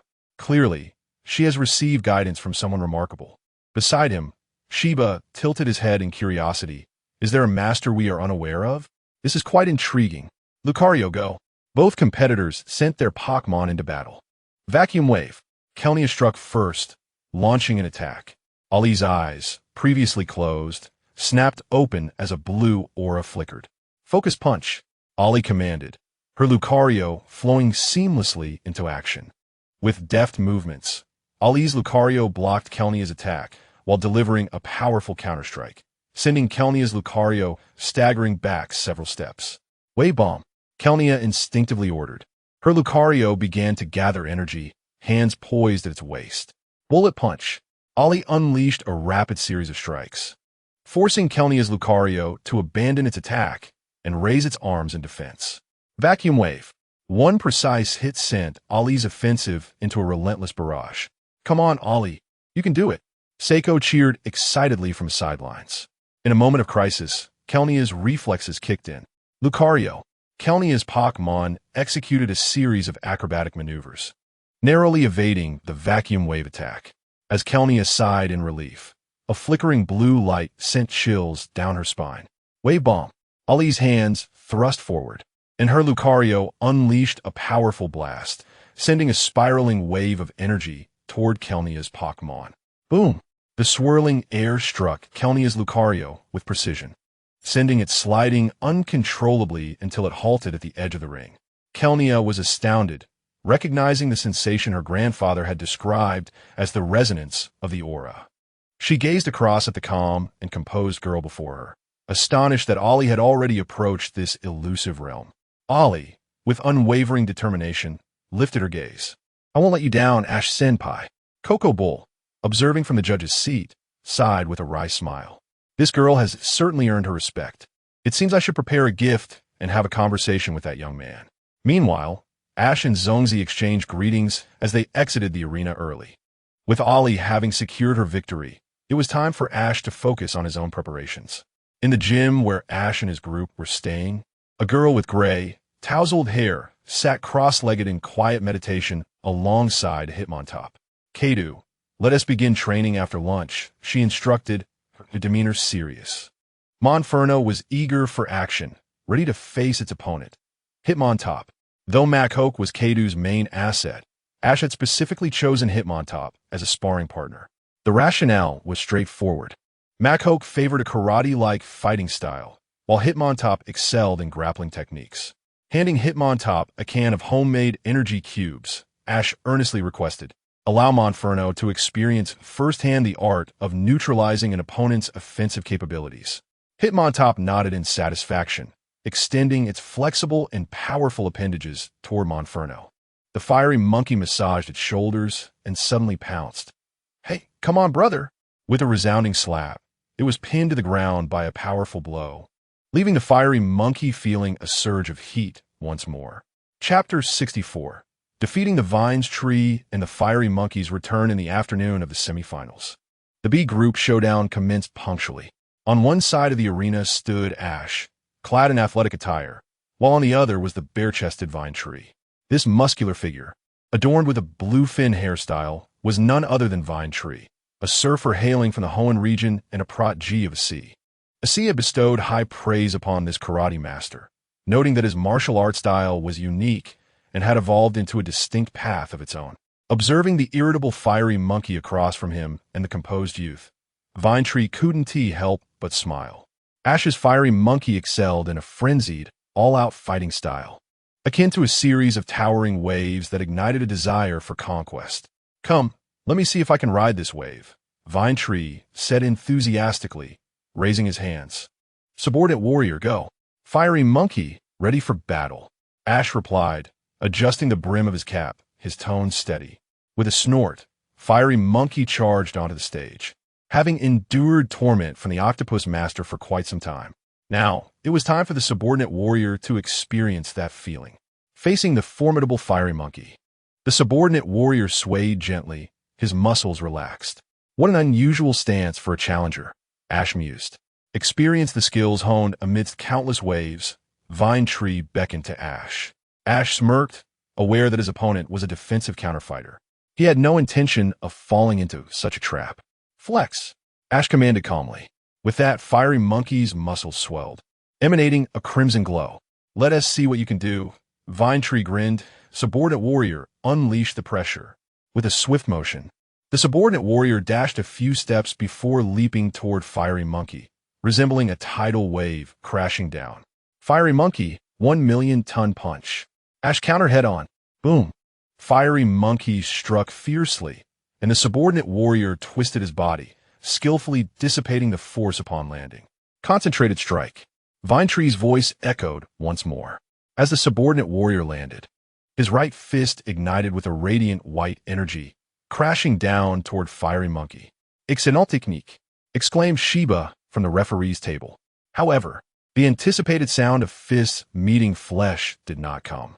With a sudden motion, Fiery Monkey ensnared the subordinate warrior's right arm, swiftly rolling to the side, trapping the other's hand with his legs and forcefully pulling downward.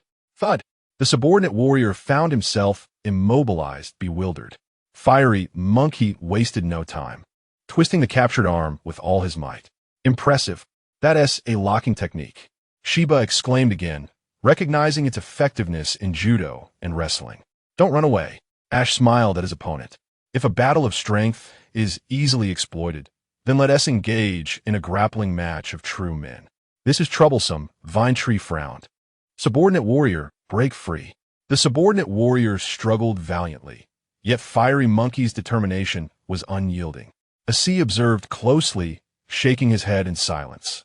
Realizing this was a technique favored by the esteemed Lady Kaido, it seemed Vine Tree was in dire straits.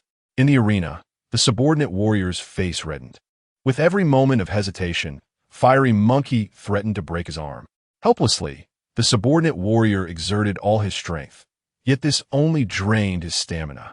Subordinate warrior, collide with all your might. Vine Tree's eyes flashed with intensity. If you refuse to let go, then we shall perish together. With a sudden surge of power, the subordinate warrior leapt, carrying Fiery Monkey with him. In that instant, Ash seized the opportunity. Earth throw. Fiery Monkey abruptly released his grip, seizing the subordinate warrior's ankle as he lost his balance. With a powerful tug, the centrifugal force rendered the subordinate warrior defenseless. Damn, if only Super Strength King were here. I wouldn't be so passive, Vine Tree mused. However, just as Fiery Monkey was about to execute the earth throw, an unexpected turn of events occurred. Ride this monumental wave, Vine Tree called out. The throne's subordinate warrior managed to execute a remarkable roll mid-air, landing on the ropes and using their elasticity to propel himself forward. Boom! Utilizing the rope's rebound, the subordinate warrior accelerated toward Fiery Monkey. Concentrated strike. Vine Tree swung his right fist with ferocity. The subordinate warrior's right hand shot forth like a spear, a brilliant white light glowing at the tip, aimed at Fiery Monkey. Protect your head, Fiery Monkey. Ash could only shout in warning. Fiery Monkey raised his arms just in time. Boom! The tremendous force of the punch struck Fiery Monkey squarely in the face. The impact sent him flying backward toward the stands. Seeing the blunt edge of a seat at the edge of the stands, Ash instinctively reacted faster than his mind could process. In midair, Ash leaped to save him. Boom! Fiery Monkey crashed into Ash, who cushioned the impact with his back against the sharp corner of the seat. A wave of pain shot through Ash, but he grinned through the discomfort, relieved at his own resilience. Fiery Monkey blinked in confusion, initially unaware of the pain, but upon turning to see Ash grimacing, realization dawned. Are you all right, Fiery Monkey? Ash asked, smiling. Don't worry, I'm right behind you. With that, Fiery Monkey's eyes glistened with emotion, and in that moment, his spirit soared. A warrior would die for a true friend. Ash's selfless act deeply touched Fiery Monkey's tender heart. If there were a system to gauge loyalty, it would surely display Intimacy 100, Intimacy 100, dual mode activated. Are you okay? Vine Tree also looked concernedly toward Ash. Ash smiled as he rose, rubbing his back. Can we continue the match? The referee nodded, signaling that all was well. Ash turned again to Fiery Monkey. Go get him. You can handle this, right? With a roar, Fiery Monkey clenched his fists, veins bulging on his forehead. Just wait. I'm coming for that little chubby guy. As the match resumed, The fully powered fiery monkey demonstrated his complete dominance. Anger was merely a fade. Love was his true strength. Subordinate warrior, push hard. Vine Tree urged again. Fiery monkey, unleash chaos. Ash initiated his classic opening move. Without hesitation, Fiery Monkey leaped before his opponent, ready to claw at him despite the risk of receiving 2 slaps in return. With a swift kick aimed at the lower body, he struck. Boom! Accompanied by Fiery Monkey's thunderous punch, a massive purple shockwave surged forth, sending the subordinate warrior crashing to the ground. Witnessing the fallen foe, Vine Tree couldn't help but touch his arms, goosebumps rising. Fiery Monkey's furious combination of attacks rekindled within him a long-lost sensation of excitement and thrill. This form of combat was utterly intoxicating. Vine Tree inhaled deeply. Turning to Ash, your Fiery Monkey is truly remarkable. Thank you, Ash replied, affectionately patting Fiery Monkey's head, returning the compliment graciously. If you ever have the time. Vine Tree began, filled with anticipation. I will definitely take on a rematch, Ash interjected eagerly. The Vine Tree smiled contentedly and said, then it is settled. Farewell. Amidst the cheers of the audience and the shrieks of a few, Ash and his Fiery Monkey raised their right fists, officially entering the finals. Chapter 65. Fast forward to the championship belt. Time has swiftly progressed to the championship award ceremony. On the stage, the Fiery Monkey proudly dons the championship belt, while a cloud of frustration lingers on its brow. Beside it, Ash stands helplessly, offering a dismissive wave. Although he's elated for the Fiery Monkey's victory, he cannot shake off the regret stemming from Ollie's withdrawal. I cannot defeat my senior using the skills they imparted to me. Despite his yearning for the championship prize, Ollie firmly declined the opportunity to step onto the final stage. I am acutely aware of my own combat abilities. Without the guidance of my seniors, I wouldn't stand a chance against Kearney, let alone claim second place. Ollie bowed slightly to Ash with resolute determination. Therefore, I ask for your understanding as I forego this contest. Should you find yourself at the Curtain Dojo in the future, I will earnestly seek a rematch. But in this match, I cannot fight. It would be unjust, no matter how Ash and the others urged. This humble and endearing girl remained unwavering in her decision to withdraw. Ollie is truly a person of loyalty and integrity, Kokobu commented, deeply moved upon hearing the news. The remaining friends, Zongtsi, Buin, Seiko, and Keidu, gathered together in the rented dojo for one last evening, preparing to celebrate with a hot pot feast. The Fiery Monkey, adorned with the championship belt, dragged Shavelin to the back for some sparring, feeling somewhat unsatisfied after a lack of combat. Shifu Sha was knocked down by 2 punches, lying on the ground in a state of disarray. I'm tired. Let us end this. Jenny Turtle and Meow Frog stood nearby, wearing matching mocking expressions as they derisively laughed at Shifu Sha. Kato looked at Ash, puzzled. Shouldn't Shavelin be strong? How did he fall so easily? While slicing beef, Ash rolled his eyes at her comment. Don't mind him. That's just his lazy personality. Seiko was consulting with Keidu's Ilyard about combat stances with Zanwalang. Upon witnessing Ilyard swiftly draw dual blades, Zanwalang immediately turned away in defeat. I can't learn that. I'm a fighter, not a weapon user. Interestingly, Seiko as Trumpet Bud showed great interest in the training style of the octopus martial artist. After all, both were swaying back and forth, Yuli raising its frail tendrils. The Trumpet Bud directed a kick at Pikachu. Pika! Pikachu swiftly turned, its large tail sweeping through the air, sending the Trumpet Bud flying. Ah, it seems the Trumpet Bud's combat talent is rather unremarkable, Zonzi chuckled, shaking his head.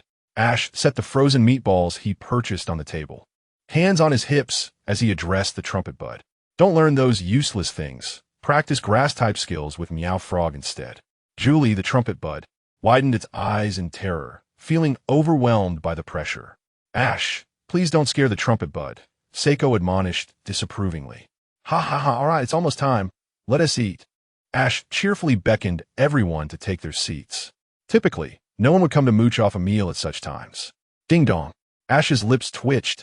Indeed, someone had arrived. Zonzi's Lucario perked up its ears and hurried to the door, opening it wide.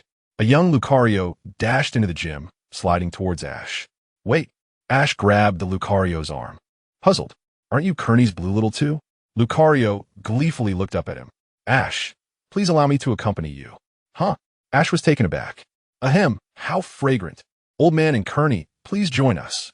Coco-Boo, the elder, entered the room alongside Kearney.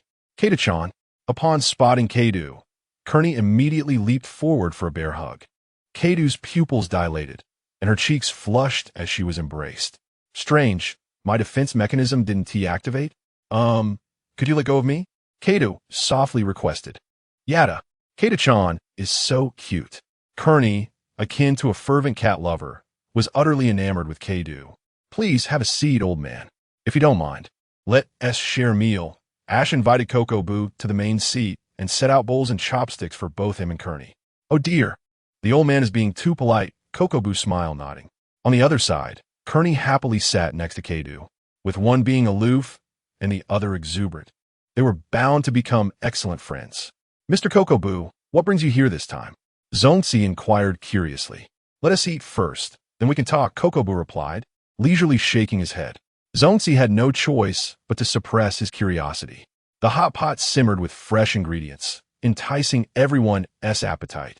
Soon, everyone was filled to the brim. After the meal, Kado took Guai Li for a run to aid digestion, with Seiko and Zanwalang following suit. Zongzi kindly took charge of cleaning the dishes. Meanwhile, Ash and Kearney's grandfather ventured to the dojo's backyard. Old man, you wouldn't visit without reason. Can we talk now? As he directed Shavelin to take a beating, Ash asked. Hee, I do have a small request, Coco-Boo said earnestly, looking at Ash and gently extending a hand. Whoosh! The corners of his garments fluttered without wind, and Ash felt a gentle breeze embrace him, followed by an involuntary glow radiating from his body. Indeed, your aura power is activated, Coco-Boo remarked with a smile. Due to certain circumstances, I have indeed awakened my aura power. Ash scratched his head, refraining from elaborating further. What I wish is for you to guide Kearney, if possible, Coco-Boo inquired seriously. Ash hesitated. To be honest, my understanding of aura is limited to perception and resonance. I'm still somewhat inexperienced with externalizing it, as you do. Ha ha ha. Externalization isn't necessary. I merely wish for you to instruct Kearney on how to achieve resonance with Lucario, Coco-Boo clarified, of course as a token of gratitude. I would like to entrust you with Blue Little 2. Blue Little 2? Ash nodded, although he might not have just one Lucario in the future. He was certain this child held a fondness for him. Moreover, as a bearer of soul resonance, he believed this item would be of assistance. Coco-Boo produced a blue armband, placing it on Blue Little 2's arm. Lucario Evolution Stone. Kearney exclaimed, covering her mouth in astonishment. Grandpa, I want one too. Coco-Boo gently tapped his granddaughter's forehead. I've already told you, you're not yet ready to wield that power. All right, it's settled. Kearney's eyes sparkled as she bowed deeply to Ash. Ash-senpai, I entrust this to you. Seeing Lucario's expectant gaze, Ash smiled wryly. Having one more Lucario shouldn't be a problem. I can only teach by example. How much Kearney learns depends on her. His words were a tacit agreement. Wonderful. In that case, I will leave it in your capable hands. Coco-Boo joyously handed Ash Lucario's Pokeball. Until Kearney comprehends the ability to resonate with Lucario, you all should work together. Ash and Kearney exchanged glances, the latter suddenly crossing her arms. There should be an extra room, right? Nope. Ash's lips twitched. Tonight, you'll squeeze together with Seiko, while Zongzi and I will share a space. Tomorrow, I'll leave you behind, you rascal. All right, I understand, Kearney reluctantly agreed. With time still on their side, Kearney eagerly asked, how about we spar a bit? Ash smirked. Yes, after all, this girl is destined to be the next gym leader of Shaler City. Engaging in mere sparring is insufficient, Xiaoji remarked with a smile. If you aspire to resonate in harmony with Lucario, it would be prudent to engage in more practice. Pikachu, Squirtle, and Bulbasaur lined up in an orderly fashion. Suddenly, Kearney's expression shifted. Wait, isn't this a matter of life and death? Chapter 66. The power outage in Black Cloud City with the conclusion of the P1 Cup. Ash and his companions embarked on yet another journey. This time, the roller skating girl, Corny, joined them temporarily. As they rode along the highway towards the next city, they discovered that it was not as far as they had anticipated. However, the unpleasant odors and gritty sensation in the air prompted Ash and the others to don masks. What on earth is that acrid smell? On the roadside, Seiko leaned against a large tree, retching. The air carried hints of chlorine and sulfuric acid, reminiscent of a sewer. Perhaps? Zongzi stroked his chin and remarked, "Let me give you a piece of advice. Prolonged inhalation of such gases can lead to illness." Ash held Pikachu, who had developed a slight blush on its cheeks, crackling with electric sparks. "I think you could have warned us earlier," Ash began, but before he could finish, Pikachu unleashed a jolt of electricity, effectively silencing him. Ash coughed out a puff of black smoke, exasperated. "Next time, please give us a heads up." "Huh, Ash, your explosive hairstyle is quite distinctive." Corny couldn't help but chuckle. Adjusting the brim of his cap, Ash rolled his eyes. "That's why I wear a hat." Pikachu nestled in Ash's arms, drifting off to sleep. "Oh dear, this doesn't look good," Corny gasped, covering her mouth. "By the way, why is Lucario completely unaffected?" Seiko inquired, glancing at Corny's side. Her Lucario trotted alongside them, unmasked. "After all, steel types possess remarkable resistance to toxins," Zongzi shrugged. "All right, we should hurry into the city." Gently placing Pikachu in the bike basket, Ash whispered, "Hang in there, Pikachu.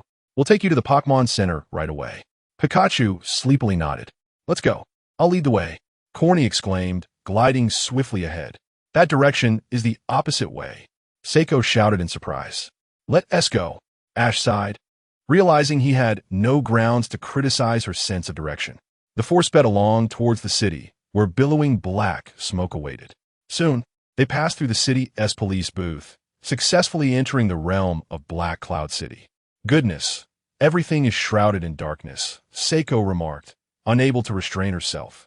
Black Cloud City was one of the earliest industrialized cities, now plagued by extensive pollution and nearly devoid of factories. Even with such conditions, fully restoring the environment might take decades, Ash sighed. Only after something is lost do people learn to cherish it. There's no time for reflection now. "Where's the Pokemon Center?" Corny reminded them. "According to the sign, it's just ahead." Zongzi indicated toward a triangular, torch-like building in the distance. Just as Ash was preparing to move, a small Magnemite suddenly emerged, dancing around the electrically charged Pikachu. "What is it doing?" Seiko asked curiously. "It seems to be infatuated with Pikachu's electric state," Zongzi explained. "Magnemite's attraction only activates towards beings with a strong magnetic field." "I get it. Zongzi, handle it, will you?" Ash sighed, exasperated by the interruption to his Pikachu. "Leave it to me. Lucario, Metal Claw." Zongzi nodded, throwing a Pokeball.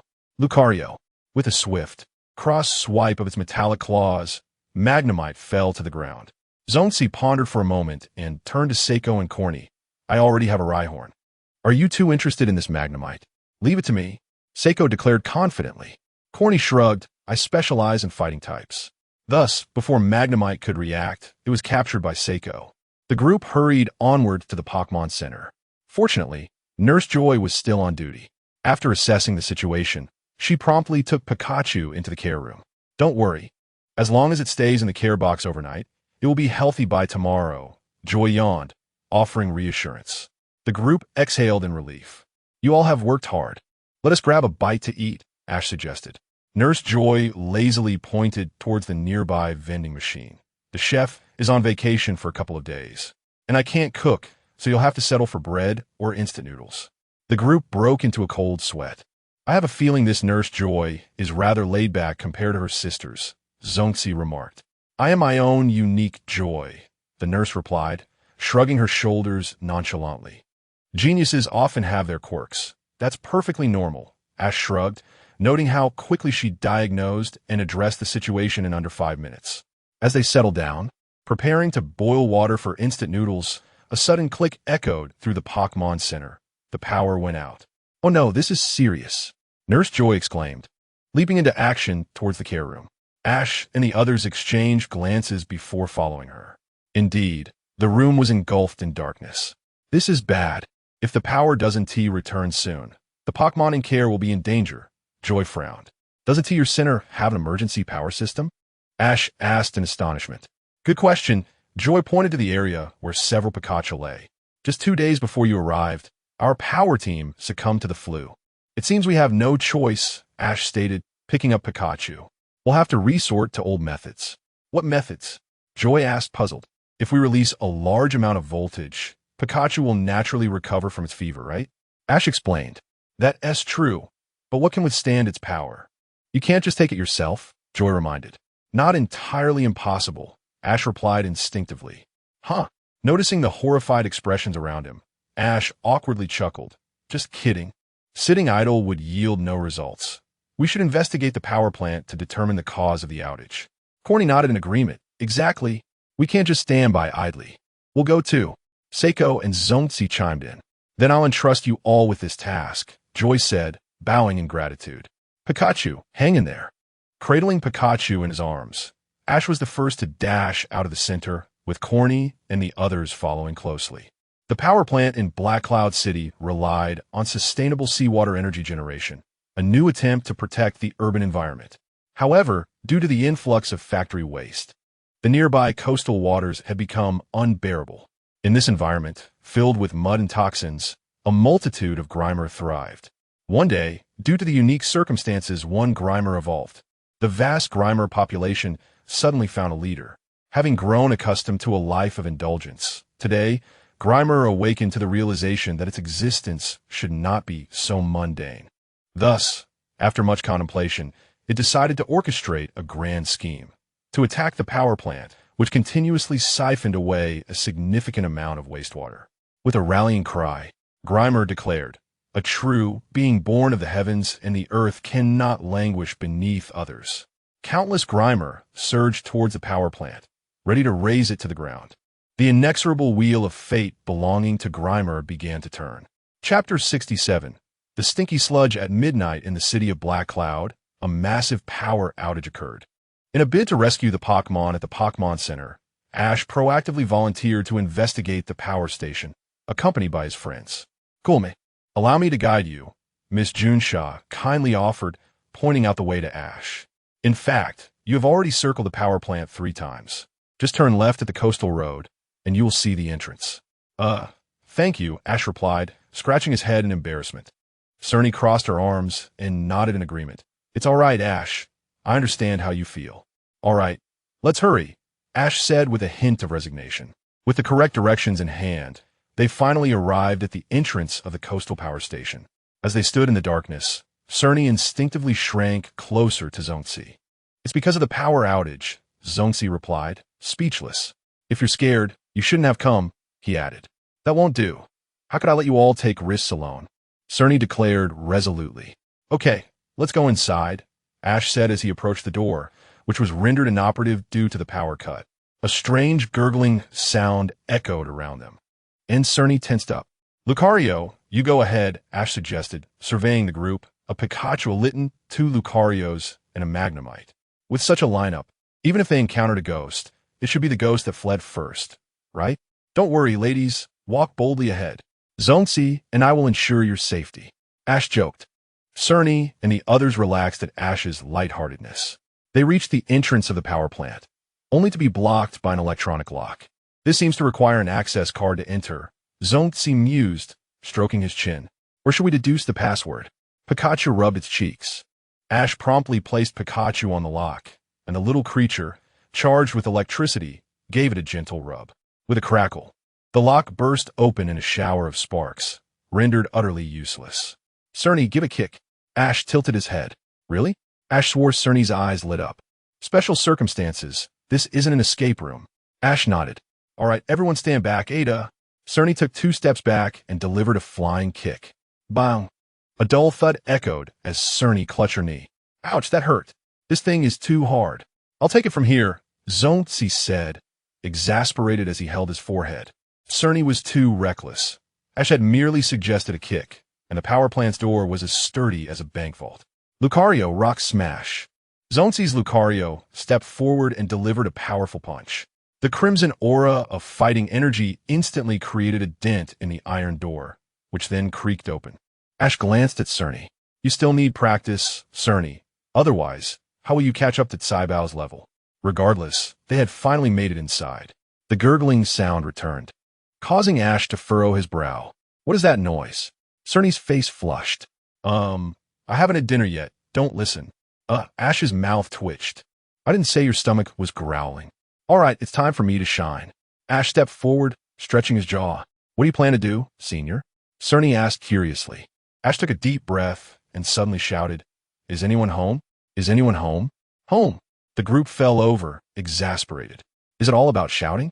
A clatter echoed from above, and Cerny looked up. Yeah, it actually worked. With a crash, a ventilation cover fell from above, followed by a torrent of foul-smelling sludge. Cerny recoiled in horror. This stuff is scarier than a stunky. A multitude of sludges raised their hands, menacingly preparing to charge. If we get caught, we would surely be met with a foul face. Pikachu, please unleash your electricity. Ash summoned his ultimate weapon. Pikachu. Pikachu struck its cheek with vigor, unleashing a torrent of uncontrollable lightning. The corridor illuminated as bright as day, scattering the sludge in terror. See? I can handle you. Ash clapped his hands in satisfaction as the sludge retreated. Pikachu, having expended its energy, hopped onto Ash's shoulder, refreshed. Hey, you're back to health, Pikachu. Ash joyfully pinched Pikachu's cheek. Pika, Pika. Pikachu affectionately nuzzled against Ash, rubbing its cheek against him.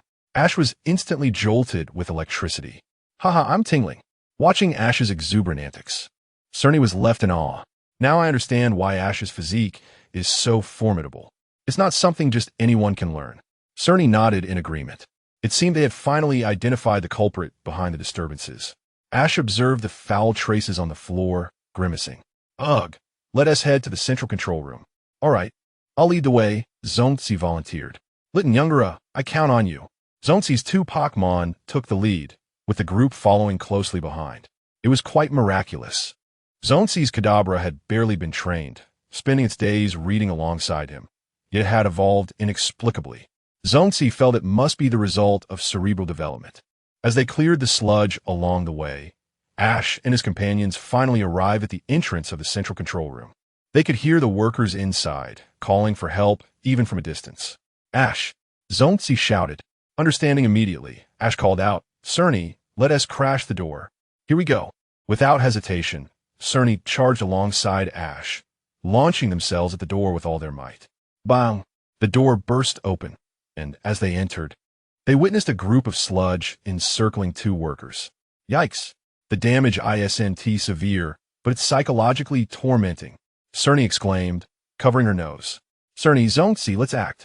Pikachu. Thunderbolt. Ash commanded. Litten, unleash your electricity. Magnemite, Thunderbolt. The three electric-type Pokemon released a dazzling surge of electricity.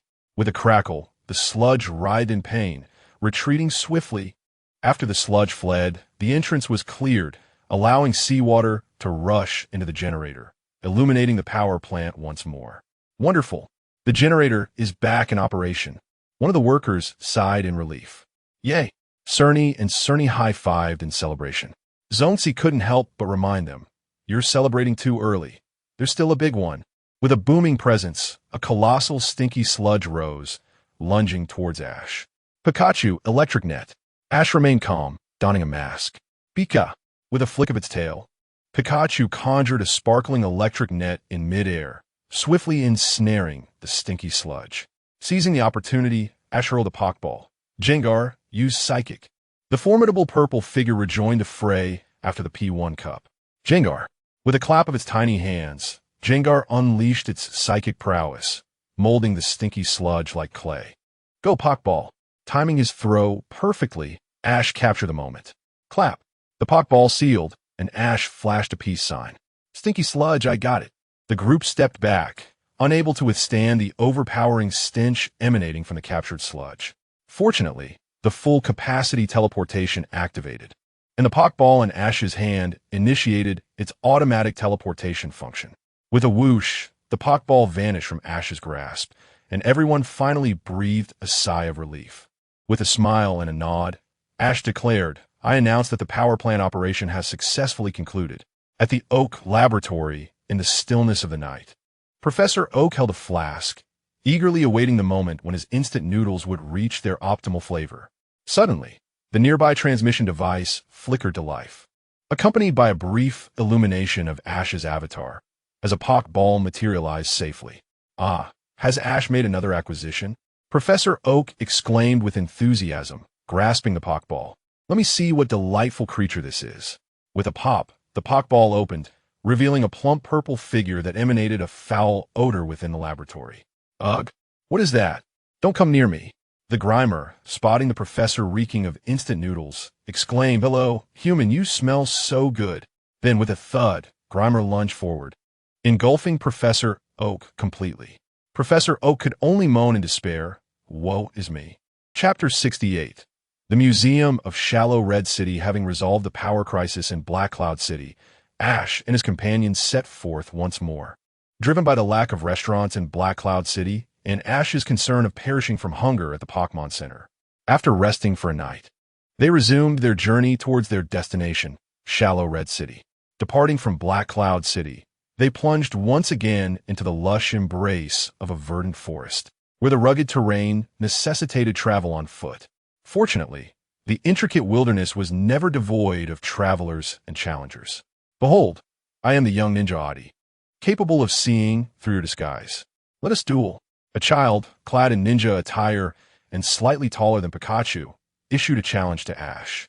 Ash swore he did not intend to step on the boy's head, but the child had chosen to masquerade as a small mushroom, inadvertently placing himself in Ash's path. How delightful! Ash, he challenges you. Do not hold back. Engage him earnestly. Kearney stifled a giggle behind her hand. Zonzi approached with a serious demeanor, advising youngster, "Allow me to offer you a piece of advice. He is quite formidable. It is perhaps best not to engage him in ninja games." "Who do you look down upon?" the child retorted, launching himself into a dramatic stance. Zonzi, drenched in cold sweat, stepped back, urging Ash, "Do not feel obliged to show me leniency. Treat him properly." Ash shrugged nonchalantly. "I am always open to a challenge that comes my way." Pikachu eagerly eyed the little ninja. "Allow me to serve as the referee," Seiko interjected, stepping between the two. "Prepare to witness my ninja art, fireball technique." The young ninja hurled a Pokeball, summoning a small ducklet before the onlookers. "Isn't a ninja supposed to utilize dark or poison types?" Kearney questioned, perplexed. "I prefer fire types. Mind your business." Adi glared at Kearney defiantly. "No matter. Once I defeat you, I shall proceed to Shallow Red City to battle a true ninja." Ash promptly released his Pokeball, declaring, "Squirtle, you shall be my choice." Squirtle. The little bald-headed creature struck a pose, hands on hips, exuding an air of confidence. "The battle begins," Seiko announced with anticipation. Quack. Ducklet puffed its cheeks and unleashed a thick smokescreen. "Oh, is this the essence of ninja arts? How fascinating." Kearney's eyes sparkled with excitement. "No, it is merely a regular smokescreen," Zonzi assessed coolly. "Huh, you cannot see me now," Adi boasted, grinning at Ash. A gust of wind swept through, dispersing the surrounding black smoke. "Ninja art, dragon fire technique." Adi hastily initiated his attack. Seiko, unable to contain herself, interjected, "If you hadn't been so cocky just now, you might not have missed the optimal moment for your attack." Quack. Ducklet, now exposed, quickly lifted its head and inhaled deeply, then released a scorching stream of fire. "Squirtle, counter with a spinning water gun," Ash exclaimed, struck by inspiration. Squirtle, intuitively understanding, unleashed a colossal jet of water from both its limbs and the hole atop its head, rotating as it did so. The powerful water barrage relentlessly struck Ducklet. "That is no mere water gun. It is a water cannon." Zonzi applauded in admiration. Ducklet's fiery assault was extinguished by the water curtain, and the torrent struck Ducklet squarely in the chest. Boom! Ducklet was sent flying, crashing against a nearby tree, rendered unable to continue. "That is enough. Ash and Squirtle are victorious." Seiko promptly halted the contest. Pikachu, perched on Ash's shoulder, raised its paws in victory. "Thank you for the battle," Ash acknowledged. "Oomph. You were impressive this time. Leave me with 72 coins as pocket money," the young ninja declared before executing a swift ninja-like retreat, vanishing from sight. "Squirtle, you have done well. You've mastered the water cannon." Ash joyfully collected the coins, patting Squirtle in encouragement. Squirtle, puffing out its chest, donned sunglasses, radiating with the light of evolution. "Oh, it has evolved!" Kearney exclaimed in excitement. As the white light faded, Squirtle transformed into a wartortle, its ears sprouting angelic wings, and its tail splitting into three. Wartortle, now evolved, contentedly patted its own head, feeling an enhanced sense of charm. Indeed, Wartortle embodies beauty and auspiciousness, a fitting representation given its legendary status in folklore. Now, all three of Ash's companions had reached their second forms. Ash pondered with anticipation. "I wonder which of you three will evolve into your final forms first." Wartortle adjusted its sunglasses with a proud demeanor, asserting, "It will undoubtedly be me." "Huh, then do strive to achieve it," Ash chuckled, ruffling Wartortle's head. Seizing the moment, he continued to pat Wartortle, knowing that once it evolved into Blastoise, he would have to leap to reach its head. "All right, let's continue our journey," Zonzi suggested, glancing at the map. "Once we traverse the hill ahead, Shallow Red City will come into view." Scaling the hill, a winding concrete path soon appeared before them. Nestled among the mountains, a quaint town steeped in history awaited them. As a city situated in the southeastern region of Kanto, Shallow Red City is renowned for its nearby wild grasslands, a veritable paradise for trainers seeking to capture Pokémon. Additionally, as the homeland of ninjas, Shallow Red City boasts a museum reputed to house precious scrolls and various antiques, rivaling the famed Kaji town in the capital. What a city rich in history and culture. Zonzi breathed in deeply, captivated. Surrounding Shallow Red City are architectural marvels reminiscent of the Edo period, enthralling this mythology enthusiast. "Are there any exciting attractions nearby?" Seiko and Kearney gazed at Ash with eager expressions. "Let us rest for a bit. This afternoon we can visit the museum, and later enjoy a unique stage performance. How does that sound?" Ash proposed. "Agreed." Zonzi nodded enthusiastically, while Seiko and Kearney readily concurred. Reaching a consensus, they made their way to the Pokémon Center in Shallow Red City for some well-deserved rest. Meanwhile, atop the neighboring building of the Shallow Red Museum, three shadowy figures cautiously peeked out. Although no one had genuinely inquired, the trio of Team Rocket cast malevolent glances at the museum below. "This time, we shall redeem ourselves." Musashi nodded in agreement. "Meow. This time we must steal all the antiques and make a fortune." The trio snickered, concealing their laughter. "Shoo, keep it down." A young girl in a purple ninja outfit, her face obscured by a mask, suddenly opened her sharp eyes atop the museum's roof. Chapter 69. The Gluttonous Jengar and the Female Ninja Aishing. Next, we behold a remarkable collection item, a spherical shuriken, as the narrator guides us through the Ashen Red Museum, where Ash and his companions are browsing. "Is there really such a type of Pokeball?" Cerny inquires, her curiosity piqued as she leans in for a closer look. Zonzi, ever the considerate one, elaborates. In the early records of the League, trainers and Pokémon fought in unison. There existed a rule whereby defeating the trainer also counted as a victory. Thus, during that era, the art of efficiently and unexpectedly deploying Pokémon was a skill in itself. To enhance the efficacy of throwing Pokeballs, various tools were employed, such as fishing rods, billiard cues, and even rocket launchers, not to mention the spherical shuriken. That sounds quite intriguing. Once we reach Johto, I must challenge old Jean to a game of snooker. Ash muses with interest. Speaking of which, Chungzi observes, surveying the vastness of the museum, "It seems remarkably spacious here, yet there are hardly any security personnel. Aren't you concerned about potential theft?" The narrator, overhearing this, responded with a gentle smile. "Rest assured, the security at Ashen Red Museum is impeccable. We are under the constant protection of the highest-paid security consultant available. Should any ill-fated thief attempt to pilfer here, I can only wish them luck. All right, let us meander a bit more before heading to the Grand Theater for the evening's play."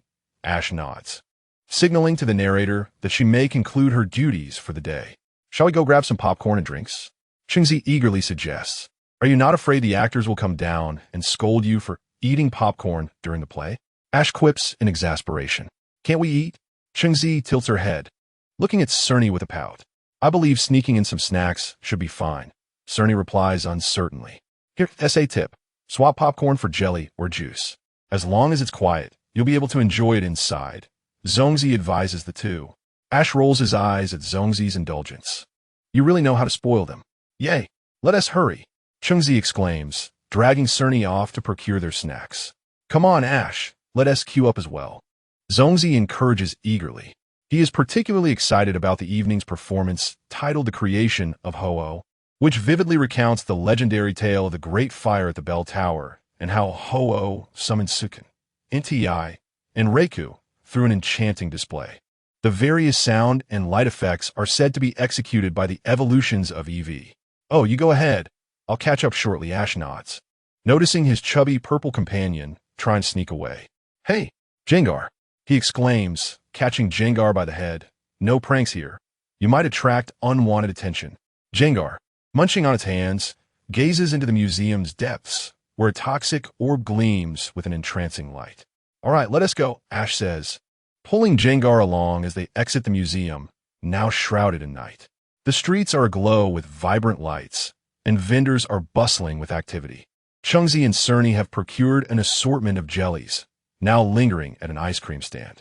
The vendor, accompanied by a mischievous Alakazam, uses its psychic abilities to serve customers. However, Alakazam enjoys teasing patrons before finally delivering their ice cream. Chungzi and Cerny are nearly in stitches from laughter, clapping with delight. Ash, in resignation, approaches the vendor. Ice cream, please. Certainly, please wait a moment, the vendor replies, snapping his fingers. Alakazam deftly swirls a scoop of ice cream midair, swaying it playfully. Ash, frustrated, decides to forego it altogether, never mind, and walks away nonchalantly. The vendor and Alakazam are momentarily taken aback, and in their distraction, the ice cream falls. Suddenly, Jengar appears, its long tongue snatching up the fallen treat. Watching Ash depart effortlessly, the vendor and Alakazam are left bewildered. What just happened? Chungzi and Cerny exchange awestruck glances. Ash is quite the character. Continuing down the street, they arrive at the Grand Theater where Zongzi awaits. The tickets are secured, front row. He waves enthusiastically. The opulent theater stands proudly in Ashen Red City, adorned with posters of Ho-Oh and its legendary companions. With only 5 minutes until the performance, the group gathers as staff ushers them inside. The auditorium is packed, and Ash finds a seat, cradling Pikachu, observing the audience, many accompanied by their Pokemon. Notably, the trainer in the front row, clad in a purple cloak and accompanied by Jengar, catches Ash's eye. I didn't expect Komatsu to be here. Ash raises an eyebrow. Soon, the stage illuminates with the ethereal silhouettes of Lugia and Ho-Oh, signaling the beginning of the performance. Long ago, the people of Johto built the Bell Tower and the Clock Tower. One fateful day, 2 legendary Pokemon descended upon this land. The narrative unfolds. And as a Fiero soars overhead, Ash smirks, see? It's not just me who thinks it's a shiny Fiero. However, the moonlight ability of the Lunala is indeed stunning. As the tale unfolds, the clock tower where Lugia resided is engulfed in flames, and the visual effects of water and fire leave the audience in awe. Then, Ho-Oh arrives, rescuing 3 Pokemon from the inferno. Jengar manifests beside Ash, weeping profusely. All right, it is a touching story. Jengar, do try to compose yourself. Ash sighs, attempting to soothe his round companion. With a swift motion, Jengar darts off into the distance. Wait, are you just toying with me now? Ash groans, exasperated. Zongzi continue enjoying the performance. I must step out for a moment, he calls, chasing after Jengar. Komatsu in the front row glances at Ash's retreating figure, a subtle smile forming. Jengar, go assist him. Jengar, belonging to Komatsu, dives into the shadows, swiftly darting forward. Pursuing Jengar, Ash finds himself back at the museum's entrance. Just as I suspected, he rubs his temples in frustration. The museum has closed for the night, and with a resigned huff, he decides to climb through a nearby window. Jengar has already perched atop the display case of the toxic orb, drooling with desire. Suddenly, a shadowy figure descends from the ceiling. Eritos, spin your web. Boom! Before Ash could react, the purple creature is ensnared tightly. Thief, I have arrived, a playful voice announces, as a purple-haired female ninja emerges from the shadows with a bright smile. Excuse me, This is my Jengar. There seems to be a misunderstanding. Ash slides to a halt before Jengar. Are you not a thief? The female ninja frowns. It appears this child was lured by the toxic orb. A boisterous voice interjects as Komatsu strides into the exhibition hall. You are Mr. Komatsu? The female ninja is taken aback. Long time no see, Aishing. Chapter 70. The dojo in the deep mountains thus. This Gungchi was merely tempted by gluttony, intending to come over and lick the toxic orb. Aishing gazed at Xiaoji in disbelief. Unable to resist, Xiaoji turned his head to observe the Gungchi, which had stuffed the toxic orb into its mouth. Its long tongue making a slurping sound. Lick slowly. If you spill it, I'll have to pay for it. Xiao Song chuckled, watching Xiaoji's chubby purple creature. The allure of the toxic orb was irresistibly strong for Gungchi. If it weren't for my Gungchi's regular consumption, it would likely succumb to this temptation as well. After all, Gungchi is also a poison-type Pokemon, but just make sure it doesn't lick anyone after eating, Aishing reminded. Only to see Gungchi unleash a massive tongue whip, slapping it across Xiaoji's face. Cough, cough. Xiaoji calmly pulled out a sweet peach and stuffed it into his mouth. Don't judge me by appearances. I have considerable confidence in my paralysis and poison resistance. Ha ha ha. Xiaoji, you're indeed amusing. When you travel to Jado, do visit the Yuanju dojo. I would gladly accept your challenge. Xiao Song laughed heartily at the sight of Xiaoji and Gungchi playing. For some reason, Xiao Song felt an inexplicable warmth emanating from Xiaoji, a curious magnetism. Bang! As the three conversed, the glass ceiling suddenly shattered, and a rope descended before them. Three sneaky figures dropped right in front of Xiaoji and the others. What is this? Xiao Song asked, bewildered. Xiaoji nodded, smiling. Without a doubt, these three are thieves. Aishing's sharp gaze immediately focused on them. The three masked thieves trembled at the remark. I can't hold it in anymore. It's unbearable. They ripped off their masks, and the notorious trio of Team Rocket began their performance. Since you asked so sincerely, we shall show mercy.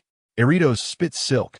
Aishing waved her hand, and an Eritos slid down from the ceiling at an odd angle, swiftly entangling the trio securely with silk.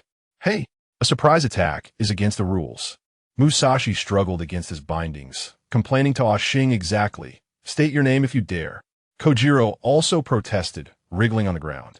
I can't be bothered to say. You're simply not worthy of hearing, Aishing scoffed. The rest of your story can be explained to the police. Xiaoji could only pitifully shrug at the trio. You three really should have checked the calendar before heading out. Look at the predicament you're in now, with Aishing capturing them. It was hardly appropriate for Xiaoji to claim their heads in front of them, so he had no choice but to send Team Rocket to the police station for a chat. After all, they would surely find a way to escape eventually, especially with Eritos lurking around. One sting from this creature is not merely a little painful. By the way, Miss Aishing, I wish to challenge the Shallow Red Dojo. May I do so tomorrow? Xiaoji hurriedly called out. I'll be waiting for you at the Shallow Red Dojo tomorrow morning, Aishing replied, waving her hand gracefully as she departed. Miss Aishing, truly worthy of inheriting Mr. Aju's ninja legacy. Your skills are remarkable, Xiao Song nodded in admiration. Upon returning to the Grand Theater, the stage play had concluded, and Xiaoji reunited with Zhongzi and the others. Sharing the earlier incident elicited gasps of astonishment from the group. Wow, how thrilling! Ernie's eyes sparkled as she exclaimed, that female ninja was so cool. Did she even understand what she was saying? As they observed Ernie's animated portrayal, laughter erupted among them. Let us challenge her tomorrow. I can't wait to meet that elegant female ninja dojo master, Chungzi added with palpable excitement. Then let us rest early today and head into the mountains first thing tomorrow, Xiaoji agreed. As a part of the Shallow Red City Ninja Clan, the location of the Shallow Red Dojo was not within the city, but rather nestled deep within the mountains. This was to maintain the mystique of the ninjas and facilitate their daily training. Thus, to challenge the Shallow Red Dojo, one must first locate it. After a hearty breakfast, the group plunged headlong into the sprawling mountain range. Zhongzi examined the map in his hand and lamented, let me see. The landmark for the Shallow Red Dojo. Mountains on the left, mountains on the right, mountains ahead, and mountains behind. This is a pitfall. Xiao Ji and the others listened, scratching their heads in confusion. Are you kidding us? So, simply put, Ernie prodded, you've lost your way? Yes, I've completely lost my sense of direction. Zhongzi replied unreservedly, hands on hips. You're lost, and yet act so self-righteous. Xiao Ji retorted, rolling his eyes. When it matters, you still need to rely on me. Xiao Ji, where does your confidence come from? Que Ernie Steifeld Aleph. Xiao Ji raised his nose. BB Bird, come out and show yourself. With a snap, the pockball opened. BB, the majestic bird soared into the sky. BB, please guide us from above to the nearest significant structure. Xiao Ji called out. BB nodded, immediately taking flight into the heights. Using aerial views provides a clear perspective of the terrain. Zhongzi applauded. Clever, Xiao Ji. Xiao Ji tapped his head proudly. It's all about wisdom. Ernie pondered, given our styles, this method holds significant reference value. Is there a Pokemon that can both fly and is of the fighting type? Suddenly, a masked wrestler Pokemon image flashed through her mind. That's it. The fighting bird. BB circled in the air, swiftly spotting a traditional residence.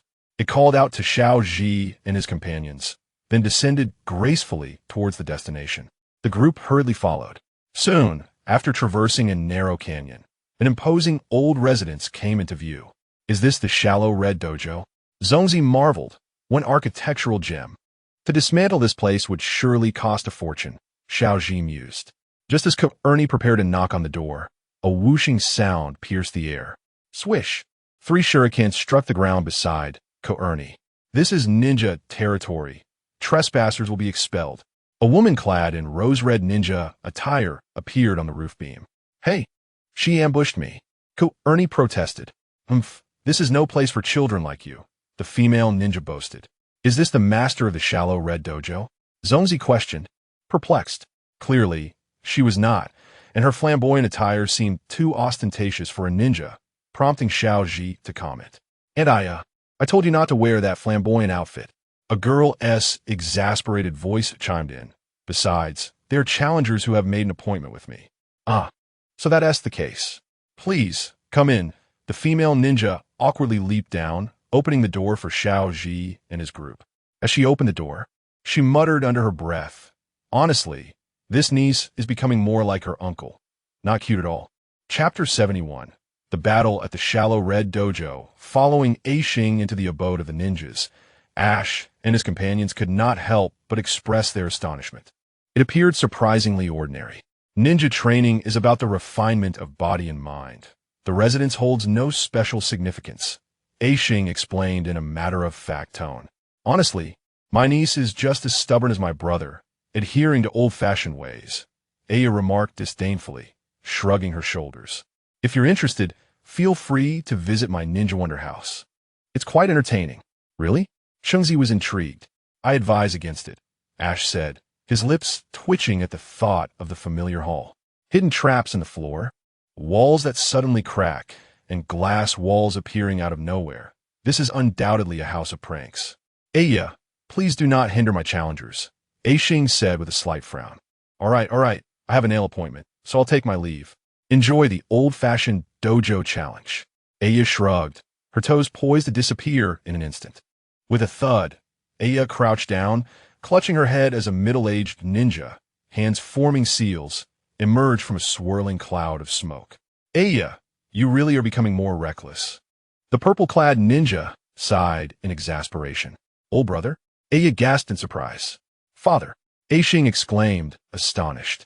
Ash and his companions were equally dumbfounded. It was the Elite Four's Aju.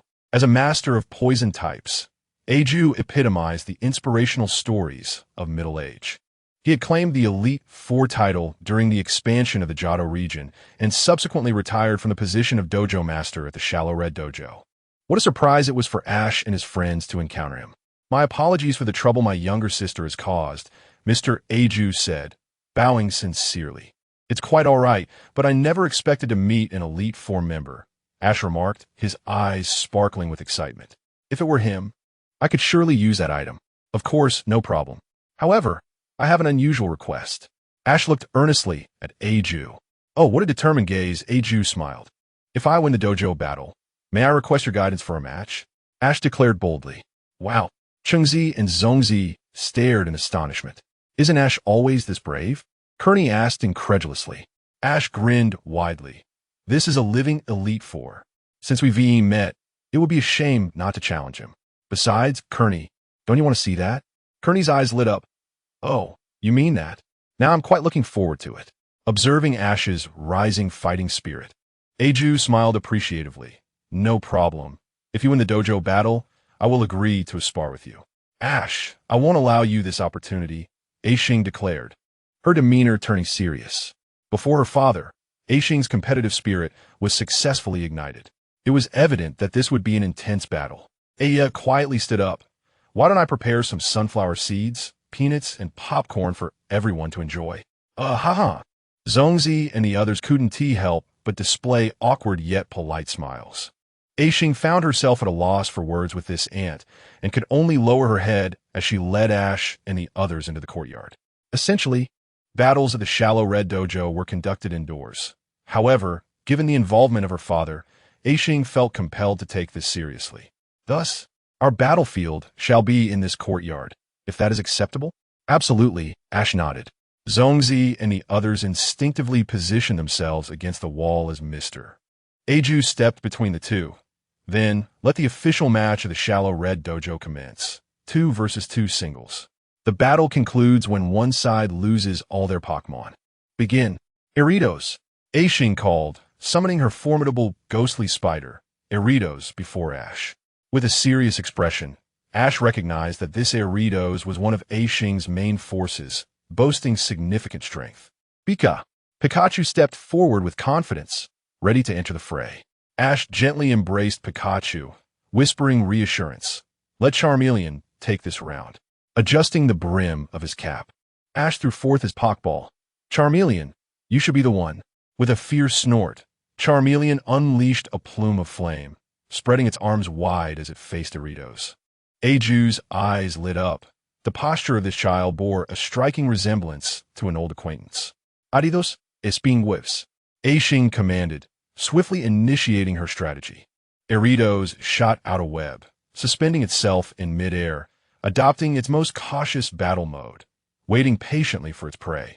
Charmeleon, unleash your flames.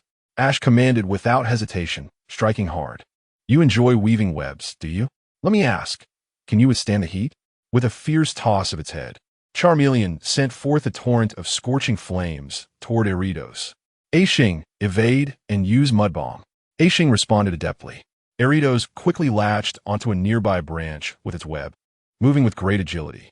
It then unleashed a barrage of purple mud bombs from above. Charmeleon, dodge and follow up with Dragon Breath. Ash directed. Charmeleon rolled swiftly to evade the mud bombs, inhaling deeply before exhaling a stream of azure energy. Eritos, move rapidly and strike with Poison Sting. Aixing commanded steadily, forming seals with one hand. Eritos darted about on its threads, creating a dizzying display for onlookers. Taking a deep breath, Ash closed his eyes and allowed the gentle wave of aura to expand. Charmeleon, do not rely on sight. Feel with your heart. Charmeleon trusted its trainer, shutting its eyes as the chaotic figures before it began to fade. Suddenly, an image of Eritos crystallized in its mind. Now is the time. Release your flames. Ash shouted with fervor. With a mighty roar, Charmeleon reared back, puffing out its chest and tilting its head to unleash a torrent of fire. Boom!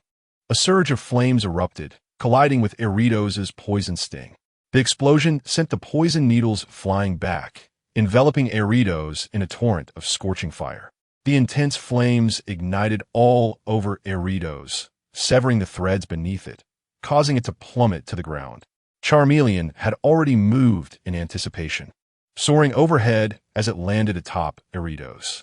With a powerful leap, Charmeleon ignited its tail, forming a blazing sphere akin to the sun beside its mouth. Dragon's Fury, Ash commanded decisively.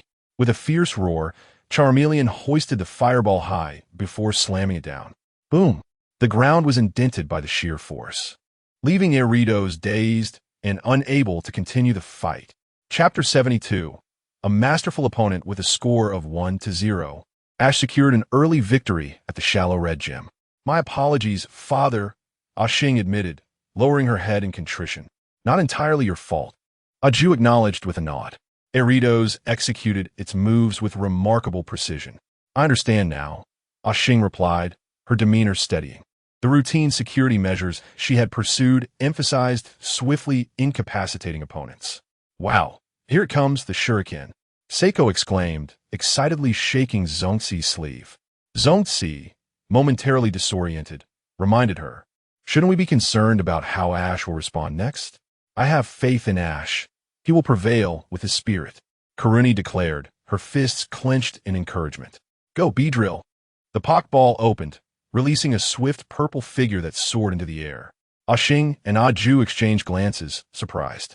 Father, I have my own strategy. And now, I am the gym leader of the shallow red gym. Ah Xing asserted firmly. Ash smiled, well said. Let's continue our battle. Beedrill, switch hands. Beedrill. The magnificent bird, Pak Mon, soared high, creating a gust that caught the attention of everyone present. What impressive Beedrill. Ah Ju marveled. As the Pak Mon with the highest flight speed, one must wonder whether it serves merely as a mode of transport or as a fierce avian warrior. The distinction is profound. The match continued. At Ah Ju's command, Ah Xing launched an aggressive attack. Beedrill, air slash. Looks like he's starting to play with the opponent's psychology, Ash smirked. Beedrill, use air cutter. Boom. The air erupted with a resounding blast as two transparent blades of air shot forth from Beedrill's wings. Beedrill, thunderbolt. Fortunately, Ah Xing managed to evade just in time. The air blades grazed Beedrill, crashing into the ground and carving deep gorges. Yikes, Ash's Beedrill is quite formidable, Karuni remarked, her scalp prickling at the thought of her own mentor, Yao, facing such a challenge. However, Ah Xing remained undeterred by Beedrill's prowess, quickly adjusting her mindset for a counterattack. Beedrill, ascend rapidly. Knowing that their opponent was a large avian, she planned to seize aerial dominance and then leverage Beedrill's agility to gain the upper hand. Contemplating whether to deploy toxic or cross-poison first, reality soon proved less favorable to Ah Xing. Without hesitation, Ash commanded Beedrill, climb higher, ascend rapidly. Beedrill soared, unleashing a visible vortex akin to thunder, piercing the clouds. The two Pakmon spiraled upward, yet soon Beedrill began to pull away, the distance widening. How is this possible? Ah Xing exclaimed in disbelief.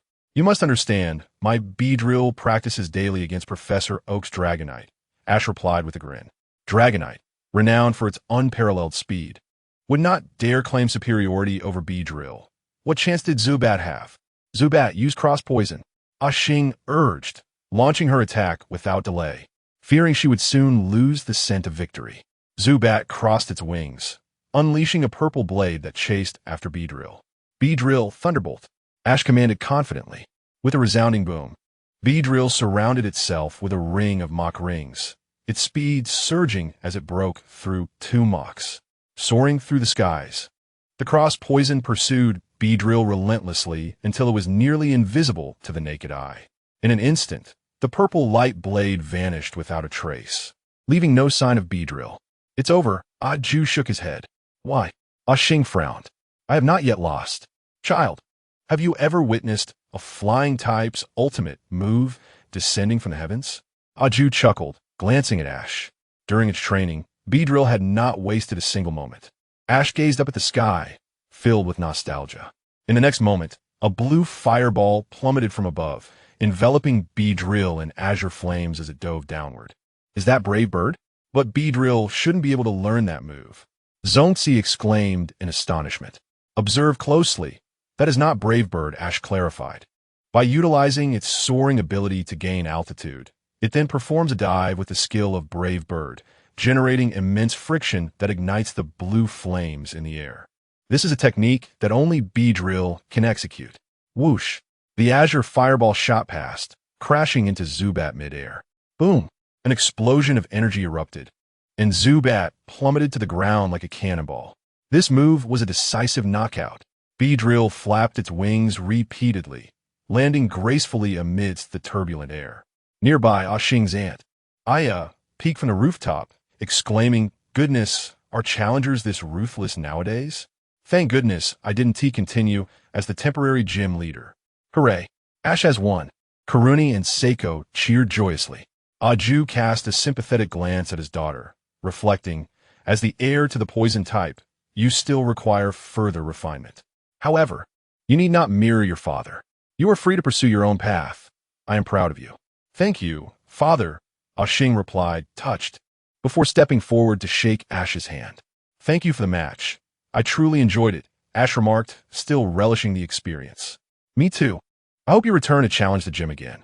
I will showcase true mastery of the poison type next time. Xing smiled. I will. Ash nodded in agreement. However, none of that seemed paramount. I believe I can request a few techniques from you now. Master Aju, Ash said respectfully.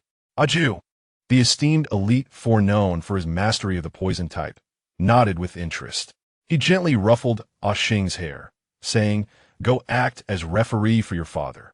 While I spar with Ash, Xing nodded and switched places with Aju. Ash quietly retrieved a glass-like ore from his pocket, cradling it in his palm. He then raised his gaze to meet Aju's eyes. Aju formed a hand seal, and a Pokeball appeared in his grasp. Zongxi and the others widened their eyes in awe. This was a master-level opponent, a rare sight indeed. Even Aya, the whimsical ninja, quietly approached and perched herself on a nearby tree branch. Then, Grimer, take the stage, Aju commanded, summoning a foul mass of sludge onto the battlefield. Shrink and dissolve. This is truly a dirty trick, Ash remarked, pulling out his Pokédex to scan the creature, deeply impressed by the caliber of Aju's Pokémon. Adjusting his cap, Ash focused intently, declaring, Lucario, for our momentous first battle, step forward. The Pokeball opened, revealing Lucario, adorned with blue arm guards. Its gem radiating a mysterious glow as it stood ready on the battlefield. Chapter 73. Resonance of Souls and Mega Evolution. This item pertains to Mega Evolution, does it not? Aju gazed with keen interest at Ash. Indeed, this Lucario is a significant Pokémon entrusted to me by Kearney, and this marks its memorable debut in battle. Ash replied earnestly. Oh, Aju said, his brow furrowing slightly. Given that you have not spent much time together, how can you be confident in harnessing that power? It is essential to understand that while Mega Evolution can yield tremendous enhancements, without sufficient bonds to guide it, the volatile energy can easily spiral out of control. Just as grandfather mentioned, Kearney exclaimed in astonishment. Thus, it was precisely because I had not comprehended the power of aura that grandfather had restrained me from utilizing Mega Evolution. Is that not so, Ash? Kearney cast a concerned glance at Ash. I am well aware of this, Ash assured her, placing his right hand gently against his chest. Kearney, it is crucial to recognize that to achieve Mega Evolution with Lucario, the resonance of souls is a vital component. Lucario nodded in affirmation, mimicking Ash's gesture, placing its right hand upon its chest. The rhythmic thumping of their hearts resonated with the aura gradually expanding around them. Kearney and the others watched in astonishment as the two auras began to intertwine, resonating in perfect harmony. As the beats continued, they eventually merged into a single sound. The intensity of their presence escalated to its zenith, and with a sudden flourish, Ash declared, Lucario, Mega Evolve. Lucario spread its arms wide, and a dazzling spectrum of light erupted from the evolution stone adorning its arm. Simultaneously, the keystone in Ash's hand radiated brilliance, projecting a chain of genetic light that intertwined with the luminosity of Lucario's stone. In that moment, Ash opened his heart, resonating with Lucario's soul. The resplendent glow of evolution enveloped Lucario, its hands and feet turning crimson, the crest upon its head lengthening and swaying in the breeze, revealing a magnificent Mega Lucario adorned with intricate black markings. As Mega Lucario raised its arms in a powerful gesture, the immense aura infused with the energy of Mega Evolution surged outward, generating an awe-inspiring pressure that filled the air. Isn't that magnificent? Chengzi exclaimed, unable to contain his excitement. Indeed, Mega Lucario is simply breathtaking. Kearney responded with palpable enthusiasm. This is the process of Mega Evolution, she thought, her mind comprehending it, leaving only the task of allowing her body to catch up. Observing the imposing figures of Ash and Lucario, Aju nodded in satisfaction. This presence is indeed formidable enough for a challenger. Let's engage in battle. Aki swiftly raised her hand. The battle begins. Stunky used Sludge Bomb. Aju gestured, launching the first offensive. Utilizing a ranged strategy was a prudent choice when unfamiliar with the opponent's capabilities, barring the reckless individuals who charge in without thought. Luca. Stunky rose, its mouth agape as it unleashed a torrent of foul sludge towards Lucario. Lucario, gather your energy, Ash commanded, pulling his hands together in a focused motion. Lucario mirrored his actions, combining its hands to summon a long, golden bone weapon. With a swift motion, Lucario executed a graceful strike, effortlessly negating the incoming sludge. Oh, it's not just about energy levels. Even perception and reflexes have been enhanced, Aju noted with intrigue, stroking his chin. Had it been in his era, he would have disguised Stunky as arm guards, surprising Ash with an unexpected attack. Alas, the current battle rules prohibited such tactics. Gazing at Mega Lucario, Aju felt a hint of exasperation. This creature seems to possess a slight advantage over me. I told you, Ash ISNT, just recklessly challenging the Elite Four. Lucario is indeed well-suited to battle against the Poison-type champion, Zhongzi remarked, his eyes lighting up. Why is that? Qingzi posed, eager for an explanation. Lucario, being Steel and Fighting-type, is immune to poison status effects. Zhongzi exclaimed. Kearney's lips twitched in disbelief. Oh, Ash, how is this any different from a Fighting-type competing against ghosts? Ash chuckled, arching an eyebrow. In terms of heart, I'm still too young. However, I am fortunate to have many friends, whether it be Shinji or Shigeru. None of them harbor pure hearts. I have merely grasped the surface of this knowledge. Lucario, use Metal Claw, Ash commanded, closing the distance. Lucario flicked its arms, sending forth gleaming steel claws that propelled towards Stunky. Aju remained unperturbed. Shrink. Stunky promptly withdrew its form, prompting Lucario to adjust its attack downward. Dissolve. Aju said calmly. A puddle of murky water splashed onto the ground, successfully evading all damage. Lucario, retreat and use Swords Dance. Ash instructed, remaining undeterred as he took a step back to fortify. Lucario executed a stylish backflip, raising its right hand as a flurry of sword lights encircled its form, heightening its aura once more. At that precise moment, Aju seized the opportunity. Stunky, unleashed Flamethrower. Stunky, having shrunk its size, suddenly revealed its gaping maw, releasing a torrent of flames. Ash gasped in alarm. Block it with the bone. Mega Lucario's formidable capabilities came into play. Lucario pulled with vigor, its golden energy bones swirling fiercely, successfully repelling the flames to the periphery. Yet, Aju, a masterful contender, was quick to follow up. Stunky used Fire Punch. Stunky thrust its muddy fist forward, igniting the rich fumes of its sludge into a fiery explosion. Ash gritted his teeth, determination gleaming in his eyes as he commanded, attack with the bone. Mega Lucario gripped the fractured bone weapon, smashing it down towards Stunky with force. A tremendous shockwave erupted, sending both combatants staggering back. Continue to shrink. Aju swiftly commanded, realizing that allowing Stunky to persist in shrinking would complicate the battle ahead. Fortunately, both sides had experienced varying degrees of fatigue from their earlier exchanges. Ash concentrated, closing his eyes as he gathered energy at his waist. Lucario, maximum output, Aura Sphere. Mega Lucario mirrored his movements, gathering the Azure Aura Sphere in its palms. With a powerful thrust, Lucario unleashed the concentrated energy, transforming it into a blue laser that soared through the air, spiraling and curving at an uncanny angle to strike Stunky. Boom!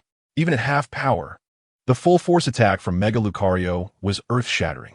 Stunky crashed against the wall, collapsing into a heap. Both Lucario and Ash knelt, panting heavily. A flash of light signified Lucario's return from its Mega Evolution state, indicating that both Ash and Lucario had reached their limits. Not just the Pokemon, but even the trainer's mental fortitude had been tested to its extremes, Aju mused with a smile. As Stunky lay still, its eyes closed in surrender. A Jew gracefully conceded. This match belongs to me. I accept defeat. Father? Aki exclaimed, taken aback, noticing Stunky had not completely lost its fighting capacity. Thank you for your guidance. However, a loss is a loss, Ash replied, shaking his head. Do not forget, I possess the power of aura. Aju shook his head. Stinky Mud is one of my main forces, while you are merely newcomers with only a year of experience.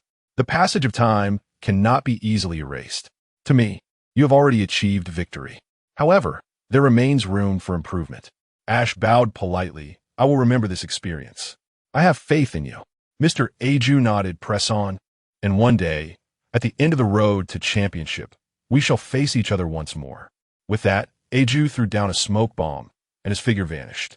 Ash nodded. I will certainly be there. Chapter 74. The Awkward Old Man. Dear friends, I sincerely appreciate your care over these past few days. When I visit Kalos in the future, do invite me to join you. The little cucumber waved vigorously at the few people behind him as he walked through the security check. Recently, his bond with Lucario had flourished dramatically, even resulting in brief moments of resonance between them. Take care, Kearney. Seiko waved her arms at the departing plane with a hint of reluctance.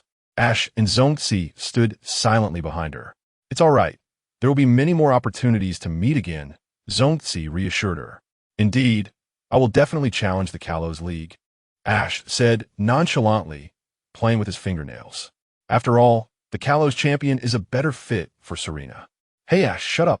I'm feeling down, and you have to rub it in. Seiko glared at him in annoyance. All right, but we are heading somewhere wonderful now, Ash replied with a smile. I promise it will make you forget your troubles. Where to? Seiko asked instinctively. Ash looked towards the horizon with anticipation. The wild area in Kanto. The wild area. Both Zongzi and Seiko's eyes lit up. What is the wild area? It is a paradise for trainers, teeming with lush vegetation and robust Pokemon that are surprisingly easy to catch. Just throw a Pokeball, and it's a sure hit. It is a well-known fact that the Pokemon in the wild area possess superior physical attributes compared to average Pokemon. Most importantly, the difficulty in capturing them is significantly reduced. All one needs to do is throw a ball. Who would want to experience the joy of catching Pokemon with ease? To think the wild area is so close to us, Seiko exclaimed excitedly. Speaking of which, I believe I saw the sign for the conservation area when we left the Shallow Rose Gym yesterday, Zongzi recalled. Generally, the conservation area is adjacent to the wild area, as an entire section is designated as a no-hunting zone, ensuring that trainers have a designated space for hunting Pokemon. After all, if the league only protects Pokemon without considering the trainer's needs, many rebellious youths might find justification to join Team Rocket. Ash pulled out a guidebook and checked, that's right.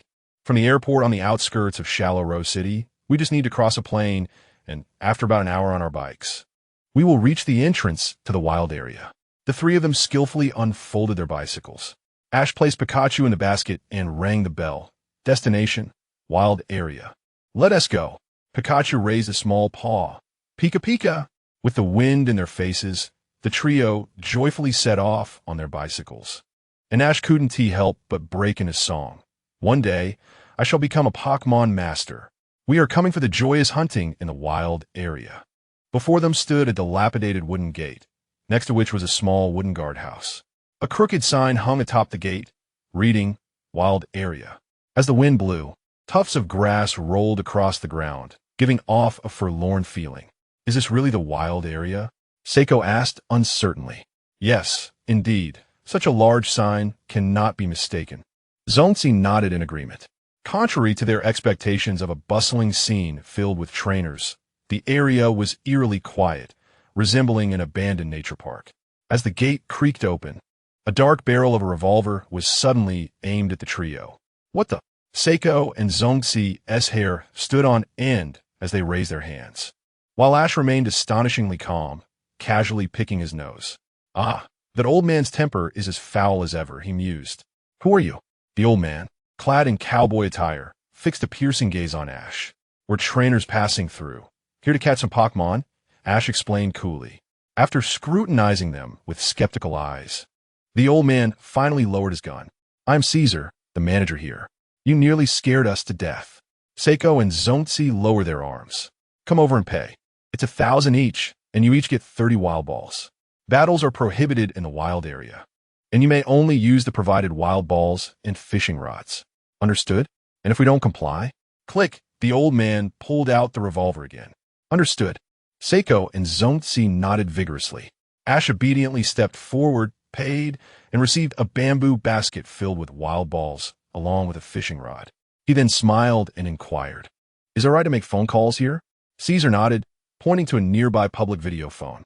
"Thank you," Ash replied, turning to the phone to check in with Professor Oak and his mother.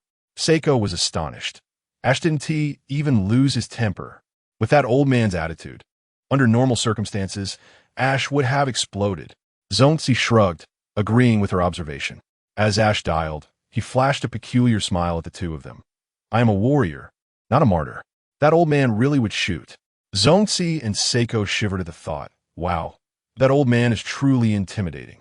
Moses, Professor Oak. Ash called as the phone connected. "Oh, Ash, where are you?" Professor Oak asked, sipping tea and enjoying some sweet cake. A Kingler holding the phone beside him. "I've arrived at the wild area.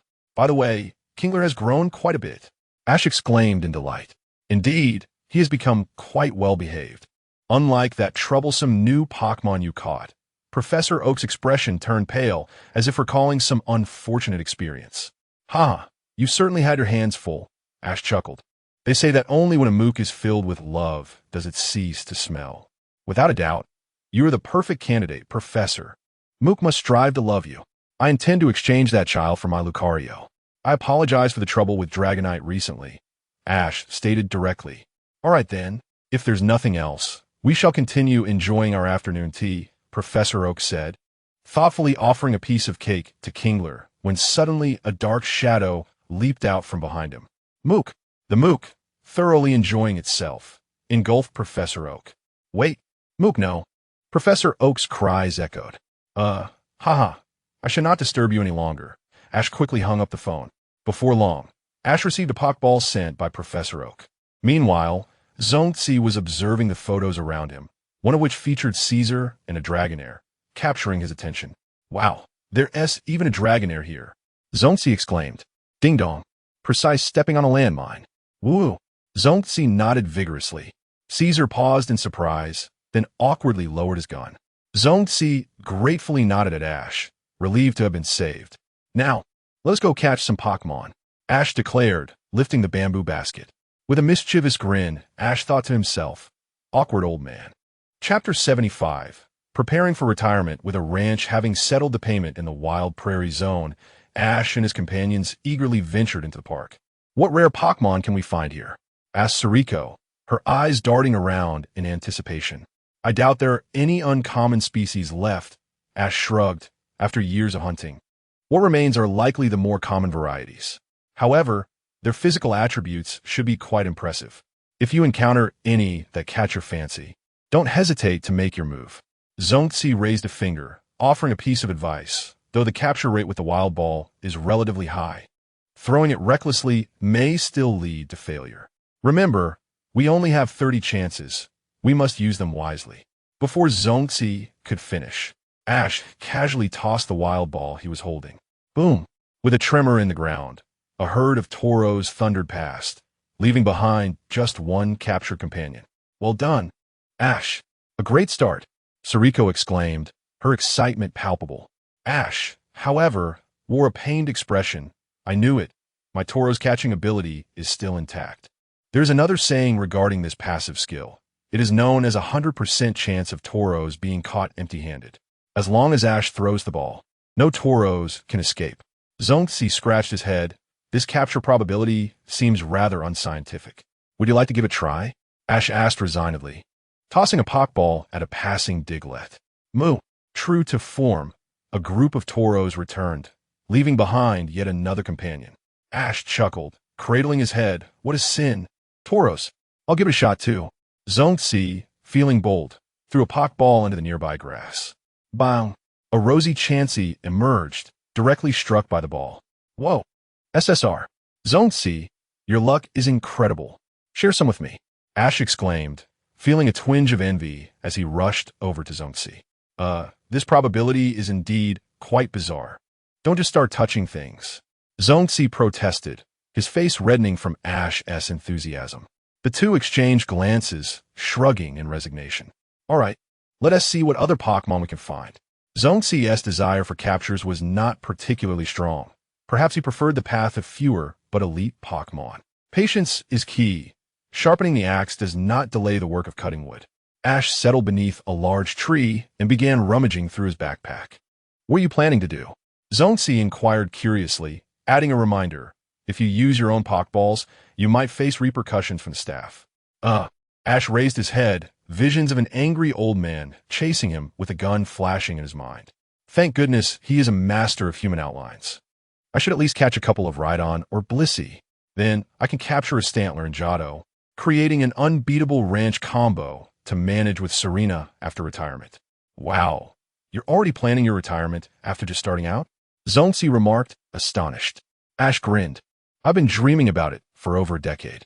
Soon, he unearthed a glass jar containing a vibrant orange energy cube resting quietly within. Energy cube. Zongzi's eyes sparkled. Indeed, I made it from orange berries. This is quite enticing for wild Pokemon. Ash replied with a raised eyebrow and a smile. He only mentioned no battles, but he didn't say anything about using energy cubes to lure them. Impressive as always, Zongzi complimented, giving a thumbs up. Let us put to the test. Before long, the two had identified their next target beneath a grand tree, a robust Rhydon. Those muscular lines. That physique, it's the one. Ash nodded, holding a few energy cubes in his hand. He instructed Zongzi to stay downwind as he took a deep breath and gradually approached the Rhydon from its upwind side. Whoosh! A gust of wind blew, prompting the Rhydon to lift its head sharply, sensing something unfamiliar. As it prepared to turn away, a tantalizing aroma wafted into its nostrils. Wow, what is that delightful scent? I've been munching on grass and fruits for years, but nothing like this. With a smile, Ash spread his arms wide, allowing the aroma of the energy cubes to intensify. The Rhydon began to drool, eyeing Ash. This human seemed harmless enough. Here, just place it here and give it a try.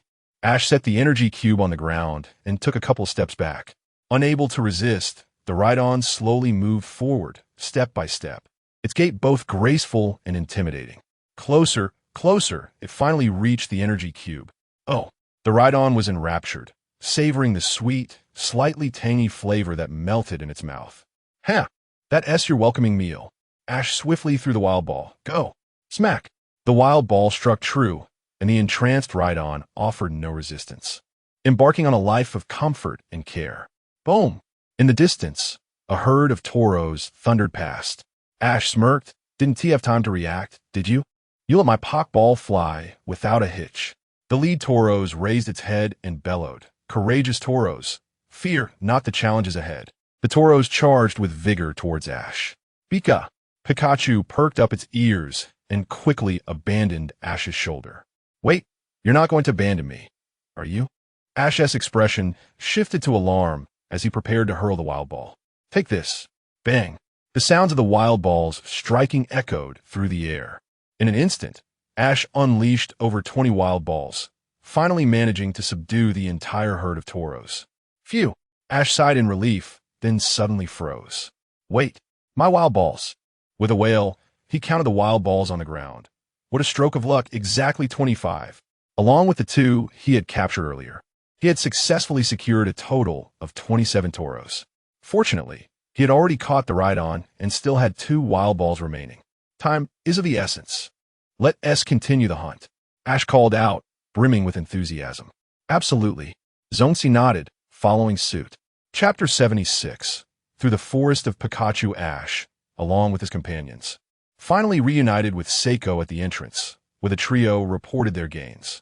1 Jigglypuff was captured, and Zongzi was pleased to keep the remaining 29 Pokeballs as collectibles. Seiko managed to capture 1 Vulpix, which she deemed a satisfactory result, having expended 10 balls to acquire a Fire-type Pokemon with significant potential. Ash, however, faced a rather comical situation with his captures.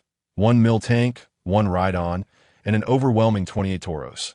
He shook his head in resignation, especially after a Tauros snatched away his chance to catch a Ponyta. Ultimately, he found solace in the fact that none of his Pokeballs had gone unused. As for the Dratini in the lake, Ash contemplated and decided against disturbing it, considering that Team Rocket had curiously not shown up that day. Likely still detained at the police station in Shallow Red City. Without the distraction of those three, Ash was not inclined to face the frenzied barrage of the elderly gunslinger. Have we determined our next destination? Zonzi inquired with curiosity. Not yet, but let's head in the direction of Red Lotus Island for now. Ash nodded, turning to make a phone call. Meanwhile, Zonzi took out a travel guide to study their route.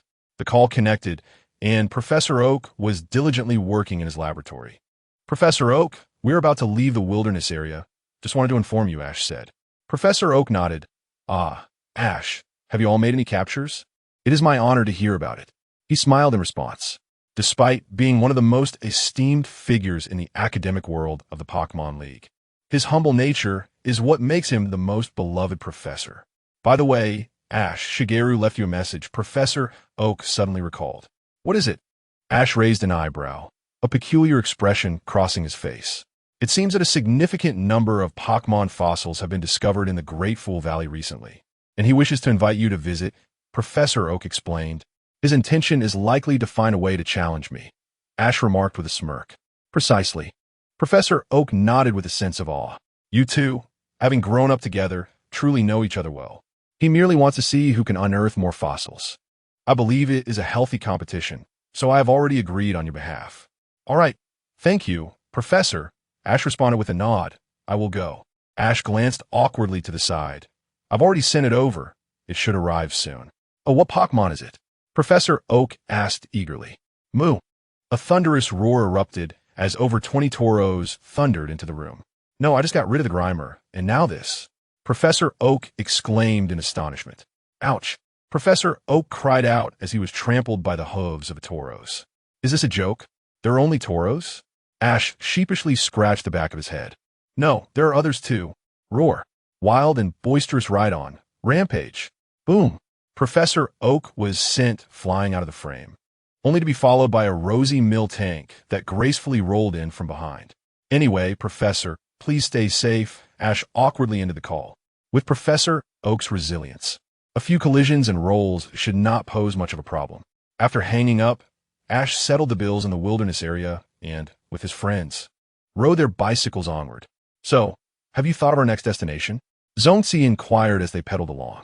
Yes, I've made a decision. We are heading to the Great Fool Valley. Ash replied with a smile. Let me think. It should be situated roughly between Stutun and Darktown. Zonzi raised his head to ask. Darktown likely has 2 secondary gyms. Do you wish to challenge them? Moreover, if all goes as expected, the annual gym review by the League is about to commence. It would be rather embarrassing if those gyms lost their qualifications after your challenge. Then, the route is clear. We will directly cross the mountain paths of Stutun and head straight to the Great Fool Valley, Zonzi declared confidently. Sounds reliable. Ash gave Zonzi a thumbs up as the trio pedaled towards Stutun town. Along the cycling path, they passed through Sunnytown without pause, ultimately stopping in a forest as dusk approached.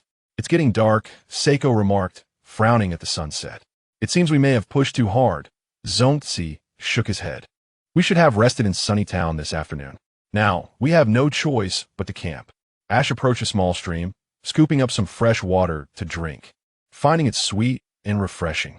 This place is quite nice, close to the water source, with an open area to gaze at the sky. And it seems there are plenty of wild fruits around. Let us rest here for the night.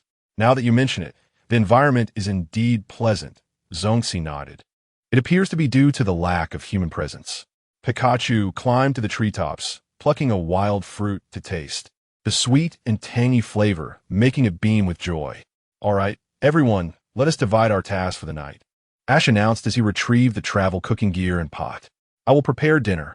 Zonzi will set up the tent, and Seiko, along with the trumpet bud, will gather some firewood. Understood. Seiko and the others nodded, releasing their Pokemon to rest before starting their camping preparations. Ash began heating oil in the pot, instructing Bulbasaur and Pikachu to gather more wild fruits nearby to make a jam as a side dish. For the main course, he decided on toasted bread, complemented by his mother's favorite coconut curry stew. Once the side dish was ready, Ash sat beneath a tree, holding a stainless steel bowl, mashing the cleaned fruits he had collected, adding some honey to create a translucent mixture. The sweet and tangy aroma of the fruit began to waft through the air. Pikachu perched atop Jengar's head. Both the adorable duo and the little ones raised their heads to sniff the delightful scent. Numerous curious little faces eagerly stared at the bowl in Ash's hands.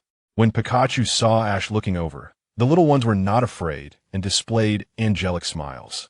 The sight of so many expectant Pikachu gazing at him made Ash feel as if he were floating. With a surge of aura, the Pikachu gathered around Ash's feet brightened with excitement. Led by one larger Pikachu, a multitude of them approached Ash. Do you all wish to try this jam as a token of friendship? I can share it with you, but you must help gather the fruits. Ash smiled warmly. Pika Pika. The Pikachu exchanged tail shakes, coming to a consensus. This person carries the scent of Pikachu and exudes a gentle aura. Now he wishes to share delicious food with us. There is no doubt. He is a good person, following the lead of their compatriots. A great swarm of Pikachu emerged from the bushes, numbering perhaps in the dozens. My goodness, no wonder they say Kanto has Pikachu in abundance. It is not without reason. Ash thought, tearfully pulling out 2 large jars of honey. Today I'll generously share it all. What is this? Seiko exclaimed, astonished. A Pikachu paradise? This is too adorable. I can hardly resist. Not far away, on the treetops, Team Rocket, just released from the police station, also wore greedy smiles. With so many Pikachu, we can finally repay the organization's expenses. They cackled. Chapter 77. An unexpected electric shock in the tranquil embrace of the forest. A campfire flickered beneath a sky adorned with a multitude of stars, while the gentle hum of insects and the rustling leaves harmonized into a serene symphony. Zongzi and Chungzi sipped their coffee in front of the tent, observing Ash sprawled amidst a cluster of Pikachu, blissfully asleep.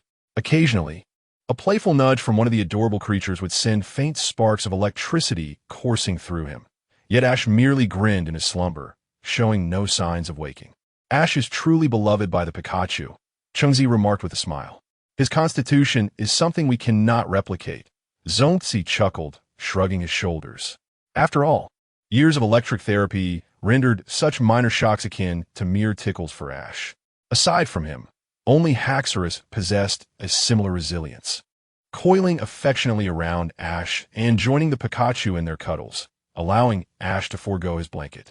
It seemed as though Ash had embarked on a dream that transcended time, envisioning iron steeds and glacial rivers, the world championships, and an army of 1,000,000. In this dreamscape, Ash confronted the final obstacle on the pinnacle of the world. Draped in a champion's cloak, Dandee pointed skyward and bellowed, Charizard, it's showtime. Unleash the eruption. With flames trailing behind it, Charizard surged forth, radiating a glow reminiscent of molten lava, charging fiercely towards Pikachu. Ash felt an exhilarating surge of blood coursing through him. It was the moment to unleash that fervor. Pikachu, 1,000,000 volts. With Ash's thunderous roar echoing through the woods, the entire Pikachu clan awakened simultaneously, instinctively heeding Ash's command. Boom! A tempest of lightning erupted within the dense forest, a golden beam connecting heaven and earth. Ash jolted awake, his body tingling from the shock. Meanwhile, Team Rocket, who had just arrived in a hot air balloon above Ash and his companions, had yet to initiate their ambush when they were met with a fierce bolt of lightning. Wait, hold on, Kojiro exclaimed in surprise. Meow, think of something, Musashi urged, her eyes wide with alarm. Do you think I'm dormant? Meowth retorted, speechless, as the trio huddled together in panic. Boom! The night sky erupted into a dazzling display of fireworks, and Ash, in his daze, thought he heard a voice lamenting. One annoying sensation. As the electric shock subsided, Ash lay sprawled, his hair frizzed and smoke wafting from his body. What on earth happened? Why was I jolted awake in the middle of my sleep from a barrage of electric shocks? The Pikachu exchanged puzzled glances, equally bewildered by the situation. Ash, fortunately, Zongzi and Chungzi managed to lift Ash aside and offered him his favorite sake fruit to nibble on. With his heart racing, Ash finally breathed a sigh of relief. Are you all right? Chungzi inquired while applying a first aid spray. Thanks to Arceus, I'm still alive, Ash chuckled nonchalantly. Just a lightning strike. I'm experienced with this, he added, brushing it off. You should be grateful that these Pikachu are wild and haven't been charged recently. Their output is far less than that of your own Pikachu. If it had been a dozen fully charged 1,000,000 volts, you would have needed a change of pants, Zongzi remarked, shaking his head in exasperation. You're right, Ash acknowledged, giving a thumbs up before collapsing back into sleep. Ash truly had a big heart, and Qingzi couldn't help but admire him. His constitution was indeed remarkable. Zongzi added with a wry smile. The night passed quietly. The following day, Ash and his companions awoke, freshened up, and prepared to head to the Dasha Valley service area to rendezvous with Shigeru. Splash! As Ash leaned over to wash at the riverbank, he unexpectedly plunged headfirst into the water, startling Zongzi and Qingzi. Fortunately, Haxorus was quick to pull him out. What happened? Zongzi asked uncertainly. I don't know, Ash replied, sitting on the grass. I feel completely drained of energy. Oh no, Ash, you aren't incapacitated, are you? Qingzi fretted, moving closer. Ash rolled his eyes, exasperated. Can you even hold a conversation? Let me check, Zongzi said, squatting down with a small hammer to test Ash's knee reflex.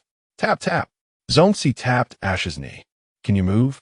Ash shrugged, and just as Zongzi turned away, he suddenly kicked, landing a blow squarely on Zongzi's rear. That is not my fault, Ash stammered awkwardly.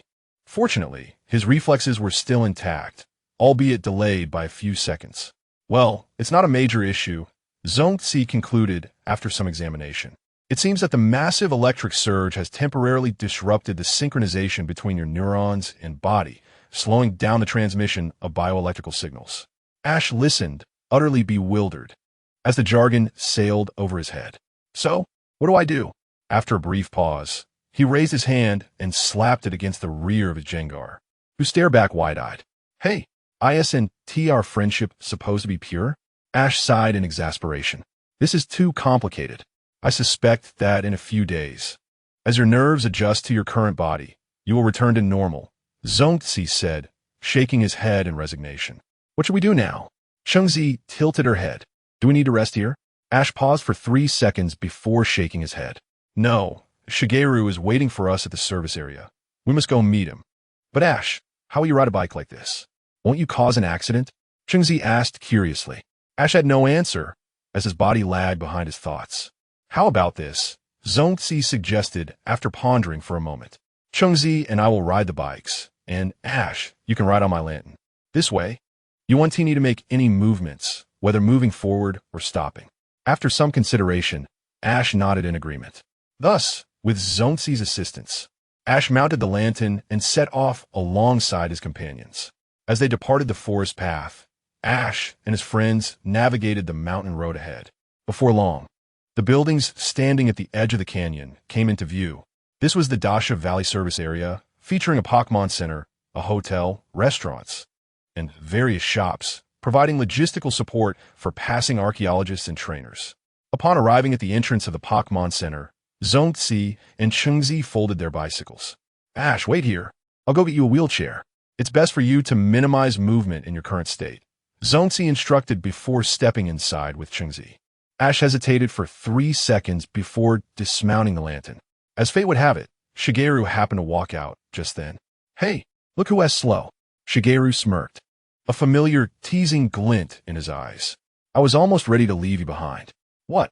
Ash exclaimed, his hair standing on end as he stepped back, clutching his chest. Shigeru, you really think I would attack you? We're brothers. Ash, on the verge of tears, attempted to explain, it's all a misunderstanding. Please believe me. Chapter 78. An unexpected incident in Dasha Valley. My name is Xiao Mao, and a tremendous calamity has befallen my world. I must survive while tending to this unfortunate soul before me. With the news of Dasha Valley uncovering a plethora of fossils spreading like wildfire, various unsavory characters have now set their sights on this location. Consequently, under the directive of the Alliance, the research team and a select few independent organizations must commence exploration of Dasha Valley today. Dressed in archaeological attire, I pushed Ash's wheelchair with a pained expression. Why must I be the one to care for you, of all people? I grumbled. Ash cradled Pikachu in his arms, who, in turn, held a bottle of tomato juice. They both sipped leisurely through straws. I can't help it, Ash responded, belching softly. I'm currently lagging behind by 58 seconds. According to Zongxi, it will take me 3 days to return to normal. What sin have I committed to deserve this invitation to babysit you? I lamented, gazing skyward in exasperation. Don't say that. I'll cheer you on. I have a slogan prepared. Xiao Mao, truly a great Xiao Mao. Ash raised an eyebrow at me. Oh, please do not. It's mortifying. My cheeks flushed in embarrassment. Such cheesy lines might be bearable coming from a girl group. But from you, Ash, it defies my comprehension. Ash merely smirked, discreetly pulling out 2 cheerleading balls and shaking them. What is this? I asked, utterly bewildered. Oh, it's a coordinated action. You know, to match the cheer. Ash explained with utmost seriousness. Dear heavens, save me. I thought I might weep. None of that, dear brother. Would you like some help? A dapper figure in a green jacket approached from afar. Hello, Green. Ash greeted joyfully. What is going on? Green inquired, stepping closer and eyeing Ash curiously. Oh, a bunch of Pikachus simultaneously zapped him, causing a bit of a delay. He'll recover soon, Ash elucidated, waving his hand dismissively. And this wave is a continuation of the previous greeting, Green remarked, his expression turning serious. It seems quite severe. Once you're done here, you should visit Red Lotus Island for a hot spring. Their healing properties are remarkable. All right, thank you, Green. Ash nodded appreciatively. How do you know about the hot springs on Red Lotus Island? I queried, perplexed. I'm here to oversee the research team on Professor Oak's behalf, but I won't be present at the site for long. Feel free to take any fossils you find. If anyone obstructs you, simply mention my name. Green patted my shoulder before departing. Green is truly impressive. Ash sighed, unable to contain his admiration. Did you see that? That's what I'll look like in a few years. I retorted, trying to sound nonchalant. Not a chance. You lack the charisma, Ash replied, blinking innocently. Perhaps I shall push you off a cliff, you scoundrel. I shot back, irritated. Observing Chungzi and Zongxi excitedly digging nearby, I rolled my eyes at Ash. I'm off. Old man, just wait. I shall unearth splendid fossils, and when the time comes, you shall beg me to share. All right then, Ash replied, a smirk on his face. A moment later, he propped his head up with one hand while Pikachu twisted open another bottle of tomato juice, placing the straw to Ash's lips. Drink up, Master Xiaomao. I anticipate your performance. My mouth twitched in response. I felt utterly ridiculous. Venting my frustration on the open pit before me, I began to pound the ground mercilessly. Clang, clang, clang. Suddenly, my eyes brightened. I struck gold. As I grasped a spiral-shaped fossil, Ash's eyes lit up as if he had spotted ice cream. Let's see. An old scholar passing by peered at it. A fine piece of excrement fossil. My expression froze. What? Applause erupted from Ash. That's applause for your discovery. You know how it is, delayed reactions. Thank you for the consolation. I lamented, nearly in tears. Pushing Ash to a shaded path, I instructed him, stay put and don't wander off. I'll dig for stones elsewhere and return with treasures. Ash raised an eyebrow. Fine. As I jogged away, Ash shook his head, chuckling softly. What a bashful boy he is. Meanwhile, the rocket trio, having infiltrated the depths of Dasha Valley, had buried explosives within the canyon's mantle. Once we detonate this, we'll surely uncover countless fossils. Meowth rubbed his paws together in anticipation. Let's get to it, Jesse declared, grabbing the detonator and pressing the button. Wait, we haven't run far enough, Meowth exclaimed, staring at the uncoiled wires and the explosives beneath their feet. Boom! The ground trembled violently, fissures splitting the earth. The trio stared wide-eyed as they plunged into the abyss. Suddenly jolted awake. Ash felt a tremor beneath him and noticed the rocks cracking below. A trap? No, wait. Ash paused, then grinned, a mere pitfall. Watch me leap with faith. As Ash leaped from his wheelchair, he plummeted into the pit. Wait, is this a team battle? What about the 460? Ash's voice echoed from the pit. Filled with despair, Zongxi and I rushed towards the pit's edge, shouting in unison, Sato wash. Splash.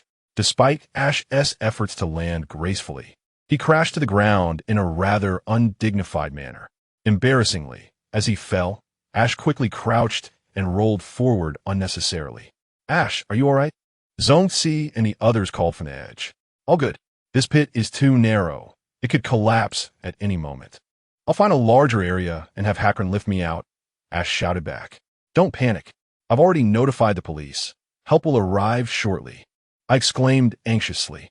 Rest assured, it shouldn't collapse just yet. Boom. Just as Ash finished speaking, the pit collapsed again, burying the entrance beneath a pile of rubble. Oh no. Ash covered his mouth in embarrassment. I rolled my eyes, exasperated. What a jinx. What now? Chengzi asked, her voice tinged with urgency. I've contacted Green. Once his Tyranitar arrives, it'll just be a matter of a low-altitude dive. For now, we must secure this area and clear the debris. I meticulously organized our next steps. All right, we'll help. Zhongxi and the others immediately got to work alongside me, clearing the surrounding rubble. In the meantime, Ash, unwilling to take any chances, released all his Pokeballs. Blastoise, Bulbasaur, Charmeleon, Gengar, Hakron. This lineup granted Ash a sense of security. Even if his escape took an extra 3 seconds, they would ensure his safety. Suddenly, a commotion erupted, and the Rocket Trio stumbled out of the cave, looking disheveled. It's you three causing trouble again. Prepare to be punished. Ash's eyes sparkled with determination as he readied himself to confront them. However, the trio exchanged glances, resolutely advancing towards Ash. Are you truly unafraid of pain? Ash asked incredulously. No, we fear it. The trio raised white flags in surrender, leaving Ash momentarily stunned. Do you fear being caught? Jesse and James wore forlorn expressions. We can't escape. There are worse dangers behind us. Suddenly, a pair of bloodshot eyes gleamed ominously from the depths of the cave. Chapter 79. Misjudgment of the pterosaur fossil in the depths of the underground. In a place known as the Great Fool Valley, Ash encountered Team Rocket head-on. You three are truly harbingers of misfortune, Ash remarked, rubbing his wrist as he gazed at the collection of Pokemon before him. There stood 2 Omanite, a Kabuto, and 2 Kabutops, 6 legendary fossil Pokemon, all remarkably intact. Little brat, enough with the chatter. Deal with them, Musashi commanded imperiously. Ash looked curiously at the trio. Aren't you tempted by such precious Pokemon? Why not capture them yourselves? Kojiro's face flushed with embarrassment. If it weren't for the fact that we can't defeat them, we would have captured them long ago. The fossil Pokemon, having just awakened, were clearly irritable, and Musashi and Kojiro were no match for them. As the fossil Pokemon closed in, Ash sighed in resignation. Bulbasaur, I entrust you with sleep powder. Bulbasaur raised its bud and unleashed a cloud of sleep powder, which enveloped Team Rocket. Whoa, this little brat has put my 3 fools to sleep quite peacefully.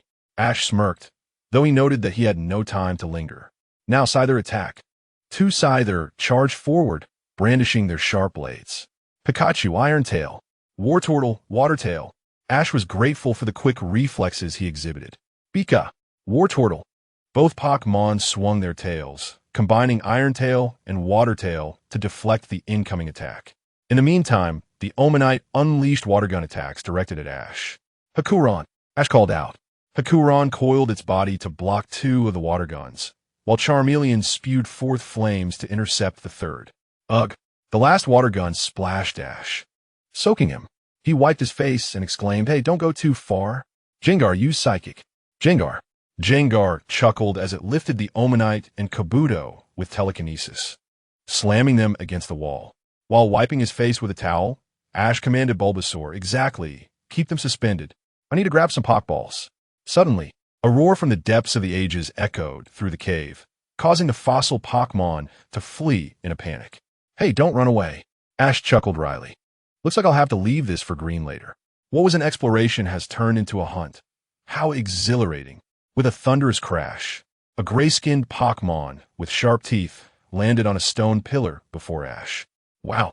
Charmeleon bravely stepped forward, defiantly raising its middle finger, an act of rivalry it had learned from Chavaray. Although the fossil pterosaur didn't comprehend the gesture, it was undeniably infuriated. With a powerful flap of its wings, the fossil pterosaur dove toward Charmeleon. In an instant, Ash tackled Charmeleon out of the way, but the creature's sharp claws left a deep gash on Ash's back. Despite the pain, Ash smiled with satisfaction. Huh, with a little foresight, I was able to react just in time. How foolish of me not to have anticipated this earlier. Even in the dead of night, I would push rocks to gather strength. But regardless of the circumstances, you are still my Charmeleon, and I must consider the future for you and our friends. Just go with the flow. Meanwhile, as Ash comforted Charmeleon, Hakuron erupted with fury. Its round eyes glinted with madness as it soared into the air, whipping its tail toward the fossil pterosaur. Bang! Hakuron struck the fossil pterosaur, causing it to bow its head in disbelief before lifting its gaze, revealing its bloodthirsty eyes. Unfazed, Hakuron stood its ground. You dare to harm him. The aura of the dragon surged around Hakuron, radiating a formidable presence. The fossil pterosaur, undeterred, flapped its wings mockingly. What are you going to do? If I harm him, what can you do about it? The fierce dragon's spirit burst forth in a brilliant blue shadow, and Hakuron unleashed its dragon dive, charging toward the fossil pterosaur. With a mighty roar, the fossil pterosaur erupted in a swirl of purple energy, refusing to evade the impending clash. Retreat, Ash shouted, realizing too late. Pikachu and the others scrambled forward, only to find Ash standing still. The two combatants collided in a spectacular explosion, their energies clashing violently as if two eggs were being crushed against each other. Ultimately, Hakuron let out a cry of pain, plummeting to the ground, while the fossil pterosaur charged toward Ash. Good grief, it's an unrestricted brawl. Ash's eyes widened as the fossil pterosaur barreled toward him. Stay calm. Ash inhaled deeply, preparing to predict and act accordingly. I jump. With a swift motion, the fossil pterosaur's claws grasped Ash's waist. Okay, maybe I jumped too early, Ash muttered. Speechless. Pika. Seeing Ash captured, Pikachu immediately unleashed a thunderbolt. The attack had little effect on the fossil pterosaur, and Ash nearly felt paralyzed. Pikachu, don't be reckless. Hakuron, trembling but determined, soared into the air, cradling Pikachu as it pursued the fossil pterosaur. With a thunderous crash, the fossil pterosaur pierced the cave, soaring toward the outside world, leaving Bulbasaur and Wartortle staring at Charmeleon. Bulbasaur, Wartortle. The two little Pokémon placed their vine whips and small fists upon Charmeleon's chest. Bulbasaur declared, it's time. Though it's hard to accept that you surpassed me, it's for the boss. Wartortle nodded. Let us channel our courage together. This time, we're counting on you. With a fiery resolve igniting in Charmeleon's eyes, flames danced along its tail. The trust from its friends ignited a blazing fire within Charmeleon. A brilliant light enveloped Charmeleon as its form grew more robust, powerful wings unfurling from its back, two horns sprouting from its head, and its tail ablaze. With a resounding explosion, the ground shook as the trio of Ash, Shigeru, and the others dodged the falling debris. Soon, the fossil pterosaur grasped Ash and soared into the sky. In swift pursuit, Hakuron and Charizard roared past.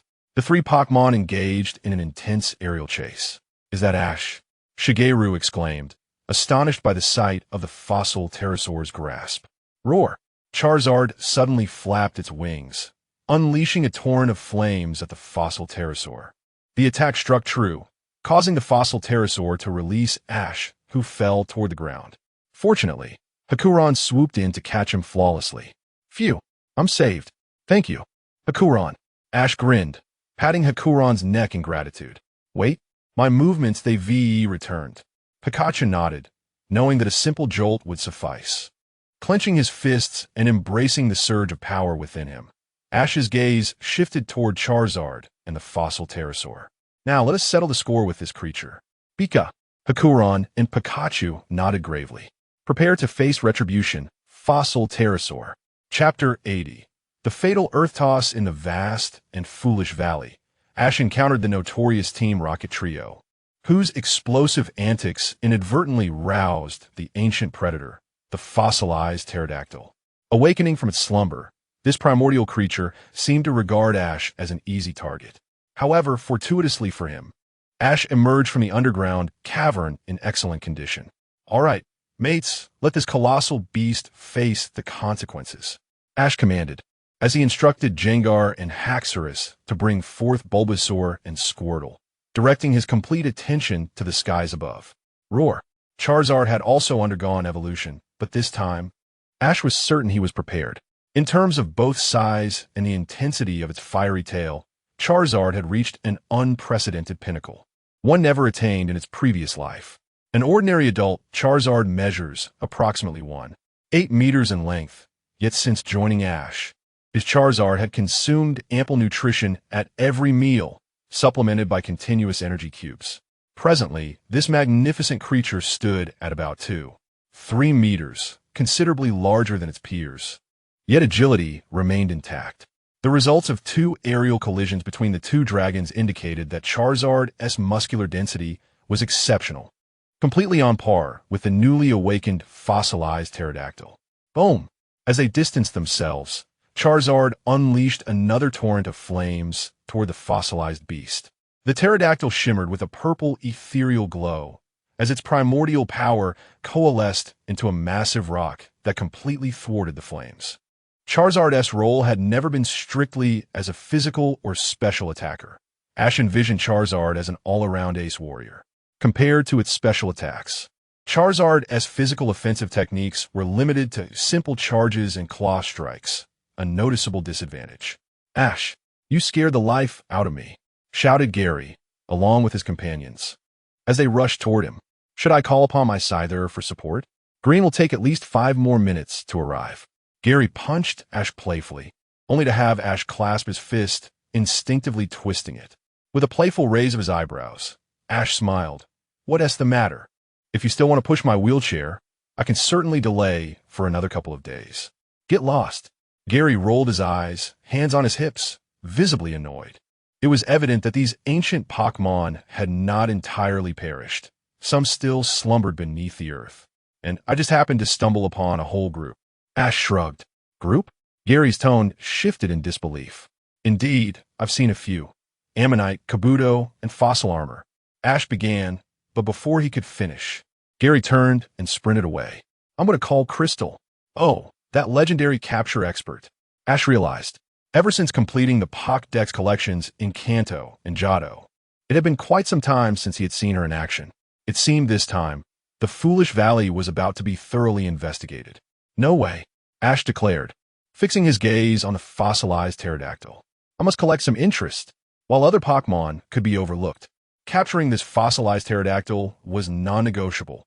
He would not allow it to pretend. Boom! A shockwave erupted in the air as Charizard plummeted to the earth like a cannonball. Super impact. And without any stiffness. How was that possible? Beside him, Zongzi watched in astonishment. "This pterodactyl must have a rock-hard head," Ash explained. "Darn it. Came." Bulbasaur and Squirtle were not pleased. "You strike my brother, we shall retaliate." Roar. Charizard swiftly intervened, rising to its feet. "You two just watch closely," Ash said, crossing his arms with a smile. "This battle belongs solely to Charizard." Roar. Charizard nodded affirmatively. "Reinforcements will arrive shortly. You have just 5 minutes to subdue it," Ash asserted firmly. With a mighty roar, the fossilized pterodactyl spread its wings, flaunting its presence as it gazed down at Charizard. "Go for it." Following Ash's fierce yell, Charizard flapped its wings and soared into the sky. Ash, too, wished to witness its true strength firsthand. Roar. Charizard ascended once more, engaging in a fierce aerial tussle with the fossilized pterodactyl. With a sudden opening, the pterodactyl revealed its sharp teeth, glistening dangerously as it lunged toward Charizard. "It's taking advantage of its close-range prowess," Ash thought, recognizing the pterodactyl's keen battle intelligence. Enough of this. Ash seethed, indignant at the creature's bullying. Charizard was no novice in close combat. "Charizard, seize it!" Charizard surged forward, darting into the pterodactyl's embrace, swiftly executing a turn to grapple it tightly in the air. "Show it your prowess, Earth Toss!" Ash bellowed. Roar. Charizard held on tightly, spiraling rapidly in the air. The swirling gusts enveloped it as Charizard suddenly dove downward, accelerating in a spiraling descent. The bewildered pterodactyl, completely disoriented, was left dazed and confused even before touching the ground. Just a second before their descent, Charizard released its grip, hurling the pterodactyl downwards like a projectile, then glided smoothly to the ground, landing gracefully. Having executed a devastating maneuver, Charizard left a trail of flames in its wake as it steadied itself, roaring triumphantly into the sky. Roar! This was the celebratory flame of victory. Go Pokeball! With lightning speed, Ash captured the fossilized pterodactyl before Zongzi and the arriving crowd. Pika! Meanwhile, Pikachu scampered out from a corner, cradling a soft yellow egg. Well done. You know we share a bond, Ash exclaimed, excitedly stuffing both Pikachu and the egg into his backpack. Pika! Pikachu poked its head out, bewildered by Ash's actions. Shoo! We'll talk outside, Ash whispered, offering a gentle reminder. Pikachu nodded obediently, content to remain nestled within the backpack, clutching the egg. Ash smiled, satisfied with the success of their expedition in the Foolish Valley. Ash, are you all right? Was that really the fossilized pterodactyl? Green approached the group, incredulous. To think, the crimson fossilized pterodactyl is quite formidable, and you managed to capture it so effortlessly? Not only this one. Beneath the rock layers lies a network of caverns. I discovered more than one ancient species. It's likely a plethora of ancient Pokemon resides here, Ash disclosed candidly. What a monumental discovery. Green marveled, nodding in appreciation. Eriko cautiously stepped closer. Green, can we capture the fossil Pokemon? Green smiled gently. I'm afraid not. We must await the completion of the League's assessment before any decisions are made. Ash nonchalantly tilted his head, whistling, feigning ignorance to the conversation. Hee hee, thank you, Green. A grin spread across Ash's face. It was impossible to expect him to relinquish the benefits he had acquired. Shortly, the authorities and forest rangers would take over the area. I regret to announce that the scientific expedition is now on hold, Green announced through a megaphone. Please, everyone, exit in an orderly manner. This was both an announcement and a warning. Green was being cordial, but after a day, anyone still lingering would have to contend with the wrath of the Tyranitar. After a brief respite, Ash and his companions were set to continue their journey. Chapter 81. Blooming in the incomprehensible garden after departing from the vast dumb valley, Ash and his companions took a day to recuperate in a resting area. Green had already taken his leave, heading towards his next destination. After all, the pressure exerted by Kanto's champion was overwhelming, prompting Green to wisely choose to avoid confrontation. As they traversed the densely wooded mountain path, Zongzi flipped through his guidebook. At our current pace, we should be able to spend the night at the Pokemon Center nestled within the mountain. Once we crest this hill, we will catch sight of Honglian Town. From there, a boat will take us directly to the Honglian Island tourist area. Indeed, I am truly looking forward to it, Ash remarked, his eyes sparkling with anticipation. The hot springs atop Silver Mountain, with the imposing figures of Venusaur and Charizard lounging on either side of the mist-laden springs, emanated a formidable presence. With a towel draped over his head, revealing his well-defined abdominal muscles, Red exhaled with a hint of exhaustion. Thank you for joining me in this hot spring amidst your busy schedule. Green, leaning against the edge of the spring, cast a disdainful glance at Red before sighing. Is that old injury still troubling you? You know well, the eternal ice has left me with an unhealable scar. Just being able to move freely now is a testament to my remarkable resilience, Red replied with a wry smile. The battle he fought against Kinna years ago had marked him with this everlasting wound. Nonetheless, Red persevered through his frail body to secure the championship title in the inaugural World Championship. It was only after his retirement that the new champion, Dan Emperor, emerged. The current Elite Four of Kanto held a tinge of guilt towards Red himself. After all, had he been in his prime, his reign would likely have extended for decades, rather than the semi-retired state he currently occupied. You should venture out more often. The hot springs on Honglian Island are quite delightful. You ought to give them a try. Green suggested, a glimmer of mischief in his eyes. Isn't that the territory of the old man Shaba? Red scratched his head in confusion.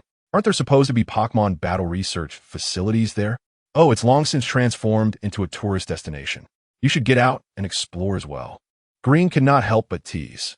Haha, you know I have a tendency to get lost when I venture out. Red shrugged in resignation. That little fellow seems to be heading there too. He should be arriving soon. I hope he bears some resemblance to his former self, at the very least. Let me avoid falling asleep, Green hinted subtly. Indeed, Red nodded. While I'm still agile, it would be wise to seek out more places for recuperation. Then I shall take my leave, Green announced, rising from the hot spring, donning his attire, and retrieving his Pidgeot's Pokeball. Hey, Green called out as Red spoke suddenly. A barely perceptible smile graced Green's lips as he turned away from Red, mounting his Pidgeot and soaring into the distance. Watching Green's retreating figure, Red pondered for a moment. Off to the vacation paradise, huh? Perhaps I should inquire with old friends if anyone wishes to join me. Hello, Moses? By the stream in the J-Band forest. J-Band Lilac answered her phone. Huh? A hot spring trip? Does that mean mixed bathing?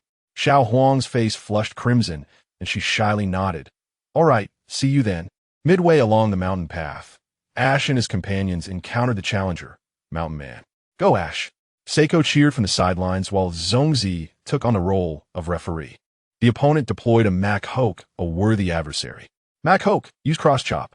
Mountain Man commanded with fervor as he advanced.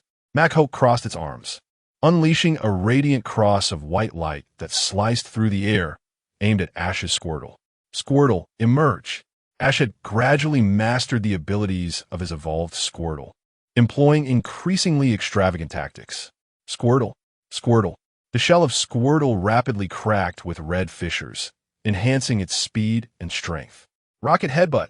In response to Mishoki's chop, Squirtle retracted its head with agility, evading the attack, and then launched forward like a projectile. Boom! The little head burst forth, propelled by the momentum akin to a cannonball. Thud! The violent collision sent Mac Hoke flying. Mishoki's jaw took a heavy hit, its eyes rolling back as it fell unconscious. Zhongzi raised his hand. Mac Hoke is unable to battle. Damn! My lunch! Mountain Man clenched his fist. I must not lose. Rhydon, I entrust you with this. Switching to Rhydon, Mountain Man was determined to fight back. Rhydon, charge recklessly. He immediately initiated a fierce assault. TSK, rather reckless. Even Zhongzi shook his head disapprovingly. Venusaur Flower Dance. Ash planned to finish off his opponent swiftly. Vine Whip Go. Venusaur lowered its flower bud, preparing to unleash the flower dance. Silence enveloped the area until the opponent crashed headfirst into Venusaur, which still hadn't executed its move. How is this possible? Seiko gasped in disbelief. As Ash's starter Pokemon, Venusaur was known for its decisive execution. How could it falter in such a moment? Opportunity. Mountain Man's eyes brightened. Rhydon, attack with your horn. Squirtle. Squirtle entered the fray, launching a powerful water gun that struck Rhydon directly. Ah, my lunch. Mountain Man cried out in despair. Ash waved his hand absently. Forget about your lunch. Just tell us where the Pokemon Center is. Really? Mountain Man's face lit up as he pointed towards the end of the mountain path, just around the bend, in a clearing of grass. Thank you, Ash replied, concerned for Venusaur's condition. He and Mountain Man nodded, hastening with Venusaur and Zhongzi towards the Pokemon Center. Fortunately, there was little foot traffic at the center, and Nurse Joy promptly attended to Venusaur. Watching Venusaur weakly sprawled on the bed, shimmering faintly, Nurse Joy finally delivered her diagnosis. It's nothing serious. It's merely a sign of evolution. I see. Zhongzi and Seiko breathed a sigh of relief. But why did its move fail? Ash inquired, perplexed. Nurse Joy smiled gently. Glancing out the window as dusk fell, she turned off the lights. Outside, flowers began to bloom, and a delicate pink powder floated through the air. Do you see that? That is pollen, Nurse Joy explained with a smile. Every year around this time, the incomprehensible garden releases such pollen. It catalyzes the blooming of flowers. Thus, Venusaur is surely responding to the pollen in the air, conserving its energy to achieve the most splendid bloom. Ash looked meaningfully at Venusaur. Is it finally your turn, Venusaur? Venusaur.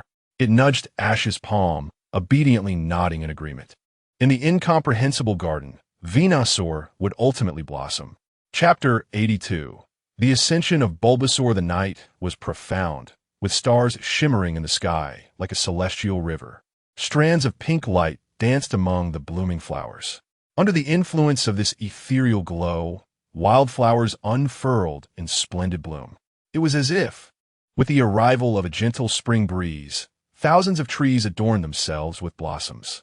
This mysterious phenomenon symbolized the sacred realm of Bulbasaur, an extraordinary garden coming to life. Bulbasaur, resting in bed, suddenly opened its eyes wide. With a determined nod to Ash, it rose and stepped outside with resolute purpose. Noticing that his companion, Brock, was still fast asleep, Ash left a note and gave Pikachu a knowing look. Pikachu leaped gracefully onto Ash's shoulder, following him as they both exited the Pokémon Center. Outside, Bulbasaur stood waiting. Upon seeing Ash approach, it smiled with a hint of relief and continued its stride toward the heart of the forest. Guided by the light trails, Ash and Bulbasaur pressed onward. Seed.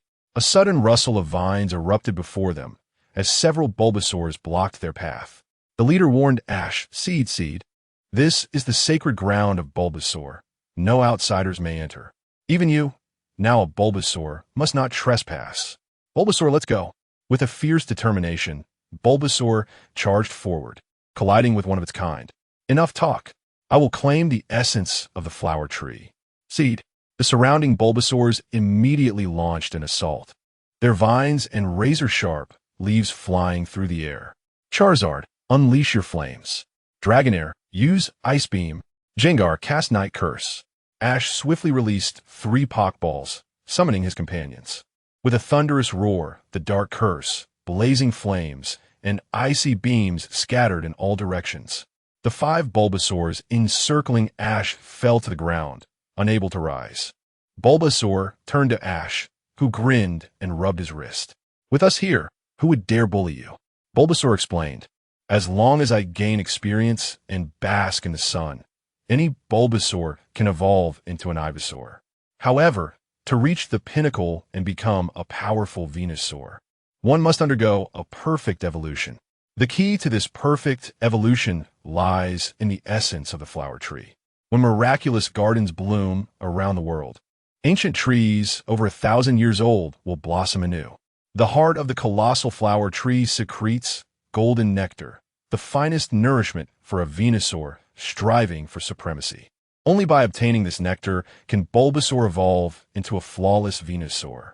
Thus, during the blooming of gardens, Venusaur often guards these places, bestowing blessings upon Bulbasaurs preparing for evolution. The energy from the nectar is so immense that it cannot be fully absorbed, necessitating its distribution among the community. Each time a miraculous garden opens, only Bulbasaurs receive these blessings, while Ivysaurs are either kept within their groups or cast out. This is because, upon evolving into an Ivysaur, their bloodline grants them an awareness of the flower tree's benefits. Consequently, visitors to the secret garden are solely Bulbasaurs. Bulbasaur, having evolved previously and now encountering the miraculous garden, found itself in a rare situation. The Venusaur from the Battle Palace, a magnificent red creature, had once absorbed golden nectar, achieving perfect evolution. Therefore, for Ash, Bulbasaur decided to take a gamble. It would remain in a non-combat mode until its evolution was complete. This meant that Ash and his companions would need to breach the miraculous garden, defeating all the Bulbasaurs and the Venusaur guarding the heart of the flower tree, a task requiring immense trust among partners.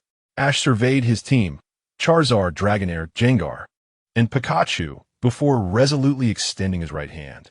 This journey is for our partner. Are we in? Pika. Pikachu was the first to place its paw on Ash's hand. Dragonair followed suit, followed by Gengar, who grinned as it joined the pact. Charizard grinned wide, placing its claw atop. Suddenly, the Pokeball containing Squirtle opened, and the sunglasses-clad Squirtle added its hand on top. All eyes turned to Bulbasaur. The collective spirit resonated within it, and Bulbasaur's eyes sparkled with determination as it placed its forelimb atop the pile. Ash took a deep breath. Then let us proceed. With a chorus of excited cries from the Pokémon, a flock of Pidgeys took flight, and a passing Rattata fled in fright. Following Bulbasaur's lead, Ash and his companions arrived before a towering wall entirely entwined with vines. Observing the formidable vine barrier, Ash frowned. Did Venusaur create this? The power to command nature is truly formidable. As one of the strongest attackers in the team, Charizard stepped forward, smoke billowing from its nostrils. Clearly, the young creature was undeterred. Charizard, unleash your flames. Ash joined in, feeling no need to hold back. With a triumphant flare, Charizard's tail ignited, and it unleashed a powerful torrent of fire. The ground trembled as a gaping hole was violently carved through the vine wall. However, in the next moment, countless vines surged forth, swiftly sealing the breach once more. Jengar and Squirtle exchanged glances at Charizard, who felt the heat of embarrassment. Come on, let's try again. Charizard shouted, unleashing a massive fireball in a fit of determination. Just as Charizard prepared to celebrate its impending victory, the vines surged again, quickly mending the wall. This time, the vines shot towards Ash and his companions, seemingly ready to ensnare the intruders. In a moment of crisis, Bulbasaur ignited with a radiant green light, causing the vines to relent in their advance. Is this the power of nature? Ash mused, nodding in acknowledgement of its true strength. As Bulbasaur moved forward, the vines parted automatically, revealing a doorway before Ash and his Pokémon. Beyond it, a group of vigilant Bulbasaurs had gathered, ready for confrontation. With a grin, Ash exchanged glances with Pikachu and the others. Brothers, charge! Let us crown Bulbasaur as king. Pika, Squirtle, Dragonair, Jengar. The companions formed a protective front around Bulbasaur and surged into the garden. Chapter 83. The perfect evolution of Venusaur. The once enchanting garden now lay shrouded in dust. Countless Bulbasaur, perhaps numbering in the hundreds, swarmed the area, valiantly defending their leader at the heart of the flower tree. Charizard, unleash your flames, but conserve your strength for the Venusaur, Ash commanded, directing Jengar and Haxorus as they wreaked havoc, while reminding Charizard, now a battlefield harvester, to hold back. Charizard exhaled a plume of fire, sweeping aside the nearby Bulbasaur with its tail. Haxorus, Ice Beam, Jengar, Confuse Ray. Meanwhile, Ash's championship duo, leveraging their higher levels. Expertly harvested experience. Jengar's Confuse Ray incapacitated the foes, allowing Haxorus to sweep through them effortlessly. Pikachu and Squirtle could only rely on Iron Tail and Hydro Pump to pick off the remaining adversaries. Amidst the chaos, Ash's gaze drifted to the center of the garden, where the colossal ancient tree stood. Undoubtedly, this was the flower tree, its hollow trunk the source of the nectar. Bulbasaur clenched its teeth, its verdant glow intensifying. Once we reach the core, the rest is up to you, Ash thought, observing the Bulbasaur around him faltering. Frustration welled within him. What kind of parent sends their children out as cannon fodder? Venusaur, show yourself. As the magnificent flower began to bloom atop the ancient tree, Ash and his companions surged forward. With a resounding thud, the ground trembled, signaling the arrival of Venusaur. Its stature eclipsed that of a typical Venusaur by nearly twofold, a clear indication of its proximity to becoming a dominant force. The earth-shaking roar of BAM resonated, causing Ash to stiffen with apprehension. In an instant, countless vine whips shot forth as Venusaur raised its head. Jengar Psychic, Charizard Fire Blast. Ash quickly retaliated. Jengar clapped its hands, unleashing a torrent of psychic energy that twisted the vines in midair. Charizard then surged forward, releasing a scorching fire directly upon Venusaur's crown. Staggering back, yet resolutely holding its ground, Venusaur withstood Charizard's flames. What resilience! Ash mused, noting the vibrant green energy enveloping Venusaur. As its power swelled, the surrounding flora began to wither, even the Bulbasaur collapsing in exhaustion. The realization struck Ash. This was a form of superabsorption, siphoning energy from its allies to restore its own vitality. Enough of this. Haxorus, Ice Beam, Charizard, concentrate your fire on one point and unleash a rotational assault. Haxorus soared skyward, unleashing an ice beam that plummeted towards Venusaur's head, followed by Charizard's relentless flames. Bam! Venusaur, realizing the gravity of the situation, attempted to retreat. However, two robust vines ensnared its forelimbs. Pikachu's Electro Wave and Jengar's Shadow Punch erupted simultaneously. Trying to escape? Not on our watch.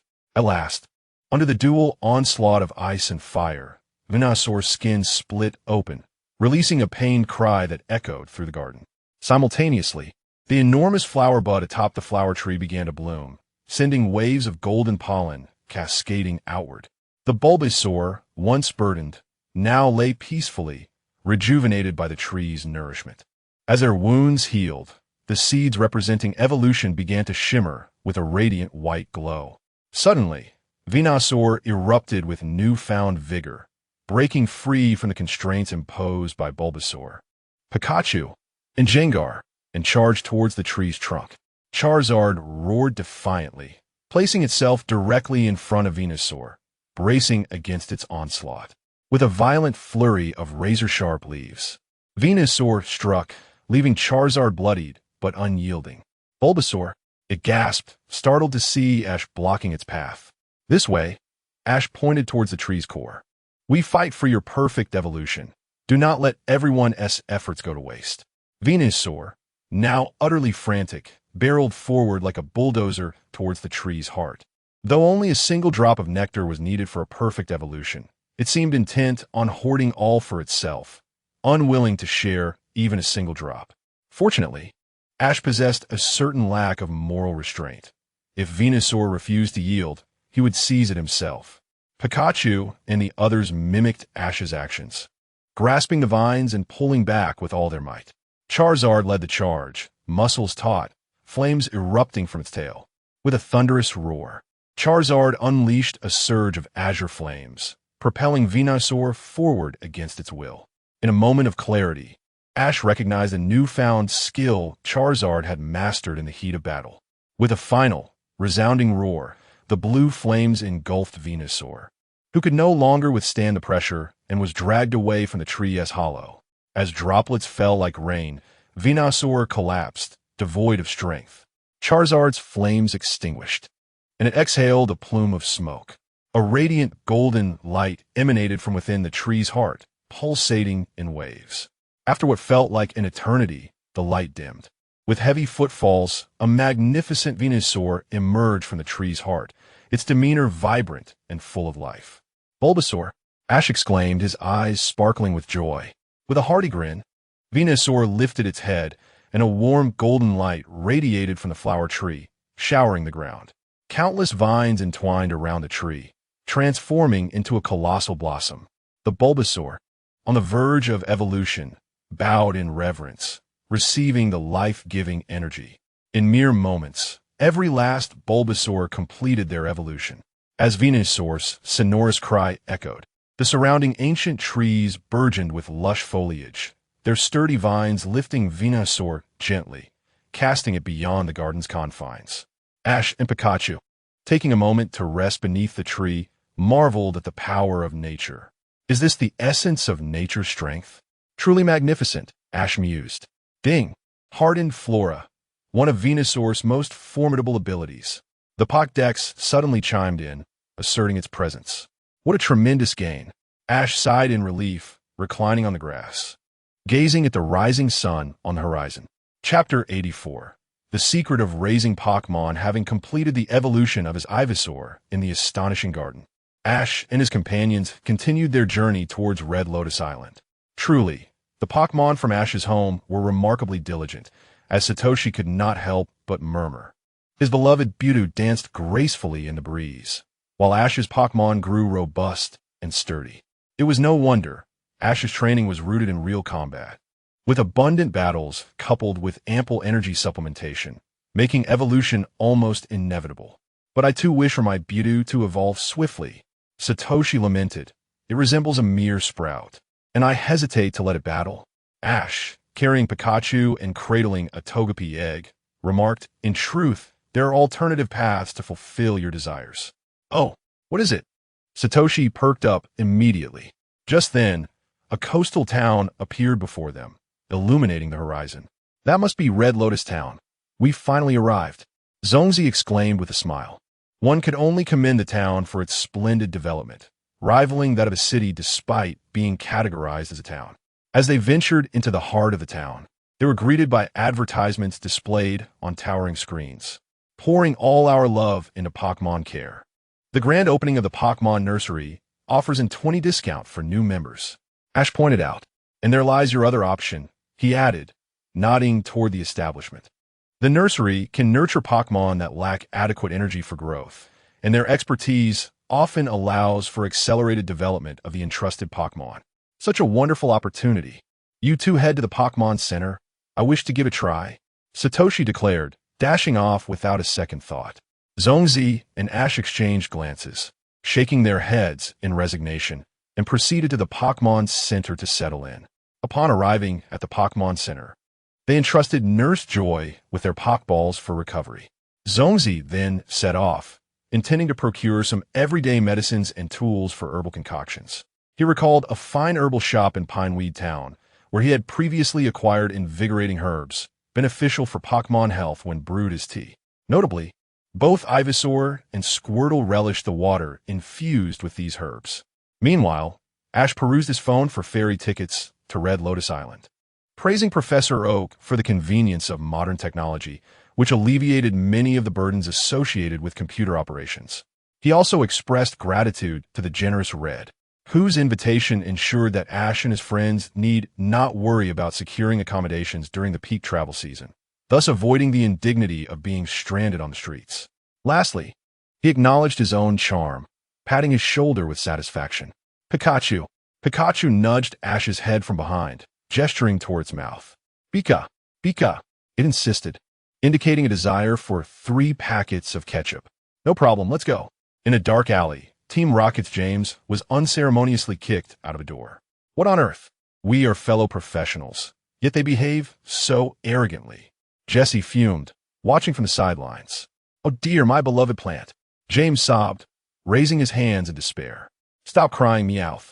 Meowth flew up and swiped at James, prompting an even more woeful reaction. Humph, do they think we are pushovers? Since they refuse to play nice. We shall not hold back. What do you intend to do, Meowth? James clung to Meowth's short leg. Well, obviously, under the cover of night, we'll sneak in and steal my plant, along with all the Pokemon they've collected, and present them as our achievements, Meowth declared, a glint of mischief in its eyes. Splendid, Jessie exclaimed, her eyes sparkling with excitement. Let us proceed with this plan. James also resolved to follow through. The trio exchanged mischievous smiles, ready for their nocturnal escapade. As afternoon approached, having enjoyed a hearty meal and secured their ferry tickets, Ash intended to find some unsuspecting opponents at the training grounds of the Pokemon Center to alleviate his frustrations. However, due to the influx of tourists, the center was teeming with novices. Ash's patience wore thin when, for the 3rd time, his Ivysaur faced a naive opponent wielding a clueless Diglett. In a fit of exasperation, Ash considered confronting the challenger, ready to shout, "Look me in the eye, you fool." He fumed. Zongzi, did you see that? This is pure mockery. Who in their right mind uses a Diglett against Ivysaur, a Pidgey against Pikachu, or a Magikarp against Dragonite? Is he aiming for the stars, or what? They seem to be enjoying themselves. Zongzi tried to reason. Enjoying themselves? What do they think this is? What do they take trainers for? Ash slammed his hand on the table in frustration. Suddenly, Satoshi seized Ash's arm. What is it? Ash exclaimed, startled. With his anger still simmering, he barely registered her words. Enough is enough. I demand to reclaim my Pokemon, Ash declared, determination igniting within him. I will pay you. Just return my Mewtwo, and do not speak to me of rules. One more word, and I'll set your establishment ablaze. Zongzi paled, while Satoshi clapped her hands in approval. That's brilliant. Let's do it. She cheered. Onward, Ash declared, striding confidently away. Zongzi, exasperated, hurried after them. Wait for me. I shall accompany you. Chapter 85. The cadres of the emerging rocket team, Xiao Ji led Zongzi and Cheng Zi to the nurturing house mentioned by Cheng Zi. As night had fallen, the shop displayed a sign indicating it was closed for business. Cheng Zi looked helplessly at Xiao Ji and asked, "What should we do?" Zongzi furrowed his brow. "Do we really have to wait until tomorrow morning?" Xiao Ji gazed at Zongzi in disbelief. "Have you read so much that your brain has short-circuited?" At times like this, of course. With a slight smile, Xiao Ji kicked the door, causing the iron gate to reverberate loudly. If you have the ability to catch Pokemon, you should also have the ability to open the door. Don't hide inside and stay silent. I know you're home. Xiao Ji continued his barrage of words as he kicked the door repeatedly. Cheng Zi and Zhong Xi felt their faces heat up in embarrassment and quickly averted their gazes.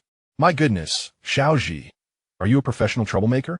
Surprisingly, this tactic proved effective, as the roll-up door was soon pulled up.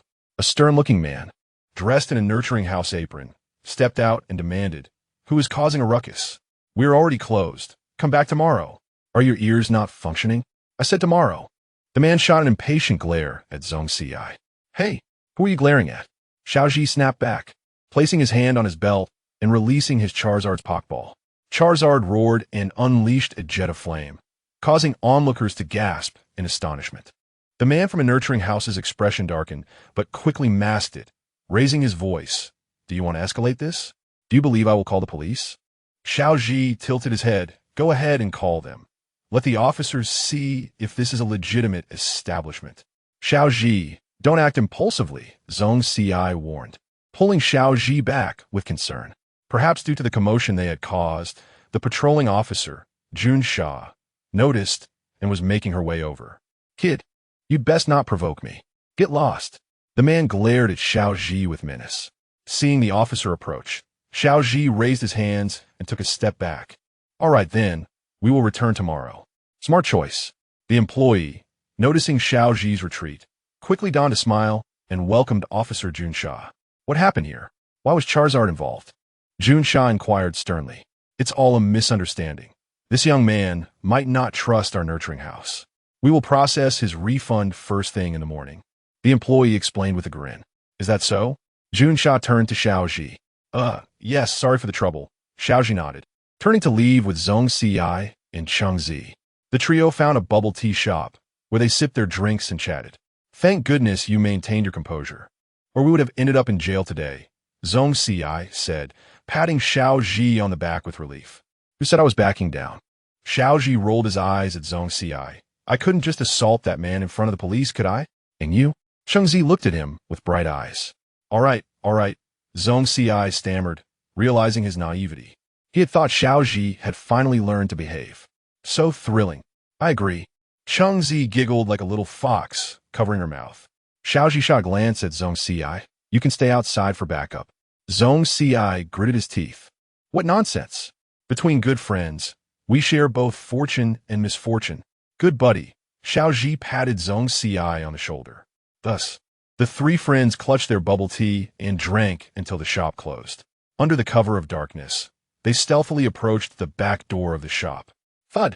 Cheng Zi, who was walking ahead, suddenly felt a pain in her head and looked up. Hey, who are you? On the other side, three sneaky figures gasped. Little brat and little girl. Rocket team, Xiao Ji exclaimed in surprise. With a swift motion, both sides signaled for silence. So, you have changed careers? Musashi raised an eyebrow, her tone teasing. What nonsense. This shop is the problem. We are merely acting in justice, Xiao Ji declared earnestly. You three aren't planning to steal something, are you? Zhong Xi questioned suspiciously. How could we? We're also acting in justice. Musashi immediately defended. After a moment of shared glances, Xiao Ji spoke first. Then can we call a temporary truce? Meowth nodded, agreed, Meow. Pikachu also nodded, lowering its tail, which was poised to attack Meowth. Musashi and Kojiro's eyes sparkled. Fantastic. We've wanted to do this for a long time. I never expected you to be quite likable, little brat, Musashi remarked. Xiao Ji chuckled. You three are quite endearingly naive as well. They shook hands, sealing their cooperative agreement. Watching the rocket team don black stockings over their heads, Xiao Ji's lips twitched. What are you three doing? Musashi waved her hand dismissively. Inside our colleagues. We just need to conceal our identities a bit. Observing Musashi and Kojiro's neatly coordinated uniforms with a larger emblazoned on their chests, Zhong Xi shook his head. So foolishly adorable. All right, we need to get inside first. Xiao Ji pointed to the back door. Do you need me to kick it open? Stand back. I'm about to show off, Meow, Meowth declared eagerly. With a flick of its slender claw, Meowth deftly worked the lock. Click. The door swung open smoothly. Not bad for these three big fools, Cheng Zi remarked. Of course. The rocket trio stood tall and proud. Wait, something feels off. What, they're just ordinary people inside with bad tempers. Zhong Ci hesitated. Xiao Ji patted Zhong Ci's shoulder. Then we should just give them a good beating. What is the point of pretending to be tough? They deserve it. Everyone exchanged exasperated looks before Xiao Ji led the way inside. Cautiously, the group tiptoed from the back door into the Pokemon storage room. Upon seeing the room filled with iron cages, Xiao Ji knew they were on the right track. This was undoubtedly a shady establishment. Zhong Ci clenched his teeth in anger. How dare these scoundrels? Enough chatter, let us search, Musashi urged in a hushed tone. Chengzi and Kojiro quickly began checking each cage. Xiao Ji took out his phone and started taking pictures. Found it. Soon, Chengzi discovered her numbered cage, and to her delight, the Pokemon inside had evolved into a gloom. Wow, mine evolved too. Kojiro opened his cage to reveal a stunning Victory Bell. Victory Bell wasted no time, chomping down hard. Youth has no price. My father is delicious. Help! Kojiro was promptly swallowed by Victory Bell, his body convulsing wildly. The sounds of his struggles echoed far and wide, causing Musashi and Meowth to nearly leap into the air in fright. Idiot! Kojiro, don't make a sound. Kojiro whimpered in response. Xiao Ji? Zhong Ci glanced at Xiao Ji, who calmly dialed the police. After hanging up, Xiao Ji clenched his fists. The police will arrive in 10 minutes. We can deal with them before then. Zhong Ci couldn't help but cover his face in exasperation. Who goes there? A few ruffians clad in Rocket Team uniforms burst through the door, shouting, Bang! A size 43 shoe sole rapidly enlarged as Xiao Ji kicked one of the ruffians to the ground, crushing the sensation beneath his foot. Who are you? Your father. How infuriating! When did you sneak in?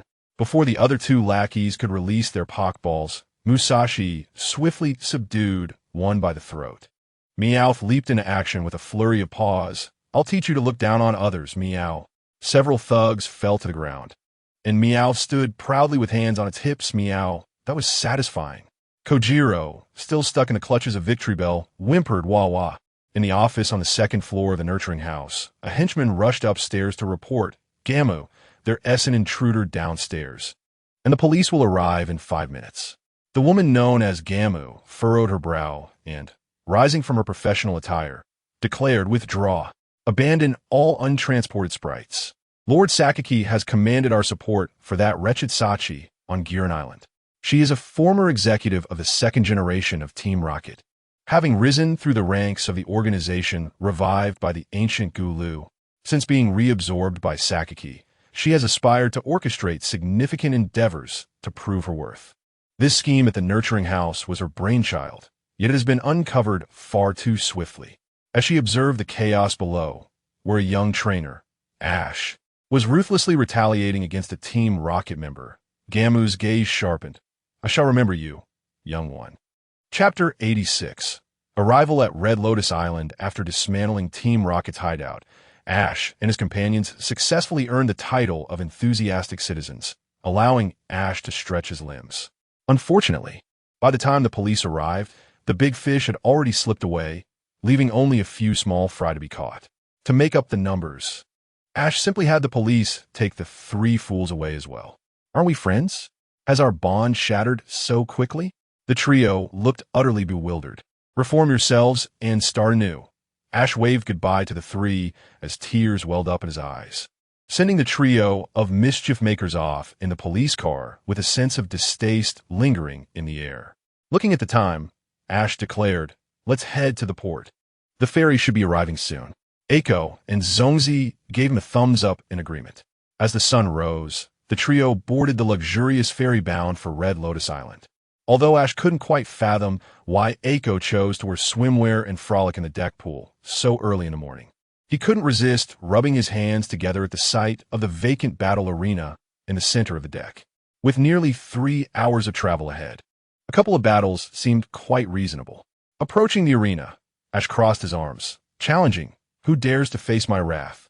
The crowd stirred with excitement as numerous wealthy yet inexperienced travelers began to stir.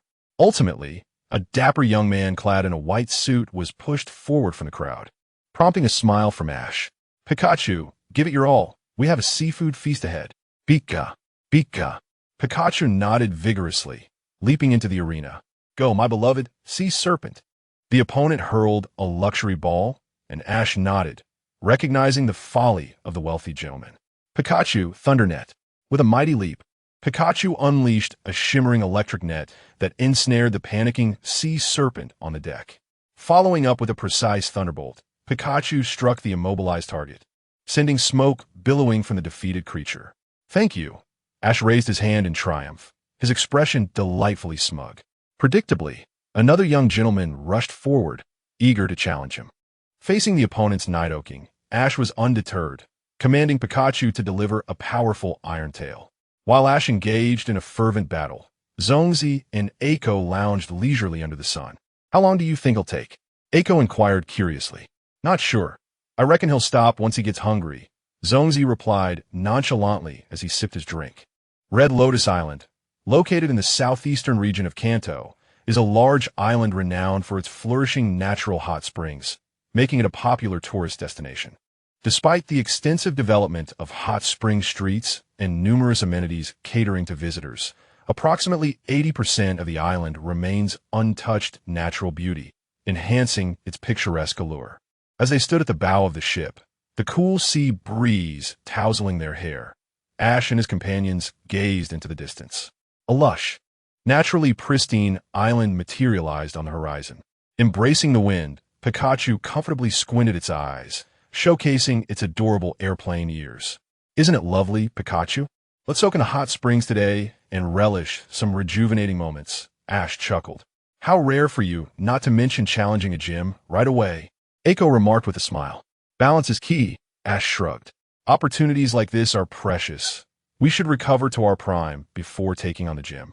It's a strategy. Zongzi nodded in agreement. Indeed, it's the most scientifically sound plan.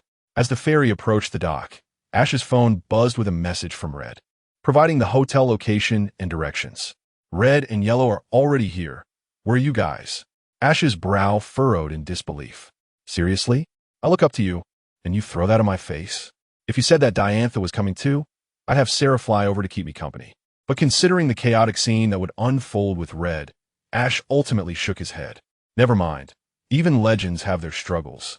Yay! Hail to the legend! Eiko exclaimed, waving her arms excitedly.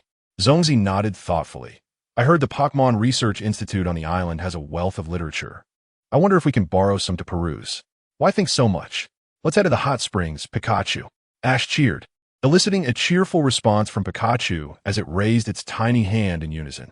As the ship docked, Ash eagerly jumped off the vessel, followed closely by his companions onto the shores of Red Lotus Island. The port was bustling with activity, adorned with hostesses holding banners, as throngs of visitors filled the streets. Despite it being winter, the atmosphere remained vibrant and lively. Eiko joyfully surveyed the surroundings, taking in the various souvenir shops and stalls selling an array of hot spring gifts. It's quite lively here, she commented happily.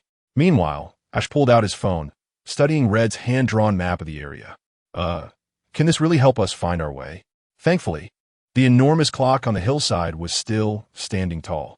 Following its direction, the trio distanced themselves from the commotion and ventured into the tranquil mountains.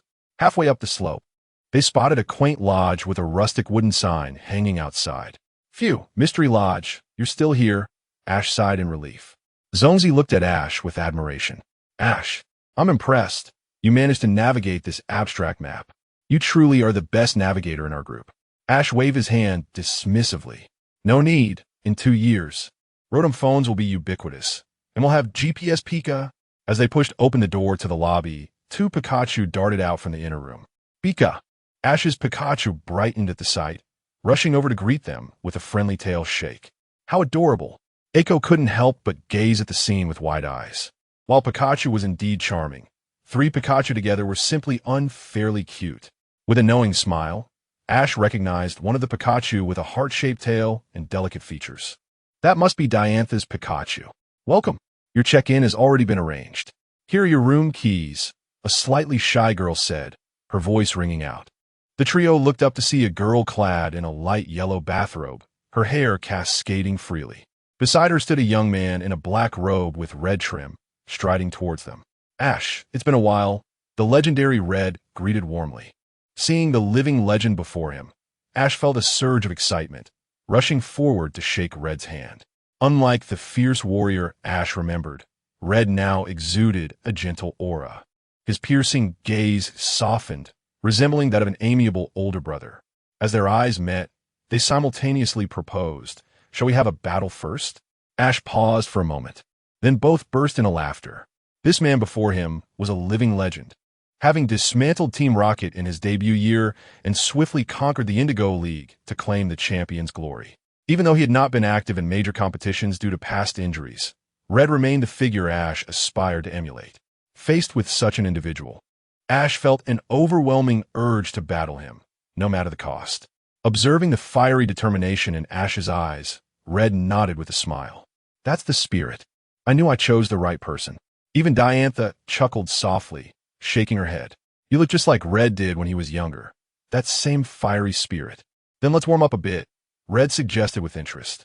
"Wait," Diantha suddenly interjected, halting the two, feeling the curious gazes of those around him. Xiao Huang's face flushed with a hint of crimson. The old wound still required care, and besides, wasn't Xiao Ji preparing to challenge the gym? It would be prudent to maintain his condition for now. Qi Hong scratched his head, his endearing demeanor mirroring that of Xiao Ji. "Let us first enjoy a hot spring. Shall we? Xiao Ji, we will have ample opportunities for battle later. Before you confront Mr. Xiaobo, I can offer you some guidance."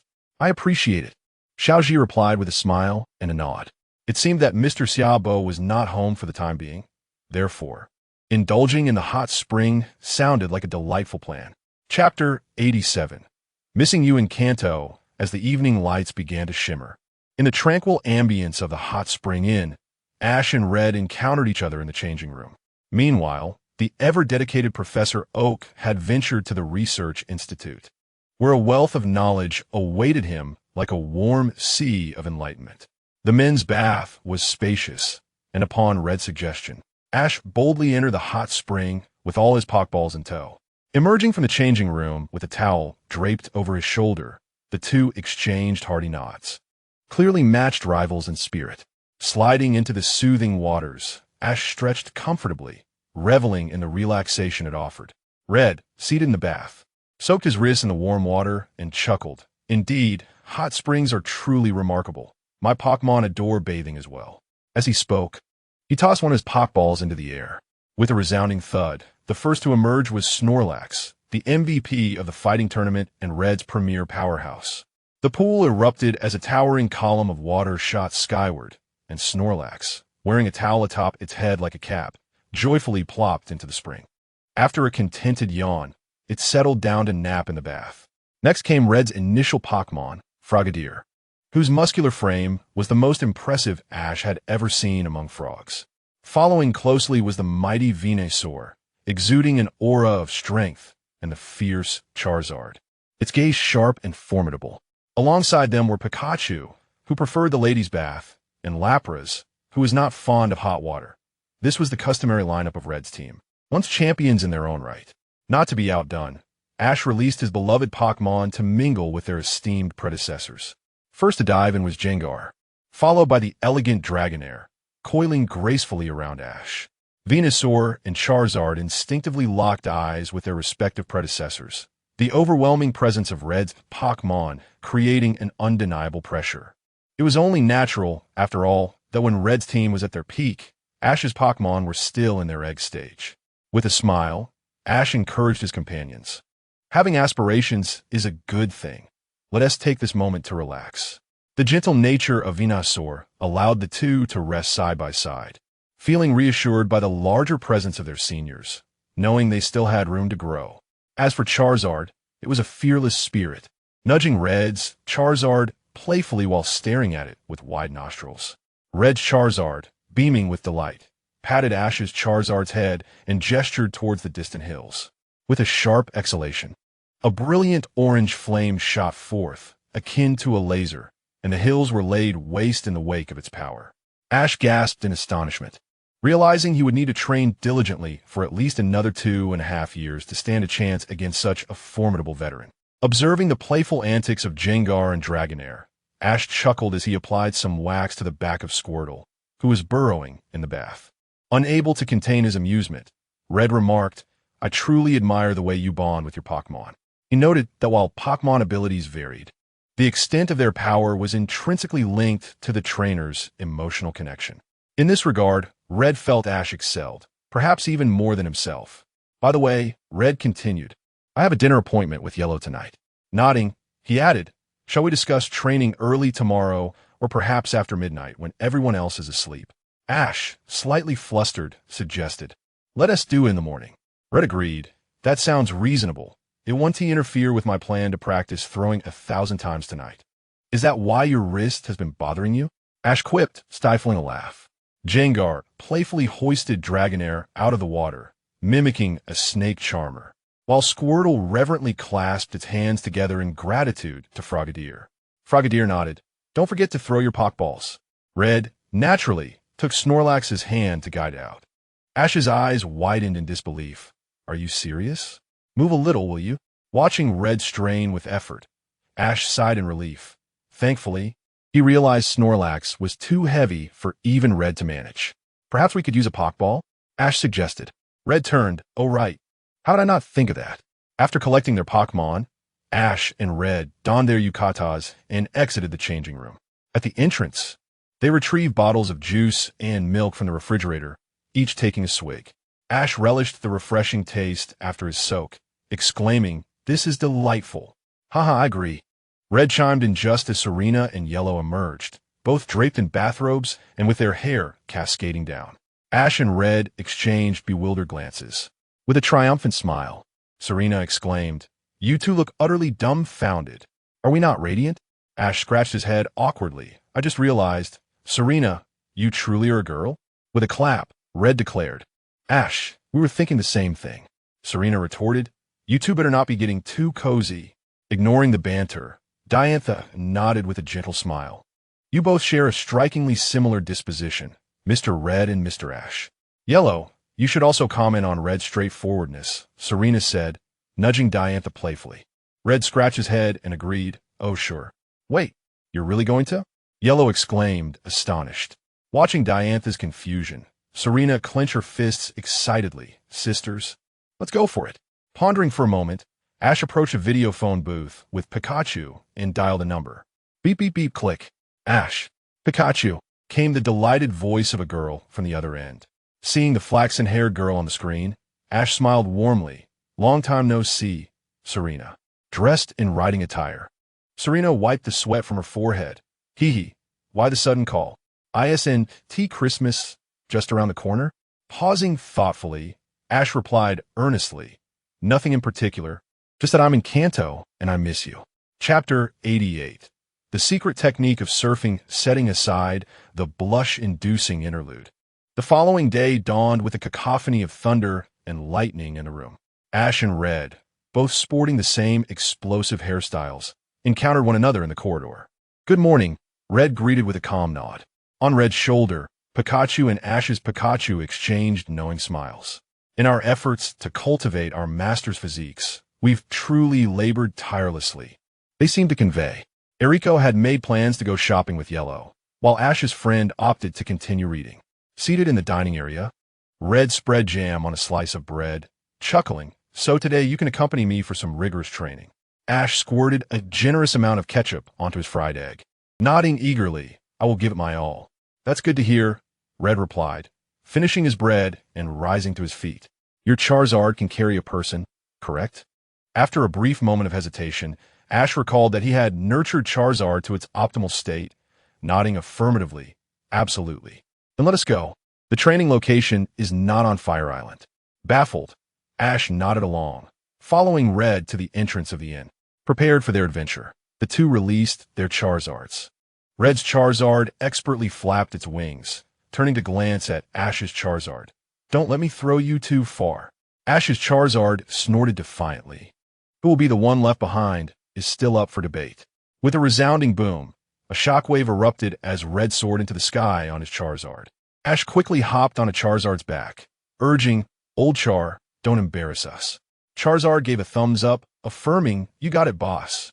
With powerful wing beats, Charizard quickly stabilized despite this being its first experience carrying someone. Spotting the two streaks of cloud trails from the veteran Charizard ahead, Ash's Charizard accelerated in pursuit. Though it might not match in combat just yet, it would not shy away from a test of endurance. Behind Ash's waist, his Ivysaur sulked within its Pokeball, silently grumbling, "Old Char is too reckless. I can't afford to follow him blindly. What if he leads me into a confrontation with the opposing Pokemon? My father is over there." Ironically, due to Ash's exceptional nurturing, Red's Ivysaur failed to recognize that the creature before it was its own offspring. Fortunately, the nervous wave emanating from Ivysaur almost overwhelmed Ash, leading him to a sudden realization. His Ivysaur was, in fact, the descendant of Red's Ivysaur. Such an inexplicable bond. Considering the coherence of the world's timeline, Red had transitioned from a singular ace with Ivysaur to a dual ace with Charizard and Ivysaur. Accepting that his Ivysaur was the child of Red's Ivysaur did not seem so difficult to Ash. The two Charizards flew across the ocean, arriving at the region of the Southern Islands. "Is this the Orange Archipelago?" Ash inquired uncertainly. "No, strictly speaking, this falls within the realm of the Seven Islands. The Orange Archipelago lies further south," Red clarified. Many confuse the Orange Archipelago with the chain of the Seven Islands, yet they are entirely distinct archipelagos. "I see." Ash nodded, then abruptly paused. "Wait, isn't the Seven Islands the hometown of the Elite Four's Kanna? Even if past grievances have been set aside, that doesn't mean we can casually visit their territory, right?" Before them appeared two islands, not far apart. Red's eyes lit up, and he landed directly with Ash.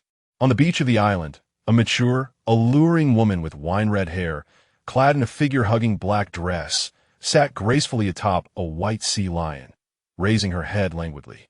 "Well, if it isn't a familiar face," Red greeted with a wave. "Welcome to Twin Island." Kanna smiled gently at Ash, then cast a sidelong glance at Red. "You scoundrel." Red chuckled awkwardly, offering a quiet explanation. "Miss Kanna is quite close with Misty. Don't worry, she's very kind." Ash twitched his lips, recalling how much she enjoyed putting others in chilly situations. After exchanging pleasantries, Kanna turned her gaze to Ash. "So, you are here for training?" "Indeed," Red affirmed with a smile. Red calmly elaborated. "Among those I know, Kanna is the strongest in water-type Pokemon. To gain an advantage over Shiba, utilizing water and ground types is optimal. However, you will eventually need to challenge Green's gym, so let's increase the intensity. Mastering water types will also serve you against Green." Ash nodded. "That makes sense." Before he could finish, Kanna spoke gently. "There is no need to worry. I don't bite. You may be aware, or perhaps unaware, but I owe Red a favor. Thus, since he has requested my assistance, I will expedite your water-type Pokemon's training." "Understood. Thank you both," Ash replied. Not one to be overly sentimental, such an opportunity to learn from a master should not be squandered. He dashed toward a nearby seaside cottage to make the necessary calls. In a short while, Ash stood on the beach with his Kingler, Squirtle, and Gyarados, facing Kanna's scrutiny. "I'll have Ivysaur and Charizard join us. Let them experience some intensity," Red said, not idling either, as he led Ash's other two Pokemon deeper into the island. Meanwhile, Kanna sighed lightly. "Your water-type Pokemon, aside from Gyarados, are surprisingly all babies?" Upon hearing this, Squirtle became displeased, donning sunglasses and glaring at Kanna with a fierce expression. "Ah, quite the proud one, aren't you?" Kanna chuckled softly, waving her hand. A sluggish Hippowdon approached Squirtle, sporting an oddly vacant smile. Suddenly, Hippowdon unleashed a burst of white light from its hand, delivering a ferocious punch. Boom! Squirtle was sent flying without even realizing what had happened. The speed and ferocity of Hippowdon's attack left Ash in shock. "Squirtle!" Ash cried out, rushing to catch his Pokemon, cushioning him with his body. "Boss!" Squirtle, now furious for having been affected, pushed off Ash and launched into counterattack. Rocket Headbutt! Against Squirtle's onslaught, Kanna merely smiled elegantly. Water Gun. Hippowdon gently unleashed a water gun, perfectly calibrated to diffuse Squirtle's aggression without causing harm. Observing the effortless deflection of his attack, Squirtle had no choice but to concede, recognizing that this woman possessed considerable skill. "Impressive!" Ash couldn't help but exclaim in admiration. Kana shook her head with a gentle smile, earnestly explaining, I specialize in ice-type Pokemon, yet I have a fair understanding of water types as well. Among the foundational elements of water, fire, and grass, water is often perceived as lacking in offensive capability compared to fire and defensiveness compared to grass. However, I must contend that this is a misconception held by the uninformed. Water is formless. It can be a subtle defense or a devastating wave of destruction. To truly grasp the distinction, one must first possess sufficient energy. As she spoke, Kana produced a Pokeball, releasing her Gyarados. Stepping onto Gyarados' head, she waved her right hand, and a brilliant blue light enveloped Gyarados. With a roar, Gyarados surged forth, unleashing a colossal wave that surged toward the horizon. A tremendous wave surged forth from the depths of the tumultuous sea, while Kona sat gracefully atop the head of the fearsome Gyarados, her long, dark legs elegantly crossed. With a voice imbued with magnetism, she proclaimed, Now, the first lesson I shall impart to you is this. Surfing. Ash, brimming with excitement, nodded fervently, exclaiming, I have acquired the secret technique of surfing. Chapter 89. The rocket team arrives as the sun dipped low in the sky. Ash stood at the water's edge, drenched and weary. Beside him were his equally fatigued Pokemon, Kingler and Gyarados. Under the watchful eye of Kona, Ash's 3 aquatic Pokemon had made remarkable progress. Most notably, Kingler had evolved from a Krabby into a Kingler after a day of intense training, and had even mastered the powerful move, Hyper Beam. According to Kona, Professor Oak's training skills were on par with those of Green. Before Ash, a group of Agron jellyfish lay scattered along the shore, a training target prepared by Kona. Now, only the leader, the Tentacruel, remained. Its adversary was none other than Squirtle. Tentacruel raised its tentacles and unleashed a barrage of poisonous spikes toward Squirtle. Ash's gaze hardened. The water-type Pokemon struggled against the jellyfish's resistance, as neither Surf nor Water Gun produced the desired damage. Squirtle withdrew into its shell, spinning rapidly across the water's surface, creating a massive wave that knocked the poisonous spikes aside. Kona, draped in a coat, sat calmly nearby, nodding in approval. You've mastered the environment and adapted to new skills exceptionally well. Even fighting alongside your Pokemon shows no sign of fear. If only Red could find such a little monster, perhaps he could truly break through. Without warning, Ash shouted, Now, Squirtle! With a snap, Squirtle emerged from its shell, a crimson glow radiating from its body. Tentacruel, enraged, swung its tentacles, intent on ensnaring its opponent. If caught in those venomous appendages, it would surely be game over. At that moment, Squirtle clenched its right fist, a chilling aura erupting. Ice Punch. With a resounding impact, Squirtle struck Tentacruel, sending it flying, half of its body encased in ice. Kona applauded. Well done. Then, with a wave of her hand, she signaled for the nearby Lickitung and Hippowdon to clear the way, allowing the Agron jellyfish to retreat in disarray. Squirtle. Beaming with pride, Squirtle donned sunglasses, chest puffed out. At that moment, the light of evolution burst forth. Wow! Kona was taken aback. Even with the exceptional training results, evolving 2 Pokemon in one day was not solely her accomplishment. Clearly, Ash had been nurturing Squirtle diligently. With a crack, 2 gleaming cannons extended from Squirtle's back, its form expanding dramatically, revealing the imposing Blastoise.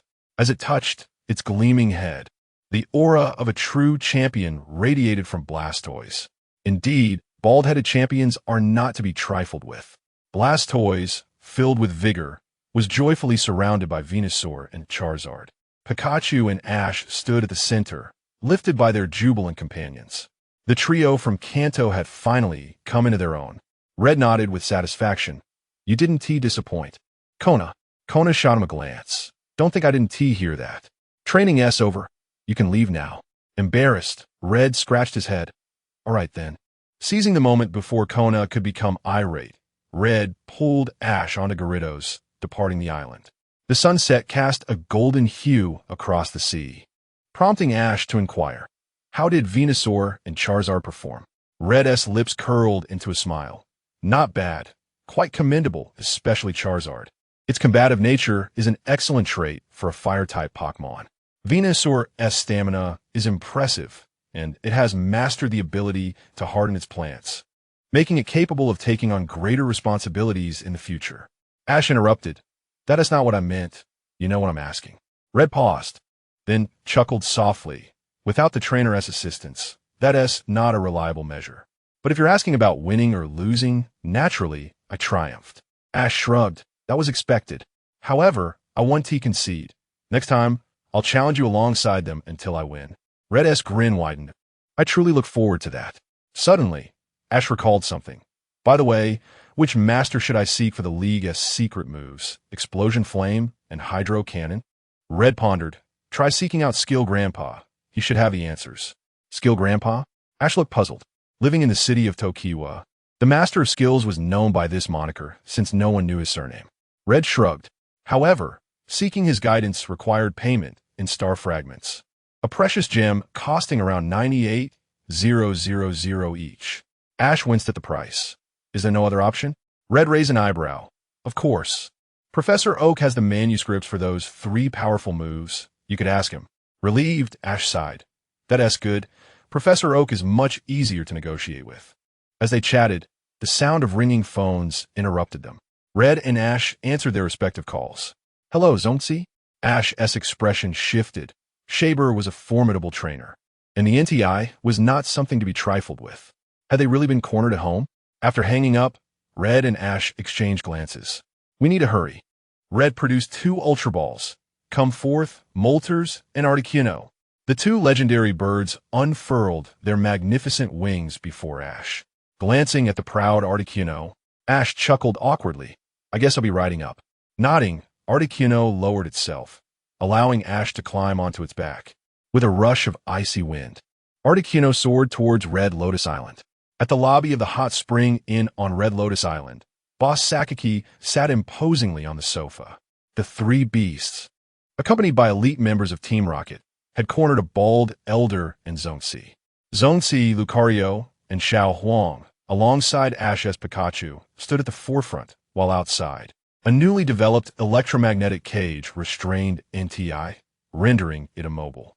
This prototype, designed to contain Mutwo, was a devastatingly effective counter against NEI, with a familiar face before him. Boss Sakaki smirked. Long time no see, denizens of the Tokiwa forest. Tokiwa, Dianthus replied steadfastly. As long as I'm here, you will not have your way. Struggling to stand, Shaber blocked the others, speaking firmly. Leave this place. There is nothing here for you. Oh, is that so? Boss Sakaki calmly lit a cigar. I fear that's not for you to decide, Dr. Shaber. Chapter 90. Intelligence of the Dream Monster, Mr. Xiaobo. We do not wish to resort to violence against you, so please remain calm. A man resembling a gorilla, holding a pot, boldly confronted Xiaobo. He is one of the 3 beast warriors, Oka, a man who has achieved physical sanctity. His preferred method of attack involves using a shuttlecock to diminish his opponent's sensitivity, followed by a single devastating blow. The pot in his hand is also intended to be used as a projectile, akin to a bowling ball. Xiaobo glanced outside the room. Despite the furious roars of the Fire Emperor, he remained bound by Team Rocket. He believed that his other Pokemon had a fighting chance against the 3 beast warriors.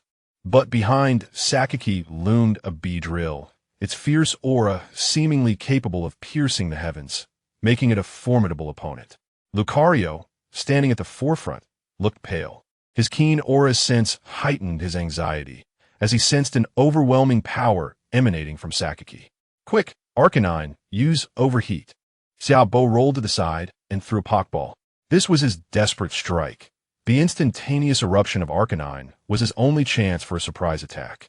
However, with a resounding bang, the Beedrill shot forward like a bullet, and in the next moment, Arcanine opened its mouth, flames not yet formed, as its entire body was propelled through the wall by sheer force.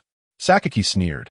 It seems that the daily life of a gym leader and a scholar has dulled your skills, Xiaobo.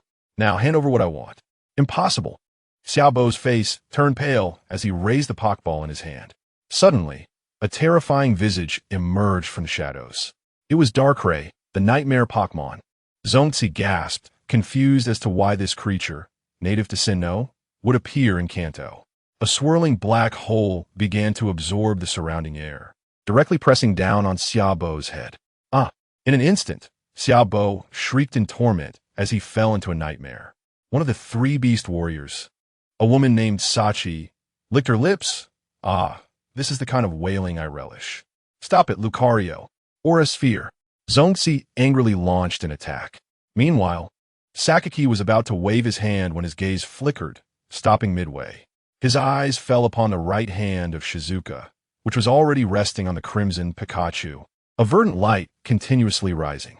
This was the manifestation of the ultimate operation of the power of Shizuka, briefly breaking its shackles to reach peak levels, unleashing immense strength.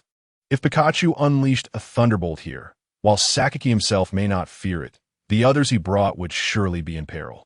After all, gathering a new set of capable subordinates would also require time. Thus, Sakaki smiled and chose to withdraw. With Xiaobo stripped of the Fire Emperor and accompanied only by a young child, he deemed it unnecessary to take action himself. Skarmory, Air Slash, the smallest of the three beast warriors, Chikura, sprang into action. A Skarmory suddenly unleashed a razor-sharp gust, slicing through Zongzi's aura sphere, which exploded mid-air. Clang!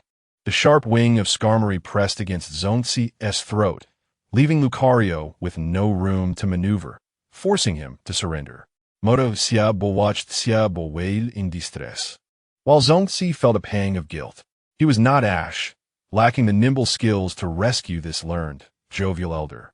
You two seem quite close, Sachi teased, her fingernail poking Xiaobo's face. Why not tell me where his data is kept, and I might let him go. Dream on. Zongzi's eyes widened in fury. Those precious documents will never be handed over to the likes of you. Seiko stealthily reached for a Pokeball, but was seized by Oka from behind, who gripped her wrist tightly. Let me go, you filthy gorilla, mutated slacker. Oka scratched his face, looking plaintively at Sakaki. Boss, she insulted me. Can I crush her? Oka. Chikura, the shortest of the three beast warriors, jumped up and punched Oka's knee. Are you an idiot? Didn't the boss say only to eliminate those necessary? But she insulted me. I feel it's quite necessary. Oka insisted, nodding as if it were a valid argument. Let her go. Xiao Huang's face turned serious, revealing an unexpectedly commanding presence. As a bridge between the first and second generation saviors, and one who had successfully defeated the Dragon King, she would have been the strongest force here if not for her personality. Sachi turned her inquisitive gaze towards Sakaki, who merely nodded, continuing to enjoy his cigar and wine. With a smirk, Sachi swayed her hips towards Zongzi. Now the stakes are raised. How about you tell me where the safe containing the data is? In exchange for Xiaobo and this little girl's lives? A pained fist slammed into the ground as Zongzi weakly replied. It's right above the magma layer in the underground gym. Very well, you've made the right choice, Sakaki said, satisfied, gesturing for Oka to release Seiko and lead the way towards the hidden passage in the backyard. Boss Sakaki, the helicopter is waiting for you. A Team Rocket member respectfully reported nearby. As Sakaki rose, two blazing flames suddenly descended from the sky. Charizard Flamethrower. Both voices rang out simultaneously. Red? Xiao Huang exclaimed excitedly. Ash. Zongzi and Seiko shared relieved smiles. However, in the face of the oncoming flames, Sakaki remained unfazed. A figure rushed forward, changing form mid-air to erect a psychic shield. Bang! The flames dissipated into nothingness. Sakaki, you have gone too far, Red declared, descending on his Charizard, alongside Ash on his Articuno. Observing the two strikingly similar individuals, along with their matching Charizard and Pikachu, Sakaki was momentarily taken aback, then revealed a cryptic smile. That kid from Osera Town, you've grown, Haven to you? Quite impressive. Unfortunately, it's still not enough. Dark Ray, Dark Void. Sachi suddenly launched a surprise attack from below. Pikachu, Thunder Wave. Ash commanded without hesitation. Pika Pika, although still not at its peak. Pikachu executed the maneuver with finesse. Bang! Startled by its own Dark Void, Darkrai awkwardly ducked to evade the strike. You little brat. Sachi glared at Ash in annoyance, who was equally incensed. Deoxys, it seems you two have made progress, Red remarked, his expression complex. Still not enough? Sakaki frowned. Their power is insufficient to replace Mutwo. Since you remain obstinate, I will have no choice but to defeat you. Red cracked his knuckles, his expression resolute. Oomph. Sakaki scoffed, the roar of the helicopter resonating behind him. Sorry, but it's not yet time for our showdown. I must retreat. With that, Sakaki turned, leading the three beast warriors onto the helicopter. The remaining Team Rocket members retreated like a tide, leaving only Ash and his companions in the courtyard. Red furrowed his brow, pondering the previous sensation of being targeted. What Pokemon could have caused that? Deoxys? No, it seemed to be something even stronger. Fortunately, no one was harmed, and Ash and Red finally breathed a sigh of relief. It appeared that significant events were still to unfold. Watching the unconscious Xiaobo, Ash sighed. The gym battle was off the table for today. It was best to regroup first. Chapter 91. The contest at the crater. The rocket team retreated, and after a long night of unconsciousness, Xiaobo awakened, albeit with a sigh of relief. Upon learning that Sakaki had ultimately taken his data, Xiaobo merely exhaled. The phenomenon of Mutwo was irreplaceable. He bitterly smiled while stroking his arm, which had completely deteriorated due to cell transplantation. Thanks to the flames of NTI, he had managed to survive, albeit at the cost of losing his connection to Mutwo. Akaji and Xiaowang had already departed, concerned about Sakaki's gathering of power. Akaji briefly instructed Xiaobo before setting off with Tokiwa Shizuku towards the Unova region. After enjoying a sumptuous seafood feast for lunch on Red Lotus Island, Xiaobo, accompanied by Ash and others, arrived at the volcano's crater. Akaji has informed me, Ash, that your goal is to challenge the Indigo League, correct? Xiaobo remarked, his bald head shining under the sun. He scrutinized the trainer across the crater with earnest intensity, noting the fiery determination akin to molten lava and the familiar visage of an old acquaintance. Ash, you truly are a challenger who ignites my passion. Why does it feel like this old man has quite the fiery temperament?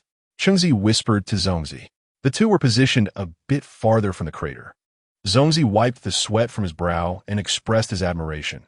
Mr. Xiaobo is a formidable trainer, rivaling the Elite Four, and also an esteemed Pokemon scholar. His style is as aggressive as fire. Due to the mess created by the rocket team in the underground gym, the battle arena has been set here. Is that acceptable? Xiaobo explained, shrugging his shoulders. Ash nodded and surveyed the surroundings. Above the crater, the battleground was dotted with stalagmites of varying sizes, posing the risk of tumbling into the boiling magma with a single misstep. It was indeed a test of agility. However, Ash had no complaints. After all, the rules of gym battles were nearly always favorable to challengers, and the selection of the battleground was the sole reliance of the gym leader. The old man made his intentions clear, only high-stakes matches. Now, I shall not elaborate on the rules. We shall engage in a standard gym battle format, a 3v3 singles match. Let's commence. With fervor, Xiaobo tossed aside his wig. The wig fell into the magma and was instantly reduced to ashes. My wig. Xiaobo belatedly realized that his attempt at flair had cost him his confidence in his hair. Quem se covered mouth in apology. Unable to suppress her laughter. Ahem, are you ready? Here we go. Xiaobo forced his focus onto the match, launching his Pokeball. First up, Ninetales. An elegant fox Pokemon with vibrant fur and 9 tails made a grand entrance. Simultaneously, Ash instinctively adjusted the brim of his cap as the sunlight grew more blinding. The solar power ability enhances its strength. This old fellow plays no fair. Then I shall not hold back. Dragonair, you are my choice, Ash declared, a sheepish smile gracing his face. Hold on, Pikachu. Let everyone have their moment. Oh, a dragon type. Xiaobo smiled slightly. The battle commenced. Ninetales Fire Spin. Xiaobo unleashed a furious assault in an instant. Ninetales opened its mouth, releasing a spiraling inferno. Fly, Dragonair, ascend. Ash called out, unperturbed by the ground battle. Dragonair spread its wings and soared upward. The searing flames surged alongside Dragonair, bolstered by the solar power ability, enhancing Ninetales' special attack. Dragonair, Dragon Dance, Ash commanded, leveraging his aerial advantage to initiate a Dragon Dance.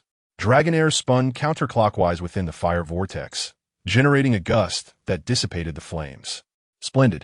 Utilizing a power-up move for defense. Two birds with one stone, Shabo nodded in satisfaction. But how will you counter this? Flamethrower.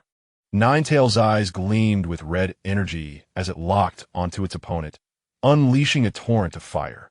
Dragonair, Hydro Pump. Ash countered simultaneously. The two powerful attacks collided midair, resulting in a burst of scalding steam. Ash's eyes sparkled with determination. An opportunity had arisen. Dragonair, Rain Dance! He shouted. Dragonair, come to the clouds. The skies darkened as storm clouds gathered ominously over the crater, and soon, a gentle drizzle began to fall. The weather advantage had shifted. However, Ash was no longer the naive trainer he once was. Having emerged from a world championship, he had gained wisdom. The battleground is set. Pikachu, go forth and use thunder. He commanded, waving his right hand. Oh, Shabo's eyes widened, a chill creeping down his spine. Pikachu, itching for action, leapt into the air, curling its body before unleashing a ferocious bolt of electricity. Thunderclouds crackled as a massive lightning bolt, as thick as a barrel, descended with a roar. Zapdos, lend me your power. The colossal thunder struck, and Ninetales had no chance to evade, letting out a cry as it collapsed to the ground. The silvery currents cascaded for nearly 5 seconds, and by the time Pikachu finished, Ninetales' once magnificent fur lay in tatters. Outstanding, Pikachu! Ash exclaimed, celebrating with a high five. Pika Pika! Pikachu flashed a peace sign, proudly completing its KDA for the day. Yet, the celebration was premature. Shabo retrieved his second Pokeball, and both combatants prepared for the impending clash, the atmosphere brimming with tension. Chapter 92. Successful challenge at the Crimson Lotus Dojo on the volcanic crater of Crimson Lotus Island. Ash and Shaber's gym battle had been underway for 15 minutes, the situation escalating into a fierce confrontation. With Haxorus and Pikachu already in play, Shaber was nearly certain that Ash's final Pokemon would be a Water-type powerhouse. Thus, the old man felt no apprehension as he unveiled one of his trump cards, Arcanine. In a moment of carelessness, Ash overlooked Arcanine's ability to utilize the move Earth and Sky. As Haxorus replaced Pikachu, it struck Arcanine with a waterfall, only to be met with a devastating Dragon Tail that sent Haxorus crashing to the ground. Subsequently, Pikachu took the stage, and while Arcanine was momentarily disoriented, Pikachu seized the opportunity to unleash thunder, securing a swift victory against its adversary. However, after 2 powerful attacks, Pikachu exhibited clear signs of fatigue, beginning to pant. Yet, Shaber's ace had only just entered the fray. Come forth, my blazing flame, the exquisite fire-type Pokemon, Dreadnought. The old man called out, arms wide open. Boom! The magma within the crater churned violently, and soon a robust figure emerged, enveloped in flames, exuding an aura of dominance. With its fiery physique, capable of swimming in lava, Dreadnaught's arrival brought a scorching heat that soared skyward. As the winds calmed and the rain ceased, the once pleading atmosphere had transformed. Dreadnought stood before Ash like a demon from the depths of hell, flames roaring from its shoulders, causing Ash's heart to race. Wait a moment. Wasn't Shaber's ace a Charizard? Has it evolved? Ash exclaimed in astonishment. Shaber chuckled, stroking his Mediterranean hair. Ahaha. After all, I'm a trainer favored by the Crimson Flame. Giving it my all is merely common courtesy. Fear not, though it is my ace, it remains within the bounds of the gym challenge. Go all out. I knew it wouldn't be that simple. Ash tightened his grip on the Pokeball. I must rely on you now, go Blastoise. Kaboom! With a resounding boom, Blastoise, weighing incomparably to its opponent, made its grand entrance. Crack! Aiming its cannons at the foe, Blastoise stood resolute, unperturbed. Fear stemmed solely from a lack of firepower. Yet Blastoise, as a Pokemon equipped with artillery, harbored no such concerns. Blastoise Water Cannon, Ash commanded. Kaboom! Blastoise's twin cannons, shimmering with an ethereal glow, lowered as powerful jets of water converged into a colossal torrent, hurtling towards Dreadnought. Dreadnought, unleash Flamethrower. Shaber, true to his character, did not flinch. Sizzle. The clash of water and fire erupted, sending sparks of energy dancing through the air before culminating in a tremendous explosion. Dreadnought staggered back a step, while Blastoise remained steadfast, its sturdy form unyielding. Dreadnought Thunderbolt. In the next instant, Shaber's command sent a chill down Ash's spine. This creature was capable of wielding both fire and electricity. How infuriating. Fortunately, I too have a wise teacher, Ash thought with a sudden grin. Blastoise slightly bent its knees, adopting a charging stance, as a frigid aura coalesced around its right arm. It then struck upward with tremendous force. Bang! The air warped around Blastoise as it seemed to shatter the very fabric of space. Boom! Dreadnaught's electric attack was thwarted by this newly formed barrier, unable to inflict any harm upon Blastoise. What has happened? Chico gasped, pounding his fist against the ground beside Ruji. As shards of ice scattered across the ground, a mist began to rise, and Shaber suddenly realized, was that Ice Punch? Ash nodded indeed, a technique passed down by the Elite Four's Kinna. Ice Punch. Shaber, impressed, remarked, utilizing cold air to instantly freeze the moisture in the atmosphere, creating a barrier against attacks. How did you conceive such an idea? Ash replied with a quirky smile. I had seen a trainer use Fire Punch to heat the air for defense against electric attacks, and it struck me to see if Ice Punch could achieve the same effect. Shaber nodded, a brilliant idea executed flawlessly. However, the battle is not yet over. Dreadnought used Thunder Punch. With a whoosh, Dreadnaught's hands emerged from its cannons, fists clenched, radiating brilliant electricity as it charged towards Blastoise. Ash, confident, warned, be cautious. Getting too close to Blastoise can be perilous. Kaboom! Blastoise withdrew into its shell and then spun fiercely. Bang! Dreadnaught's heavy punch met Blastoise's shell, but was immediately redirected by the force of the spin. Seizing the moment, Ash commanded, Water Cannon. Kaboom! Blastoise executed a stylish drift, its cannons extending once more. Boom! This time, without fail, the powerful torrent struck Dreadnought directly, sending it flying backward, crashing through several stone pillars before finally halting. It must be the weather, Ruji observed, gazing up at the clear sun above Crimson Lotus Island. Sunny weather diminishes Blastoise's offensive capabilities. Ash interjected, but there is still a limit. As expected, Dreadnought, enveloped in white steam, was breathing heavily. Shaber displayed a look of admiration. To push me to this extent, young Ash. I acknowledge your prowess. Now, brace yourself for my final move. The old man spread his arms dramatically. Dreadnought unleashed the great burst. With a roar, Dreadnought became enveloped in a scorching red glow before unleashing a massive wall of fire. Boom!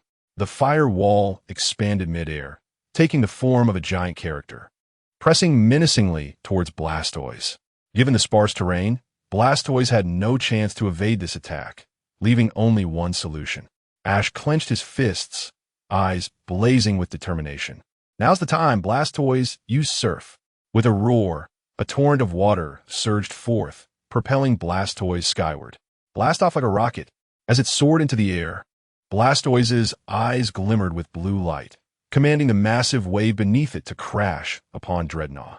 Even as Dreadnought raised its arms, unleashing fiery blasts, the wave consumed them in vain. Swoosh! The tidal wave crashed into the volcanic crater, sending up clouds of thick smoke. The onlookers covered their mouths and retreated. As the smoke began to clear, Chico and Ruji widened their eyes, watching intently.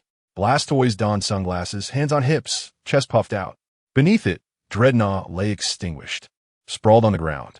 Shaber stroked his Mediterranean hair, a self-deprecating smile crossing his face. Alas, I have lost. The youth of today are truly remarkable. Blastoise, you are incredible. Ash and Pikachu cheered, each hanging onto Blastoise's side. Blastoise removed its sunglasses, revealing a joyful grin. Thank you for your guidance. Ash and Shaber shook hands, bringing their journey on Crimson Lotus Island to a fulfilling conclusion. Chapter 93. The mysterious crystal river. The proximity of both the Quartz Plateau and the Silver Mountains to Newtown was one of the reasons Dr. Oak chose to settle there.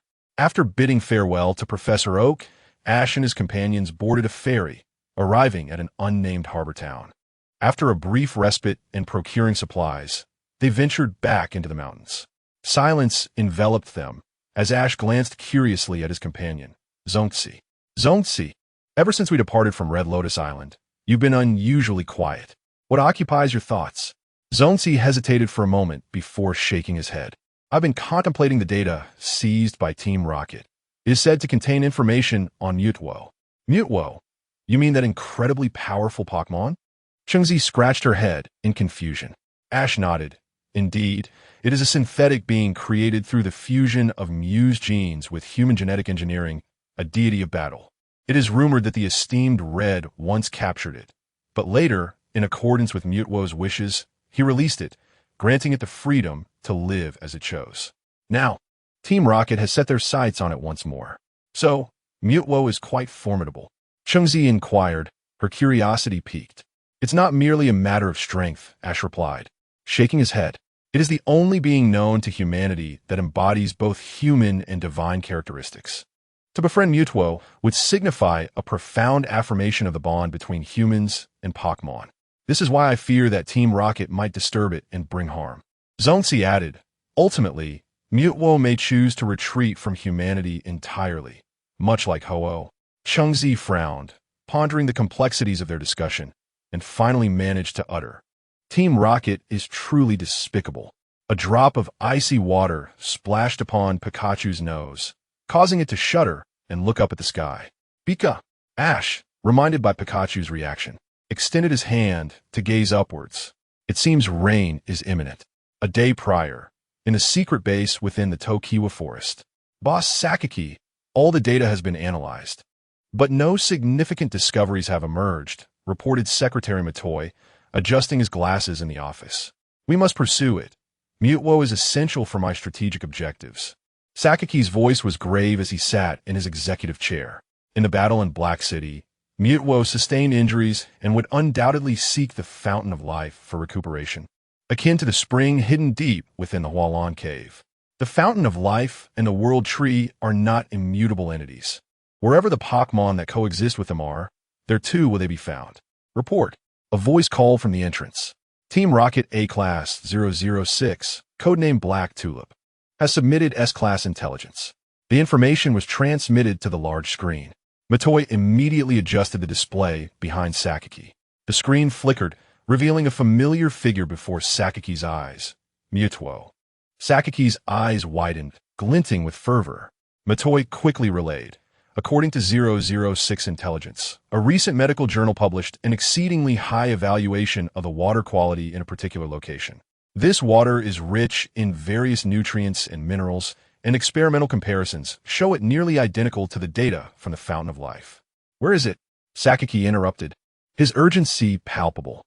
Matoi, trembling slightly, highlighted the critical information. The location is confirmed as the Crystal Cliff Mirror Lake.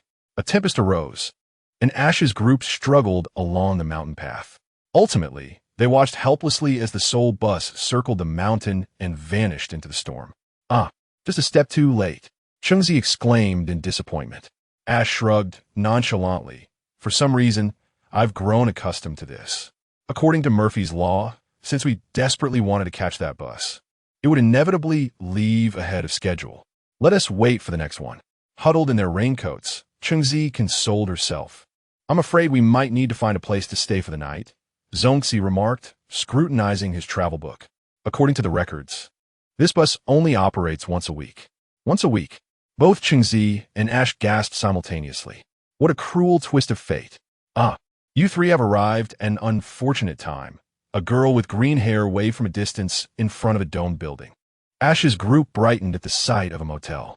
They hurriedly approached and entered, relieved to escape the biting rain and bask in the warmth of the fireplace. Thank you for the heads up. May I inquire if you have accommodations available? Zongzi asked politely. Of course, the girl nodded. This establishment was originally designed for travelers awaiting the bus. The trio found a room, stowed their backpacks, dried their hair, and settled in the dining area. The girl approached with 3 cups of hot tea. My name is Luna Carlson, a naturalist and the owner of this place. Thank you for your assistance. We were just passing through as Pokemon trainers. Ash and his companions introduced themselves. Amidst the howling wind and rain outside, The interior felt warm and inviting. They sipped their tea and engaged in conversation. By the way, aside from the bus, is there any other way to traverse this area? Zongzi inquired. Well, aside from that, the only option left is to take a boat downstream. However, traveling by water is not entirely safe, and it would only lead to Golden City, which is somewhat off your intended path, Luna contemplated. That won't do. It's too far, Ash shook his head.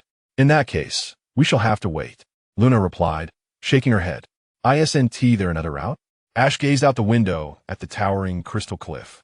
That's impossible. Luna immediately discerned Ash's thoughts. Crystal Cliff is steep and treacherous, virtually unclimbable, and the winds in the mountains are fierce, posing significant dangers. Perhaps, Ash looked outside, remaining silent. Given this weather, I wonder if those 3 foolish individuals are dedicated enough. They should be all right. Shouldn't they? A gnarled tree at Crystal Cliff swayed perilously in the gale, while Team Rocket struggled to lift their heads against the relentless wind.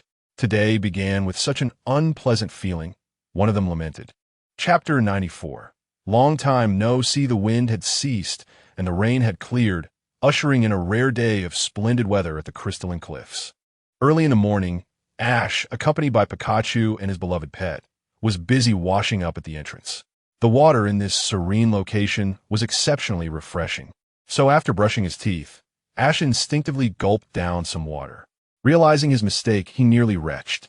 Ash, breakfast is ready. Zongzi called from the inn's entrance. With a forlorn expression, Ash replied, I don't have much of an appetite. I'm too full. Pikachu, equally perplexed, patted Ash gently on the back of his head. Upon returning to the dining area, Ash's gaze instinctively drifted to the corner where 2 newcomers had taken refuge the previous night.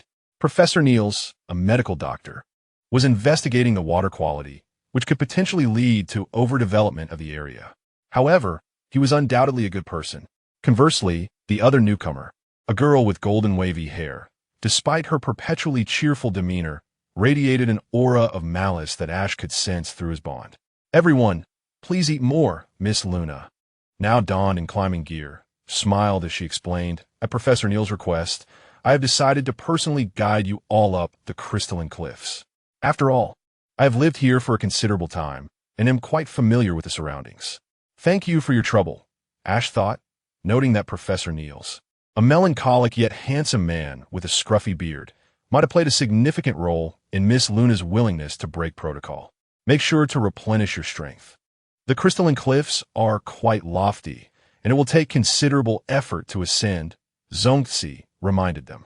Had it not been for the strange mountain winds, we could have easily reached this height in a hot air balloon, Seiko quipped, lying on the table, resisting the idea of this extreme sport. Just as Ash was engrossed in his meal, he raised an eyebrow. Speaking of hot air balloons, bang! The window shattered, and a capture rope swiftly ensnared Pikachu. Ash calmly grasped the rope, wrapping it around his wrist twice. Speak of the devil, and he shall appear. Did I hear the sound of a hot air balloon? Since you've so sincerely inquired, we shall graciously inform you. Looking up, Ash noticed the blonde girl, Domino, awkwardly covering her face, which added a layer of humor to the situation. Ha ha ha, I didn't expect it to be this easy. Retreat, Musashi shouted boldly. Meow, meow. Nyasu pulled out a remote control. Rocket thrusters activate. Boom. With a tight grip, Ash was suddenly propelled into the sky alongside the rocket trio.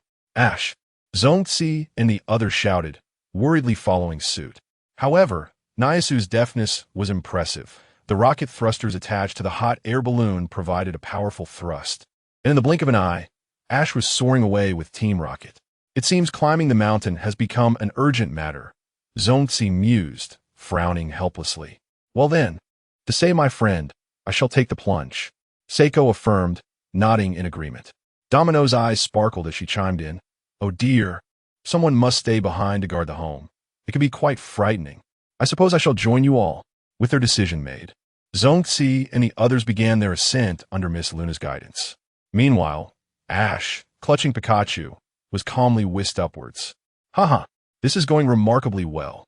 Nyasu marveled at her ingenious plan and craftsmanship. Ah, thank you for taking me to the summit. However, I suspect it's nearly time, came a voice from below. Eh. The trio looked down, gasping in surprise. Wait, how are you here, little brat? Musashi exclaimed in astonishment. Waving the rope in his hand, Ash shrugged. You didn't ask if I wanted to get out when you were driving, did you? Oh well, we've captured Pikachu, Kojiro nodded. Are you sure? Ash glanced down to see a gleaming, flying device ascending. Who goes there?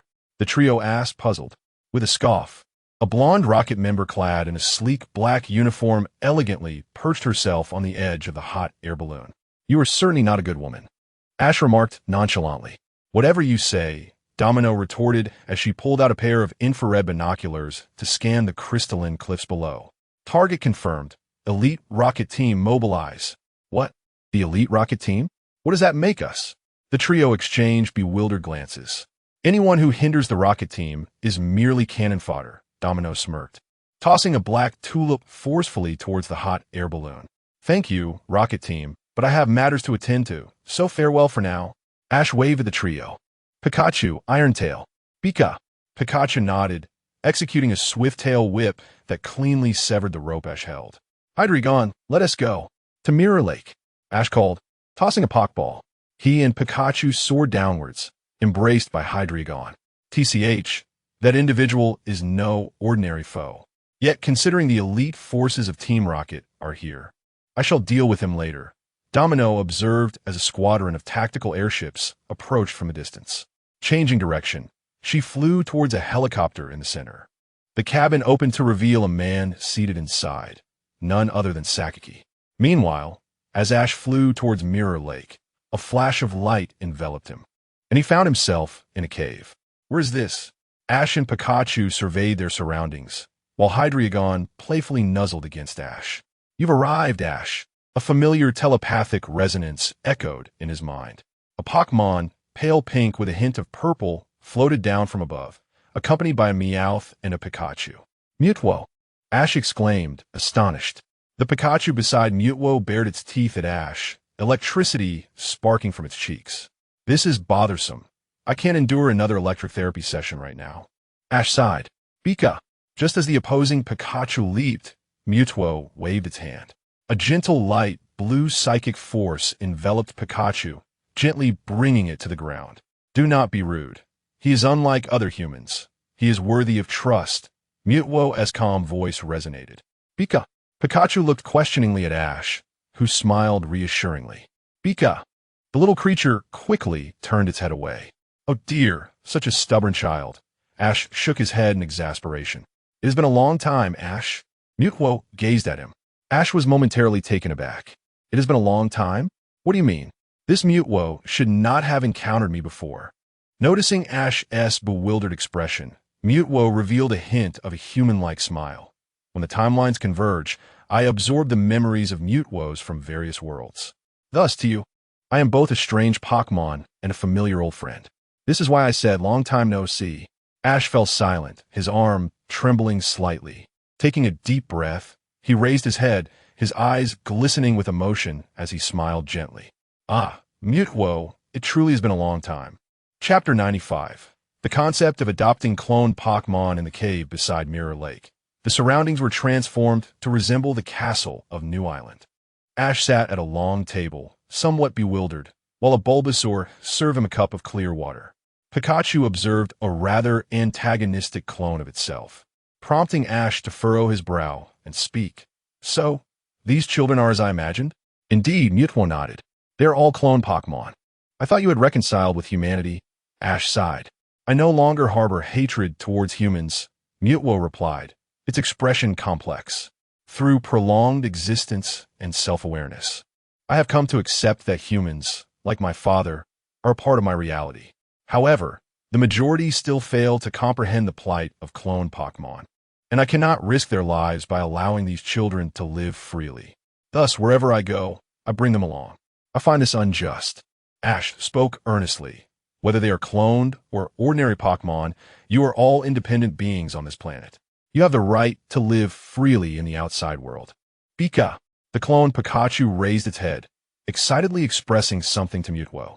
Fortunately, Ash had become proficient in his aura abilities. Otherwise, he would have had to summon Team Rocket's Meowth for translation. The clone Pikachu said, This place is lovely, with its clear mountains and waters, free from the disturbance of strangers, yet it feels like a prison.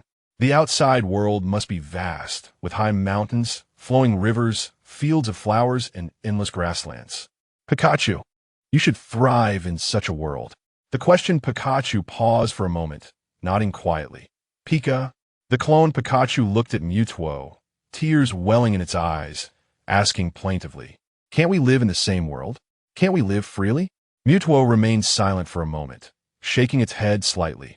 "I too wish for your happiness. But we are creations, and that cannot be changed. Furthermore, Team Rocket should be finding this place again soon." Ash was taken aback, but nodded in agreement. Indeed, if all goes as expected, they will soon launch an attack on this island. Mewtwo turned its gaze back to the clone Pikachu. "Even so, do you still desire freedom?" "Pika," the clone Pikachu declared resolutely, "rather than be captured here and perish in a laboratory, I would rather die in the vast world." At this, many cloned Pokémon around Mewtwo nodded in agreement, suggesting that this Pikachu spoke for them all. Ash looked at Mewtwo. "I believe the clone Pikachu has a point." Mewtwo glanced at the television screen beside them, where numerous helicopters hovered above the cliff. "Very well," Mewtwo said sternly, addressing the clone Pikachu and the Pokémon beside it. "If you're prepared for the consequences, I will not hinder you. However, you must understand that while you remain here, my powers can protect you. Once you leave, you must rely on yourselves. If you wish to venture into that world, then depart. I will not bind you with my will." "Pika," the clone Pikachu nodded, turning to lead a group of cloned Pokémon away with determination. On Ash's shoulder, Pikachu suddenly patted him, expressing concern. "Yes, I understand," Ash replied, nodding. "Mewtwo, I wish to speak with them. If they truly desire to explore the outside world, following a pure-hearted trainer should yield great results. Do you genuinely believe they can have their own human partners?" Mewtwo asked earnestly. "Of course, both they and you deserve to have your own companions," Ash affirmed. Mewtwo raised its head. "Then go and speak with them. I must meet an old friend." In a flash, Mewtwo departed from the cave, and Ash saw it on the monitor, soaring skyward to confront the Team Rocket helicopters. "Come on, Pikachu, let's go talk to those children," Ash declared, standing up. "Pika." Pikachu nodded vigorously, following Ash out of the cave. Descending the familiar staircase, they soon discovered a waterway leading outside. At that moment, Pikachu was encouraging several Pokémon, urging them to break free into the world beyond. "Wait!" Ash's voice called out. "Pika!" The clone Pikachu immediately turned to Ash warily. The other Pokémon stirred restlessly. "Don't be alarmed. I mean no harm." Ash produced his stock of energy cubes and tossed them to the group of clone Pokémon. Having lived in Mewtwo's sanctuary, drinking clear water and eating wild fruits, the clone Pokémon had never encountered such delicacies before, and they were instantly captivated by the aroma. Only the clone Pikachu pouted, appearing unwilling to accept food from Ash. Ash took an energy cube, placed it in Pikachu's paw, and gestured, "Pikachu, take care of this." Pikachu felt a cold sweat. The clone Pikachu seemed rather temperamental and might lash out. However, glancing at the pouting clone Pikachu, Ash's Pikachu steeled its resolve and approached. Ash's Pikachu inquired, "Pika, have you eaten?" The clone Pikachu retorted, "Pika, Pikachu, I'll eat your big head." As the confrontation escalated, Ash swiftly stuffed the energy cube into the clone Pikachu's mouth. The clone Pikachu's eyes lit up with stars. It was overwhelmed by the delicious taste. "Delicious, right?" Ash settled among the cloned Pokémon. "I support your desire to venture out, so we are allies. Can we have a conversation?" The clone Pokémon, having seldom interacted with humans, nodded innocently and gathered around Ash. Ash counted the numbers. Aside from Pikachu, there were Meowth, Gyarados, Charizard, Venusaur, Blastoise, Vulpix, Scyther, Golduck, Onix, Jigglypuff, and Bellossom, a total of 12 clone Pokémon wishing to leave Mewtwo's side. Fortunately, the number was not overwhelming. "I understand that you wish to live freely like ordinary Pokémon. I believe you deserve such a life. To me, you are simply Pokémon, and the fact that you're a clone matters not," Ash spoke calmly. The clone Pikachu lifted its head, and the eyes of the other Pokémon sparkled with hope. This was the first time someone had told them they were no different and could live freely. However, Ash raised a finger. There is one issue. Does anyone here know how to live in the outside world? Or has anyone learned how to navigate this vast realm? Pika! The clone Pikachu paused, and the other Pokemon shook their heads in confusion. Therefore, Ash smiled. You need a simple learning process. The best approach is to choose your own trainer. Pika! The clone Pikachu looked at Ash skeptically. It doesn't have to be me, so please don't glare at me like that. Ash raised his hands in surrender. Mutwo trusts me, so I believe my credibility is higher than that of an ordinary human. Hearing this, the Pokemon nodded in unison. After all, Ash was a human trusted by Mutwo, which surely made him a good person. With a smile, Ash lifted the clone Pikachu and gently rubbed its chin. This was Pikachu's sweet spot.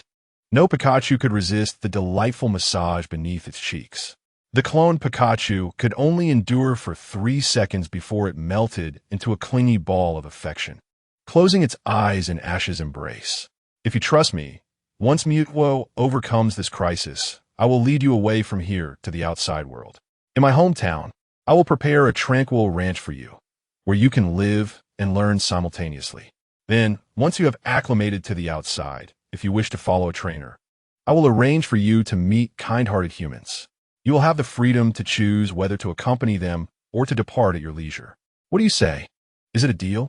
Ash inquired, affectionately stroking the clone Pikachu. The assembly of clone Pokemon turned their gazes toward the clone Pikachu, their pillar of resistance. Pika Pika. I think that's agreeable. The clone Pikachu emitted a soft, endearing sound, causing the other Pokemon to roll their eyes in exasperation. Thus, with a bit of effort, Ash temporarily earned the trust of these young beings. Next, we must unite and help Mutwo drive Team Rocket away, Ash declared with resolute determination. Well said, came the voice of Zongzi from a distance. Ash looked up to see Zongzi and Seiko, accompanied by Miss Luna and Professor Nils, navigating a hovercraft, finally reaching the summit of the clear cliff. Chapter 96. The ultimate evolution of Mutwo. High above the clear cliff, Team Rocket's helicopter opened a platform. Giovanni, seated with an air of confidence, ascended from the cabin to meet Mutwo's gaze. Mutwo, become my strength, for I require you, Giovanni stated earnestly. You know that is impossible. Mutwo replied coldly. I care not for your thoughts. Giovanni suddenly rose, his expression menacing. I demand power to rectify this error. If you do not provide it, I shall seize it. Though you are my creator, to become your Pokemon is a fate I would rather die than endure, Mutwo retorted, unyielding. Moreover, you should be aware of my current strength. You are no match for me. Indeed, I have witnessed your growth, Giovanni mused, leaning back in his chair, a hint of nostalgia in his eyes. You are no longer the mere Pokemon weapon I fashioned. You possess your own thoughts, responsibilities, and aspirations. However, Giovanni surveyed the Pokemon behind Mutwo as countless electromagnetic cannons emerged from the fleet, aimed directly at them. Simultaneously, he received a tablet from Domino, displaying live surveillance of Team Rocket's ground forces breaching the clear cliff's interior. Beyond the Pokemon surrounding Mutwo, numerous wild Pokemon, offspring of clone Pokemon, thrived within the clear cliff. Your survival and propagation to this day can no longer be deemed mere experimental subjects. They're living Pokemon. Can you truly bear to witness their annihilation at my hands? Giovanni smirked. You are utterly incorrigible. Mutwo's brow furrowed. Giovanni's method of coercion was unexpected. Ha! I was never a benevolent soul. Giovanni chuckled triumphantly. Now you have no choice. Submit or watch these innocent beings be taken from you. Mutwo's fist clenched, its psychic energy surging. Just as Mutwo was poised to relent, a voice echoed through the surveillance. Pikachu, Thunderbolt. Ash's voice resonated across clear cliff. Pika, Pikachu. 2 Pikachus leaped from Ash's side, targeting the Team Rocket members capturing Pokemon, unleashing a strike of justice. Boom! As Team Rocket members fell in droves. Mutwo couldn't help but laugh. It seems events are not unfolding as you had wished, are they? Giovanni's brow furrowed. It is him again. On the screen, Ash, accompanied by his companions and the departing clone Pokemon army, forged a path of destruction from the waterways to Clear Cliff. Team Rocket, tasked with suppressing harmless cloned Pokemon descendants, found themselves ill-equipped, armed only with electromagnetic rifles, lacking their own Pokemon. Faced with Ash's relentless electrical assault, they were utterly overwhelmed. Giovanni's plan to leverage these Pokemon against Mutwo crumbled before his eyes. "What a troublesome little brat," he muttered. "Now, you must depart." Mutwo raised its right hand, blue psychic energy swirling chaotically in the air. Ice Beam, Dark Hole. Two female trainers suddenly appeared, launching a surprise attack on Mutwo. "Oomph."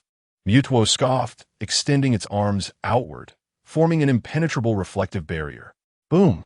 Simultaneously, an ice-blue ray and a swirling black hole collided against Mutwo's shield, which shimmered momentarily before settling into stillness. Mutwo looked up to see a browless woman and another donned in a white mask standing behind Giovanni. Sachi, a Team Rocket officer, and Gam. Each was accompanied by a messenger Pokemon and a Darkrai. "Oomph." Mutwo sneered before clapping its hands, sending psychic energy radiating outward. Bang!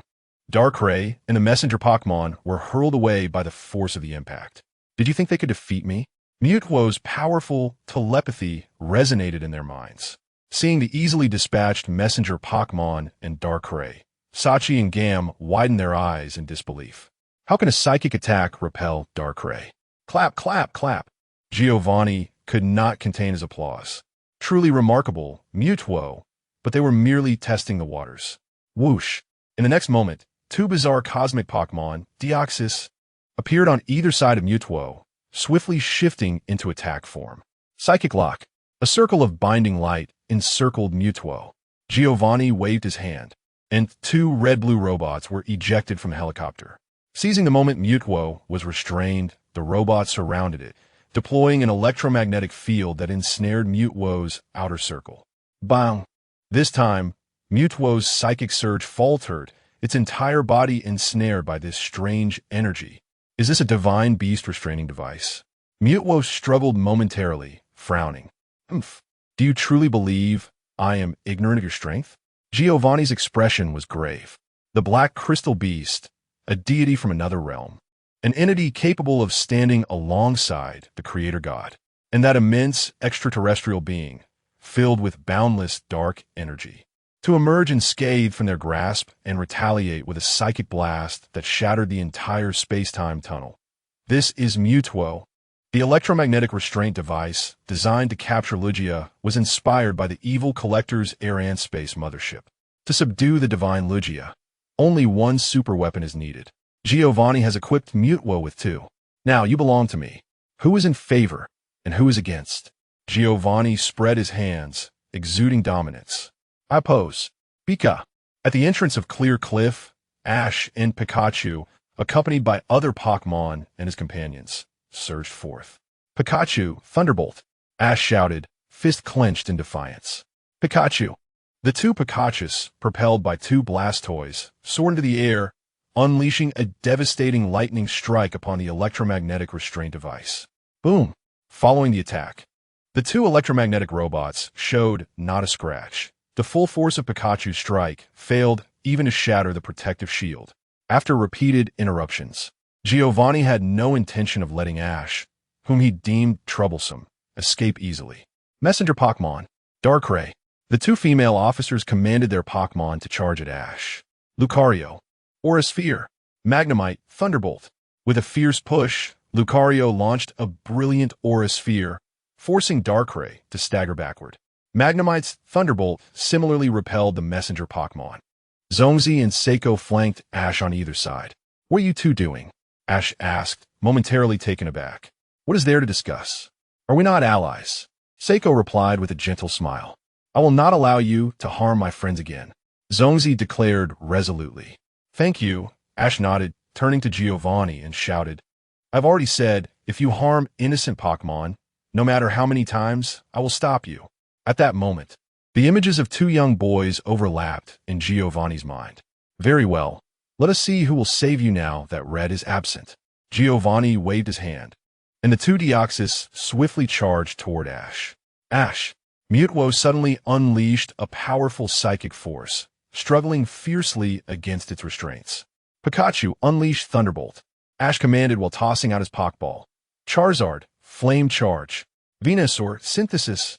Blastoise, Hydro Pump. The formidable trio of Kanto surged forward alongside Pikachu, confronting the two swift phantoms of Deoxys in the air. Buzz. In the face of Ash's formidable Pokemon assault, Deoxys merely transformed into its rounded defensive form, then propelled forward with psychic pressure. Boom! In an instant, the four Pokemon were sent scattering, utterly powerless to retaliate. Humph!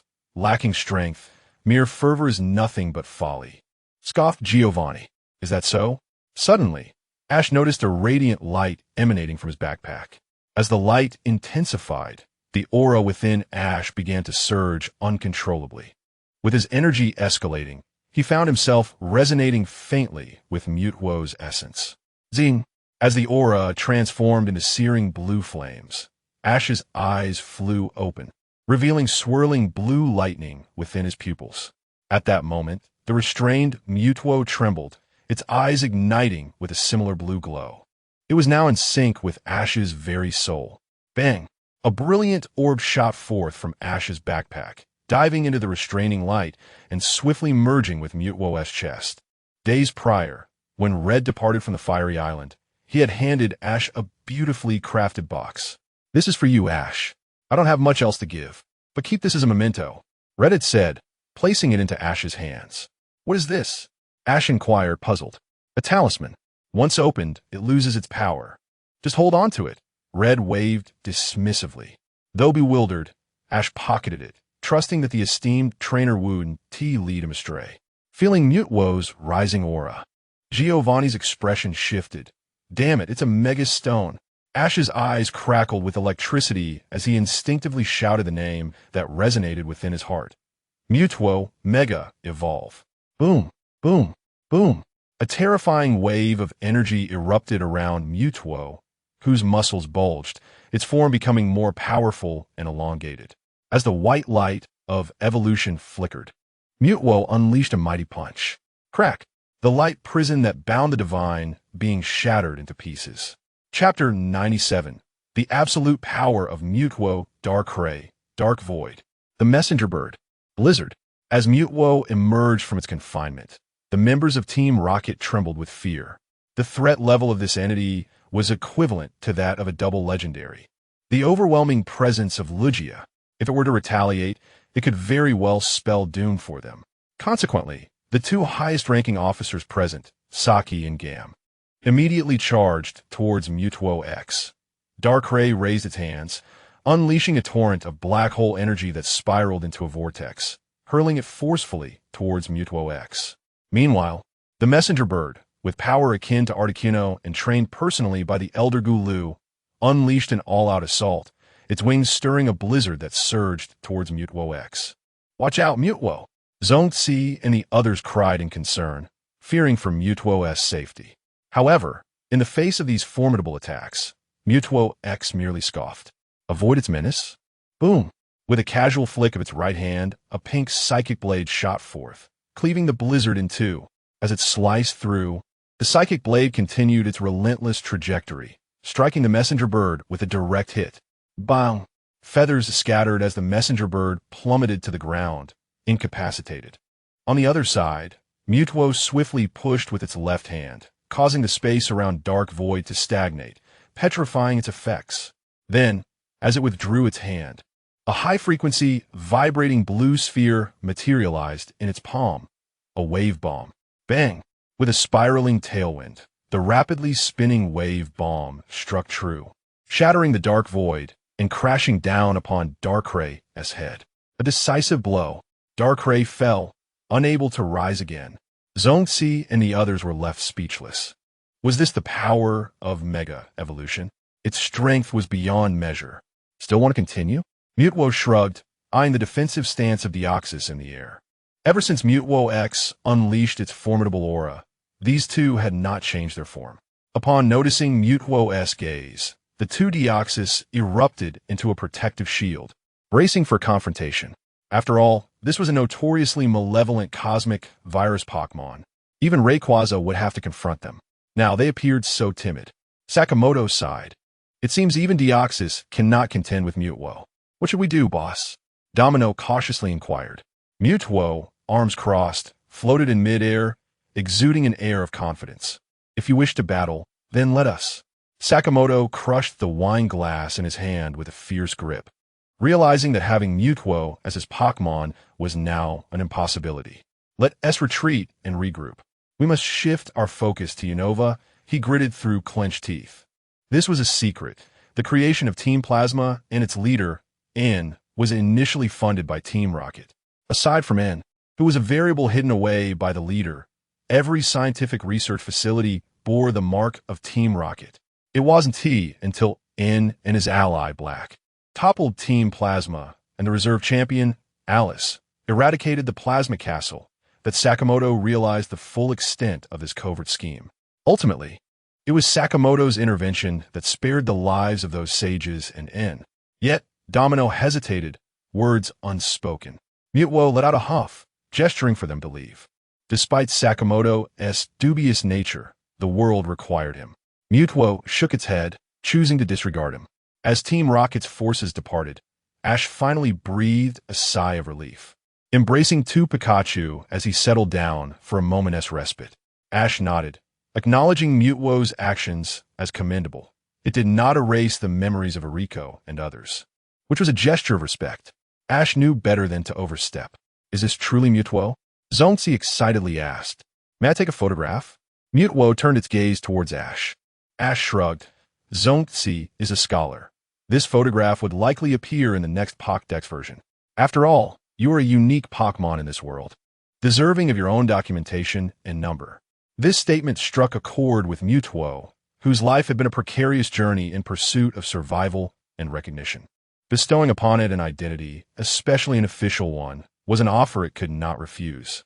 Thus, Mutuo summoned its weapon, a grand spoon, striking a commanding pose, satisfied to capture its first official photograph. Despite having been previously captured by Red, it was still merely a shadow in the Pokédex. Now, with a polished photograph, its research value had soared. Rest assured, my friend, Zongzi understood the implication. Meanwhile, Eriko was enjoying herself among a group of clone Pokémon, and a Nidorina born from a crystal-clear cliff expressed a desire to be with her. Cradling the somewhat petite Nidorina, Eriko looked up at Mutuo with sparkling eyes. Is that all right, Great One? Mutuo, irritated by the request, turned its head. They are free. As long as both parties are willing, it is acceptable. And remember to treat it kindly. Thank you, Great One, Eriko exclaimed joyfully, embracing Nidorina with glee. As Eriko captured Nidorina in a Pokeball, the cloned Pikachu, leading a band of rebels, exhibited expressions of envy and anticipation. Is this what Ash meant by being a trainer? Can we have that too? Seemingly sensing Pikachu's thoughts, Ash lifted the cloned Pikachu and placed it alongside his own. You all can live freely. Leave this place, and there will be no more cloned Pokemon, only vibrant lives. Pikachu patted the cloned Pikachu, suddenly taken aback. Pika. It noticed the cloned one's tail was forked. Ash was equally astonished. This Pikachu was not a variant of his own, but a female Pikachu with a distinctive tail that could easily be mistaken for a male. Pika. The cloned Pikachu swatted its tail across Pikachu's face rogue. Pikachu, covering its face, mirrored Ash's bewilderment. Wait, are you a sister? This matter could be addressed later. Ash shook his head, torn between laughter and exasperation. Mutuo, I promised that I would allow these little ones to acclimate to the environment in Pallet Town. And if there are good trainers, they may consider teaming up. Is that permissible? Mutuo contemplated before nodding in agreement. Certainly. It is preferable to have them venture into the unknown world. Eriko had already befriended Nidorina, and now she turned to Zongzi. I have another friend, Zongzi. He is an exceptionally kind and righteous human. Would any of you like to join him? Ash smiled at Zongzi and the group of clone Pokemon, eager to demonstrate that his words were sincere, that they too deserved to be loved. Ultimately, a striking cloned Rapidash formed a bond with Zongzi, and the group of clone Pokemon erupted in joyous cheers. Ash had not deceived them. They too would have such opportunities. Chapter 98. A chance encounter with Gold Old 5 in a moment of brilliance under the extraordinary power of Mutuo, the entire Mirror Lake, along with the clone Pokemon yearning for a secluded existence, vanished without a trace. Mutwo would lead them in search of a new sanctuary. Before departing, Mutwo graciously left its Evolution Stone X for Ash, while it took away the Y Evolution Stone. I've already experienced the fighting form. Consider this a keepsake for you. The remaining one shall be utilized by me, Mutwo stated politely. Will we meet again? Ash inquired with anticipation. Indeed, we shall reunite, Mutwo assured, and with that, Ash and his companions, along with the rebellious clone Pikachu who chose to accompany them, vanished in a flash. In the city of Tokiwa, at the outdoor ranch of the Tokiwa Gym, this was the domain of the industrious greenery. It also served as a royal military academy in the Kanto region. Pokemon cultivated here were nearly all formidable fighters. Boom! An explosion erupted from the distant hills, and amidst the billowing smoke, Green emerged, disheveled and covered in dirt. What the heck? Is this a battle? Every move is coming at me, he shouted in exasperation towards the cloud of dust. A young man, wearing goggles and casually carrying a cue stick, strolled out calmly. Reckless brawls are like this, Green. If you don't believe me, just ask the greenery. He chuckled with an air of arrogance. Smack! Behind him, a Togekiss charged forward and struck with its powerful wing. Toge, I see you are getting ahead of yourself. Do you think you can match that big shot from greenery? Gold old 5. If I hear you refer to me without the honorific again, we'll train on Silver Mountain tonight. I'll ensure you learn humility, Greenery said, arms crossed and smiling. Akin coughed, his expression shifting, and quickly rubbed his hands together. Greenery. I merely misspoke. Let S skip Silver Mountain. Besides, didn't your brother say he wanted to battle me? That's my specialty. Unregulated fights. Green, still wiping his face, retorted through gritted teeth, that's not a battle. You just want to knock me out. I suggest you head out by noon. Retribution will surely come your way. Akin laughed. Do you know why I named my Pokemon Taro? It's because I, Akin, am indeed a spirited man. If retribution comes, let it arrive with greater force. Akin exclaimed, raising both hands to the sky. Greenery couldn't help but groan in frustration, pressing his forehead. Suddenly, a colossal Venusaur landed with a thud. Following it were a Charizard, Blastoise, Gyarados, Ninetales, Jigglypuff, Scyther, Onix, Golduck, and finally, Ash and his companions descended from above. Huh? What's going on here? Ash scratched his head, feeling something soft beneath him. Ash. Green was the first to exclaim in surprise. Turning around, Ash recognized Greenery in green. So this is Tokiwa City? Indeed, this is my ranch on the outskirts. Greenery approached to inquire. And these Pokemon beside you are? Charizard, Venusaur, and Blastoise bore totem-like markings, making them impossible to overlook. That's a long story, Ash sighed. Can you make it short? Or at least get off my back? Came a muffled sound from beneath him. Oh no, my apologies. Ash quickly jumped up, realizing Akin had been underneath him. Ouch, your bone density is too high. It felt like a rock crushing me. Akin complained, cradling his back. Green stifled a laugh, covering his mouth. Ash nodded apologetically to Akin and explained to Greenery. These children are clone Pokemon entrusted to me by Mutwo. They seek a freedom-filled sky. I promise to find suitable trainers for them. After listening to Ash's explanation, Greenery nodded thoughtfully. They are all Pokemon. Why should we distinguish between clones and natural ones? For now, they can stay with me. My breeding base is here, and trainers will regularly arrive. I can help evaluate potential candidates. That's wonderful, thank you. Ash replied, elated. With Greenery's level of expertise and integrity, he could save a great deal of effort. Aiko surveyed the vast plains and couldn't help but exclaim, so, this is actually Greenery's private property? It's even larger than a golf course. Indeed, it was originally a golf course, but I bought it and transformed it into a ranch, Greenery replied calmly. Ash and Green, still somewhat bewildered, could only marvel at the wealth of Greenery, reminiscent of Green's brother. Ash, there are marvelous Pokemon here. Are you not considering capturing some? Green eyed the Venusaur and Charizard among clones. He didn't even have those two, to avoid any misunderstanding that I'm after their bodies. I only plan to adopt a limited few. Ash nodded. Among the clone Pokemon, Ash chose Pikachu and Jigglypuff, both of whom shared the trait of being adorable and extroverted, making them well-suited for coordination. After inquiring if they would like to meet a lovely little girl and accompany her, Jigglypuff readily agreed, while the clone Pikachu with a hint of pride, stated that she'd consider it after meeting the trainer. If she wasn't satisfied, Ash would have to take care of her. Ash readily accepted the clone Pikachu's condition, recognizing that the bond between Pokemon and trainers should be mutual and based on personal choice. However, these two charming creatures were the delightful surprise Ash had prepared for his own beloved. As Greenery was about to arrange a resting place for Ash and the Pokemon, Akin leaned in. "Senior, this young man bears a striking resemblance to an old acquaintance." "Who is he?" "Gold 5. You might say he is indeed a fitting companion for you." Greenery smiled slightly. "This is Ash, a junior from our Mossera town, and Red holds him in high regard. A trainer favored by Red." Akin's eyes sparkled, rubbing his hands together. "I am Akin, the hero who saved Ho-Oh from destruction. It's a pleasure to meet you. Shall we engage in an unregulated brawl?" Ash was momentarily taken aback, but soon smiled, realizing he was in the presence of Silver's dear friend, the 5-time champion of Johto, known as Gold 5, the destined child. "Pleasure to meet you, Akin. I was just looking to stretch my legs." Ash responded, shaking Akin's hand, both their eyes alight with excitement. Chapter 99. The verdant rules in the outskirts of Tokawadai. Qinglu and the duo of Zongzi and Xiaoma sat in a pavilion, enjoying tea. Not far away, a thick plume of smoke billowed, periodically punctuated by resounding explosions. "Explosive Taro, unleash your fiery wrath. Tail Taro, flank them and strike with all your might." Akin's voice resonated amidst the haze. "Fire now!" The blazing fury of the fire beast erupted, an embodiment of the boiling energy within. Suddenly, a colossal pillar of flame surged forth, overwhelming the direction of Xiaoji. "Hakron, water cannon. Pikachu, use electromagnetic wave."